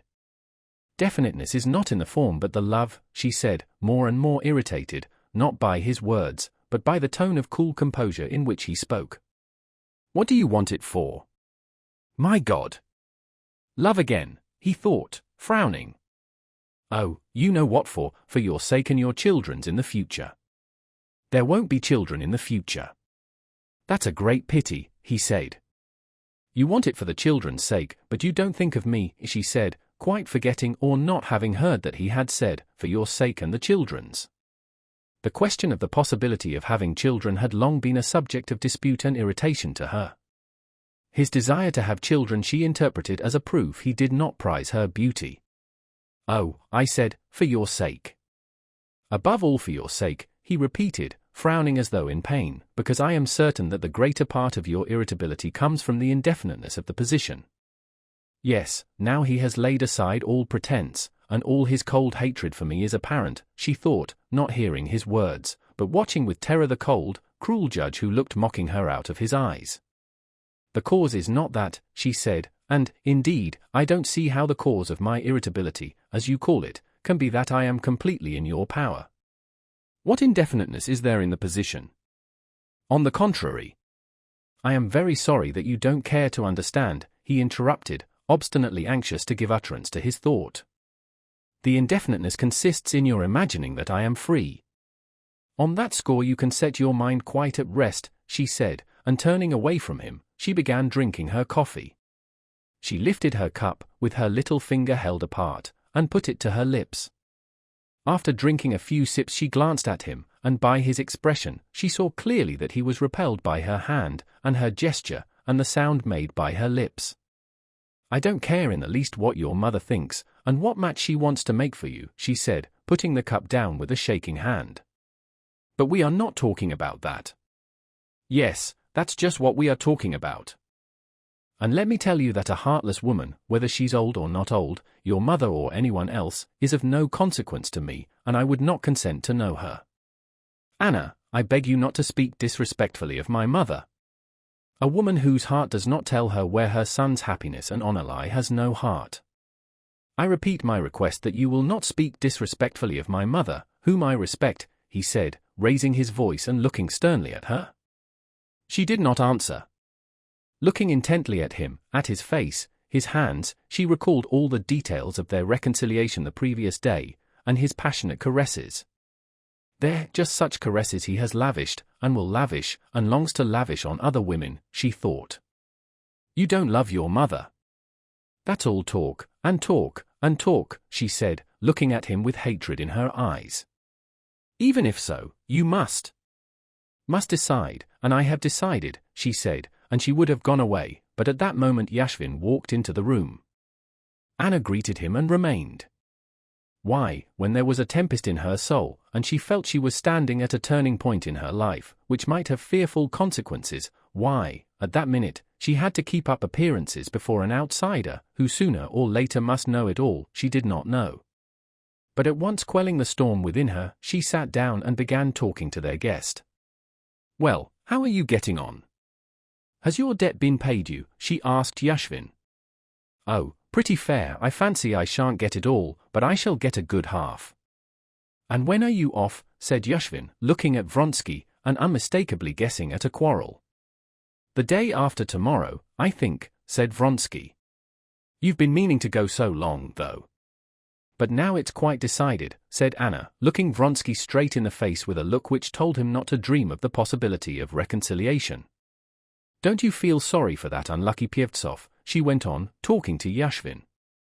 I've never asked myself the question, Anna Arkadievna, whether I'm sorry for him or not. You see, all my fortune's here, he touched his breast pocket, and just now I'm a wealthy man. But today I'm going to the club, and I may come out a beggar. You see, whoever sits down to play with me, he wants to leave me without a shirt to my back, and so do I him. And so we fight it out, and that's the pleasure of it. Well, but suppose you were married, said Anna, how would it be for your wife? Yashvin laughed. That's why I'm not married, and never mean to be. And Helsingfors, said Vronsky, entering into the conversation and glancing at Anna's smiling face. Meeting his eyes, Anna's face instantly took a coldly severe expression as though she were saying to him, it's not forgotten. It's all the same. Were you really in love? She said to Yashvin. Oh heavens! Ever so many times. But you see, some men can play but only so that they can always lay down their cards when the hour of a rendezvous comes, while I can take up love, but only so as not to be late for my cards in the evening. That's how I manage things. No, I didn't mean that, but the real thing. She would have said Helsingfors, but would not repeat the word used by Vronsky. Voitov, who was buying the horse, came in. Anna got up and went out of the room. Before leaving the house, Vronsky went into her room. She would have pretended to be looking for something on the table, but ashamed of making a pretense, she looked straight in his face with cold eyes. What do you want? She asked in French. To get the guarantee for Gambetta, I've sold him, he said, in a tone which said more clearly than words, I've no time for discussing things, and it would lead to nothing. I'm not to blame in any way, he thought. If she will punish herself, tant pis pour elle. But as he was going he fancied that she said something, and his heart suddenly ached with pity for her. Eh, Anna? He queried. I said nothing, she answered just as coldly and calmly. Oh, nothing, tant pis then, he thought, feeling cold again, and he turned and went out. As he was going out he caught a glimpse in the looking-glass of her face, white, with quivering lips.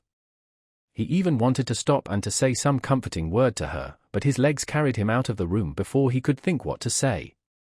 The whole of that day he spent away from home, and when he came in late in the evening the maid told him that Anna Arkadyevna had a headache and begged him not to go in to her. Chapter 26. Never before had a day been passed in quarrel. Today was the first time. And this was not a quarrel. It was the open acknowledgement of complete coldness. Was it possible to glance at her as he had glanced when he came into the room for the guarantee, to look at her, see her heart was breaking with despair, and go out without a word with that face of callous composure? He was not merely cold to her, he hated her because he loved another woman, that was clear. And remembering all the cruel words he had said, Anna supplied, too, the words that he had unmistakably wished to say and could have said to her, and she grew more and more exasperated. I won't prevent you, he might say. You can go where you like. You were unwilling to be divorced from your husband, no doubt so that you might go back to him. Go back to him. If you want money, I'll give it to you. How many rubles do you want? All the most cruel words that a brutal man could say, he said to her in her imagination, and she could not forgive him for them, as though he had actually said them. But didn't he only yesterday swear he loved me, he, a truthful and sincere man? Haven't I despaired for nothing many times already, she said to herself afterwards. All that day, except for the visit to Wilson's, which occupied 2 hours, Anna spent in doubts whether everything were over or whether there were still hope of reconciliation, whether she should go away at once or see him once more. She was expecting him the whole day, and in the evening, as she went to her own room, leaving a message for him that her head ached, she said to herself, if he comes in spite of what the maid says, it means that he loves me still. If not, it means that all is over, and then I will decide what I'm to do. In the evening she heard the rumbling of his carriage stop at the entrance, his ring, his steps and his conversation with the servant. He believed what was told him, did not care to find out more, and went to his own room. So then everything was over. And death rose clearly and vividly before her mind as the sole means of bringing back love for her in his heart, of punishing him and of gaining the victory in that strife which the evil spirit in possession of her heart was waging with him. Now nothing mattered, going or not going to Vozdvizhenskoe, getting or not getting a divorce from her husband, all that did not matter. The one thing that mattered was punishing him. When she poured herself out her usual dose of opium, and thought that she had only to drink off the whole bottle to die, it seemed to her so simple and easy, that she began musing with enjoyment on how he would suffer, and repent and love her memory when it would be too late.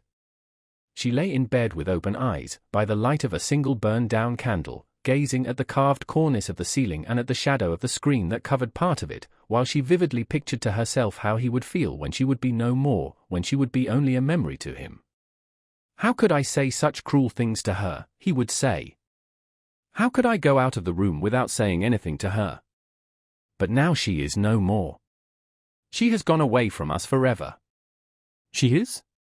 Suddenly the shadow of the screen wavered, pounced on the whole cornice, the whole ceiling. Other shadows from the other side swooped to meet it. For an instant the shadows flitted back, but then with fresh swiftness they darted forward, wavered, commingled, and all was darkness. "Death," she thought. And such horror came upon her that for a long while she could not realize where she was, and for a long while her trembling hands could not find the matches and light another candle, instead of the one that had burned down and gone out. "No, anything, only to live. Why, I love him. Why, he loves me. This has been before and will pass," she said, feeling that tears of joy at the return to life were trickling down her cheeks. And to escape from her panic she went hurriedly to his room. He was asleep there and sleeping soundly. She went up to him, and holding the light above his face, she gazed a long while at him. Now when he was asleep, she loved him so that at the sight of him she could not keep back tears of tenderness. But she knew that if he waked up he would look at her with cold eyes, convinced that he was right, and that before telling him of her love, she would have to prove to him that he had been wrong in his treatment of her. Without waking him, she went back, and after a second dose of opium she fell towards morning into a heavy, incomplete sleep, during which she never quite lost consciousness. In the morning she was waked by a horrible nightmare, which had recurred several times in her dreams, even before her connection with Vronsky. A little old man with unkempt beard was doing something bent down over some iron, muttering meaningless French words, and she, as she always did in this nightmare, it was what made the horror of it, felt that this peasant was taking no notice of her, but was doing something horrible with the iron, over her. And she waked up in a cold sweat. When she got up, the previous day came back to her as though veiled in mist. There was a quarrel. Just what has happened several times. I said I had a headache, and he did not come in to see me. "Tomorrow we're going away, I must see him and get ready for the journey," she said to herself. And learning that he was in his study, she went down to him. As she passed through the drawing room she heard a carriage stop at the entrance, and looking out of the window she saw the carriage, from which a young girl in a lilac hat was leaning out giving some direction to the footman ringing the bell. After a parley in the hall, someone came upstairs, and Vronsky's steps could be heard passing the drawing room. He went rapidly downstairs. Anna went again to the window. She saw him come out onto the steps without his hat and go up to the carriage. The young girl in the lilac hat handed him a parcel. Vronsky, smiling, said something to her. The carriage drove away, he ran rapidly upstairs again. The mists that had shrouded everything in her soul parted suddenly. The feelings of yesterday pierced the sick heart with a fresh pang. She could not understand now how she could have lowered herself by spending a whole day with him in his house. She went into his room to announce her determination. That was Madame Sorokina and her daughter. They came and brought me the money and the deeds from Maman. I couldn't get them yesterday. "How is your head? Better," he said quietly, not wishing to see and to understand the gloomy and solemn expression of her face. She looked silently, intently at him, standing in the middle of the room. He glanced at her, frowned for a moment, and went on reading a letter. She turned, and went deliberately out of the room. He still might have turned her back, but she had reached the door, he was still silent, and the only sound audible was the rustling of the note paper as he turned it. "Oh, by the way," he said at the very moment she was in the doorway, "we're going tomorrow for certain, aren't we?" "You, but not I," she said, turning round to him. "Anna, we can't go on like this." "You, but not I," she repeated. "This is getting unbearable."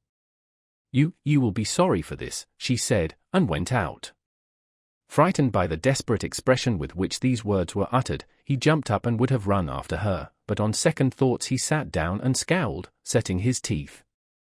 This vulgar, as he thought it, threat of something vague exasperated him. "I've tried everything," he thought, "the only thing left is not to pay attention," and he began to get ready to drive into town, and again to his mother's to get her signature to the deeds. She heard the sound of his steps about the study and the dining room. At the drawing room he stood still. But he did not turn in to see her, he merely gave an order that the horse should be given to Voitov if he came while he was away. Then she heard the carriage brought round, the door opened, and he came out again. But he went back into the porch again, and someone was running upstairs. It was the valet running up for his gloves that had been forgotten. She went to the window and saw him take the gloves without looking, and touching the coachman on the back he said something to him. Then without looking up at the window he settled himself in his usual attitude in the carriage, with his legs crossed, and drawing on his gloves he vanished round the corner. Chapter 27. He has gone. It is over. Anna said to herself, standing at the window, and in answer to this statement the impression of the darkness when the candle had flickered out, and of her fearful dream mingling into one, filled her heart with cold terror. No, that cannot be, she cried, and crossing the room she rang the bell. She was so afraid now of being alone, that without waiting for the servant to come in, she went out to meet him. "Inquire where the Count has gone," she said. The servant answered that the Count had gone to the stable. His Honor left word that if you cared to drive out, the carriage would be back immediately. Very good. Wait a minute. I'll write a note at once. Send Mikhail with a note to the stables. Make haste. She sat down and wrote. I was wrong. Come back home. I must explain. For God's sake come. I'm afraid. She sealed it up and gave it to the servant. She was afraid of being left alone now. She followed the servant out of the room, and went to the nursery. Why, this isn't it, this isn't he. Where are his blue eyes, his sweet, shy smile, was her first thought when she saw her chubby, rosy little girl with her black, curly hair instead of Seryozha, whom in the tangle of her ideas she had expected to see in the nursery. The little girl sitting at the table was obstinately and violently battering on it with a cork, and staring aimlessly at her mother with her pitch-black eyes. Answering the English nurse that she was quite well, and that she was going to the country tomorrow, Anna sat down by the little girl and began spinning the cork to show her. But the child's loud, ringing laugh, and the motion of her eyebrows, recalled Vronsky so vividly that she got up hurriedly, restraining her sobs, and went away. Can it be all over? No, it cannot be, she thought. He will come back. But how can he explain that smile, that excitement after he had been talking to her? But even if he doesn't explain, I will believe. If I don't believe, there's only one thing left for me, and I can't. She looked at her watch. 20 minutes had passed. By now he has received the note and is coming back. Not long, 10 minutes more. But what if he doesn't come? No, that cannot be. He mustn't see me with tear-stained eyes. I'll go and wash. Yes, did I do my hair or not? She asked herself. And she could not remember. She felt her head with her hand. Yes, my hair has been done, but when I did it I can't in the least remember. She could not believe the evidence of her hand, and went up to the pier-glass to see whether she really had done her hair. She certainly had, but she could not think when she had done it. Who's that, she thought, looking in the looking-glass at the swollen face with strangely glittering eyes, that looked in a scared way at her. Why, it's I, she suddenly understood, and looking round, she seemed all at once to feel his kisses on her, and twitched her shoulders, shuddering. Then she lifted her hand to her lips and kissed it. What is it? Why, I'm going out of my mind, and she went into her bedroom, where Anushka was tidying the room. Anushka, she said, coming to a standstill before her, and she stared at the maid, not knowing what to say to her. You meant to go and see Doria Alexandrova, said the girl, as though she understood. Doria Alexandrova? Yes, I'll go. 15 minutes there, 15 minutes back. He's coming, he'll be here soon. She took out her watch and looked at it. But how could he go away, leaving me in such a state? How can he live, without making it up with me? She went to the window and began looking into the street. Judging by the time, he might be back now. But her calculations might be wrong, and she began once more to recall when he had started and to count the minutes. At the moment when she had moved away to the big clock to compare it with her watch, someone drove up. Glancing out of the window, she saw his carriage. But no one came upstairs, and voices could be heard below. It was the messenger who had come back in the carriage. She went down to him. "We didn't catch the Count." The Count had driven off on the lower city road.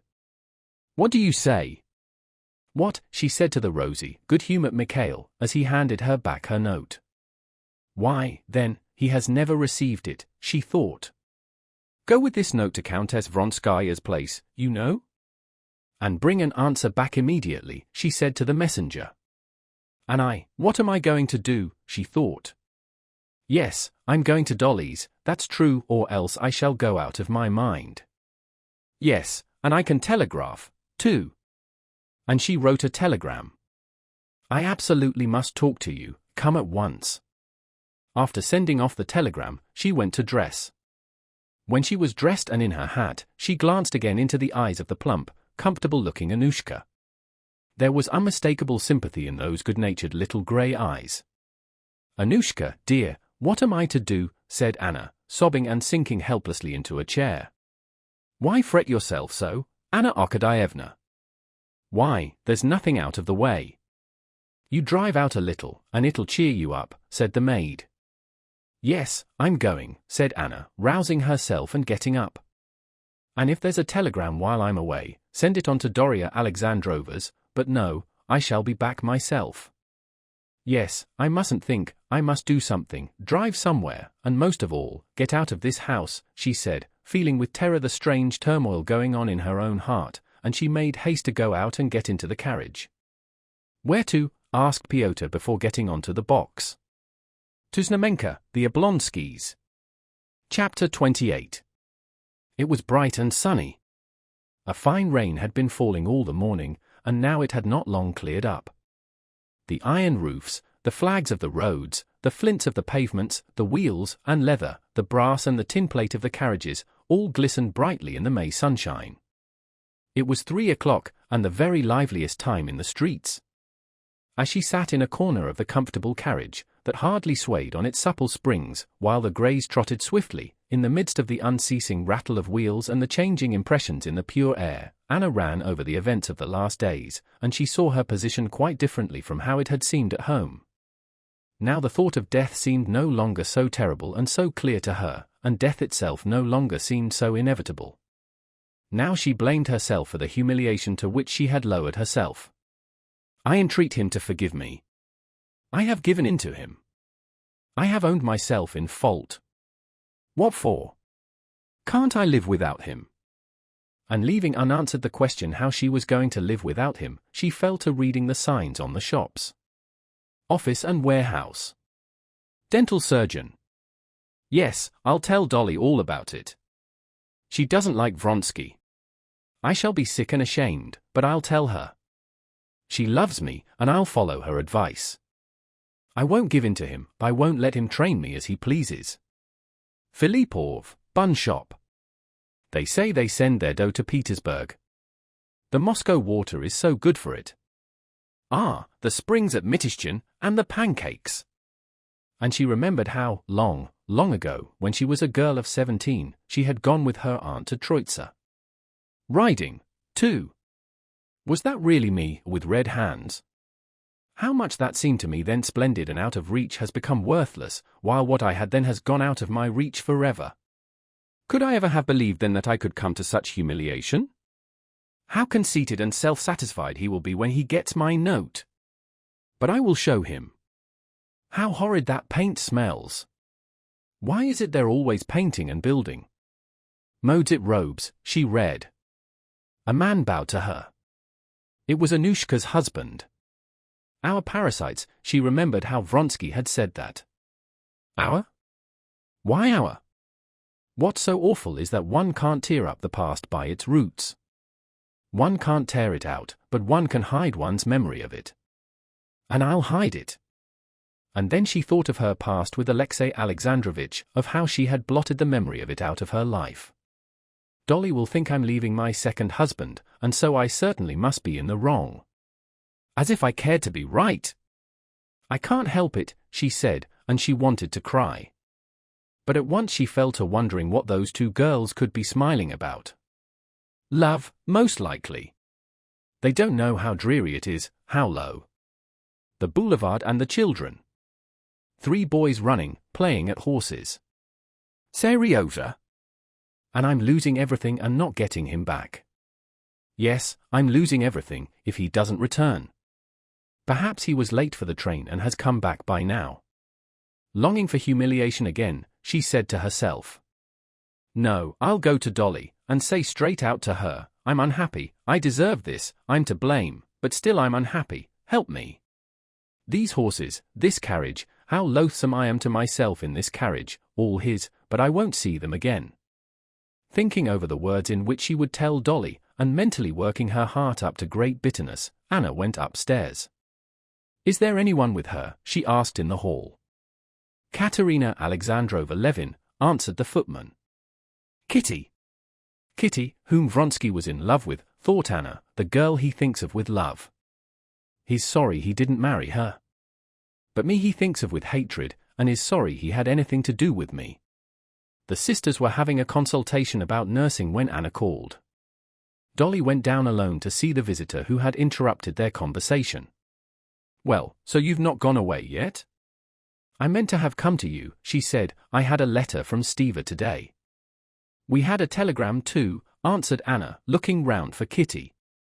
He writes that he can't make out quite what Alexey Alexandrovich wants, but he won't go away without a decisive answer. I thought you had someone with you. Can I see the letter? Yes, Kitty, said Dolly, embarrassed. She stayed in the nursery. She has been very ill. So I heard. May I see the letter? I'll get it directly. But he doesn't refuse, on the contrary, Steva has hopes, said Dolly, stopping in the doorway. I haven't, and indeed I don't wish it, said Anna. What's this? Does Kitty consider it degrading to meet me, thought Anna when she was alone. Perhaps she's right, too. But it's not for her, the girl who was in love with Vronsky, it's not for her to show me that, even if it is true. I know that in my position I can't be received by any decent woman. I knew that from the first moment I sacrificed everything to him. And this is my reward. Oh, how I hate him.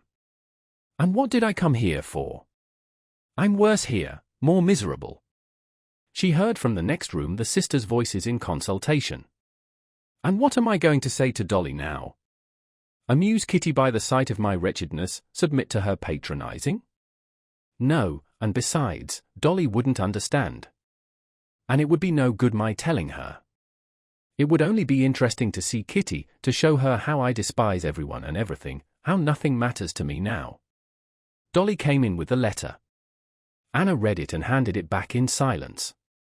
I knew all that, she said, and it doesn't interest me in the least. Oh, why so? On the contrary, I have hopes, said Dolly, looking inquisitively at Anna. She had never seen her in such a strangely irritable condition. When are you going away? She asked. Anna, half closing her eyes, looked straight before her and did not answer. Why does Kitty shrink from me? She said, looking at the door and flushing red. Oh, what nonsense.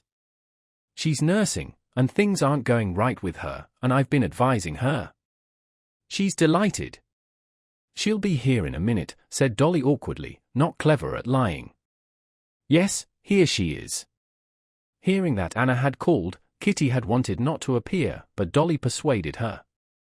Rallying her forces, Kitty went in, walked up to her, blushing, and shook hands. I am so glad to see you, she said with a trembling voice. Kitty had been thrown into confusion by the inward conflict between her antagonism to this bad woman and her desire to be nice to her. But as soon as she saw Anna's lovely and attractive face, all feeling of antagonism disappeared. I should not have been surprised if you had not cared to meet me. I'm used to everything. You have been ill? Yes, you are changed, said Anna. Kitty felt that Anna was looking at her with hostile eyes. She ascribed this hostility to the awkward position in which Anna, who had once patronized her, must feel with her now, and she felt sorry for her. They talked of Kitty's illness, of the baby, of Steva, but it was obvious that nothing interested Anna. "I came to say goodbye to you," she said, getting up. "Oh, when are you going?" But again not answering, Anna turned to Kitty. "Yes, I am very glad to have seen you," she said with a smile. "I have heard so much of you from everyone, even from your husband. He came to see me, and I liked him exceedingly," she said, unmistakably with malicious intent. "Where is he?" "He has gone back to the country," said Kitty, blushing. "Remember me to him, be sure you do." "I'll be sure to," Kitty said naively, looking compassionately into her eyes. "So goodbye, Dolly." And kissing Dolly and shaking hands with Kitty, Anna went out hurriedly. "She's just the same and just as charming." "She's very lovely," said Kitty, when she was alone with her sister. "But there's something piteous about her." "Awfully piteous?" "Yes, there's something unusual about her today," said Dolly. "When I went with her into the hall, I fancied she was almost crying." Chapter 29. Anna got into the carriage again in an even worse frame of mind than when she set out from home. To her previous tortures was added now that sense of mortification and of being an outcast which she had felt so distinctly on meeting Kitty. "Where to?" "Home?" asked Pyotr. "Yes, home," she said, not even thinking now where she was going. How they looked at me as something dreadful, incomprehensible, and curious.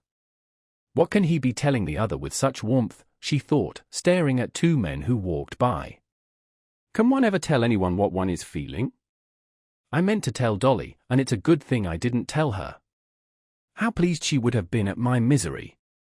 She would have concealed it, but her chief feeling would have been delight at my being punished for the happiness she envied me for. Kitty, she would have been even more pleased. How I can see through her. She knows I was more than usually sweet to her husband. And she's jealous and hates me. And she despises me. In her eyes I'm an immoral woman.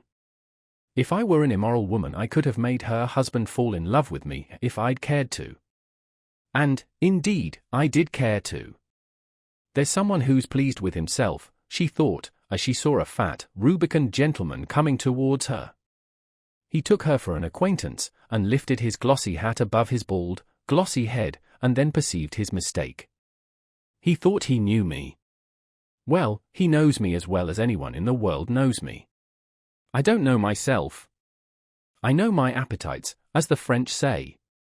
They want that dirty ice cream, that they do know for certain, she thought, looking at two boys stopping an ice cream seller, who took a barrel off his head and began wiping his perspiring face with a towel.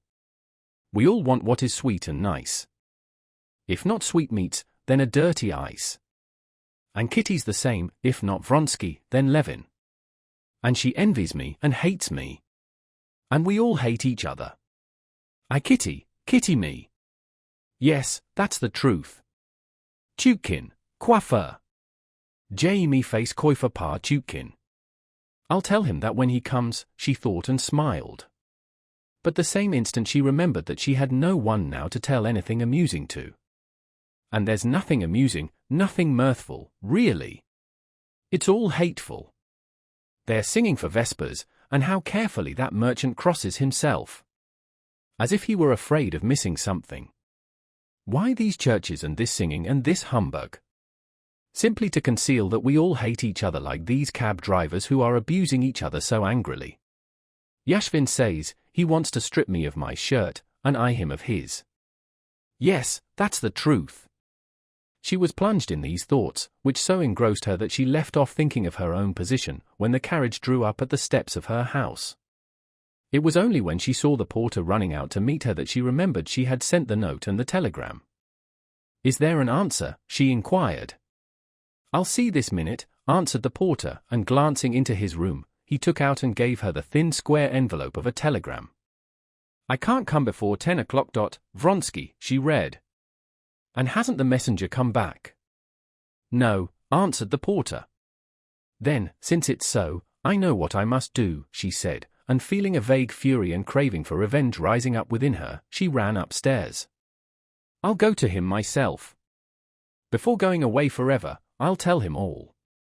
Never have I hated anyone as I hate that man, she thought. Seeing his hat on the rack, she shuddered with aversion. She did not consider that his telegram was an answer to her telegram and that he had not yet received her note. She pictured him to herself as talking calmly to his mother and Princess Sorokina and rejoicing at her sufferings. Yes, I must go quickly, she said, not knowing yet where she was going. She longed to get away as quickly as possible from the feelings she had gone through in that awful house. The servants, the walls, the things in that house, all aroused repulsion and hatred in her and lay like a weight upon her. Yes, I must go to the railway station, and if he's not there, then go there and catch him. Anna looked at the railway timetable in the newspapers. An evening train went at 8:02. Yes, I shall be in time.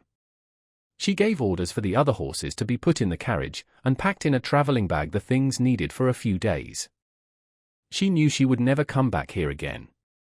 Among the plans that came into her head, she vaguely determined that after what would happen at the station or at the Countess's house, she would go as far as the first town on the Nizhny Road and stop there.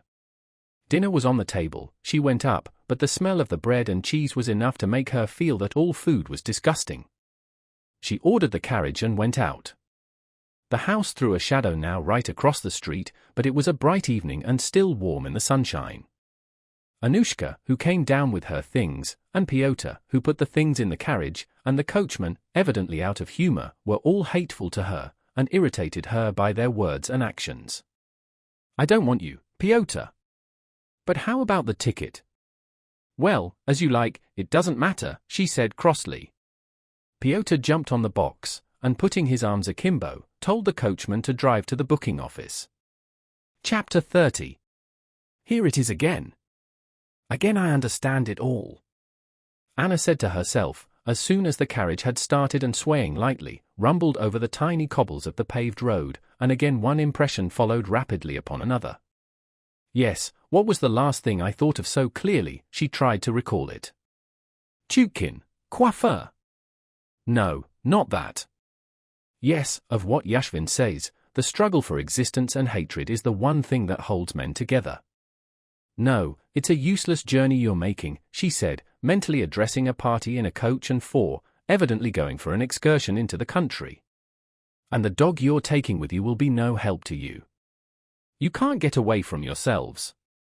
Turning her eyes in the direction Pyotr had turned to look, she saw a factory hand almost dead drunk, with hanging head, being led away by a policeman. Come, he's found a quicker way, she thought. Count Vronsky and I did not find that happiness either, though we expected so much from it. And now for the first time Anna turned that glaring light in which she was seeing everything onto her relations with him, which she had hitherto avoided thinking about. What was it he sought in me? Not love so much as the satisfaction of vanity. She remembered his words, the expression of his face, that recalled an abject setter dog, in the early days of their connection. And everything now confirmed this. Yes, there was the triumph of success in him. Of course there was love too, but the chief element was the pride of success. He boasted of me. Now that's over. There's nothing to be proud of. Not to be proud of, but to be ashamed of. He has taken from me all he could, and now I am no use to him. He is weary of me and is trying not to be dishonorable in his behavior to me. He let that out yesterday. He wants divorce and marriage so as to burn his ships. He loves me, but how? The zest is gone, as the English say. That fellow wants everyone to admire him and is very much pleased with himself, she thought, looking at a red-faced clerk, riding on a riding school horse. Yes, there's not the same flavor about me for him now. If I go away from him, at the bottom of his heart he will be glad. This was not mere supposition, she saw it distinctly in the piercing light, which revealed to her now the meaning of life and human relations. My love keeps growing more passionate and egoistic, while his is waning, and that's why we're drifting apart. She went on musing. And there's no help for it. He is everything for me, and I want him more and more to give himself up to me entirely. And he wants more and more to get away from me. We walk to meet each other up to the time of our love, and then we have been irresistibly drifting in different directions. And there's no altering that. He tells me I'm insanely jealous, and I have told myself that I am insanely jealous, but it's not true. I'm not jealous, but I'm unsatisfied. But she opened her lips and shifted her place in the carriage in the excitement aroused by the thought that suddenly struck her. If I could be anything but a mistress, passionately caring for nothing but his caresses, but I can't and I don't care to be anything else. And by that desire I rouse aversion in him, and he rouses fury in me, and it cannot be different. Don't I know that he wouldn't deceive me, that he has no schemes about Princess Sorokina, that he's not in love with Kitty, that he won't desert me? I know all that, but it makes it no better for me. If without loving me, from duty he'll be good and kind to me, without what I want, that's 1,000 times worse than unkindness. That's a hell. And that's just how it is. For a long while now he hasn't loved me. And where love ends, hate begins. I don't know these streets at all. Hills it seems, and still houses, and houses. And in the houses always people and people. How many of them? No end, and all hating each other. Come, let me try and think what I want, to make me happy. Well? Suppose I am divorced, and Alexei Alexandrovich lets me have Seryozha, and I marry Vronsky.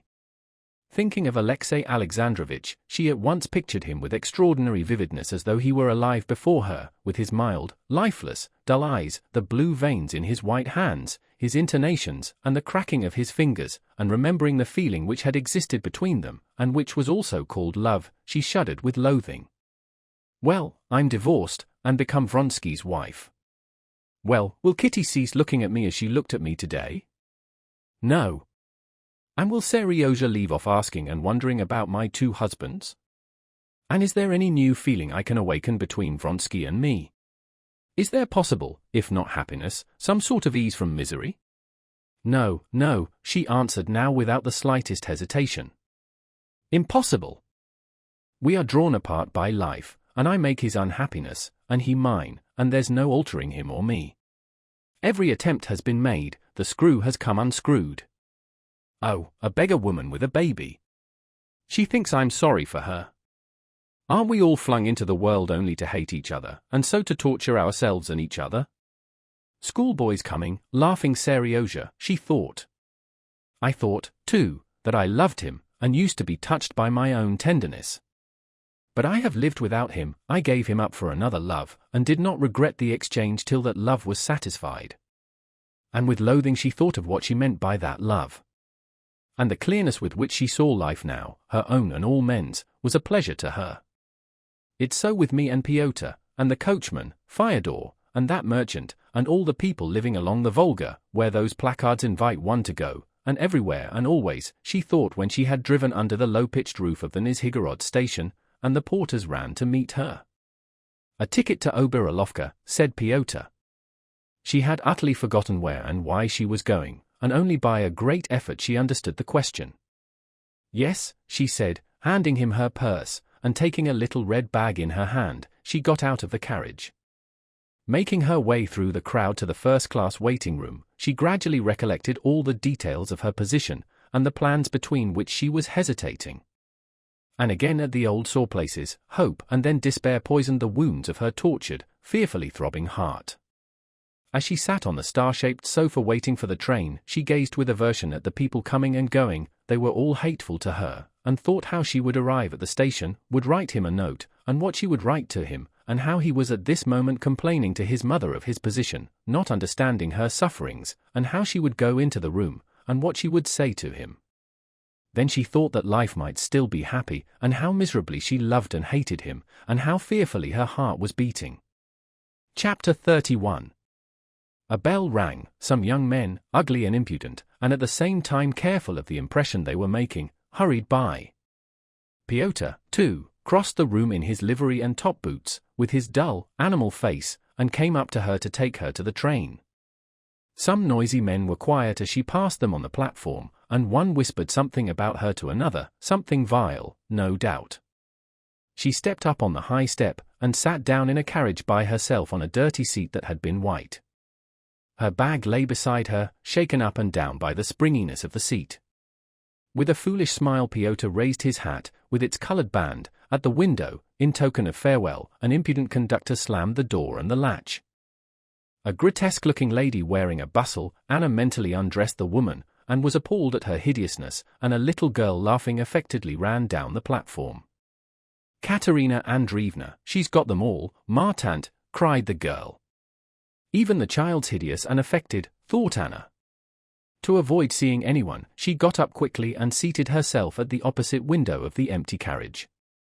A misshapen-looking peasant covered with dirt, in a cap from which his tangled hair stuck out all round, passed by that window, stooping down to the carriage wheels. "There's something familiar about that hideous peasant," thought Anna. And remembering her dream, she moved away to the opposite door, shaking with terror. The conductor opened the door and let in a man and his wife. "Do you wish to get out?" Anna made no answer. The conductor and her two fellow passengers did not notice under her veil her panic-stricken face. She went back to her corner and sat down.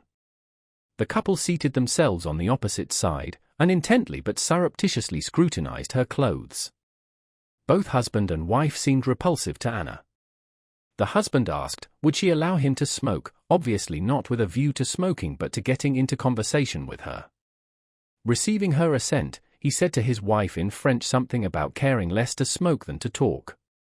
They made inane and affected remarks to one another, entirely for her benefit. Anna saw clearly that they were sick of each other and hated each other. And no one could have helped hating such miserable monstrosities. A second bell sounded, and was followed by moving of luggage, noise, shouting, and laughter. It was so clear to Anna that there was nothing for anyone to be glad of, that this laughter irritated her agonizingly, and she would have liked to stop up her ears not to hear it. At last the third bell rang, there was a whistle and a hiss of steam, and a clank of chains, and the man in her carriage crossed himself. It would be interesting to ask him what meaning he attaches to that, thought Anna, looking angrily at him. She looked past the lady out of the window at the people who seemed whirling by as they ran beside the train or stood on the platform. The train, jerking at regular intervals at the junctions of the rails, rolled by the platform, past a stone wall, a signal box, past other trains. The wheels, moving more smoothly and evenly, resounded with a slight clang on the rails. The window was lighted up by the bright evening sun, and a slight breeze fluttered the curtain. Anna forgot her fellow passengers, and to the light swaying of the train she fell to thinking again, as she breathed the fresh air. Yes, what did I stop at? That I couldn't conceive a position in which life would not be a misery, that we are all created to be miserable, and that we all know it, and all invent means of deceiving each other. And when one sees the truth, what is one to do? That's what reason is given man for, to escape from what worries him, said the lady in French, lisping affectedly, and obviously pleased with her phrase. The word seemed an answer to Anna's thoughts. To escape from what worries him, repeated Anna. And glancing at the red-cheeked husband and the thin wife, she saw that the sickly wife considered herself misunderstood, and the husband deceived her and encouraged her in that idea of herself. Anna seemed to see all their history and all the crannies of their souls, as it were turning a light upon them. But there was nothing interesting in them, and she pursued her thought. Yes, I'm very much worried, and that's what reason was given me for, to escape, so then one must escape. Why not put out the light when there's nothing more to look at, when it's sickening to look at it all? But how? Why did the conductor run along the footboard? Why are they shrieking, those young men in that train? Why are they talking? Why are they laughing? It's all falsehood, all lying, all humbug, all cruelty. When the train came into the station, Anna got out into the crowd of passengers, and moving apart from them as if they were lepers, she stood on the platform, trying to think what she had come here for, and what she meant to do. Everything that had seemed to her possible before was now so difficult to consider, especially in this noisy crowd of hideous people who would not leave her alone. One moment porters ran up to her proffering their services, then young men, clacking their heels on the planks of the platform and talking loudly, stared at her. People meeting her dodged past on the wrong side. Remembering that she had meant to go on further if there were no answer, she stopped a porter and asked if her coachman were not here with a note from Count Vronsky. Count Vronsky? They sent up here from the Vronskys just this minute, to meet Princess Sorokina and her daughter. And what is the coachman like? Just as she was talking to the porter, the coachman Mikhail, red and cheerful in his smart blue coat and chain, evidently proud of having so successfully performed his commission, came up to her and gave her a letter. She broke it open, and her heart ached before she had read it. "I am very sorry your note did not reach me. I will be home at 10, Vronsky had written carelessly. "Yes, that's what I expected," she said to herself with an evil smile. "Very good, you can go home then," she said softly, addressing Mikhail. She spoke softly because the rapidity of her heart's beating hindered her breathing. "No, I won't let you make me miserable," she thought menacingly, addressing not him, not herself, but the power that made her suffer, and she walked along the platform. Two maidservants walking along the platform turned their heads, staring at her and making some remarks about her dress. "Real," they said of the lace she was wearing. The young men would not leave her in peace. Again they passed by, peering into her face, and with a laugh shouting something in an unnatural voice. The station master coming up asked her whether she was going by train. A boy selling kvass never took his eyes off her. "My God! Where am I to go?" she thought, going farther and farther along the platform. At the end she stopped. Some ladies and children, who had come to meet a gentleman in spectacles, paused in their loud laughter and talking, and stared at her as she reached them. She quickened her pace and walked away from them to the edge of the platform. A luggage train was coming in. The platform began to sway, and she fancied she was in the train again. And all at once she thought of the man crushed by the train the day she had first met Vronsky, and she knew what she had to do. With a rapid, light step she went down the steps that led from the tank to the rails and stopped quite near the approaching train. She looked at the lower part of the carriages, at the screws and chains and the tall cast-iron wheel of the first carriage slowly moving up and trying to measure the middle between the front and back wheels, and the very minute when that middle point would be opposite her. "There," she said to herself, looking into the shadow of the carriage, at the sand and coal dust which covered the sleepers, "there, in the very middle, and I will punish him and escape from everyone and from myself." She tried to fling herself below the wheels of the first carriage as it reached her, but the red bag which she tried to drop out of her hand delayed her, and she was too late, she missed the moment. She had to wait for the next carriage. A feeling such as she had known when about to take the first plunge in bathing came upon her, and she crossed herself. That familiar gesture brought back into her soul a whole series of girlish and childish memories, and suddenly the darkness that had covered everything for her was torn apart, and life rose up before her for an instant with all its bright past joys. But she did not take her eyes from the wheels of the second carriage.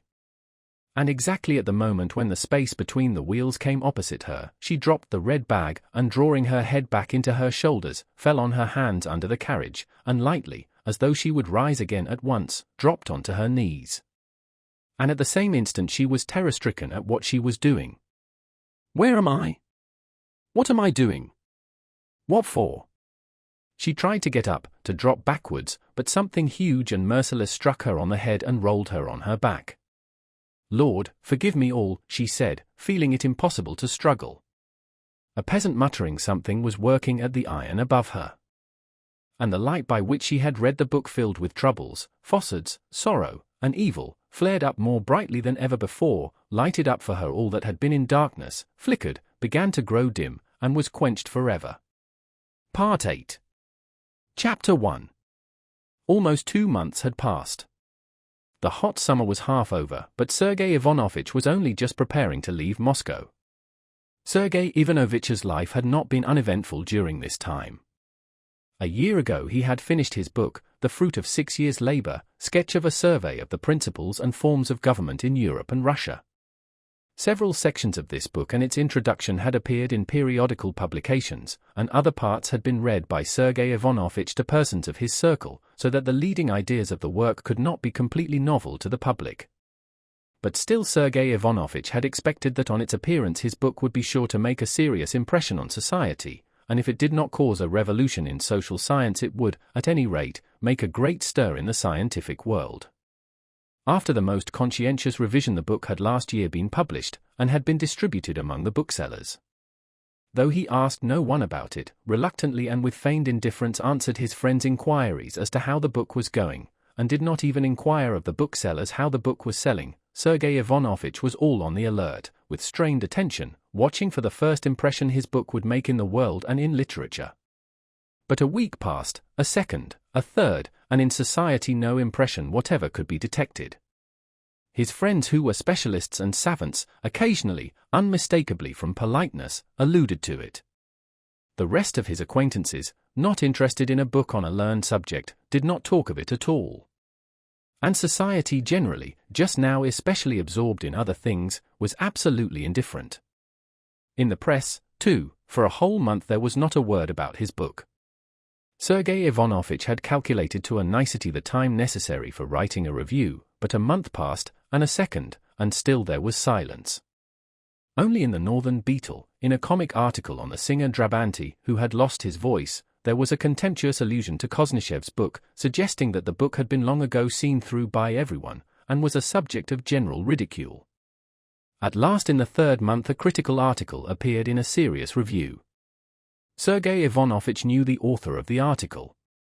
He had met him once at Golubtsov's. The author of the article was a young man, an invalid, very bold as a writer, but extremely deficient in breeding and shy in personal relations. In spite of his absolute contempt for the author, it was with complete respect that Sergei Ivanovich set about reading the article. The article was awful. The critic had undoubtedly put an interpretation upon the book which could not possibly be put on it. But he had selected quotations so adroitly that for people who had not read the book, and obviously scarcely anyone had read it, it seemed absolutely clear that the whole book was nothing but a medley of high-flown phrases, not even, as suggested by marks of interrogation, used appropriately, and that the author of the book was a person absolutely without knowledge of the subject. And all this was so wittily done that Sergei Ivanovich would not have disowned such wit himself. But that was just what was so awful. In spite of the scrupulous conscientiousness with which Sergei Ivanovich verified the correctness of the critic's arguments, he did not for a minute stop to ponder over the faults and mistakes which were ridiculed, but unconsciously he began immediately trying to recall every detail of his meeting and conversation with the author of the article. Didn't I offend him in some way? Sergei Ivanovich wondered. And remembering that when they met he had corrected the young man about something he had said that betrayed ignorance, Sergei Ivanovich found the clue to explain the article. This article was followed by a deadly silence about the book both in the press and in conversation, and Sergei Ivanovich saw that his 6 years' task, toiled at with such love and labor, had gone, leaving no trace. Sergei Ivanovich's position was still more difficult from the fact that, since he had finished his book, he had had no more literary work to do, such as had hitherto occupied the greater part of his time. Sergei Ivanovich was clever, cultivated, healthy, and energetic, and he did not know what use to make of his energy. Conversations in drawing rooms, in meetings, assemblies, and committees, everywhere where talk was possible, took up part of his time.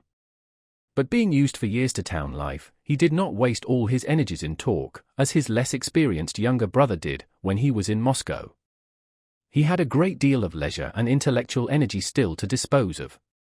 Fortunately for him, at this period so difficult for him from the failure of his book, the various public questions of the dissenting sects, of the American alliance, of the Samara famine, of exhibitions, and of spiritualism, were definitely replaced in public interest by the Slavonic question, which had hitherto rather languidly interested society, and Sergei Ivanovich, who had been one of the first to raise this subject, threw himself into it heart and soul. In the circle to which Sergei Ivanovich belonged, nothing was talked of or written about just now but the Servian war. Everything that the idle crowd usually does to kill time was done now for the benefit of the Slavonic states.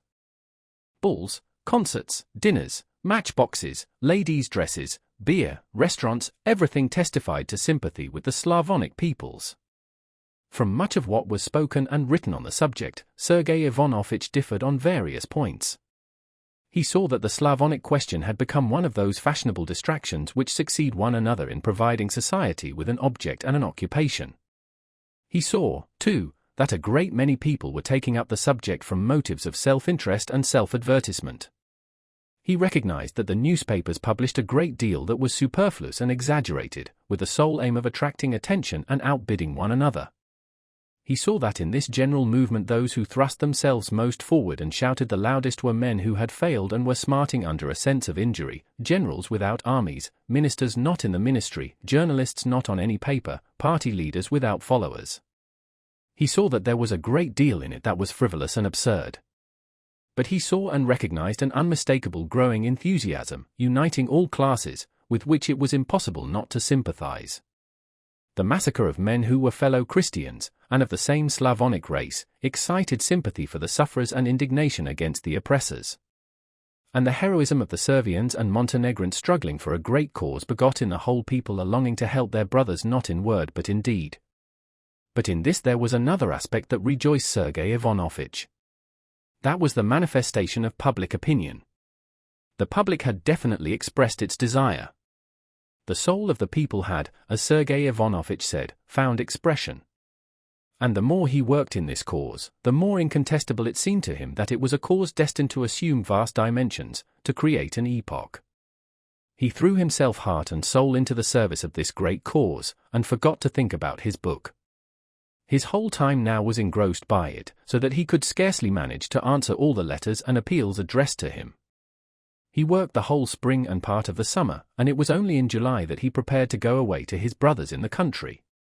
He was going both to rest for a fortnight, and in the very heart of the people, in the farthest wilds of the country, to enjoy the sight of that uplifting of the spirit of the people, of which, like all residents in the capital and big towns, he was fully persuaded. Kartavarsov had long been meaning to carry out his promise to stay with Levin, and so he was going with him. Chapter 2. Sergei Ivanovitch and Kartavarsov had only just reached the station of the Kursk line, which was particularly busy and full of people that day, when, looking round for the groom who was following with their things, they saw a party of volunteers driving up in 4 cabs. Ladies met them with bouquets of flowers, and followed by the rushing crowd they went into the station. One of the ladies, who had met the volunteers, came out of the hall and addressed Sergei Ivanovitch. "You two come to see them off?" she asked in French. "No, I'm going away myself, princess. To my brothers for a holiday." "Do you always see them off?" said Sergei Ivanovitch with a hardly perceptible smile. "Oh, that would be impossible," answered the princess. "Is it true that 800 have been sent from us already?" "Malvinsky wouldn't believe me." "More than 800. If you reckon those who have been sent not directly from Moscow, over 1,000, answered Sergei Ivanovitch. "There! That's just what I said," exclaimed the lady. "And it's true too, I suppose, that more than 1 million has been subscribed." "Yes, princess. What do you say to today's telegram?" "Beaten the Turks again." "Yes, so I saw," answered Sergei Ivanovitch. They were speaking of the last telegram stating that the Turks had been for 3 days in succession beaten at all points and put to flight, and that tomorrow a decisive engagement was expected. "Ah, by the way, a splendid young fellow has asked leave to go, and they've made some difficulty, I don't know why. I meant to ask you, I know him, please write a note about his case. He's being sent by Countess Lydia Ivanovna." Sergei Ivanovitch asked for all the details the princess knew about the young man, and going into the first-class waiting room, wrote a note to the person on whom the granting of leave of absence depended, and handed it to the princess. "You know Count Vronsky, the notorious one, is going by this train," said the princess with a smile full of triumph and meaning, when he found her again and gave her the letter. "I had heard he was going, but I did not know when." "By this train. I've seen him. He's here, there's only his mother seeing him off. It's the best thing, anyway, that he could do." "Oh, yes, of course." While they were talking the crowd streamed by them into the dining room. They went forward too, and heard a gentleman with a glass in his hand delivering a loud discourse to the volunteers. "In the service of religion, humanity, and our brothers," the gentleman said, his voice growing louder and louder, "to this great cause Mother Moscow dedicates you with her blessing. Jivio," he concluded, loudly and tearfully. Everyone shouted Jivio. And a fresh crowd dashed into the hall, almost carrying the princess off her legs. "Ah, princess!" "That was something like," said Stepan Arkadyevitch, suddenly appearing in the middle of the crowd and beaming upon them with a delighted smile. Capitally, warmly said, wasn't it? Bravo! And Sergei Ivanovich? Why, you ought to have said something, just a few words, you know, to encourage them. You do that so well, he added with a soft, respectful, and discreet smile, moving Sergei Ivanovich forward a little by the arm. No, I'm just off. Where to? To the country, to my brother's, answered Sergei Ivanovich. Then you'll see my wife. I've written to her, but you'll see her first. Please tell her that they've seen me and that it's all right, as the English say. She'll understand. Oh, and be so good as to tell her I'm appointed secretary of the committee.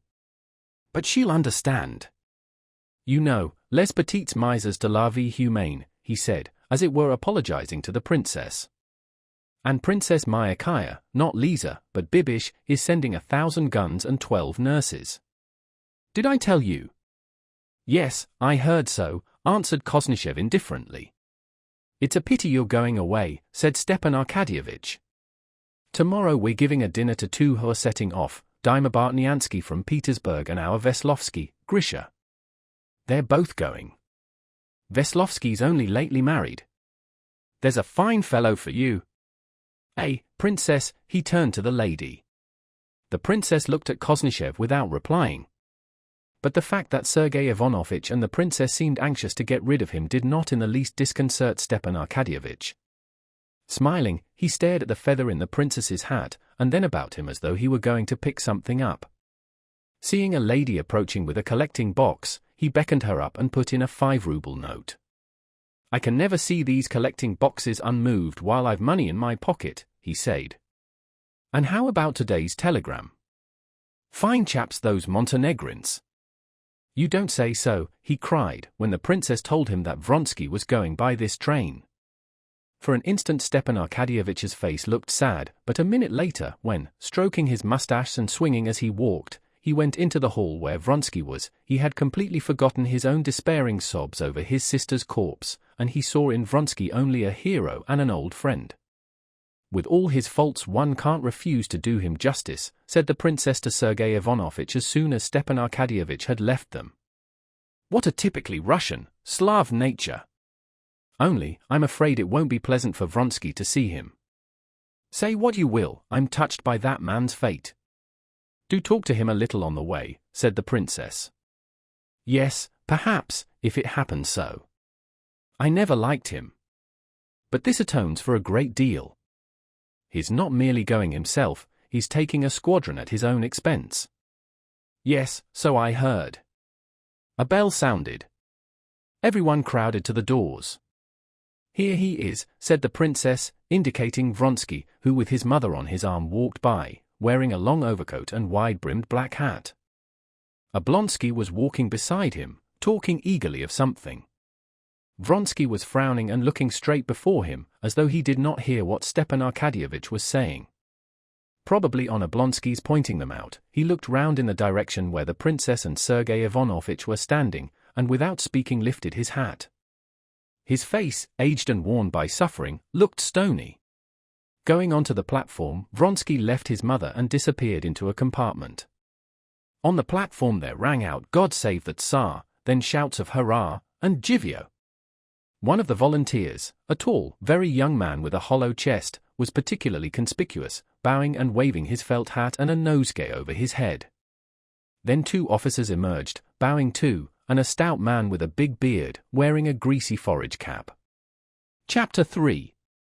Saying goodbye to the princess, Sergei Ivanovich was joined by Kartavasov. Together they got into a carriage full to overflowing, and the train started.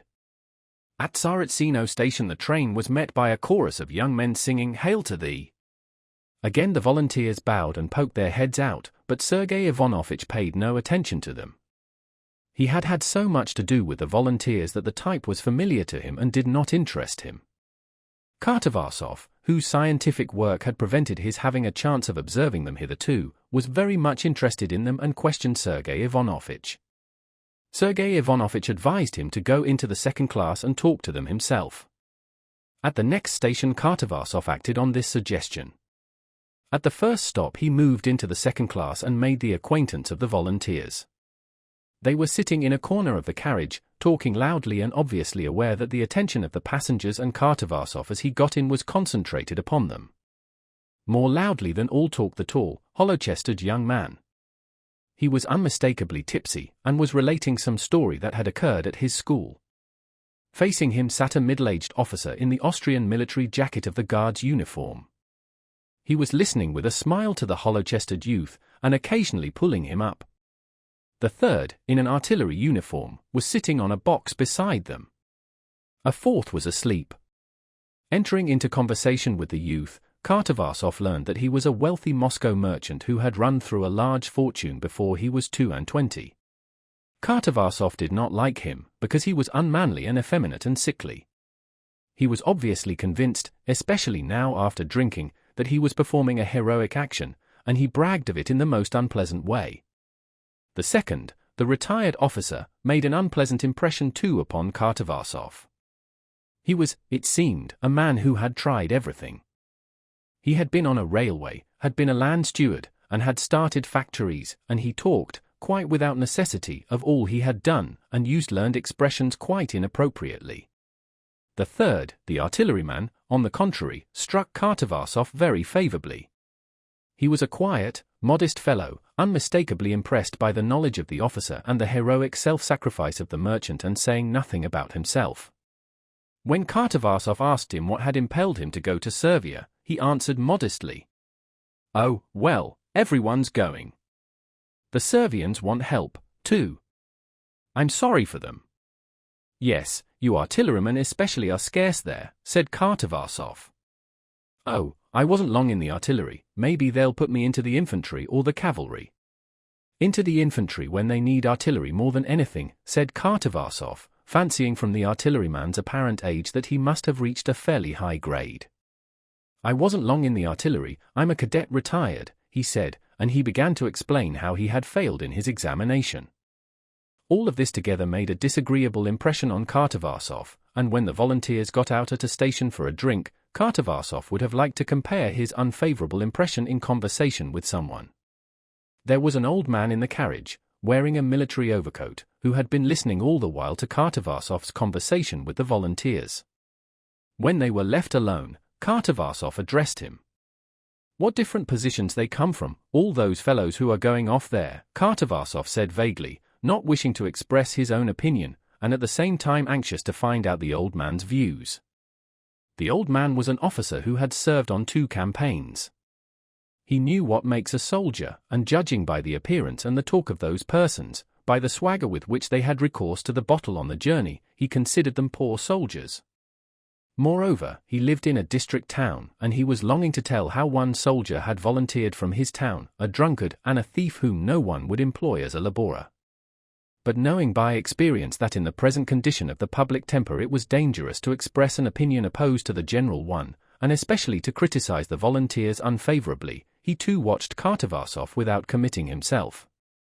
"Well, men are wanted there," he said, laughing with his eyes. And they fell to talking of the last war news, and each concealed from the other his perplexity as to the engagement expected next day, since the Turks had been beaten, according to the latest news, at all points. And so they parted, neither giving expression to his opinion. Kartavarsov went back to his own carriage, and with reluctant hypocrisy reported to Sergei Ivanovitch his observations of the volunteers, from which it would appear that they were capital fellows. At a big station at a town the volunteers were again greeted with shouts and singing, again men and women with collecting boxes appeared, and provincial ladies brought bouquets to the volunteers and followed them into the refreshment room, but all this was on a much smaller and feebler scale than in Moscow. Chapter 4. While the train was stopping at the provincial town, Sergei Ivanovitch did not go to the refreshment room, but walked up and down the platform. The first time he passed Vronsky's compartment he noticed that the curtain was drawn over the window, but as he passed it the second time he saw the old countess at the window. She beckoned to Koznishev. "I'm going, you see, taking him as far as Kursk," she said. "Yes, so I heard," said Sergei Ivanovitch, standing at her window and peeping in. "What a noble act on his part," he added, noticing that Vronsky was not in the compartment. "Yes, after his misfortune, what was there for him to do?" "What a terrible thing it was," said Sergei Ivanovitch. "Ah, what I have been through! But do get in." "Ah, what I have been through," she repeated, when Sergei Ivanovitch had got in and sat down beside her. "You can't conceive it." For 6 weeks he did not speak to anyone, and would not touch food except when I implored him. And not for 1 minute could we leave him alone. We took away everything he could have used against himself. We lived on the ground floor, but there was no reckoning on anything. "You know, of course, that he had shot himself once already on her account," she said, and the old lady's eyelashes twitched at the recollection. Yes, hers was the fitting end for such a woman. Even the death she chose was low and vulgar. "It's not for us to judge, Countess," said Sergei Ivanovitch, "but I can understand that it has been very hard for you." "Ah, don't speak of it. I was staying on my estate, and he was with me. A note was brought him. He wrote an answer and sent it off. We hadn't an idea that she was close by at the station. In the evening I had only just gone to my room, when my Mary told me a lady had thrown herself under the train. Something seemed to strike me at once. I knew it was she. The first thing I said was, he was not to be told. But they'd told him already. His coachman was there and saw it all. When I ran into his room, he was beside himself. It was fearful to see him. He didn't say a word, but galloped off there. I don't know to this day what happened there, but he was brought back at death's door. I shouldn't have known him. Prostration complete, the doctor said. And that was followed almost by madness. "Oh, why talk of it," said the Countess with a wave of her hand. "It was an awful time." "No, say what you will, she was a bad woman." "Why, what is the meaning of such desperate passions?" "It was all to show herself something out of the way." "Well, and that she did do. She brought herself to ruin and 2 good men, her husband and my unhappy son." "And what did her husband do?" asked Sergei Ivanovitch. "He has taken her daughter." Alexei was ready to agree to anything at first. Now it worries him terribly that he should have given his own child away to another man. But he can't take back his word. Karenina came to the funeral. But we tried to prevent his meeting Alexei. For him, for her husband, it was easier, anyway. She had set him free. But my poor son was utterly given up to her. He had thrown up everything, his career, me, and even then she had no mercy on him, but of set purpose she made his ruin complete. No, say what you will, her very death was the death of a vile woman of no religious feeling. God forgive me, but I can't help hating the memory of her, when I look at my son's misery. But how is he now? It was a blessing from Providence for us, this Servian war. I'm old, and I don't understand the rights and wrongs of it, but it's come as a providential blessing to him. Of course for me, as his mother, it's terrible, and what's worse, they say, cen ist par tres bnvur Petersburg. But it can't be helped. It was the one thing that could rouse him. Yashvin, a friend of his, he had lost all he had at cards and he was going to Servia. He came to see him and persuaded him to go. Now it's an interest for him. Do please talk to him a little. I want to distract his mind. He's so low-spirited. And as bad luck would have it, he has toothache too. But he'll be delighted to see you. Please do talk to him, he's walking up and down on that side. Sergei Ivanovitch said he would be very glad to, and crossed over to the other side of the station. Chapter 5.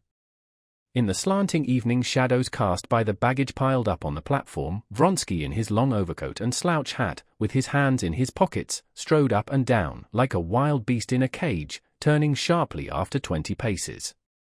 Sergei Ivanovitch fancied, as he approached him, that Vronsky saw him but was pretending not to see. This did not affect Sergei Ivanovitch in the slightest. He was above all personal considerations with Vronsky. At that moment Sergei Ivanovitch looked upon Vronsky as a man taking an important part in a great cause, and Koznishev thought it his duty to encourage him and express his approval. He went up to him.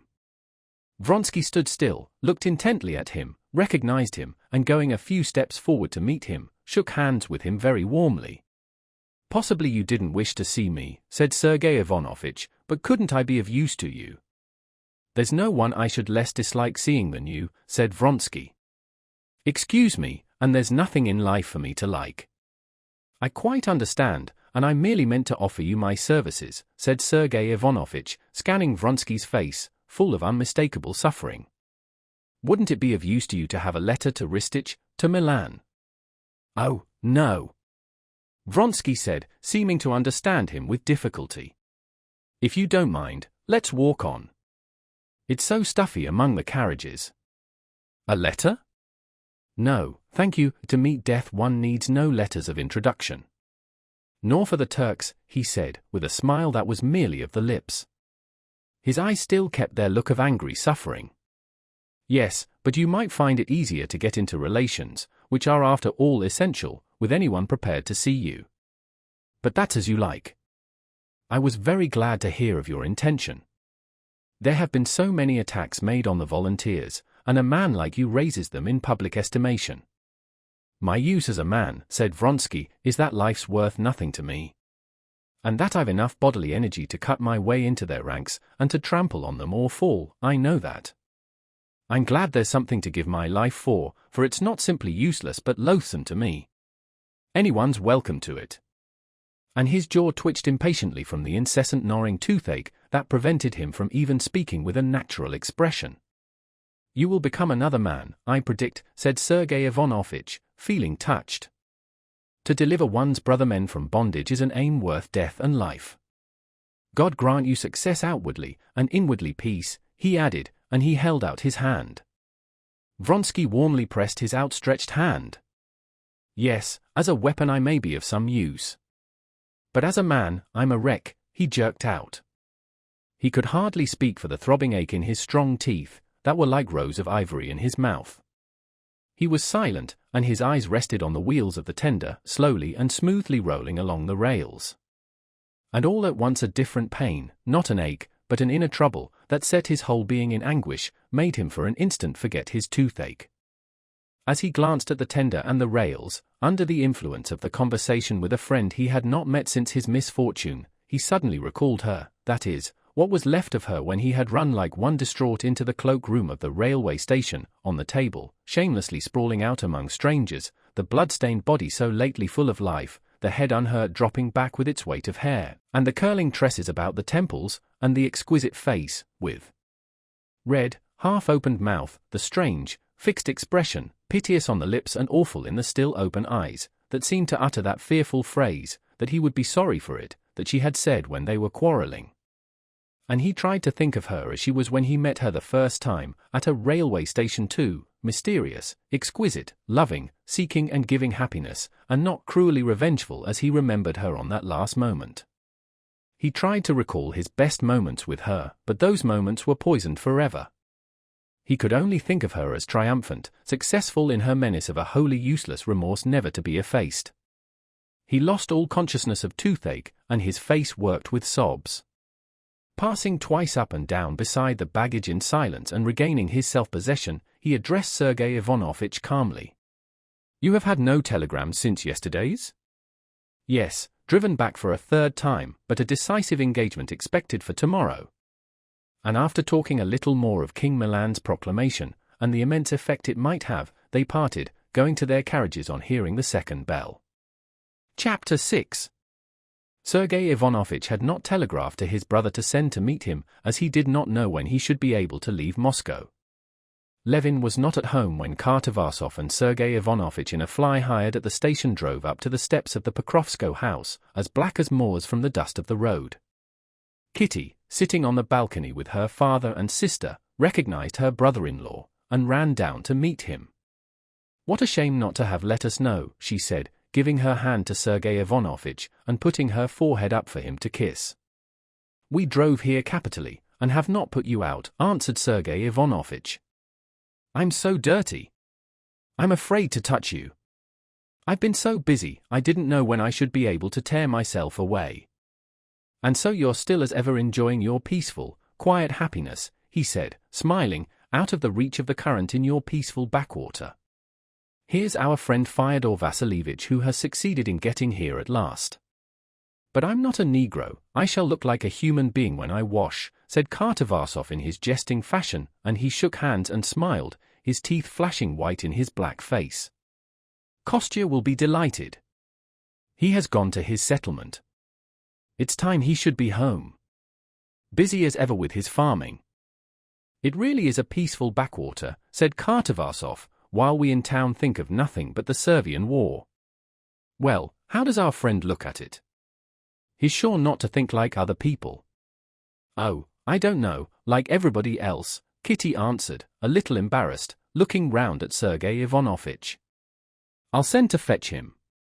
Papa's staying with us. He's only just come home from abroad."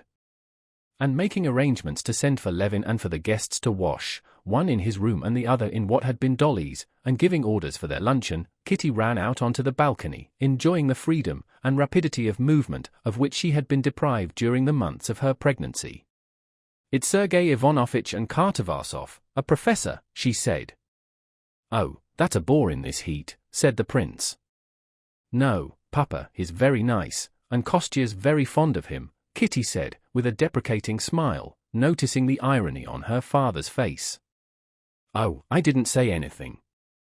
"You go to them, darling," said Kitty to her sister, and entertained them. They saw Steva at the station, he was quite well. "And I must run to Mitya. As ill luck would have it, I haven't fed him since tea. He's awake now, and sure to be screaming." And feeling a rush of milk, she hurried to the nursery. This was not a mere guess, her connection with the child was still so close that she could gauge by the flow of her milk his need of food, and knew for certain he was hungry. She knew he was crying before she reached the nursery. And he was indeed crying. She heard him and hastened. But the faster she went, the louder he screamed. It was a fine healthy scream, hungry and impatient. "Has he been screaming long, nurse?" "Very long," said Kitty hurriedly, seating herself on a chair, and preparing to give the baby the breast. "But give me him quickly." "Oh, nurse, how tiresome you are. There, tie the cap afterwards, do." The baby's greedy scream was passing into sobs. "But you can't manage so," said Agafea Mihailovna, who was almost always to be found in the nursery. "He must be put straight. Ayo! Ayo!" she chanted over him, paying no attention to the mother. The nurse brought the baby to his mother. Agafea Mihailovna followed him with a face dissolving with tenderness. He knows me. In God's faith, Katerina Alexandrova, he knew me." Agafea Mihailovna cried above the baby's screams. But Kitty did not hear her words. Her impatience kept growing, like the baby's. Their impatience hindered things for a while. The baby could not get hold of the breast right, and was furious. At last, after despairing, breathless screaming, and vain sucking, things went right, and mother and child felt simultaneously soothed, and both subsided into calm. "But poor darling, he's all in perspiration," said Kitty in a whisper, touching the baby. "What makes you think he knows you?" she added, with a sidelong glance at the baby's eyes, that peered roguishly, as she fancied, from under his cap, at his rhythmically puffing cheeks, and the little red-palmed hand he was waving. "Impossible! If he knew anyone, he would have known me," said Kitty, in response to Agafea Mihailovna's statement, and she smiled. She smiled because, though she said he could not know her, in her heart she was sure that he knew not merely Agafea Mihailovna, but that he knew and understood everything, and knew and understood a great deal too that no one else knew, and that she, his mother, had learned and come to understand only through him.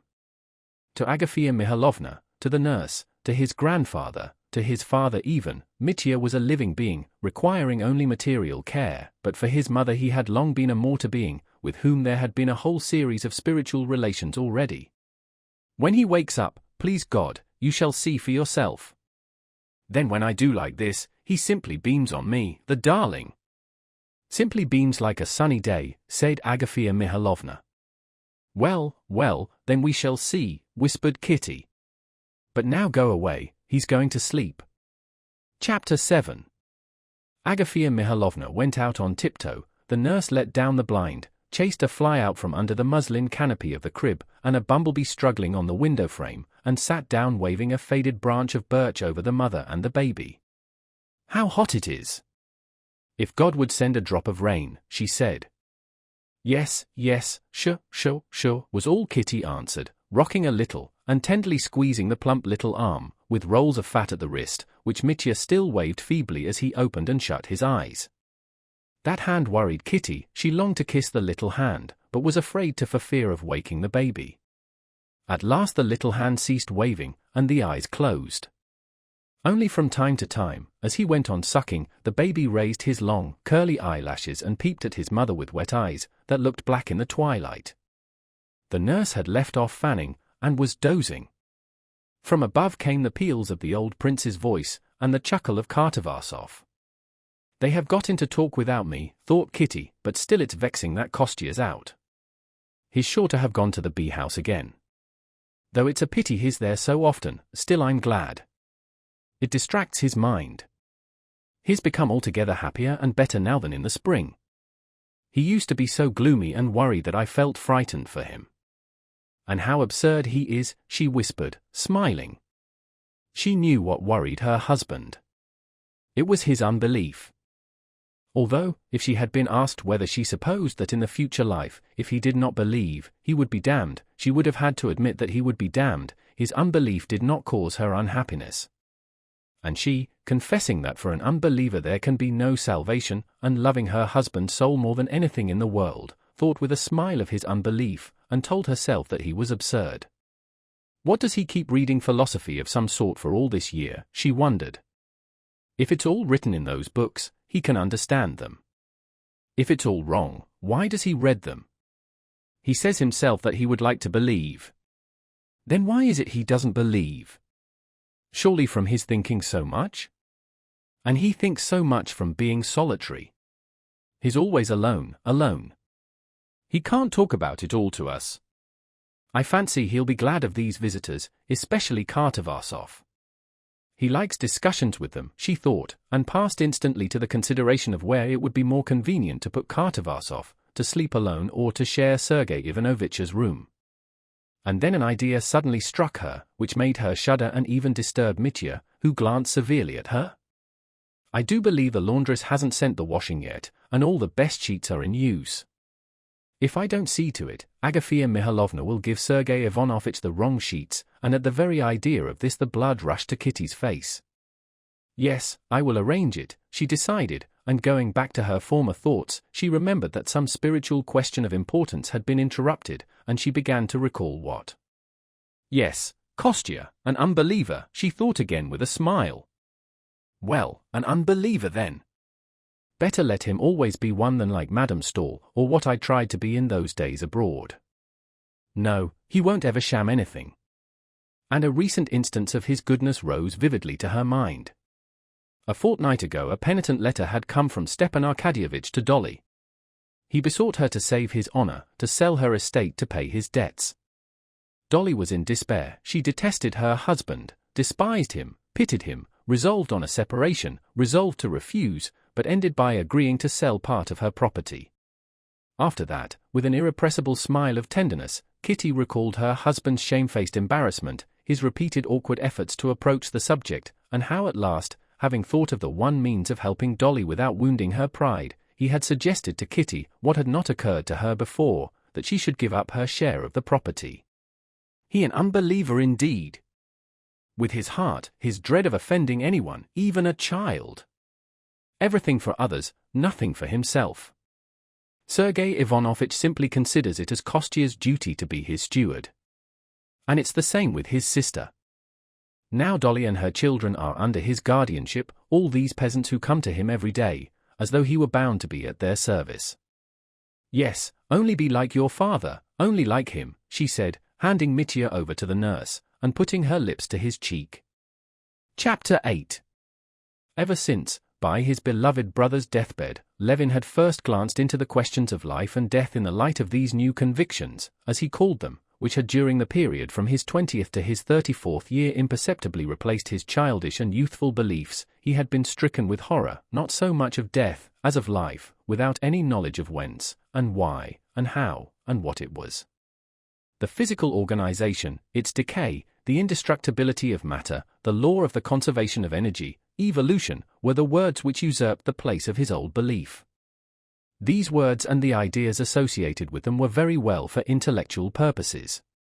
But for life they yielded nothing, and Levin felt suddenly like a man who has changed his warm fur cloak for a muslin garment, and going for the first time into the frost is immediately convinced, not by reason, but by his whole nature, that he is as good as naked, and that he must infallibly perish miserably.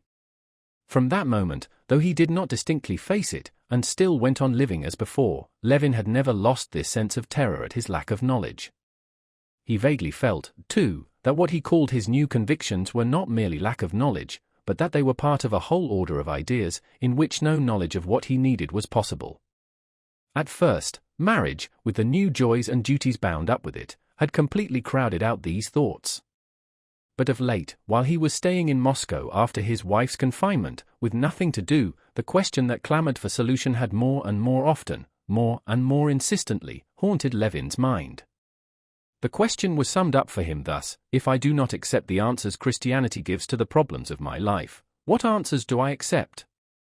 And in the whole arsenal of his convictions, so far from finding any satisfactory answers, he was utterly unable to find anything at all like an answer. He was in the position of a man seeking food in toy shops and tool shops. Instinctively, unconsciously, with every book, with every conversation, with every man he met, he was on the lookout for light on these questions and their solution. What puzzled and distracted him above everything was that the majority of men of his age and circle had, like him, exchanged their old beliefs for the same new convictions, and yet saw nothing to lament in this, and were perfectly satisfied and serene. So that, apart from the principal question, Levin was tortured by other questions too. Were these people sincere? He asked himself, or were they playing a part? Or was it that they understood the answers science gave to these problems in some different, clearer sense than he did? And he assiduously studied both these men's opinions and the books which treated of these scientific explanations. One fact he had found out since these questions had engrossed his mind was that he had been quite wrong in supposing from the recollections of the circle of his young days at college that religion had outlived its day, and that it was now practically non-existent. All the people nearest to him who were good in their lives were believers. The old prince, and Lvov, whom he liked so much, and Sergei Ivanovitch, and all the women believed, and his wife believed as simply as he had believed in his earliest childhood, and 99/100ths of the Russian people, all the working people for whose life he felt the deepest respect, believed. Another fact of which he became convinced, after reading many scientific books, was that the men who shared his views had no other construction to put on them, and that they gave no explanation of the questions which he felt he could not live without answering, but simply ignored their existence and attempted to explain other questions of no possible interest to him, such as the evolution of organisms, the materialistic theory of consciousness, and so forth. Moreover, during his wife's confinement, something had happened that seemed extraordinary to him. He, an unbeliever, had fallen into praying, and at the moment he prayed, he believed. But that moment had passed, and he could not make his state of mind at that moment fit into the rest of his life. He could not admit that at that moment he knew the truth, and that now he was wrong, for as soon as he began thinking calmly about it, it all fell to pieces. He could not admit that he was mistaken then, for his spiritual condition then was precious to him, and to admit that it was a proof of weakness would have been to desecrate those moments. He was miserably divided against himself, and strained all his spiritual forces to the utmost to escape from this condition. Chapter 9. These doubts fretted and harassed him, growing weaker or stronger from time to time, but never leaving him. He read and thought, and the more he read and the more he thought, the further he felt from the aim he was pursuing. Of late in Moscow and in the country, since he had become convinced that he would find no solution in the materialists, he had read and reread thoroughly Plato, Spinoza, Kant, Schelling, Hegel, and Schopenhauer, the philosophers who gave a non-materialistic explanation of life. Their ideas seemed to him fruitful when he was reading or was himself seeking arguments to refute other theories, especially those of the materialists, but as soon as he began to read or sought for himself a solution of problems, the same thing always happened. As long as he followed the fixed definition of obscure words such as spirit, will, freedom, essence, purposely letting himself go into the snare of words the philosophers set for him, he seemed to comprehend something. But he had only to forget the artificial train of reasoning, and to turn from life itself to what had satisfied him while thinking in accordance with the fixed definitions, and all this artificial edifice fell to pieces at once like a house of cards, and it became clear that the edifice had been built up out of those transposed words, apart from anything in life more important than reason. At one time, reading Schopenhauer, he put in place of his will the word love, and for a couple of days this new philosophy charmed him, till he removed a little away from it. But then, when he turned from life itself to glance at it again, it fell away too, and proved to be the same muslin garment with no warmth in it. His brother Sergei Ivanovitch advised him to read the theological works of Homiakov. Levin read the second volume of Homiakov's works, and in spite of the elegant, epigrammatic, argumentative style which at first repelled him, he was impressed by the doctrine of the Church he found in them. He was struck at first by the idea that the apprehension of divine truths had not been vouchsafed to man, but to a corporation of men bound together by love, to the Church. What delighted him was the thought how much easier it was to believe in a still existing living Church, embracing all the beliefs of men, and having God at its head, and therefore holy and infallible, and from it to accept the faith in God, in the creation, the fall, the redemption, than to begin with God, a mysterious, far-away God, the creation, etc. But afterwards, on reading a Catholic writer's history of the Church, and then a Greek Orthodox writer's history of the Church, and seeing that the two churches, in their very conception infallible, each deny the authority of the other, Homiakov's doctrine of the Church lost all its charm for him, and this edifice crumbled into dust like the philosopher's edifices. All that spring he was not himself, and went through fearful moments of horror. Without knowing what I am and why I am here, life's impossible, and that I can't know, and so I can't live, Levin said to himself. In infinite time, in infinite matter, in infinite space, is formed a bubble organism, and that bubble lasts a while and bursts, and that bubble is me. It was an agonizing error, but it was the sole logical result of ages of human thought in that direction. This was the ultimate belief on which all the systems elaborated by human thought in almost all their ramifications rested. It was the prevalent conviction, and of all other explanations Levin had unconsciously, not knowing when or how, chosen it, as anyway the clearest, and made it his own. But it was not merely a falsehood, it was the cruel jeer of some wicked power, some evil, hateful power, to whom one could not submit. He must escape from this power. And the means of escape every man had in his own hands. He had but to cut short this dependence on evil.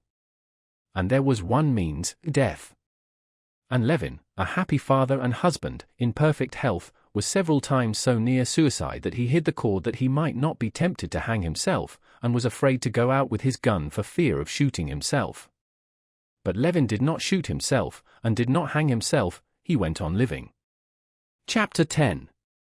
When Levin thought what he was and what he was living for, he could find no answer to the questions and was reduced to despair, but he left off questioning himself about it. It seemed as though he knew both what he was and for what he was living, for he acted and lived resolutely and without hesitation. Indeed, in these latter days he was far more decided and unhesitating in life than he had ever been. When he went back to the country at the beginning of June, he went back also to his usual pursuits. The management of the estate, his relations with the peasants and the neighbors, the care of his household, the management of his sister's and brother's property, of which he had the direction, his relations with his wife and kindred, the care of his child, and the new beekeeping hobby he had taken up that spring, filled all his time. These things occupied him now, not because he justified them to himself by any sort of general principles, as he had done in former days, on the contrary, disappointed by the failure of his former efforts for the general welfare, and too much occupied with his own thought and the mass of business with which he was burdened from all sides, he had completely given up thinking of the general good, and he busied himself with all this work simply because it seemed to him that he must do what he was doing, that he could not do otherwise. In former days, almost from childhood, and increasingly up to full manhood, when he had tried to do anything that would be good for all, for humanity, for Russia, for the whole village, he had noticed that the idea of it had been pleasant, but the work itself had always been incoherent, that then he had never had a full conviction of its absolute necessity, and that the work that had begun by seeming so great, had grown less and less, till it vanished into nothing. But now, since his marriage, when he had begun to confine himself more and more to living for himself, though he experienced no delight at all at the thought of the work he was doing, he felt a complete conviction of its necessity, saw that it succeeded far better than in old days, and that it kept on growing more and more. Now, involuntarily it seemed, he cut more and more deeply into the soil like a plough, so that he could not be drawn out without turning aside the furrow.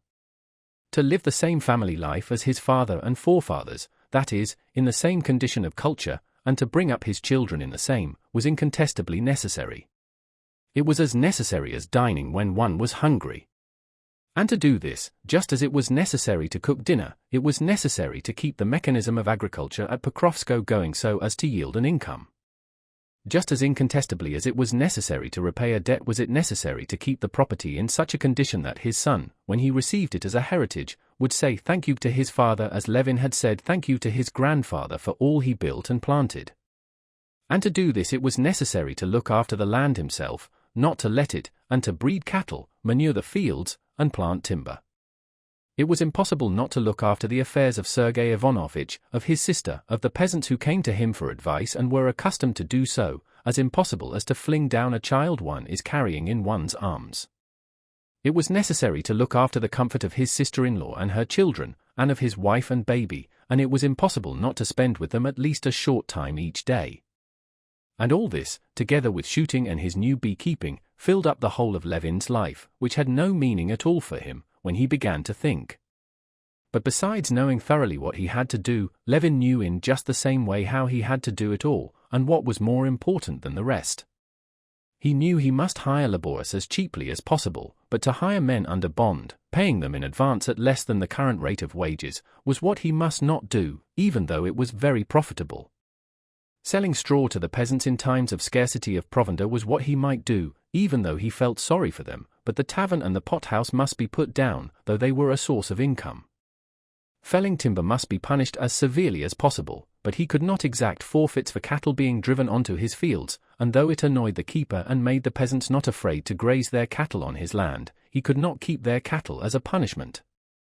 To Pyotr, who was paying a moneylender 10% a month, he must lend a sum of money to set him free.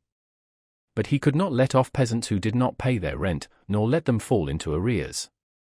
It was impossible to overlook the bailiffs not having mown the meadows and letting the hay spoil, and it was equally impossible to mow those acres where a young copse had been planted.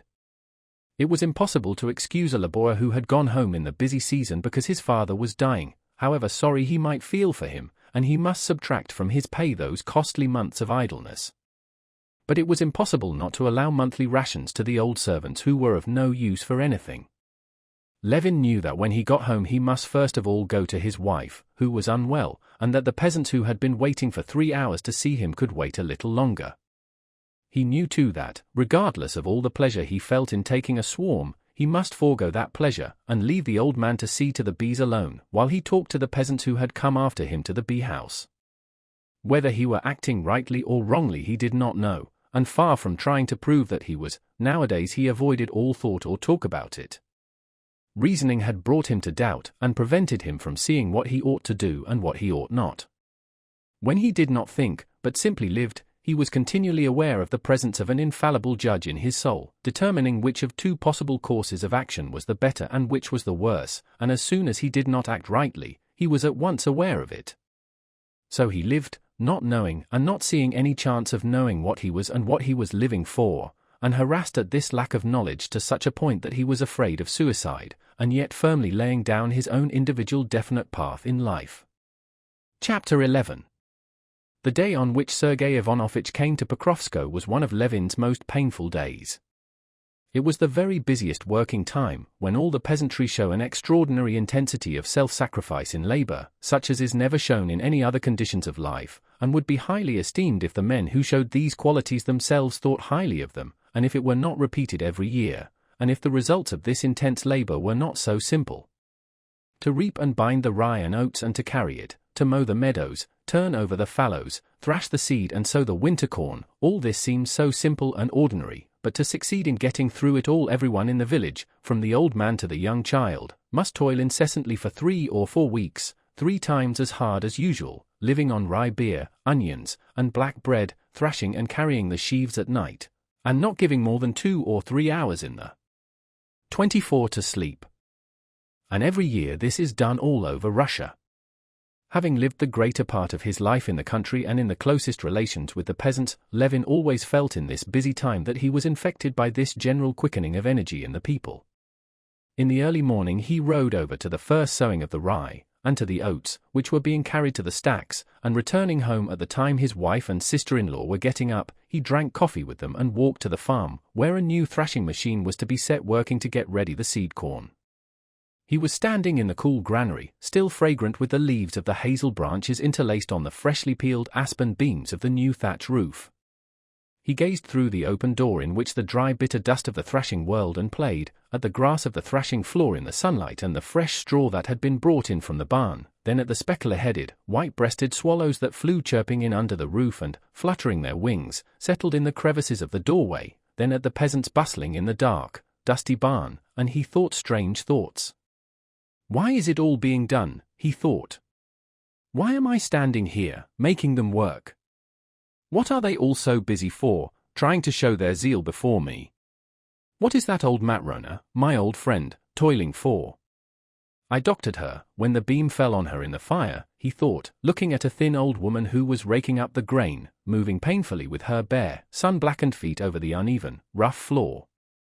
Then she recovered, but today or tomorrow or in 10 years she won't, they'll bury her, and nothing will be left either of her or of that smart girl in the red jacket, who with that skillful, soft action shakes the ears out of their husks. They'll bury her and this piebald horse, and very soon too, he thought, gazing at the heavily moving, panting horse that kept walking up the wheel that turned under him. And they will bury her and Fyodor the thrasher with his curly beard full of chaff and his shirt torn on his white shoulders, they will bury him. He's untying the sheaves, and giving orders, and shouting to the women, and quickly setting straight the strap on the moving wheel. And what's more, it's not them alone, me they'll bury too, and nothing will be left. What for? He thought this, and at the same time looked at his watch to reckon how much they thrashed in an hour. He wanted to know this so as to judge by it the task to set for the day. It'll soon be one, and they're only beginning the third sheaf, thought Levin. He went up to the man that was feeding the machine, and shouting over the roar of the machine he told him to put it in more slowly. You put in too much at a time, Fyodor. Do you see, it gets choked, that's why it isn't getting on. Do it evenly. Fyodor, black with the dust that clung to his moist face, shouted something in response, but still went on doing it as Levin did not want him to. Levin, going up to the machine, moved Fyodor aside, and began feeding the corn in himself. Working on till the peasants' dinner hour, which was not long in coming, he went out of the barn with Fyodor and fell into talk with him, stopping beside a neat yellow sheaf of rye laid on the thrashing floor for seed. Fyodor came from a village at some distance from the one in which Levin had once allotted land to his cooperative association. Now it had been let to a former house porter. Levin talked to Fyodor about this land and asked whether Platon, a well-to-do peasant of good character belonging to the same village, would not take the land for the coming year. It's a high rent, it wouldn't pay Platon, Konstantin Dmitrievich, answered the peasant, picking the ears off his sweat-drenched shirt. But how does Kyolov make it pay? Mitter. So the peasant called the house porter, in a tone of contempt, you may be sure he'll make it pay, Konstantin Dmitrievich. He'll get his share, however he has to squeeze to get it. He's no mercy on a Christian. But Uncle Fokanich, so he called the old peasant Platon, do you suppose he'd flay the skin off a man? Where there's debt, he'll let anyone off. And he'll not wring the last penny out. He's a man too. But why will he let anyone off? Oh, well, of course, folks are different. One man lives for his own wants and nothing else. Like Mitter, he only thinks of filling his belly, but Fokanich is a righteous man. He lives for his soul. He does not forget God. How thinks of God? How does he live for his soul? Levin almost shouted. Why, to be sure, in truth, in God's way. Folks are different. Take you now, you wouldn't wrong a man. Yes, yes, goodbye, said Levin, breathless with excitement, and turning round he took his stick and walked quickly away towards home. At the peasant's words that Fokanich lived for his soul, in truth, in God's way, undefined but significant ideas seemed to burst out as though they had been locked up, and all striving towards one goal, they thronged whirling through his head, blinding him with their light. Chapter 12. Levin strode along the high road, absorbed not so much in his thoughts, he could not yet disentangle them, as in his spiritual condition, unlike anything he had experienced before. The words uttered by the peasant had acted on his soul like an electric shock, suddenly transforming and combining into a single whole the whole swarm of disjointed, impotent, separate thoughts that incessantly occupied his mind. These thoughts had unconsciously been in his mind even when he was talking about the land. He was aware of something new in his soul, and joyfully tested this new thing, not yet knowing what it was. Not living for his own wants, but for God? For what God? And could one say anything more senseless than what he said? He said that one must not live for one's own wants, that is, that one must not live for what we understand, what we are attracted by, what we desire, but must live for something incomprehensible, for God, whom no one can understand nor even define. What of it? Didn't I understand those senseless words of Fyodor's? And understanding them, did I doubt of their truth? Did I think them stupid, obscure, inexact? No, I understood him, and exactly as he understands the words. I understood them more fully and clearly than I understand anything in life, and never in my life have I doubted nor can I doubt about it. And not only I, but everyone, the whole world understands nothing fully but this, and about this only they have no doubt and are always agreed. And I looked out for miracles, complained that I did not see a miracle which would convince me. A material miracle would have persuaded me. And here is a miracle, the sole miracle possible, continually existing, surrounding me on all sides, and I never noticed it. Fyodor says that Kirillov lives for his belly. That's comprehensible and rational. All of us as rational beings can't do anything else but live for our belly. And all of a sudden the same Fyodor says that one mustn't live for one's belly, but must live for truth, for God, and at a hint I understand him. And I and millions of men who lived ages ago and men living now, peasants, the poor in spirit and the learned, who have thought and written about it, in their obscure words saying the same thing, we are all agreed about this one thing, what we must live for and what is good. I and all men have only one firm, incontestable, clear knowledge, and that knowledge cannot be explained by the reason, it is outside it, and has no causes and can have no effects. If goodness has causes, it is not goodness, if it has effects, a reward, it is not goodness either. So goodness is outside the chain of cause and effect. And yet I know it, and we all know it. What could be a greater miracle than that? Can I have found the solution of it all? Can my sufferings be over, thought Levin, striding along the dusty road, not noticing the heat nor his weariness, and experiencing a sense of relief from prolonged suffering. This feeling was so delicious that it seemed to him incredible. He was breathless with emotion and incapable of going farther. He turned off the road into the forest and lay down in the shade of an aspen on the uncut grass. He took his hat off his hot head and lay propped on his elbow in the lush, feathery, woodland grass. Yes, I must make it clear to myself and understand, he thought, looking intently at the untrampled grass before him, and following the movements of a green beetle, advancing along a blade of couch grass and lifting up in its progress a leaf of goatweed. What have I discovered? He asked himself, bending aside the leaf of goatweed out of the beetle's way and twisting another blade of grass above for the beetle to cross over onto it. What is it makes me glad? What have I discovered? I have discovered nothing. I have only found out what I knew. I understand the force that in the past gave me life, and now too gives me life. I have been set free from falsity, I have found the master. Of old I used to say that in my body, that in the body of this grass and of this beetle, there, she didn't care for the grass, she's opened her wings and flown away, there was going on a transformation of matter in accordance with physical, chemical, and physiological laws. And in all of us, as well as in the aspens and the clouds and the misty patches, there was a process of evolution. Evolution from what? Into what? Eternal evolution and struggle. As though there could be any sort of tendency and struggle in the eternal.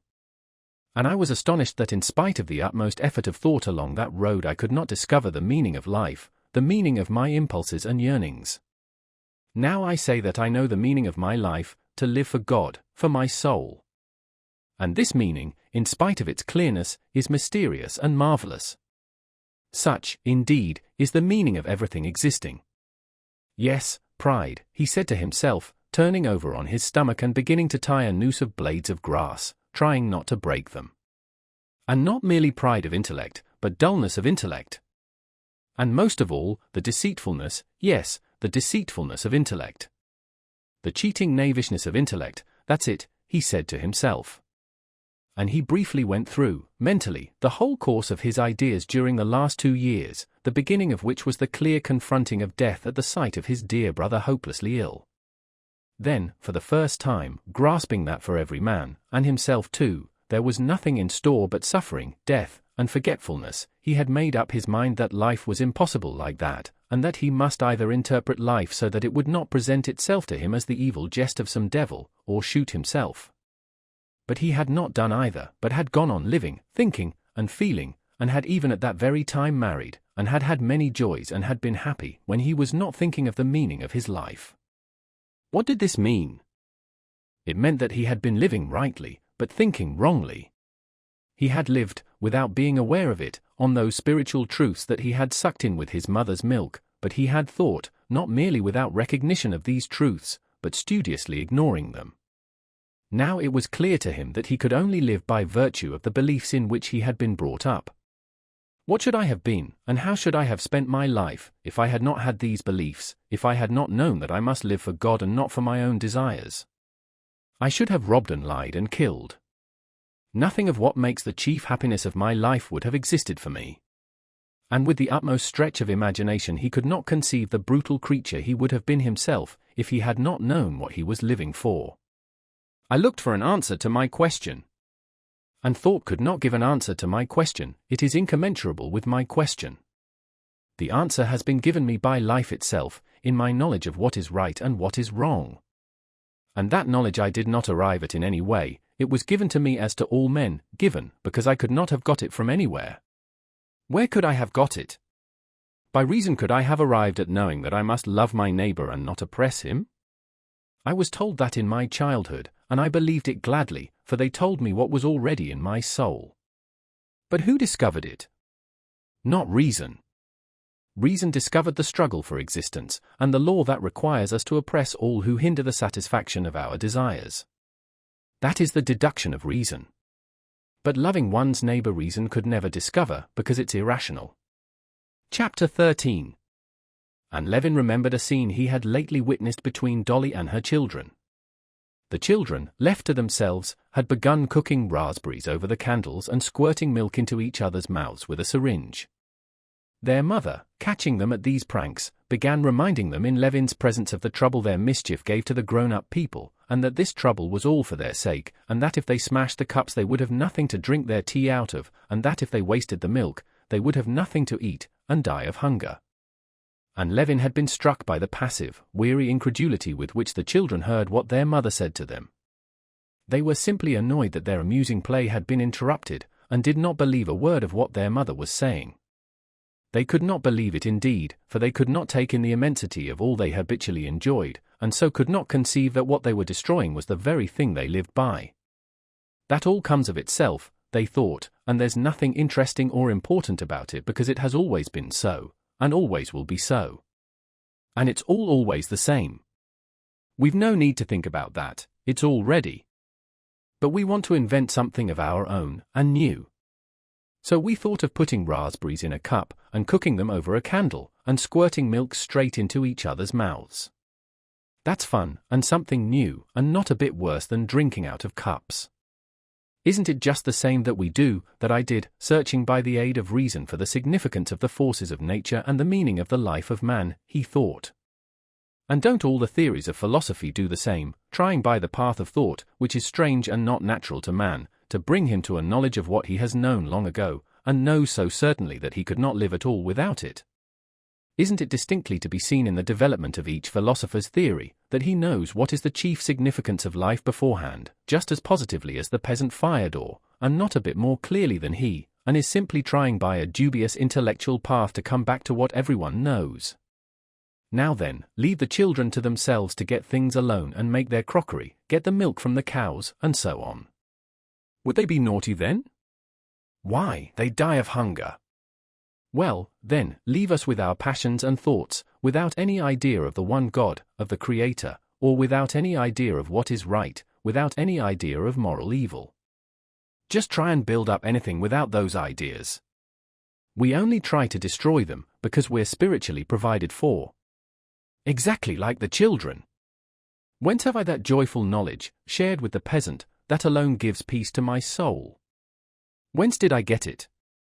Brought up with an idea of God, a Christian, my whole life filled with the spiritual blessings Christianity has given me, full of them, and living on those blessings. Like the children, I did not understand them, and destroy, that is, try to destroy, what I live by.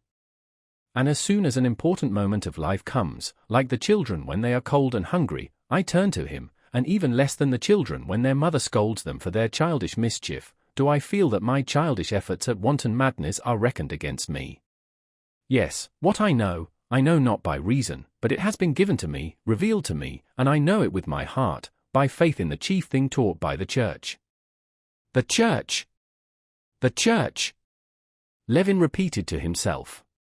He turned over on the other side, and leaning on his elbow, fell to gazing into the distance at a herd of cattle crossing over to the river. But can I believe in all the Church teaches, he thought, trying himself, and thinking of everything that could destroy his present peace of mind. Intentionally he recalled all those doctrines of the Church which had always seemed most strange and had always been a stumbling block to him. The creation? But how did I explain existence? By existence? By nothing? The devil and sin. But how do I explain evil? The atonement. But I know nothing, and I can know nothing but what has been told to me and all men. And it seemed to him that there was not a single article of faith of the Church which could destroy the chief thing, faith in God, in goodness, as the one goal of man's destiny.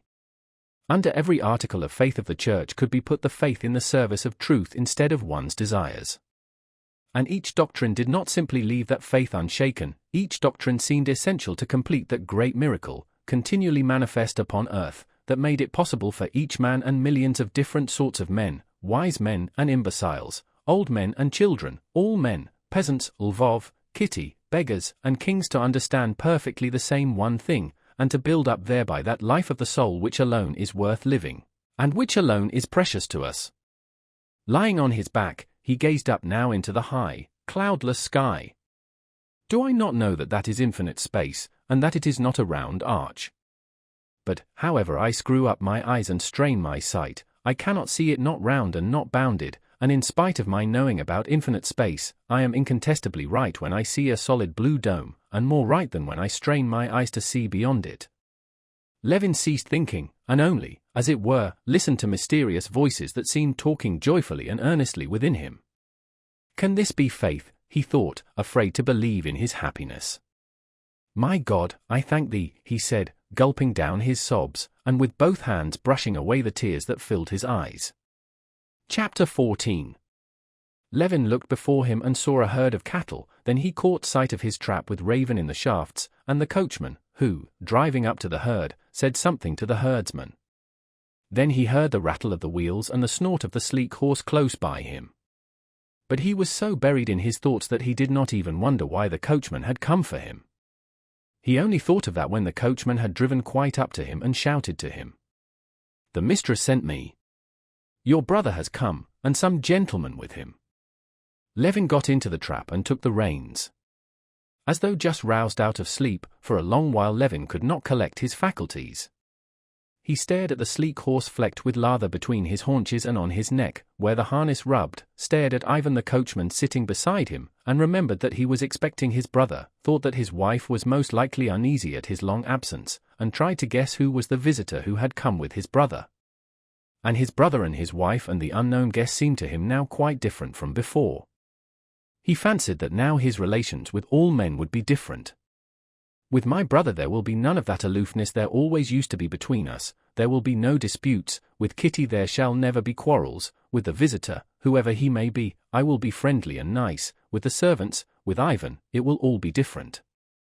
pulling the stiff rein and holding in the good horse that snorted with impatience and seemed begging to be let go. Levin looked round at Ivan sitting beside him, not knowing what to do with his unoccupied hand, continually pressing down his shirt as it puffed out, and he tried to find something to start a conversation about with him. He would have said that Ivan had pulled the saddle girth up too high, but that was like blame, and he longed for friendly, warm talk. Nothing else occurred to him. "Your honor must keep to the right and mind that stump," said the coachman, pulling the rein Levin held. "Please don't touch and don't teach me," said Levin, angered by this interference. Now, as always, interference made him angry, and he felt sorrowfully at once how mistaken had been his supposition that his spiritual condition could immediately change him in contact with reality. He was not a quarter of a mile from home when he saw Grisha and Tanya running to meet him. "Uncle Kostya! Mama's coming, and grandfather, and Sergei Ivanovitch, and someone else," they said, clambering up into the trap. "Who is he?" "An awfully terrible person. And he does like this with his arms," said Tanya, getting up in the trap and mimicking Kartavasov. "Old or young?" asked Levin, laughing, reminded of someone, he did not know whom, by Tanya's performance. "Oh, I hope it's not a tiresome person," thought Levin. As soon as he turned, at a bend in the road, and saw the party coming, Levin recognized Kartavasov in a straw hat, walking along swinging his arms just as Tanya had shown him. Kartavasov was very fond of discussing metaphysics, having derived his notions from natural science writers who had never studied metaphysics, and in Moscow Levin had had many arguments with him of late. And one of these arguments, in which Kartavasov had obviously considered that he came off victorious, was the first thing Levin thought of as he recognized him. "No, whatever I do, I won't argue and give utterance to my ideas lightly," he thought.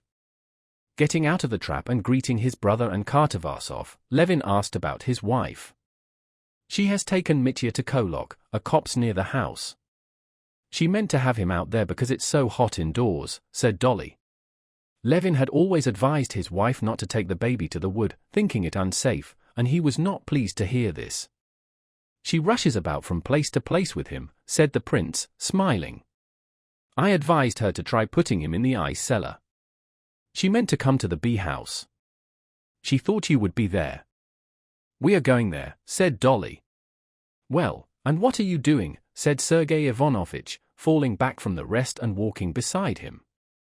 "Oh, nothing special. Busy as usual with the land," answered Levin. "Well, and what about you? Come for long? We have been expecting you for such a long time." "Only for a fortnight. I've a great deal to do in Moscow." At these words the brothers' eyes met, and Levin, in spite of the desire he always had, stronger than ever just now, to be on affectionate and still more open terms with his brother, felt an awkwardness in looking at him. He dropped his eyes and did not know what to say. Casting over the subjects of conversation that would be pleasant to Sergei Ivanovitch and would keep him off the subject of the Servian war and the Slavonic question, at which he had hinted by the allusion to what he had to do in Moscow, Levin began to talk of Sergei Ivanovitch's book. "Well, have there been reviews of your book?" he asked. Sergei Ivanovitch smiled at the intentional character of the question. "No one is interested in that now, and I less than anyone," he said. "Just look, Doria Alexandrova, we shall have a shower," he added, pointing with a sunshade at the white rain clouds that showed above the aspen treetops. And these words were enough to re-establish again between the brothers that tone, hardly hostile, but chilly, which Levin had been so longing to avoid. Levin went up to Kartavasov. "It was jolly of you to make up your mind to come," he said to him. "I've been meaning to a long while. Now we shall have some discussion, we'll see to that. Have you been reading Spencer?" "No, I've not finished reading him," said Levin. "But I don't need him now." "How's that?" "That's interesting." "Why so?" "I mean that I'm fully convinced that the solution of the problems that interest me I shall never find in him and his like." "Now!" But Kartavasov's serene and good-humored expression suddenly struck him, and he felt such tenderness for his own happy mood, which he was unmistakably disturbing by this conversation, that he remembered his resolution and stopped short. "But we'll talk later on," he added. "If we're going to the bee house, it's this way, along this little path," he said, addressing them all.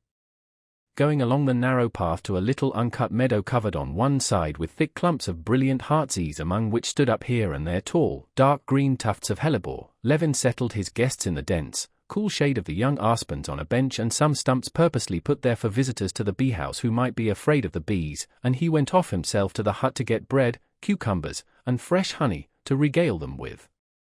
Trying to make his movements as deliberate as possible, and listening to the bees that buzzed more and more frequently past him, he walked along the little path to the hut. In the very entry one bee hummed angrily, caught in his beard, but he carefully extricated it. Going into the shady outer room, he took down from the wall his veil, that hung on a peg, and putting it on, and thrusting his hands into his pockets, he went into the fenced-in bee garden, where there stood in the midst of a closely mown space in regular rows, fastened with bast on posts, all the hives he knew so well, the old stocks, each with its own history, and along the fences the younger swarms hived that year. In front of the openings of the hives, it made his eyes giddy to watch the bees and drones whirling round and round about the same spot, while among them the working bees flew in and out with spoils or in search of them, always in the same direction into the wood to the flowering lime trees and back to the hives. His ears were filled with the incessant hum in various notes, now the busy hum of the working bee flying quickly off, then the blaring of the lazy drone, and the excited buzz of the bees on guard protecting their property from the enemy and preparing to sting. On the farther side of the fence the old beekeeper was shaving a hoop for a tub, and he did not see Levin. Levin stood still in the midst of the beehives and did not call him. He was glad of a chance to be alone to recover from the influence of ordinary actual life, which had already depressed his happy mood. He thought that he had already had time to lose his temper with Ivan, to show coolness to his brother, and to talk flippantly with Kartavarsov. Can it have been only a momentary mood, and will it pass and leave no trace, he thought. But the same instant, going back to his mood, he felt with delight that something new and important had happened to him. Real life had only for a time overcast the spiritual peace he had found, but it was still untouched within him. Just as the bees, whirling round him, now menacing him and distracting his attention, prevented him from enjoying complete physical peace, forced him to restrain his movements to avoid them, so had the petty cares that had swarmed about him from the moment he got into the trap restricted his spiritual freedom, but that lasted only so long as he was among them. Just as his bodily strength was still unaffected, in spite of the bees, so too was the spiritual strength that he had just become aware of. Chapter 15. Do you know, Kostya, with whom Sergei Ivanovitch travelled on his way here, said Dolly, doling out cucumbers and honey to the children, with Vronsky. He's going to Servia. And not alone, he's taking a squadron out with him at his own expense, said Kartavarsov. That's the right thing for him, said Levin. Are volunteers still going out then? He added, glancing at Sergei Ivanovitch. Sergei Ivanovitch did not answer. He was carefully with a blunt knife getting a live bee covered with sticky honey out of a cup full of white honeycomb. I should think so. You should have seen what was going on at the station yesterday, said Kartavarsov, biting with a juicy sound into a cucumber. Well, what is one to make of it? For mercy's sake, do explain to me, Sergei Ivanovitch, where are all those volunteers going? Whom are they fighting with? Asked the old prince, unmistakably taking up a conversation that had sprung up in Levin's absence. With the Turks, Sergei Ivanovitch answered, smiling serenely, as he extricated the bee, dark with honey and helplessly kicking, and put it with the knife on a stout aspen leaf. But who has declared war on the Turks? Ivan Ivanovitch Ragozov and Countess Lydia Ivanovna, assisted by Madame Stahl. No one has declared war, but people sympathize with their neighbors' sufferings and are eager to help them, said Sergei Ivanovitch. But the prince is not speaking of help, said Levin, coming to the assistance of his father-in-law, but of war. The prince says that private persons cannot take part in war without the permission of the government. Kostya, mind, that's a bee. Really, they'll sting us, said Dolly, waving away a wasp. But that's not a bee, it's a wasp, said Levin. Well now, what's your own theory? Kartavarsov said to Levin with a smile, distinctly challenging him to a discussion. Why have not private persons the right to do so? Oh, my theory's this, war is on one side such a beastly, cruel, and awful thing, that no one man, not to speak of a Christian, can individually take upon himself the responsibility of beginning wars, that can only be done by a government, which is called upon to do this, and is driven inevitably into war. On the other hand, both political science and common sense teach us that in matters of state, and especially in the matter of war, private citizens must forego their personal individual will. Sergei Ivanovich and Kartavarsov had their replies ready, and both began speaking at the same time.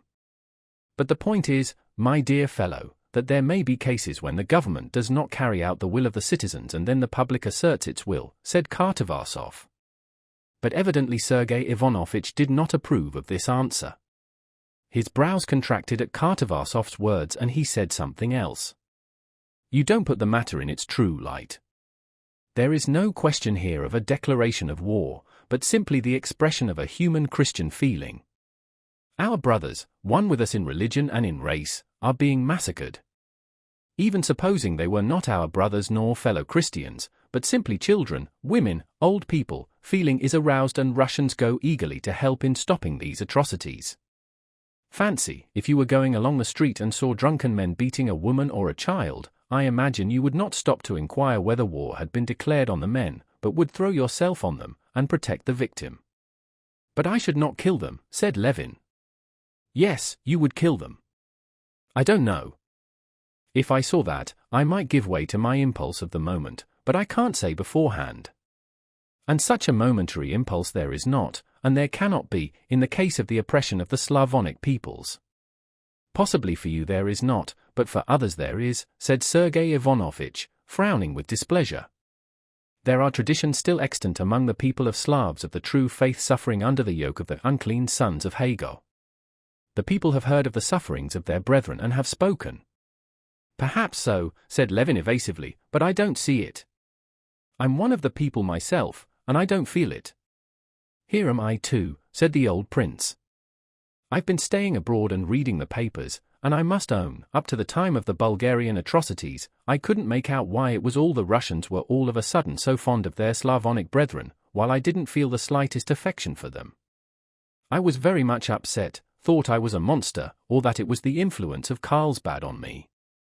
But since I have been here, my mind's been set at rest. I see that there are people besides me who are only interested in Russia, and not in their Slavonic brethren. Here's Constantine too. Personal opinions mean nothing in such a case, said Sergei Ivanovich. It's not a matter of personal opinions when all Russia, the whole people, has expressed its will. But excuse me, I don't see that. The people don't know anything about it, if you come to that, said the old prince. Oh, Papa! How can you say that? And last Sunday in church, said Dolly, listening to the conversation. Please give me a cloth, she said to the old man, who was looking at the children with a smile. Why, it's not possible at all. But what was it in church on Sunday? The priest had been told to read that. He read it. They didn't understand a word of it. Then they were told that there was to be a collection for a pious object in church. Well, they pulled out their halfpence and gave them, but what for they couldn't say. The people cannot help knowing, the sense of their own destinies is always in the people, and at such moments as the present that sense finds utterance, said Sergei Ivanovich with conviction, glancing at the old beekeeper. The handsome old man, with black grizzled beard and thick silvery hair, stood motionless, holding a cup of honey, looking down from the height of his tall figure with friendly serenity at the gentlefolk, obviously understanding nothing of their conversation and not caring to understand it. That's so, no doubt, he said, with a significant shake of his head at Sergei Ivanovich's words. Here, then, ask him. He knows nothing about it and thinks nothing, said Levin. Have you heard about the war, Mihalich? He said, turning to him. What they read in the church? What do you think about it? Ought we to fight for the Christians? What should we think? Alexander Nikolaevich, our emperor, has thought for us, he thinks for us indeed in all things. It's clearer for him to see. Shall I bring a bit more bread? Give the little lad some more, he said, addressing Doria Alexandrova and pointing to Grisha, who had finished his crust. I don't need to ask, said Sergei Ivanovich, we have seen and are seeing hundreds and hundreds of people who give up everything to serve a just cause, come from every part of Russia, and directly and clearly express their thought and aim. They bring their halfpence or go themselves and say directly what for. What does it mean? It means, to my thinking, said Levin, who was beginning to get warm, that among 80 millions of people there can always be found not hundreds, as now, but tens of thousands of people who have lost caste, ne'er-do-wells, who are always ready to go anywhere, to Pugachev's bands, to Kiva, to Servia. I tell you that it's not a case of hundreds or of ne'er-do-wells, but the best representatives of the people, said Sergei Ivanovitch, with as much irritation as if he were defending the last penny of his fortune. And what of the subscriptions? In this case it is a whole people directly expressing their will. That word, people, is so vague, said Levin. Parish clerks, teachers, and 1 in 1,000 of the peasants, maybe, know what it's all about. The rest of the 80 millions, like Mihalich, far from expressing their will, haven't the faintest idea what there is for them to express their will about. What right have we to say that this is the people's will? Chapter 16. Sergei Ivanovitch, being practiced in argument, did not reply, but at once turned the conversation to another aspect of the subject. Oh, if you want to learn the spirit of the people by arithmetical computation, of course it's very difficult to arrive at it. And voting has not been introduced among us and cannot be introduced, for it does not express the will of the people, but there are other ways of reaching that. It is felt in the air, it is felt by the heart. I won't speak of those deep currents which are astir in the still ocean of the people, and which are evident to every unprejudiced man. Let us look at society in the narrow sense. All the most diverse sections of the educated public, hostile before, are merged in one. Every division is at an end, all the public organs say the same thing over and over again, all feel the mighty torrent that has overtaken them and is carrying them in one direction. Yes, all the newspapers do say the same thing, said the prince. That's true. But so it is the same thing that all the frogs croak before a storm. One can hear nothing for them. Frogs or no frogs, I'm not the editor of a paper and I don't want to defend them, but I am speaking of the unanimity in the intellectual world, said Sergei Ivanovitch, addressing his brother. Levin would have answered, but the old prince interrupted him. Well, about that unanimity, that's another thing, one may say, said the prince. There's my son-in-law, Stepan Arkadyevitch, you know him. He's got a place now on the committee of a commission and something or other, I don't remember. Only there's nothing to do in it, why, Dolly, it's no secret, and a salary of 8,000. You try asking him whether his post is of use, he'll prove to you that it's most necessary. And he's a truthful man too, but there's no refusing to believe in the utility of 8,000 rubles. Yes, he asked me to give a message to Doria Alexandrova about the post, said Sergei Ivanovitch reluctantly, feeling the prince's remark to be ill-timed. So it is with the unanimity of the press. That's been explained to me, as soon as there's war their incomes are doubled. How can they help believing in the destinies of the people and the Slavonic races, and all that? I don't care for many of the papers, but that's unjust, said Sergei Ivanovitch. I would only make one condition, pursued the old prince. Alphonse Karr said a capital thing before the war with Prussia. You consider war to be inevitable? Very good. Let everyone who advocates war be enrolled in a special regiment of advance guards, for the front of every storm, of every attack, to lead them all. A nice lot the editors would make, said Kartavarsov, with a loud roar, as he pictured the editors he knew in this picked legion. But they'd run, said Dolly, they'd only be in the way. Oh, if they ran away, then we'd have grape shot or car sacks with whips behind them, said the prince. But that's a joke, and a poor one too, if you'll excuse my saying so, prince, said Sergei Ivanovitch. I don't see that it was a joke, that. Levin was beginning, but Sergei Ivanovitch interrupted him. Every member of society is called upon to do his own special work, said he. And men of thought are doing their work when they express public opinion. And the single-hearted and full expression of public opinion is the service of the press and a phenomenon to rejoice us at the same time. 20 years ago we should have been silent, but now we have heard the voice of the Russian people, which is ready to rise as one man and ready to sacrifice itself for its oppressed brethren. That is a great step and a proof of strength. But it's not only making a sacrifice, but killing Turks, said Levin timidly. The people make sacrifices and are ready to make sacrifices for their soul, but not for murder, he added, instinctively connecting the conversation with the ideas that had been absorbing his mind. For their soul? That's a most puzzling expression for a natural science man, do you understand? What sort of thing is the soul? Said Kartavarsov, smiling. Oh, you know. No, by God, I haven't the faintest idea, said Kartavarsov with a loud roar of laughter. I bring not peace, but a sword, says Christ, Sergei Ivanovitch rejoined for his part, quoting as simply as though it were the easiest thing to understand the very passage that had always puzzled Levin most. That's so, no doubt, the old man repeated again. He was standing near them and responded to a chance glance turned in his direction. Ah, my dear fellow, you're defeated, utterly defeated, cried Kartavarsov good-humoredly. Levin reddened with vexation, not at being defeated, but at having failed to control himself and being drawn into argument.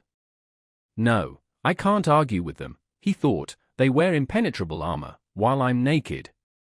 He saw that it was impossible to convince his brother and Kartavarsov, and he saw even less possibility of himself agreeing with them. What they advocated was the very pride of intellect that had almost been his ruin. He could not admit that some dozens of men, among them his brother, had the right, on the ground of what they were told by some hundreds of glib volunteers swarming to the capital, to say that they and the newspapers were expressing the will and feeling of the people, and a feeling which was expressed in vengeance and murder. He could not admit this, because he neither saw the expression of such feelings in the people among whom he was living, nor found them in himself, and he could not but consider himself one of the persons making up the Russian people, and most of all because he, like the people, did not know and could not know what is for the general good, though he knew beyond a doubt that this general good could be attained only by the strict observance of that law of right and wrong which has been revealed to every man, and therefore he could not wish for war or advocate war for any general objects whatever. He said as Mihalich did, and the people, who had expressed their feeling in the traditional invitations of the Varyagi, be princes and rule over us. Gladly we promise complete submission. All the labor, all humiliations, all sacrifices we take upon ourselves, but we will not judge and decide. And now, according to Sergei Ivanovitch's account, the people had foregone this privilege they had bought at such a costly price. He wanted to say too that if public opinion were an infallible guide, then why were not revolutions and the commune as lawful as the movement in favor of the Slavonic peoples? But these were merely thoughts that could settle nothing. One thing could be seen beyond doubt, that was that at the actual moment the discussion was irritating Sergei Ivanovitch, and so it was wrong to continue it. And Levin ceased speaking and then called the attention of his guests to the fact that the storm clouds were gathering, and that they had better be going home before it rained. Chapter 17. The old prince and Sergei Ivanovitch got into the trap and drove off, the rest of the party hastened homewards on foot. But the storm clouds, turning white and then black, moved down so quickly that they had to quicken their pace to get home before the rain. The foremost clouds, lowering and black as soot-laden smoke, rushed with extraordinary swiftness over the sky. They were still 200 paces from home and a gust of wind had already blown up, and every second the downpour might be looked for. The children ran ahead with frightened and gleeful shrieks. Darya Alexandrova, struggling painfully with her skirts that clung round her legs, was not walking, but running, her eyes fixed on the children. The men of the party, holding their hats on, strode with long steps beside her. They were just at the steps when a big drop fell splashing on the edge of the iron guttering. The children and their elders after them ran into the shelter of the house, talking merrily. Katerina Alexandrova? Levin asked of Agafia Mihailovna, who met them with kerchiefs and rugs in the hall. We thought she was with you, she said. And Mitya? In the copse, he must be, and the nurse with him. Levin snatched up the rugs and ran towards the copse. In that brief interval of time the storm clouds had moved on, covering the sun so completely that it was dark as an eclipse. Stubbornly, as though insisting on its rights, the wind stopped Levin, and tearing the leaves and flowers off the lime trees and stripping the white birch branches into strange unseemly nakedness, it twisted everything on one side, acacias, flowers, burdocks, long grass, and tall tree-tops. The peasant girls working in the garden ran shrieking into shelter in the servants' quarters. The streaming rain had already flung its white veil over all the distant forest and half the fields close by, and was rapidly swooping down upon the copse. The wet of the rain spurting up in tiny drops could be smelt in the air. Holding his head bent down before him, and struggling with the wind that strove to tear the wraps away from him, Levin was moving up to the copse and had just caught sight of something white behind the oak tree, when there was a sudden flash. The whole earth seemed on fire, and the vault of heaven seemed crashing overhead. Opening his blinded eyes, Levin gazed through the thick veil of rain that separated him now from the copse, and to his horror the first thing he saw was the green crest of the familiar oak tree in the middle of the copse uncannily changing its position. Can it have been struck? Levin hardly had time to think when, moving more and more rapidly, the oak tree vanished behind the other trees, and he heard the crash of the great tree falling upon the others. The flash of lightning, the crash of thunder, and the instantaneous chill that ran through him were all merged for Levin in one sense of terror. My God! My God! Not on them, he said. And though he thought at once how senseless was his prayer that they should not have been killed by the oak which had fallen now, he repeated it, knowing that he could do nothing better than utter this senseless prayer. Running up to the place where they usually went, he did not find them there. They were at the other end of the copse under an old lime tree. They were calling him. Two figures in dark dresses, they had been light summer dresses when they started out, were standing bending over something. It was Kitty with the nurse. The rain was already ceasing, and it was beginning to get light when Levin reached them. The nurse was not wet on the lower part of her dress, but Kitty was drenched through, and her soaked clothes clung to her. Though the rain was over, they still stood in the same position in which they had been standing when the storm broke. Both stood bending over a perambulator with a green umbrella. Alive? Unhurt? Thank God, he said, splashing with his soaked boots through the standing water and running up to them. Kitty's rosy wet face was turned towards him, and she smiled timidly under her shapeless sopped hat. Aren't you ashamed of yourself? I can't think how you can be so reckless, he said angrily to his wife. It wasn't my fault, really. We were just meaning to go, when he made such a to-do that we had to change him. We were just... Kitty began defending herself. Mitya was unharmed, dry, and still fast asleep. Well, thank God. I don't know what I'm saying. They gathered up the baby's wet belongings. The nurse picked up the baby and carried it. Levin walked beside his wife, and, penitent for having been angry, he squeezed her hand when the nurse was not looking. Chapter 18. During the whole of that day, in the extremely different conversations in which he took part, only as it were with the top layer of his mind, in spite of the disappointment of not finding the change he expected in himself, Levin had been all the while joyfully conscious of the fullness of his heart. After the rain it was too wet to go for a walk. Besides, the storm clouds still hung about the horizon, and gathered here and there, black and thundery, on the rim of the sky. The whole party spent the rest of the day in the house. No more discussion sprang up. On the contrary, after dinner everyone was in the most amiable frame of mind. At first Kartavasov amused the ladies by his original jokes, which always pleased people on their first acquaintance with him. Then Sergei Ivanovitch induced him to tell them about the very interesting observations he had made on the habits and characteristics of common houseflies, and their life. Sergei Ivanovitch, too, was in good spirits, and at tea his brother drew him on to explain his views of the future of the Eastern question, and he spoke so simply and so well, that everyone listened eagerly. Kitty was the only one who did not hear it all. She was summoned to give Mitya his bath. A few minutes after Kitty had left the room she sent for Levin to come to the nursery. Leaving his tea, and regretfully interrupting the interesting conversation, and at the same time uneasily wondering why he had been sent for, as this only happened on important occasions, Levin went to the nursery.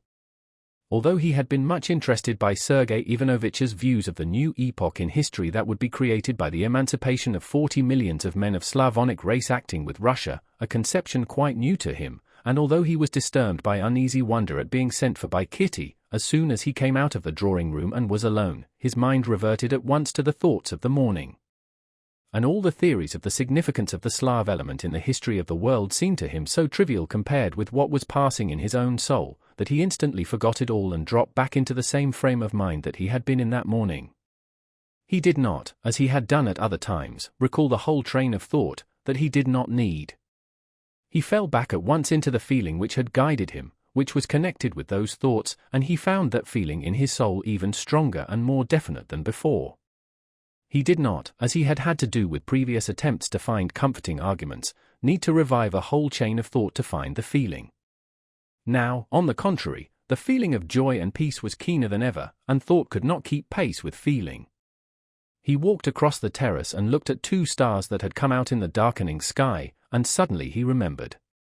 Yes, looking at the sky, I thought that the dome that I see is not a deception, and then I thought something, I shirked facing something, he mused. But whatever it was, there can be no disproving it. I have but to think, and all will come clear. Just as he was going into the nursery, he remembered what it was he had shirked facing. It was that if the chief proof of the divinity was his revelation of what is right, how is it this revelation is confined to the Christian Church alone? What relation to this revelation have the beliefs of the Buddhists, Mohammedans, who preached and did good too?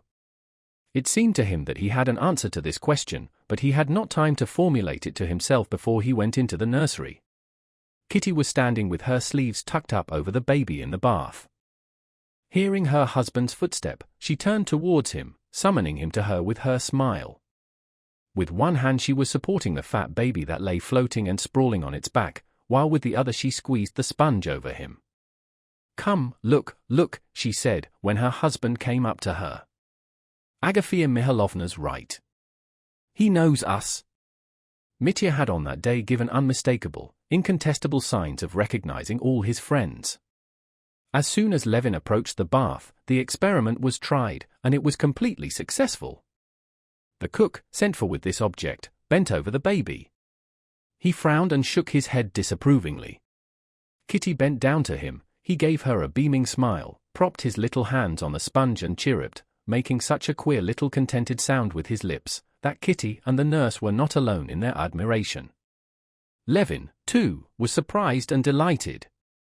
The baby was taken out of the bath, drenched with water, wrapped in towels, dried, and after a piercing scream, handed to his mother. "Well, I am glad you are beginning to love him," said Kitty to her husband, when she had settled herself comfortably in her usual place, with the baby at her breast. "I am so glad. It had begun to distress me. You said you had no feeling for him." "No, did I say that? I only said I was disappointed." "What?" "Disappointed in him. Not disappointed in him, but in my own feeling. I had expected more. I had expected a rush of new delightful emotion to come as a surprise. And then instead of that, disgust, pity." She listened attentively, looking at him over the baby, while she put back on her slender fingers the rings she had taken off while giving Mitya his bath. And most of all, at there being far more apprehension and pity than pleasure. "Today, after that fright during the storm, I understand how I love him." Kitty's smile was radiant. "Were you very much frightened?" she said. "So was I too, but I feel it more now that it's over. I'm going to look at the oak. How nice Kartavarsov is. And what a happy day we've had all together. And you're so nice with Sergei Ivanovitch, when you care to be. Well, go back to them. It's always so hot and steamy here after the bath." Chapter 19. Going out of the nursery and being again alone, Levin went back at once to the thought, in which there was something not clear. Instead of going into the drawing room, where he heard voices, he stopped on the terrace, and leaning his elbows on the parapet, he gazed up at the sky. It was quite dark now, and in the south, where he was looking, there were no clouds. The storm had drifted onto the opposite side of the sky, and there were flashes of lightning and distant thunder from that quarter. Levin listened to the monotonous drip from the lime trees in the garden, and looked at the triangle of stars he knew so well, and the Milky Way with its branches that ran through its midst. At each flash of lightning the Milky Way, and even the bright stars, vanished, but as soon as the lightning died away, they reappeared in their places as though some hand had flung them back with careful aim. "Well, what is it perplexes me?" Levin said to himself, feeling beforehand that the solution of his difficulties was ready in his soul, though he did not know it yet. Yes, the one unmistakable, incontestable manifestation of the divinity is the law of right and wrong, which has come into the world by revelation, and which I feel in myself, and in the recognition of which I don't make myself, but whether I will or not, I am made one with other men in one body of believers, which is called the Church. Well, but the Jews, the Mohammedans, the Confucians, the Buddhists, what of them? he put to himself the question he had feared to face. Can these hundreds of millions of men be deprived of that highest blessing without which life has no meaning? He pondered a moment, but immediately corrected himself. But what am I questioning? He said to himself. I am questioning the relation to divinity of all the different religions of all mankind. I am questioning the universal manifestation of God to all the world with all those misty blurs. What am I about? To me individually, to my heart has been revealed a knowledge beyond all doubt, and unattainable by reason, and here I am obstinately trying to express that knowledge in reason and words. Don't I know that the stars don't move? He asked himself, gazing at the bright planet which had shifted its position up to the topmost twig of the birch tree. But looking at the movements of the stars, I can't picture to myself the rotation of the earth, and I'm right in saying that the stars move. And could the astronomers have understood and calculated anything if they had taken into account all the complicated and varied motions of the earth? All the marvelous conclusions they have reached about the distances, weights, movements, and deflections of the heavenly bodies are only founded on the apparent motions of the heavenly bodies about a stationary earth, on that very motion I see before me now, which has been so for millions of men during long ages, and was and will be always alike, and can always be trusted. And just as the conclusions of the astronomers would have been vain and uncertain if not founded on observations of the seen heavens, in relation to a single meridian and a single horizon, so would my conclusions be vain and uncertain if not founded on that conception of right, which has been and will be always alike for all men, which has been revealed to me as a Christian, and which can always be trusted in my soul. The question of other religions and their relations to divinity I have no right to decide, and no possibility of deciding. Oh, you haven't gone in then? He heard Kitty's voice all at once, as she came by the same way to the drawing-room. What is it? You're not worried about anything, she said, looking intently at his face in the starlight. But she could not have seen his face if a flash of lightning had not hidden the stars and revealed it. In that flash she saw his face distinctly, and seeing him calm and happy, she smiled at him. She understands, he thought, she knows what I'm thinking about. Shall I tell her or not? Yes, I'll tell her. But at the moment he was about to speak, she began speaking. Kostya! Do something for me, she said, go into the corner room and see if they've made it all right for Sergei Ivanovitch. I can't very well. See if they've put the new washstand in it. Very well, I'll go directly, said Levin, standing up and kissing her. No, I'd better not speak of it, he thought, when she had gone in before him. It is a secret for me alone, of vital importance for me, and not to be put into words. This new feeling has not changed me, has not made me happy and enlightened all of a sudden, as I had dreamed, just like the feeling for my child. There was no surprise in this either. Faith, or not faith, I don't know what it is, but this feeling has come just as imperceptibly through suffering, and has taken firm root in my soul. I shall go on in the same way, losing my temper with Ivan the coachman, falling into angry discussions, expressing my opinions tactlessly. There will be still the same wall between the holy of holies of my soul and other people, even my wife. I shall still go on scolding her for my own terror, and being remorseful for it. I shall still be as unable to understand with my reason why I pray, and I shall still go on praying, but my life now, my whole life apart from anything that can happen to me, every minute of it is no more meaningless, as it was before, but it has the positive meaning of goodness, which I have the power to put into it,